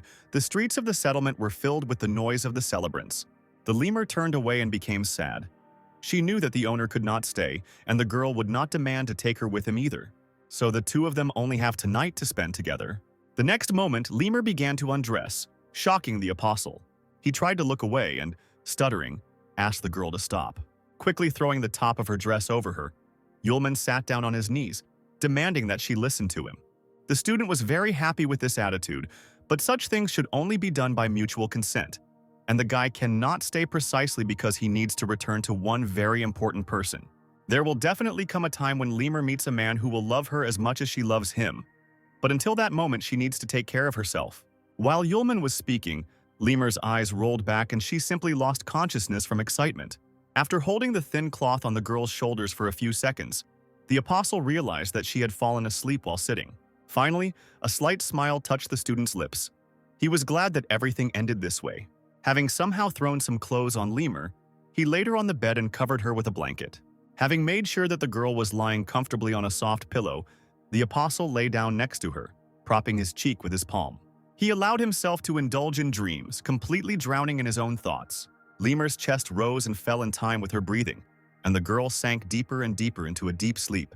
But if it really had been possible to stay, they would have had a luxurious wedding. The picture changed. Aisha appeared before my eyes, who blurted out that the guy could stay in this hole, settle in, and not come back to her. Arya, Charlotte, and Luna echoed her, saying that the apostle had made promises and had not fulfilled them. The master was disappointed with her student, and the princess had been completely wrong about him. As expected, you can't trust a word a man says. They are all worthless. Yulman may never return again. The apostle's inflamed consciousness painted ever new terrifying pictures of his future. The boy whispered that everything was not like that. From outside the tent, his desperate cry was heard, asking for an explanation to Aisha and Sierra. The next day, the student came out to the square staggering, with huge bruises under his eyes. Siavakita did not fail to notice that the gentleman had a rumpled appearance. However, the elder pointed to the detachment and equipment for the expedition to the cave of the Green Sorcerer, which had already been collected. Only Lady Luna had not yet woken up. Yulman was surprised. It seemed that the overuse of magical powers had affected her body much more seriously than expected. The goblin asked if they would wait for the princess to appear, but the apostle refused. They needed to leave early and finish everything quickly. The detachment led by Yulman set out from the village after some time. Meanwhile, Lemur was surrounded by her curious fellow tribesmen, wondering how the night had gone. The girl did not understand what was being discussed, and the others confused her. They saw Mr. Yulman leave her tent in the morning with circles under his eyes. The friends surrounded Lemur, asking if the pair had advanced to the next level, but the girl shook her head, refusing to speak. The paint did not leave the unfortunate woman's face. Her lips were pressed into a thin line. It is better not to tell how she was so excited that she fainted, and when she came to, the sun was already shining. The magical horse obediently pulled the cart with the equipment, and Yulman and the others sitting inside. Finally, a large cave loomed ahead, and the apostle was informed that the detachment had arrived at the location. Before the horse had time to approach the entrance, the boy suddenly ordered the coachman to stop. The guy was silent for a moment, then said that he felt strong vibrations of magic ahead. An otherworldly voice was heard, ringing in the ears of everyone present. It was addressing the apostle, who felt the magic so acutely. But, according to him, it was already too late. Long vines suddenly rose from under the ground. They opened up like a flower around the cart, enclosing it in a magical cocoon. The coachman raised his head, horrified by what he saw, asking in amazement if these were magic vines. A stately figure appeared in the interweaving of greenery. The creature was surprised that someone from the tribe was here mixed with goblins. A tall stranger, a forest elf with long platinum hair, was performing this magic. He was unhappy that the aliens decided to come to the lair of the Green Sorcerer. He sighed and made the passage wider, agreeing with himself that he would talk to the travelers normally. He grinned, looking at each one carefully, asking where his beloved sorcerer and his monsters had gone. Yulman slowly rose to his feet, smiling in response. He suspected that the elf was the creator of the mutants. He added that showing such freaks to other people was a real shame, but the stranger shouldn't worry. The student had already helped him get rid of them. The stranger chuckled, demanding that he not be made laugh, since there were only a couple of weak mages in front of him. It seems that if he doesn't make them suffer, they won't tell him the truth. Will the boy really insist that he killed his green monsters? He shouted that he wanted to know what Yulman was capable of and aimed the sharp ends of the vines at the cart. The apostle was incredibly amused and excited by this. He decided to show his strength and instantly burned the magical bonds. The elf recoiled from the explosion, amazed by such incredible power, which he did not expect from an ordinary magician. He couldn't understand who Yulman was. Not a tribesman and not a goblin, perhaps with such an appearance. It was a succubus. The lightning that destroyed the vines slowly approached his hand, because he still hadn't let go of one of them. The last thing those present saw on the elf's face was genuine surprise. The next moment, the entire body of the hapless enemy was struck by a bolt of red lightning. Burning alive, with his mouth melting from the high temperature, he screamed that the Lord would not forgive the succubi for this. The cart was freed from the vines. The last flames of Yulman's power smoldered for a long time in the air near the elf's ashes. An awkward silence reigned. Even the apostle seemed surprised at such a quick turn of events. Finally, he sighed dejectedly. He wanted to ask the elf a couple of questions first, but he didn't know that the fool wouldn't think to let go of the liana. The coachman, stuttering, carefully asked the gentleman what they would do now. Yulman shrugged his shoulders as usual. What else could they do? They didn't even know who it was. They just had to move on. Meanwhile, in the ruler's palace, a warrior approached the majestic throne, kneeling on one knee. The cloaked and masked figure informed His Majesty that Gerd had died, but was able to leave a message before he died. The Lord cursed when he heard the words about the coming rebellion of the succubi. The strong man with large horns on his head was also surprised, not expecting that these creatures would be the killers. The tribe's settlement was resting in their tents after a merry night's feast. The lemur approached the tent where Lady Luna was resting and heard from a fellow tribeswoman standing nearby that the princess had not yet woken up. The girl carefully looked inside. Because Luna had been sleeping for a very long time, suddenly something happened. As it turned out, Mr. Yulman said that the princess spent a lot of energy on her magic and needed a good rest. She needed to sleep as much as she needed, let Lemur not worry. The savior was indeed lying on the bed, covered with a blanket, but she was tormented by doubts. And indeed, the princess's sleep was not so healing and calm. She had real nightmares, the night sky and all-encompassing flames that made her scream in pain and horror. The princess sat right in the center of a huge fire, but she did not burn. She only felt incredible melancholy and powerlessness. Not far from her lay the bodies of her brothers. All her relatives were dead. A dark figure appeared in the middle of the long corridor. Only its grin was visible. The stranger was laughing at her. The face seemed vaguely familiar. The man chuckled, saying that the girl had fallen into his net, and today no one from the royal family would be able to escape. The father's face, so familiar, was sprinkled with blood, and the enemy had a sword pointed at his neck. With his last strength, he asked his daughter to run away quickly.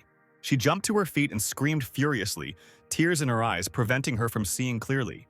The man pressed the sharp blade even harder against the king's neck, and as if playing with his prey, repeated his father's request.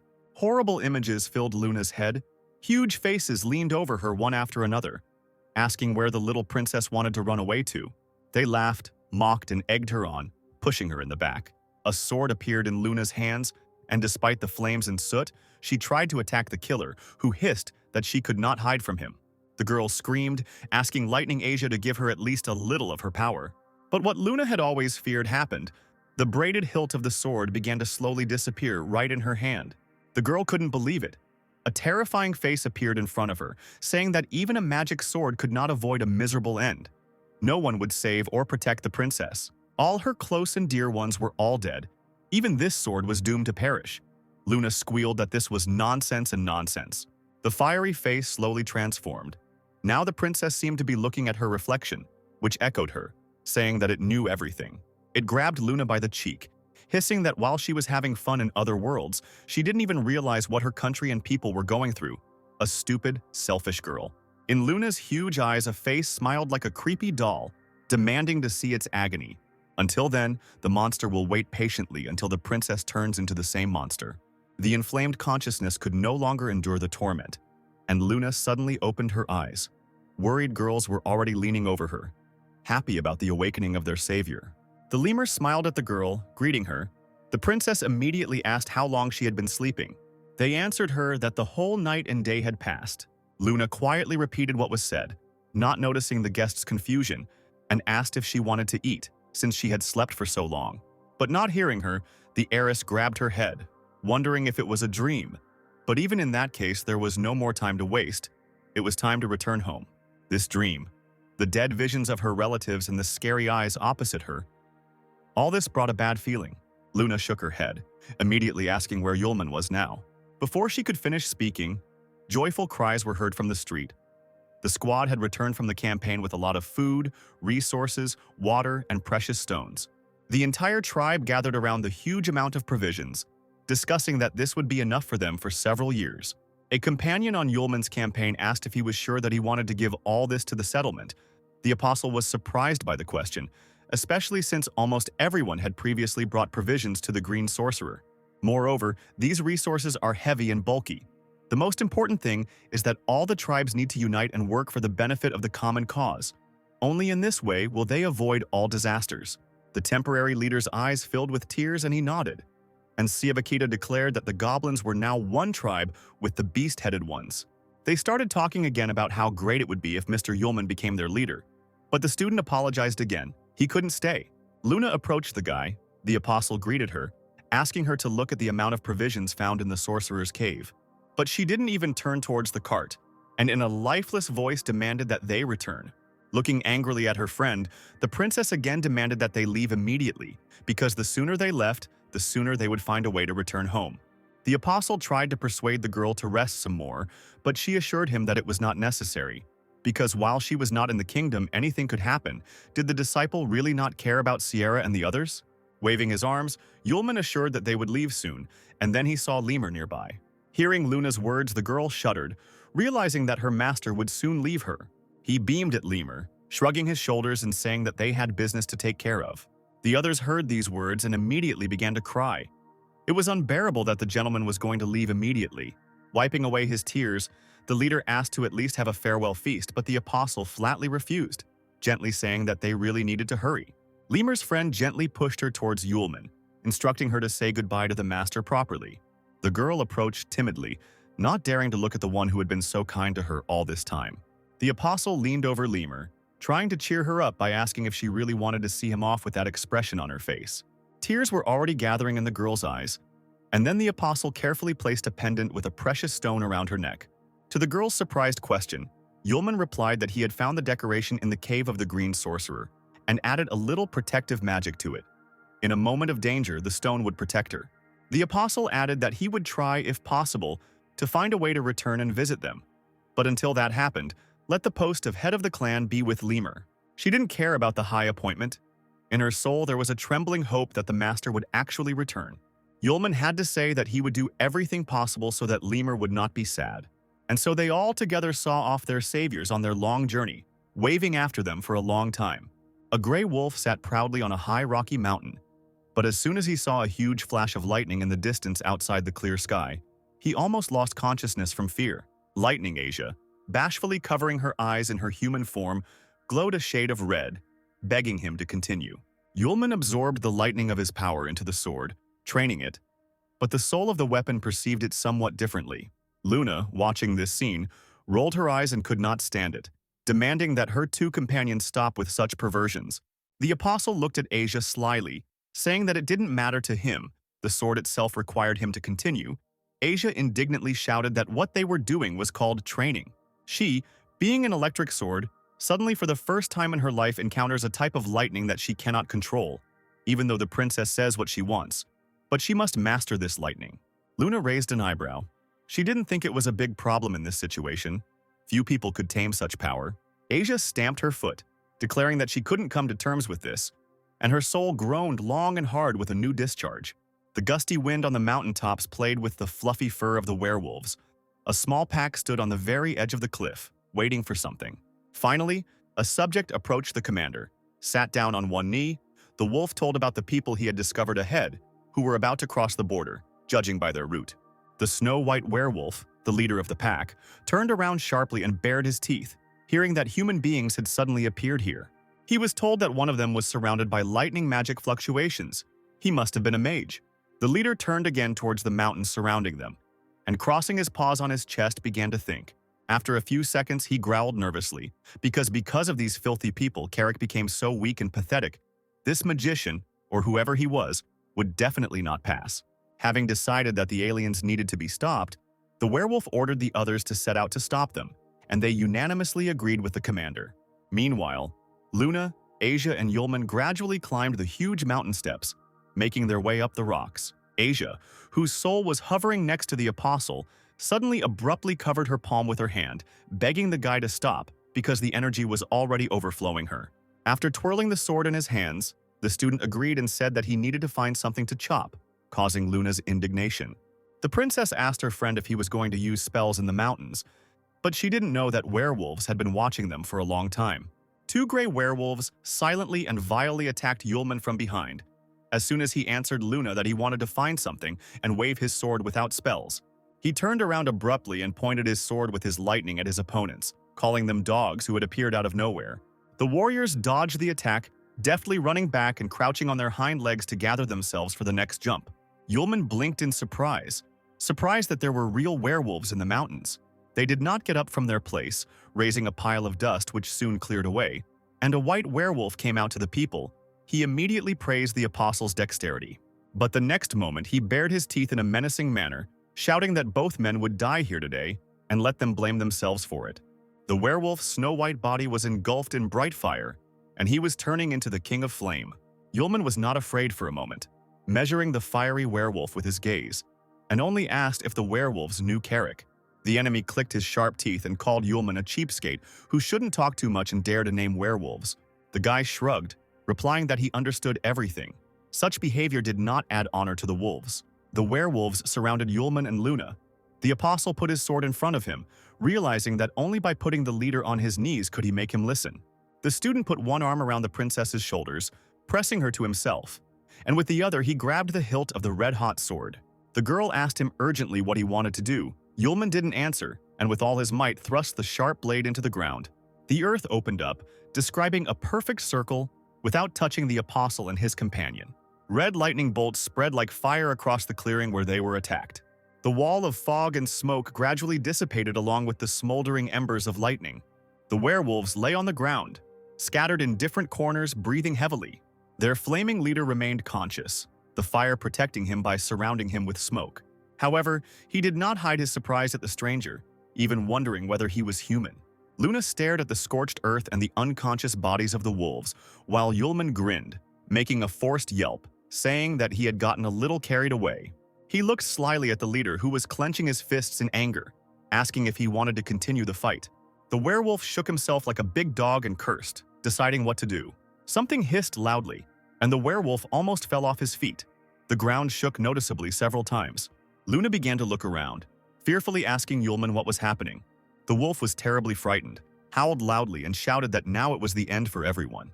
Yulman turned to the large mountain looming over those present, reporting that they seemed to have awakened him.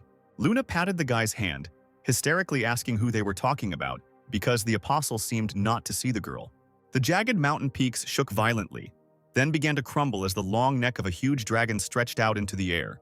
At first the creature closed its eyes tightly against the daylight, but then two huge orange eyes suddenly opened. The dragon threw back his snake head and roared loudly, destroying the previously unstable stone. The werewolf, whose fire was slowly fading, fell to his knees, begging Lord Sundevourer to spare him. Because the wolves did not want to disturb the great lord, they were only fulfilling their public duty. Yulman shook his head, looking at the dragon. Luna squealed, clutching her head.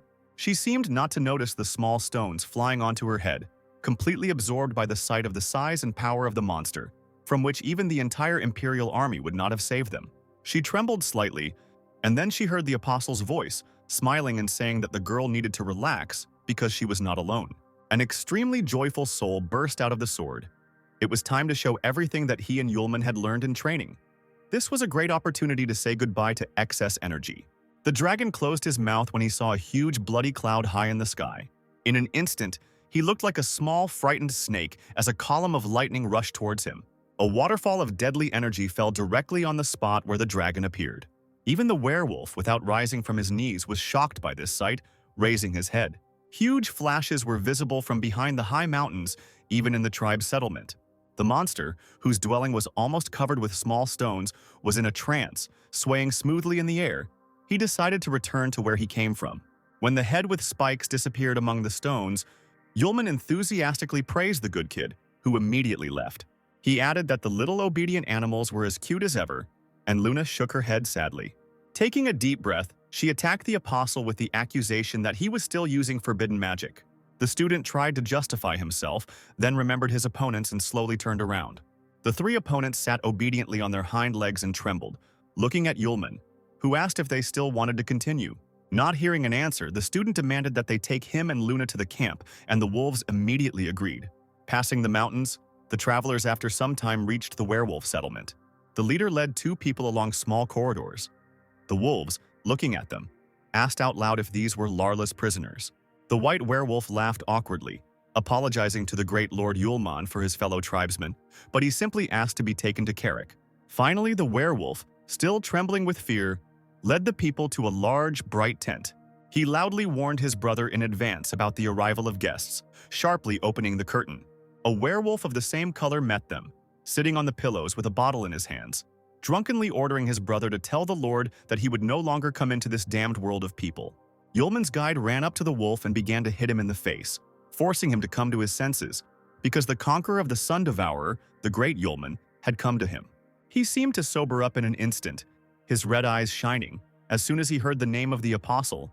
He had previously met a man with that name, muttering that he couldn't possibly be in his world, but there he was.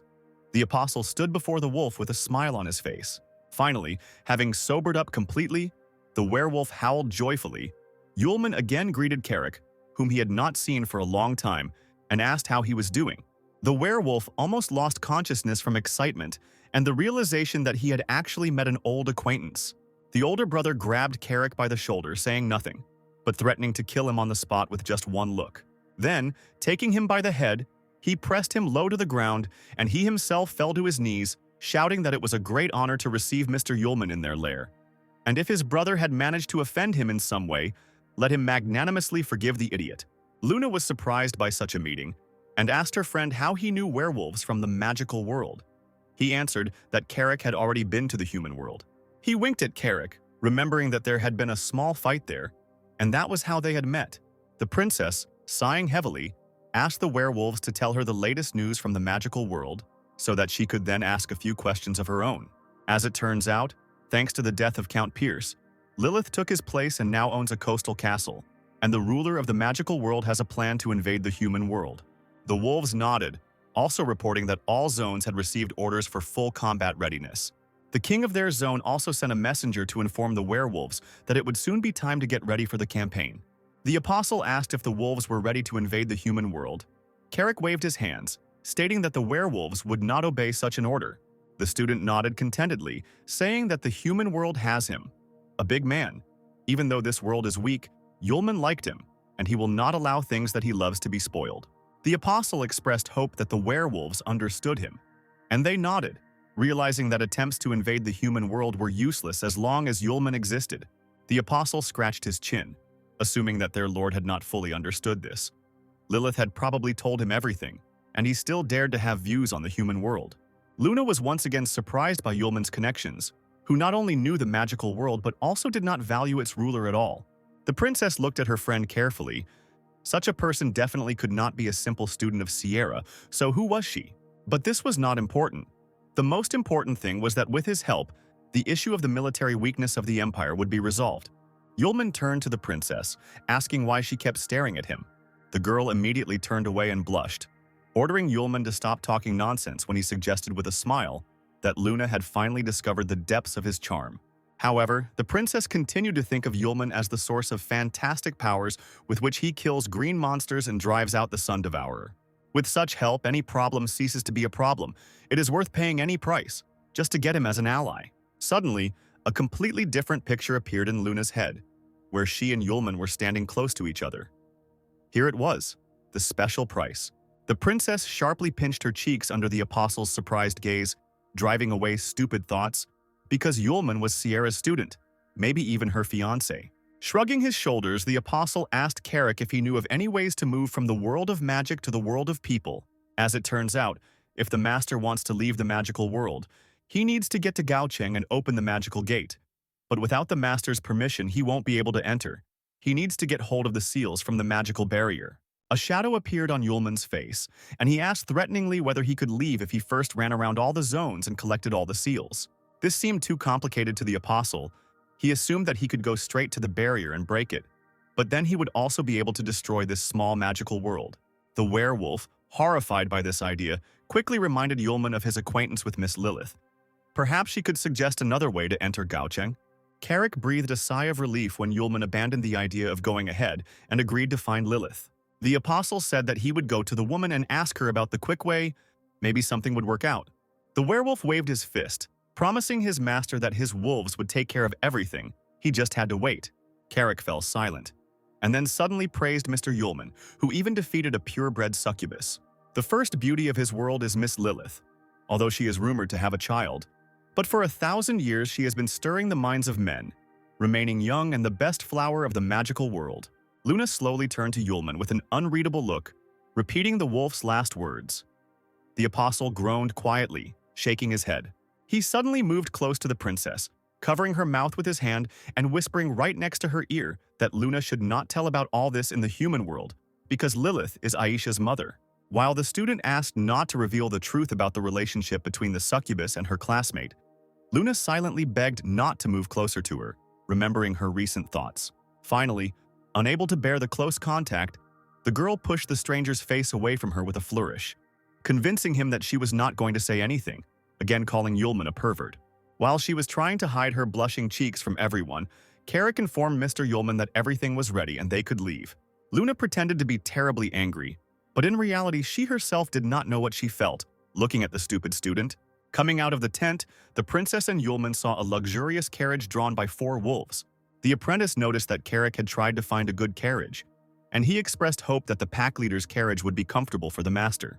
To get to the Dark Knight territory, you need to cross the Beast King territory and the Nightmare territory via the Hurricane Road. A regular carriage simply couldn't get there. Yulman smiled broadly, warmly thanking the werewolf, who only asked the man to relax and not think about problems. The road turned out to be very difficult. A snowstorm began, and a strong wind almost knocked the wolves off their feet. Carrick shouted to Yulman through the snow that they were entering Hurricane Road. Looking out the window at the incredible mountain storm, the student only muttered that the name of the road suited it perfectly. Previously, the guy could not even imagine that such places could exist in the magical world. After driving a little further, the cart finally approached the tunnel that the travelers had to enter. Carrick told Mr. Yulman that they needed to get through this cave and then they could rest. The wolves, shaking themselves vigorously, dragged the carriage behind them as they entered the wide opening of the cave. Carrick suddenly froze and sniffed cautiously, his red eyes narrowing. He peered blindly into the distance, sensing a strange presence. The wolves also noticed this and began to bark loudly. Illuminated by the light from the exit, 3 silhouettes appeared in the alien's path.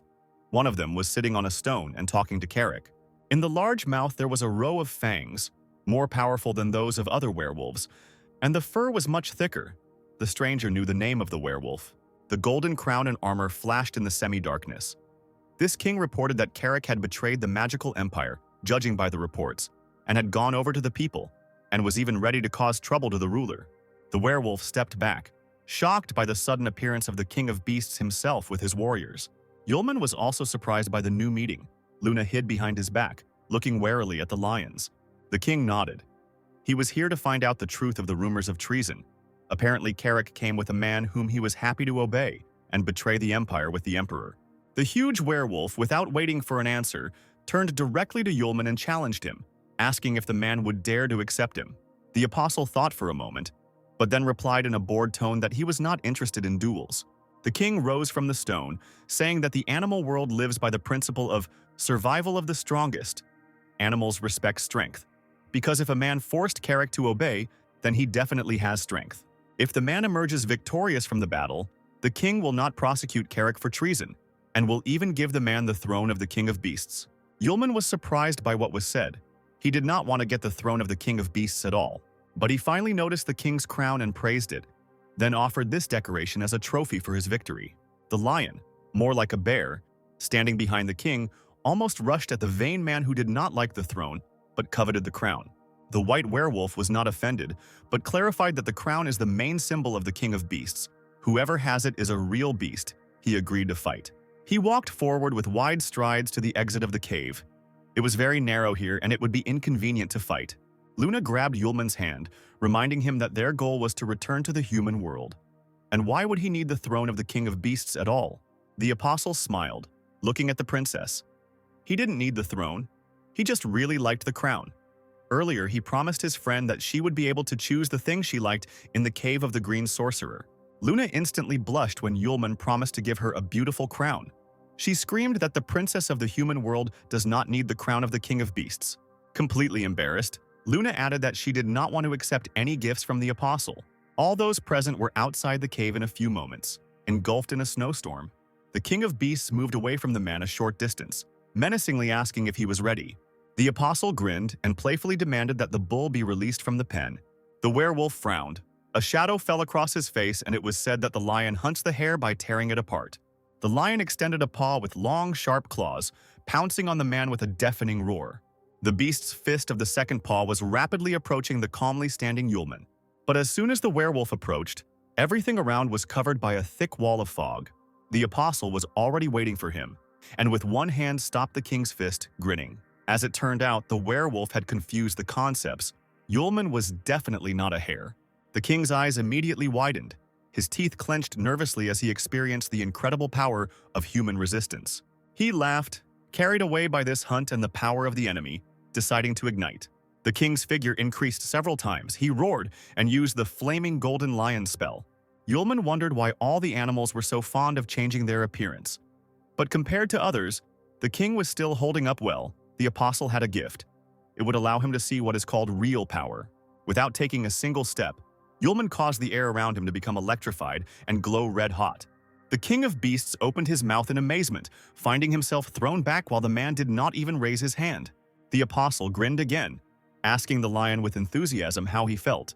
He slowly raised his hand and turned it to the right, directing the shockwave to the side. With this movement, the apostle strengthened his own magic, and the lightning flashes shone even brighter. Now the lion simply froze in place, blinded by the otherworldly attacks. His guards, lions with thick brown fur, followed closely behind their leader, also in amazement. Luna closed her eyes, amazed by Yulman's power, and Carrick silently pulled on the sunglasses he had left over from his visit to the human world. Moreover, something completely incredible happened, which shocked everyone present. For several thousand years, this area has been plagued by a constant wind that has blown everything off Hurricane Road. And now, for the first time in a long time, it stopped. In the distance, the bare peaks of gray mountains were visible. The king of beasts slowly descended to the ground and whispered that the man had done it in one fell swoop. Even the hurricane that had been blowing here for thousands of years had stopped in an instant. If this is the power of the strongest of this sire, the lion who fell victim to the hands of this monster does not regret it at all. Suddenly, the werewolf's body was illuminated by a bright flash of otherworldly light. The other animals and people closed their eyes.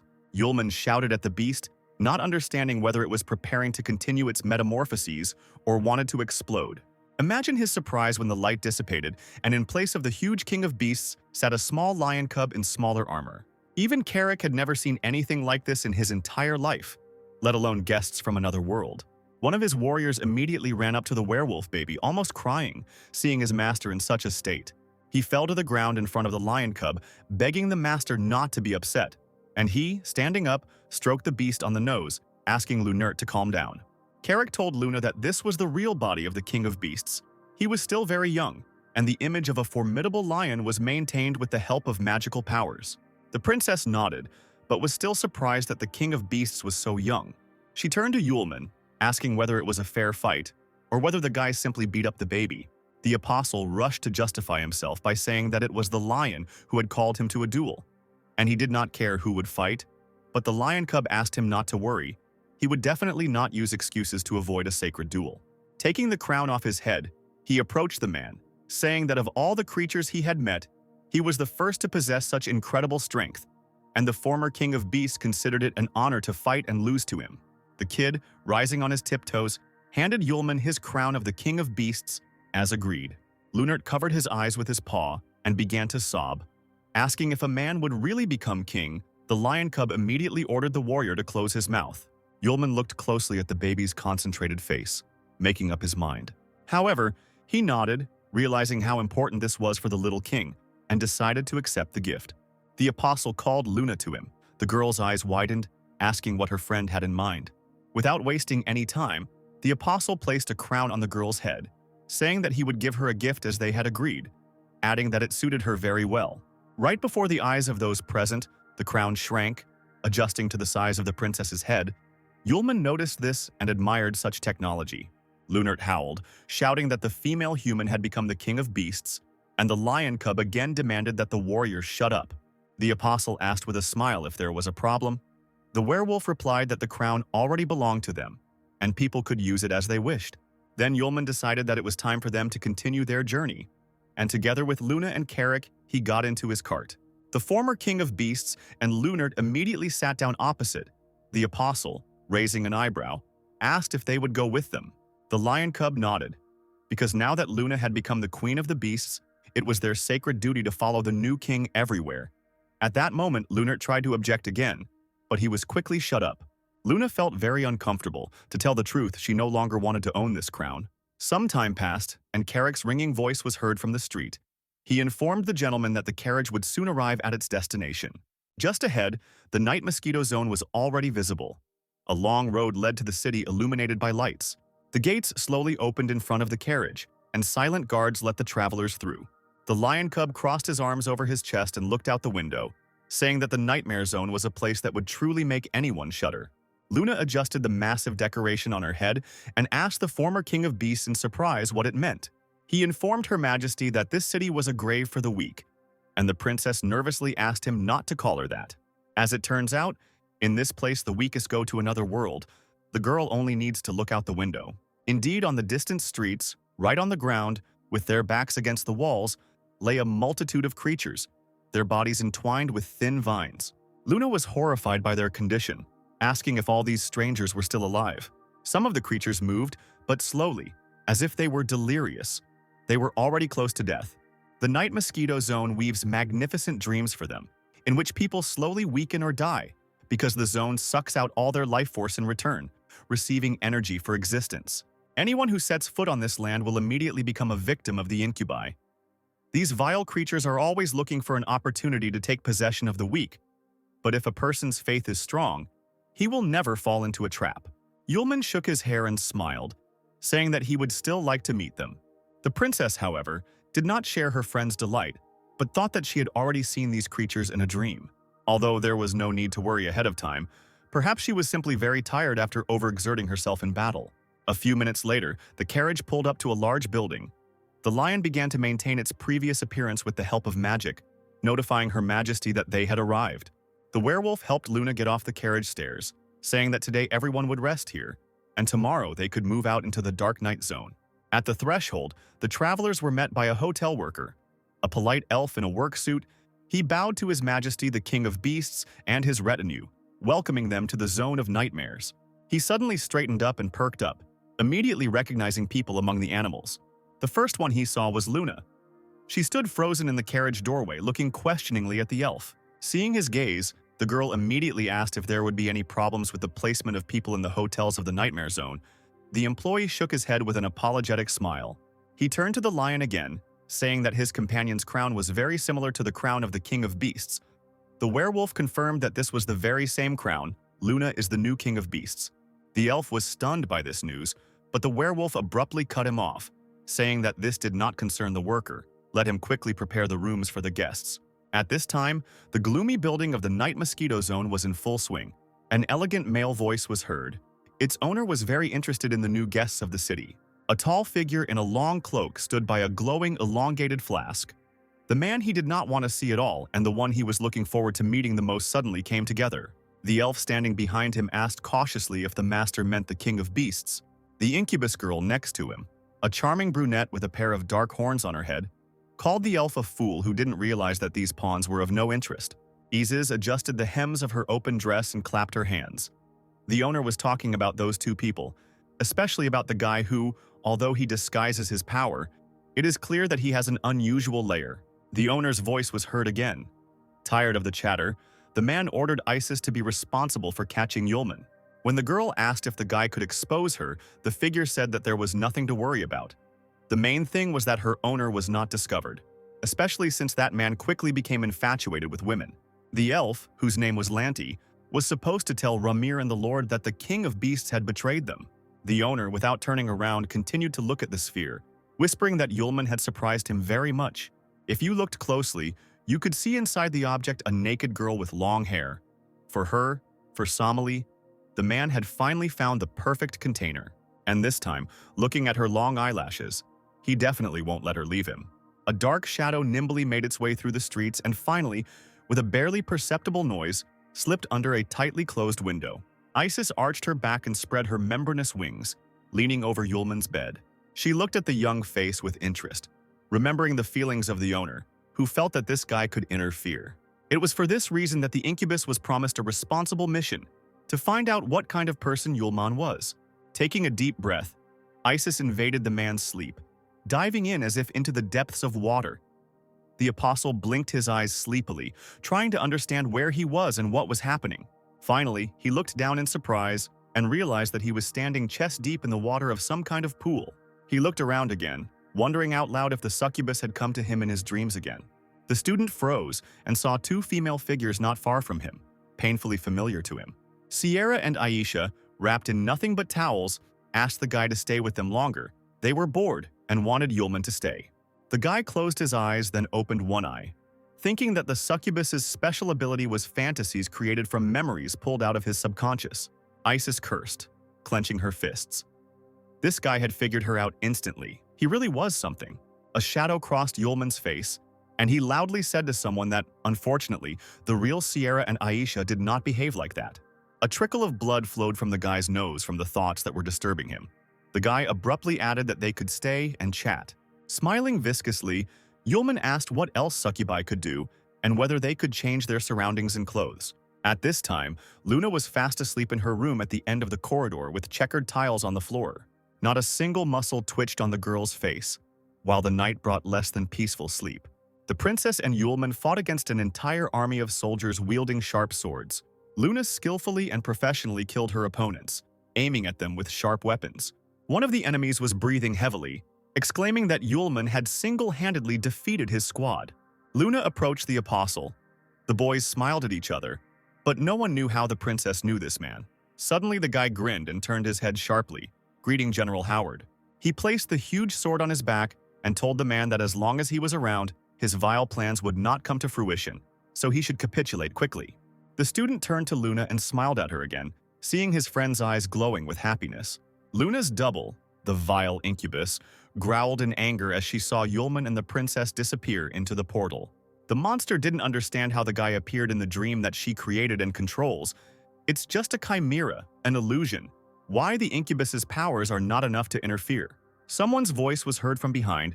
He said that the reason for everything was the guy's origin. He was an apostle. The owner, whose face was hidden by a hood, said that even if it was created by fantasy, it still remains the fantasy of an apostle, and the lowest magic of an incubus is not able to stop it. But, as it turned out, there was also good news. Something had awakened in the container. The man fell silent. His figure began to rapidly disappear, turning into a purple whirlwind. This frightened the double. She, like a cornered animal, rushed around the room, screaming, asking what had come to see her. The purple whirlwind thinned and began to slowly but firmly entangle the girl. The man, whose magic had completely captured the incubus in a vice, asked if this was a sprout of the black goat's mother's magic.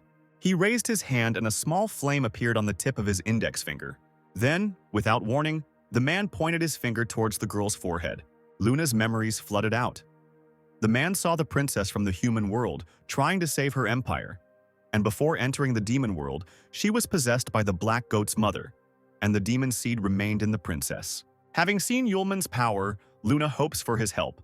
But this is ridiculous because with the horizons of people it is impossible to understand the meaning of the apostle's power.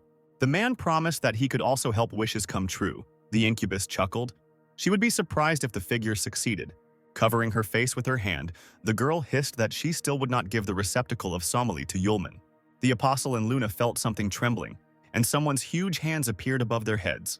A few seconds later, a huge purple demon appeared in their place. The couple turned around sharply, hearing a disgusting slurping sound behind them. Luna opened her big eyes wide, horrified by the incredible size of the monster. The apostle immediately ordered the princess to step back, and he himself held out a blade in front of him. The guy, before going into battle, turned around once more and looked at his girlfriend, tenderly promising that he would protect her. Repeating his promise, he disappeared into a thick veil of smoke and magical pillars, leaving the girl alone. The atmosphere changed. The colors suddenly lost their brightness. The princess decided that Yulman had deceived her. She huddled in a gray corner and fell to the floor, pressing the sword to her knees, clutching it tightly in her hand. Luna stared ahead unseeingly, asking with her lips alone if there were powers more powerful than Yulman's. As soon as she fell silent, a familiar voice was heard asking if the princess hadn't understood yet. A tall, fair-haired woman stood with her back to her, telling her that it was her mistake to hope to shift everything onto the shoulders of other people, because all she needed was her own strength.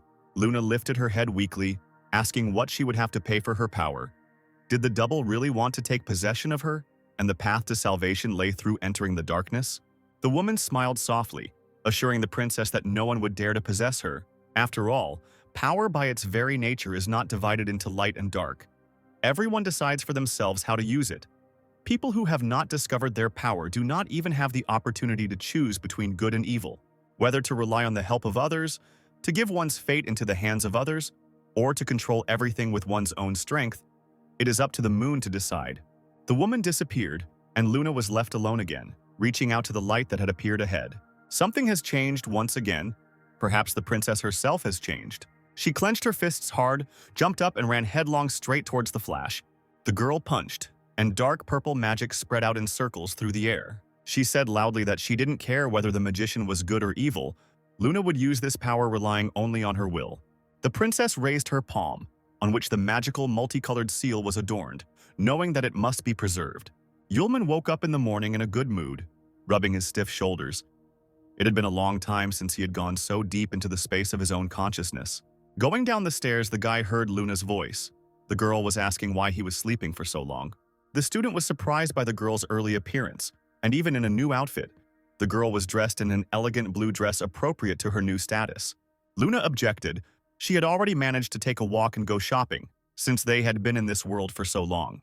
Previously, her new crown did not match her clothes at all. Moreover, she knew how to change her appearance. Werewolves stood behind the girl with numerous boxes in their hands. Yulman nodded. Now his friend really became the queen of the beasts, she hissed, declaring that she bought new clothes not only for herself. She snatched one box from Lunart and handed it straight into the confused apostle's hands. Today they had to pay a visit to the ruler of this zone. Did the student think that he would have to go in a goblin uniform? When Yulman asked what was wrong, Luna immediately flared up, calling his clothes a disgrace to the entire human race. Very determined, the girl immediately ordered the werewolves not to waste time, but to go and prepare the carriage. The apostle grinned, asking the princess if she had already grown fond of giving orders to her servants. Luna's cheeks instantly turned pink. She looked away, muttering that the werewolves themselves wanted to call her that. No one forced them. Taking a breath, she ordered Yulman to go change his clothes. The guy nodded, jokingly calling his friend the queen. Magical lights flickered in the bright blue illuminated room. The master received Isis and Lanti, asking his bowed minions if their targets had already left. The man also praised the incubus for the excellent job he had done in distracting Yulman, and the woman thanked him for the high praise. Her thin eyebrows drew together as she remembered that she had spent the entire evening chatting. The guy seemed very simple-minded to her. There was nothing remarkable about him at all. As soon as Isis thought about this, the master approached the incubus, voicing her thoughts. Yulman really does pay a lot of attention to girls. The rumors turned out to be true. He also kindly helped Isis in a difficult moment and sealed the memory. The woman raised her head sharply, stunned by what she heard, because she had been on guard the whole time. Isis's eyes widened in sudden realization that the man had fooled her so cleverly, yet he had found out about her and even thanked her for the conversation at the end. Addressing the creature, the apostle promised to give her a return gift and give her the opportunity to look into his real world of dreams. The incubus raised an eyebrow. It turned out that she was only on the upper level, in a superficial dream, and did not control anything. The woman's consciousness was transported to a completely different place, gloomy, dark. In front of her stood a huge palace made of stone. Yulman had also changed. Now he no longer looked like a confused boy. Not only his clothes had changed, but also his look and mannerisms. It seemed that inside this shell there was some ancient creature. Isis was overcome with a wave of panic. She realized with horror who Yulman really was. The owner grinned and nodded his head. Yes, this really is the first apostle Yulman. It can be said that he was either too self-confident or inattentive, and believed that the woman was an ordinary nightmare incubus and did not arouse his suspicions. Then it turns out that the plan worked, and the apostle did not notice that something happened to the container. The man approached the huge container, quietly whispering that he only had to wait a little while. The woman's face was framed by strands of light hair. Soon she and dear Somali would definitely see each other. Meanwhile, the former Beast King, Luna and Yulman, arrived in the Dark Night Zone, the City of Blood. Their path lay towards the majestic palace. The beast reported that the travelers were in place. Lilith should be in the Palace of Eternal Life. The princess, lifting the hem of her dress, carefully got out of the carriage, looking around. Yulman in his new clothes looked like a real aristocrat. He was amazed at the place where Aisha's mother lived. But the area turned out to be completely empty. The guests did not meet a single living soul on their way. Yulman looked at the palace more closely. He knew that Lilith was there. The apostle felt the magic stone that he gave to the woman. It must be inside. But since no one wanted to meet them, it was decided to go in on their own and look around. The werewolf opened the heavy doors, and the trio carefully entered, walking down the long corridor. Leo said that ahead was the Palace of Eternal Life, but at first glance there was no one there. Yulman narrowed his eyes, thinking to himself that he sensed incubi lurking here, not succubi at all, as he had previously assumed. However, he discarded unnecessary thoughts, leaving them for later. He would figure it out on his own when he met Lilith. Having reached the end of the corridor, the guests were surprised by the picture that opened up to them. There, on a large throne, sat Lilith. Crossing her legs, all alone, the lion asked where the rest of the inhabitants of the palace were. No one even greeted the guests. For the first time ever, the demoness called Leo's name. Asuka. She said that the Lord was gathering everyone in Gochin, and asked why the beast had come to her in the Dark Night Zone, and even brought people with him. Lev coughed, saying that he was not looking for a succubus. It was the people themselves who wanted to see her. The succubus narrowed her eyes, indignantly asking Asuka since when the low-class creatures, humans, had the right to an audience with her, the queen of the Dark Night. Luna whispered to Yulman why Lilith was treating him like that, since they knew each other. But the apostle only sighed, answering that they had problems. Now, all the pieces of the puzzle came together before Yulman's eyes, no matter how much he didn't want to admit it. Right now, sitting on that throne before them was not Lilith at all, but someone posing as her. Asuka shouted that he had already met the woman and remembered her scent, but the apostle objected, explaining that the body belonged to Lilith, but the soul did not. The stranger on the throne laughed, declaring that she had been exposed. The trick had worked after all. She stood up and said that since the guests had decided to become her enemies, it meant that today they would all die. The succubus called her Minion Eleno for help. Yulman and the lion heard a rustling sound above their heads, and looking up, they saw a huge web-shaped trap descending on them. Asuka couldn't believe that they were attacked with her spiderweb by the fourth queen of the magical world, the insect queen Alano. Yulman grabbed Luna and jumped to the side, but the trap managed to capture the lion, tightly enveloping him. A spider with a woman's torso in a revealing dress and long purple hair ran out onto the balcony, laughing vilely. She pressed her hand to her mouth and hissed that Asuka, being one of the four kings, knew full well that the magical trap would prevent him from using his powers. Lilith approached Asuka, creating a flame on her palm. She said that she was only destroying the traitor on the orders of the ruler. The beast's body rose up. It desperately tried to escape from the trap, but it was all in vain. Lilith threw fire at Asuka, turning him into a sleep puppet with her powers. Light poured out of the werewolf's eyes. After a few seconds, he fell silent, then began to laugh. Something entered the body of the king of beasts, and without ceasing to laugh, it began to tear the net with its sharp claws. Yulman smiled, asking what was going on here, but reassured Luna by saying that Asuka was being controlled through sleep. Alina was surprised that the guy knew Lilith. She did not feel his magic, and did not understand how he was able to recruit two of the four kings. The stranger did not see any memories of Yulman in Lilith's memory, and now they needed to grab the student and hand him over to the ruler, but carefully, he needed to be delivered alive. The princess didn't know what to do, because now they had to confront four kings of this world at the same time, and Yulman realized that the head of the nightmare zone was in Lilith's body. Judging by their appearance, the kings will not talk nicely. All that remains is to teach them a good lesson. Luna was sad. She would have changed her clothes if she had known in advance that she would have to fight, and Lightning Asia stayed at home. Yulman winked at her, telling her that he could handle it himself, and formed a small red lightning bolt in his palm. A moment later, a blade, Asia, formed from lightning right in his hand, ready for battle. There was only one problem for the apostle. He was completely incapable of treating his enemies with leniency. The princess raised an eyebrow, looking at her sword in someone else's hands. She even felt a little offended. The one hiding under the guise of Lilith directed pieces of sharp ice at the apostle. Although the succubus's powers were not the same as in Pierce's world, this pure-blooded energy was very suitable for the enemy. But this is not bad, because then the fake Lilith will be able to test the full power of the combined energy of the succubi and incubi on people. The apostle, with a thoughtful look, crushed the stones into small pieces, swinging his sword several times. Turning to Luna for a moment, the student asked her to step back and be careful. Meanwhile, Asuka used the magic of the body's owner and transformed into an incredible monster with the help of the full release of the orc's rage. The Thunder Fist went straight to the apostle's face. He was not afraid. He just smiled at the monster's eagerness to play with lightning in front of a man. Yulman jumped back, transferred the lightning bolts to his foot, and swung at Asia. Then, running up to the lion, he threw his leg forward and the guy's boot flew straight into the stranger's nose. The huge beast was immediately thrown back by a powerful strike of 1,000 lightning bolts. Lilith clenched her fists and bared her teeth, seeing that the guy had taken out Asuka with one blow. Even though he had used the full powers of the King of Beasts, Aleno crept up behind Yulman, deciding that this was an excellent chance to attack. From her mouth, the spider spewed out blocking bonds, a huge, dense blanket of webbing. Yulman barely had time to look back before it entangled the guy's entire body in a dense cocoon. Luna screamed in despair when she saw her friend's motionless silhouette. The web turned out to be truly powerful. Aleno continually released it from her mouth. Lilith smiled, sickeningly sad, because the spider-like bonds of the insect queen blocked the ability to concentrate and release magical energy. This person did not have a single chance of winning. Aleno gently ran her claws along the web. This is a unique power. If it devours a person, it will rise to a new level, which will not fail to please the ruler. She didn't have time to finish her thought when suddenly a quiet hissing sound was heard through the cocoon, and a red dot appeared. Aleno recoiled in horror as the spider webs turned red and slowly burned away under the lightning bolts.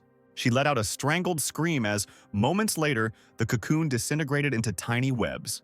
The room was filled with acrid smoke, and when it began to gradually clear, the silhouette of an unharmed Yulman appeared. He dusted himself off, noting that it was precisely these sticky tricks that he disliked the most. The princess clapped her hands joyfully when she saw her friend, who gave her a thumbs up. Lilith growled again. She thought that it would be completely impossible to get out of the cocoon. Scorched by fire, Aleno, holding his shoulder, hissed that this guy was not human. Lilith nodded, because Yulman did not even use magic. The apostle called for the sword. His soul was outraged that he was not addressed directly by name. The guy agreed and asked if he could also use the lightning energy to its full potential. Then the damage would be too great, and it would only be necessary to paralyze Lilith. The soul answered that it was possible at a very close distance. Someone in the body of a succubus looked closely at Yulman, confident that he would not be able to defeat the guy. Did the ruler really want to get rid of the 4 kings with his hands? She spat, deciding that the main goal now was simply to survive. The demon turned his eyes to Luna standing to the side. This girl is the key to salvation. Raising his hand up, gathering all the forces of Lilith's essence together. As a huge vortex of the Sleepy Paradise spell appeared in the air, he raised his hand and directed the magic towards the princess. Yulman held his blade out in front of him and grinned. He was ready to start the battle. Lilith, confident in her unstoppable attack, also broke into a smile. The apostle raised his head in surprise as the stream passed Asia and headed above him straight towards the moon. The succubus's attack flew so close to the stunned princess that it almost dug into her body. Lilith hoped that she had enough skill to do so that she could take control of the girl. Meanwhile, the apostle ran and, in order to save his friend, jumped in her direction. He heroically covered her with himself and spread his arms wide, absorbing the succubus's magic into his own body. Luna didn't have time to do anything. She just desperately screamed her friend's name. Lilith chuckled, calling Yulman a fool who took the full brunt. Continuing to laugh, she looked at the guy's disconcerted face, exclaiming that now he would plunge into an endless sweet sleep. Raising her hands up, the woman laughed loudly. The smoke around cleared. All the magic completely drowned in the apostle. He didn't move. Luna began to shake her friend, shouting that this was all a dream and he should wake up. Lilith arrogantly said that people are just animals with feelings.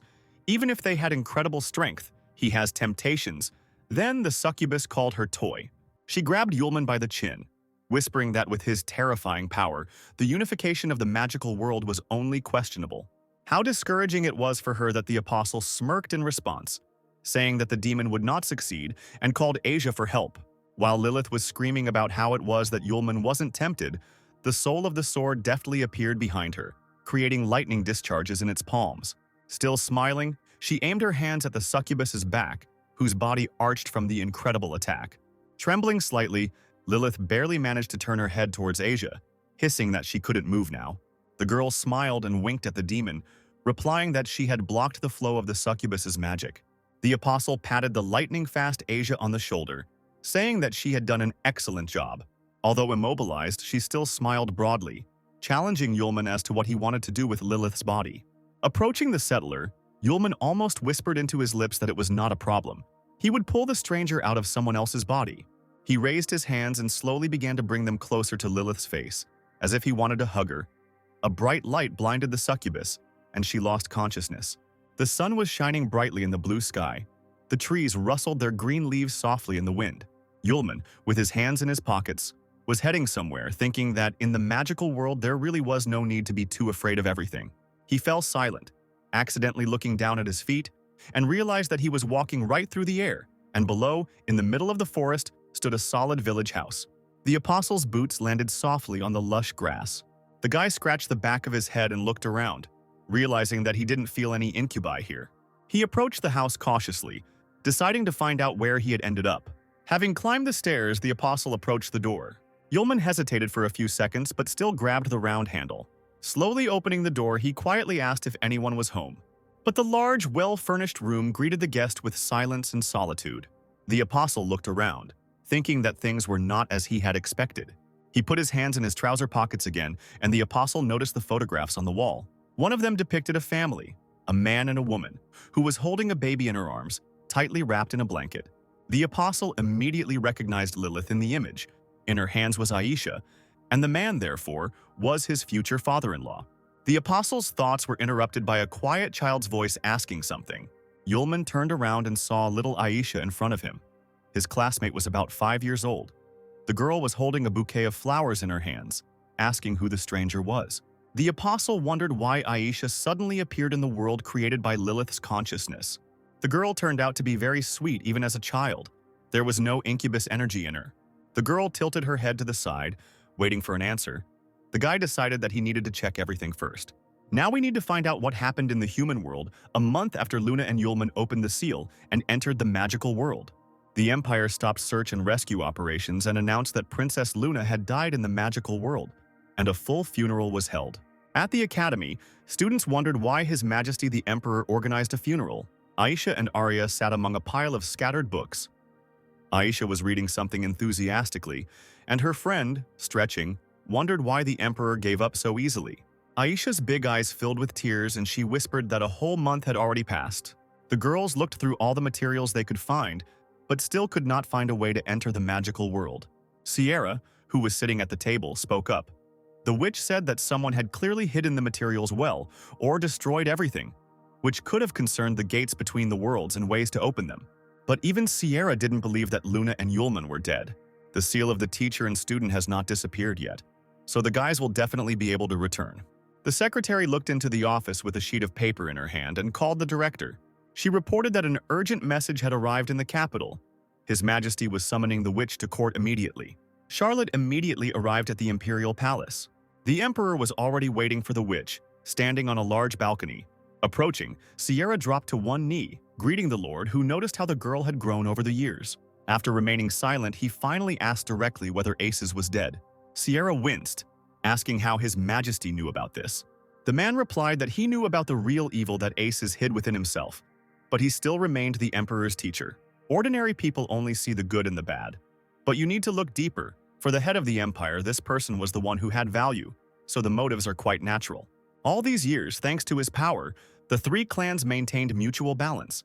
And now that the old man is gone, the empire is on the brink of destruction. Sierra listened carefully to the man, and he turned to the girl.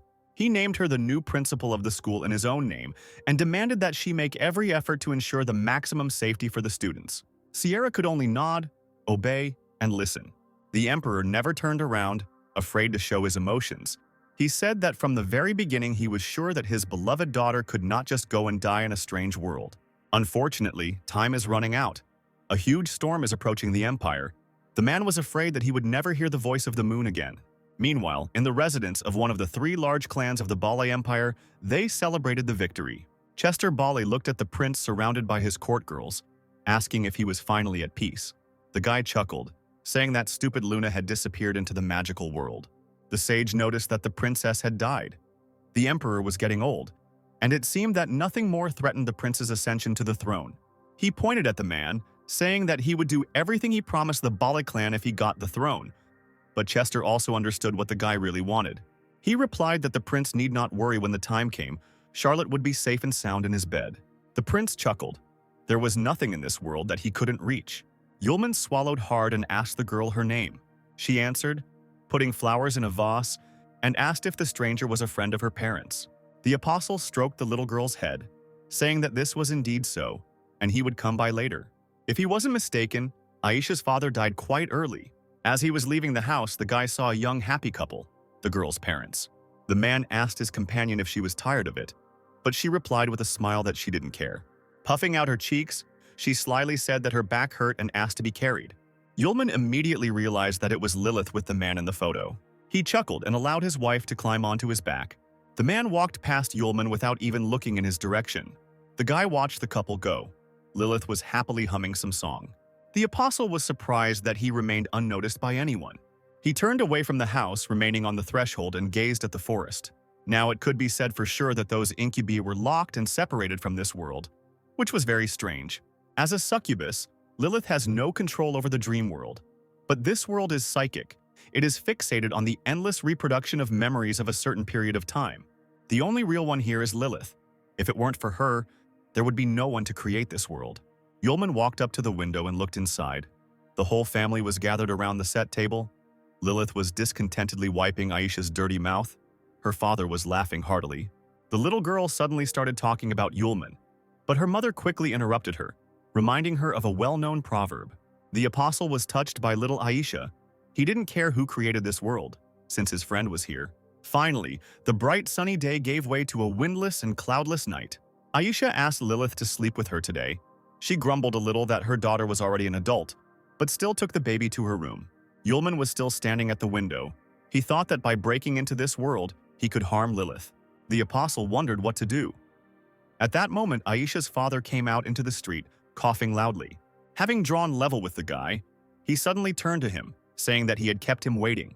The student was incredibly surprised, and the man said in a casual tone that now they would be able to have a good talk with Mr. Yulman.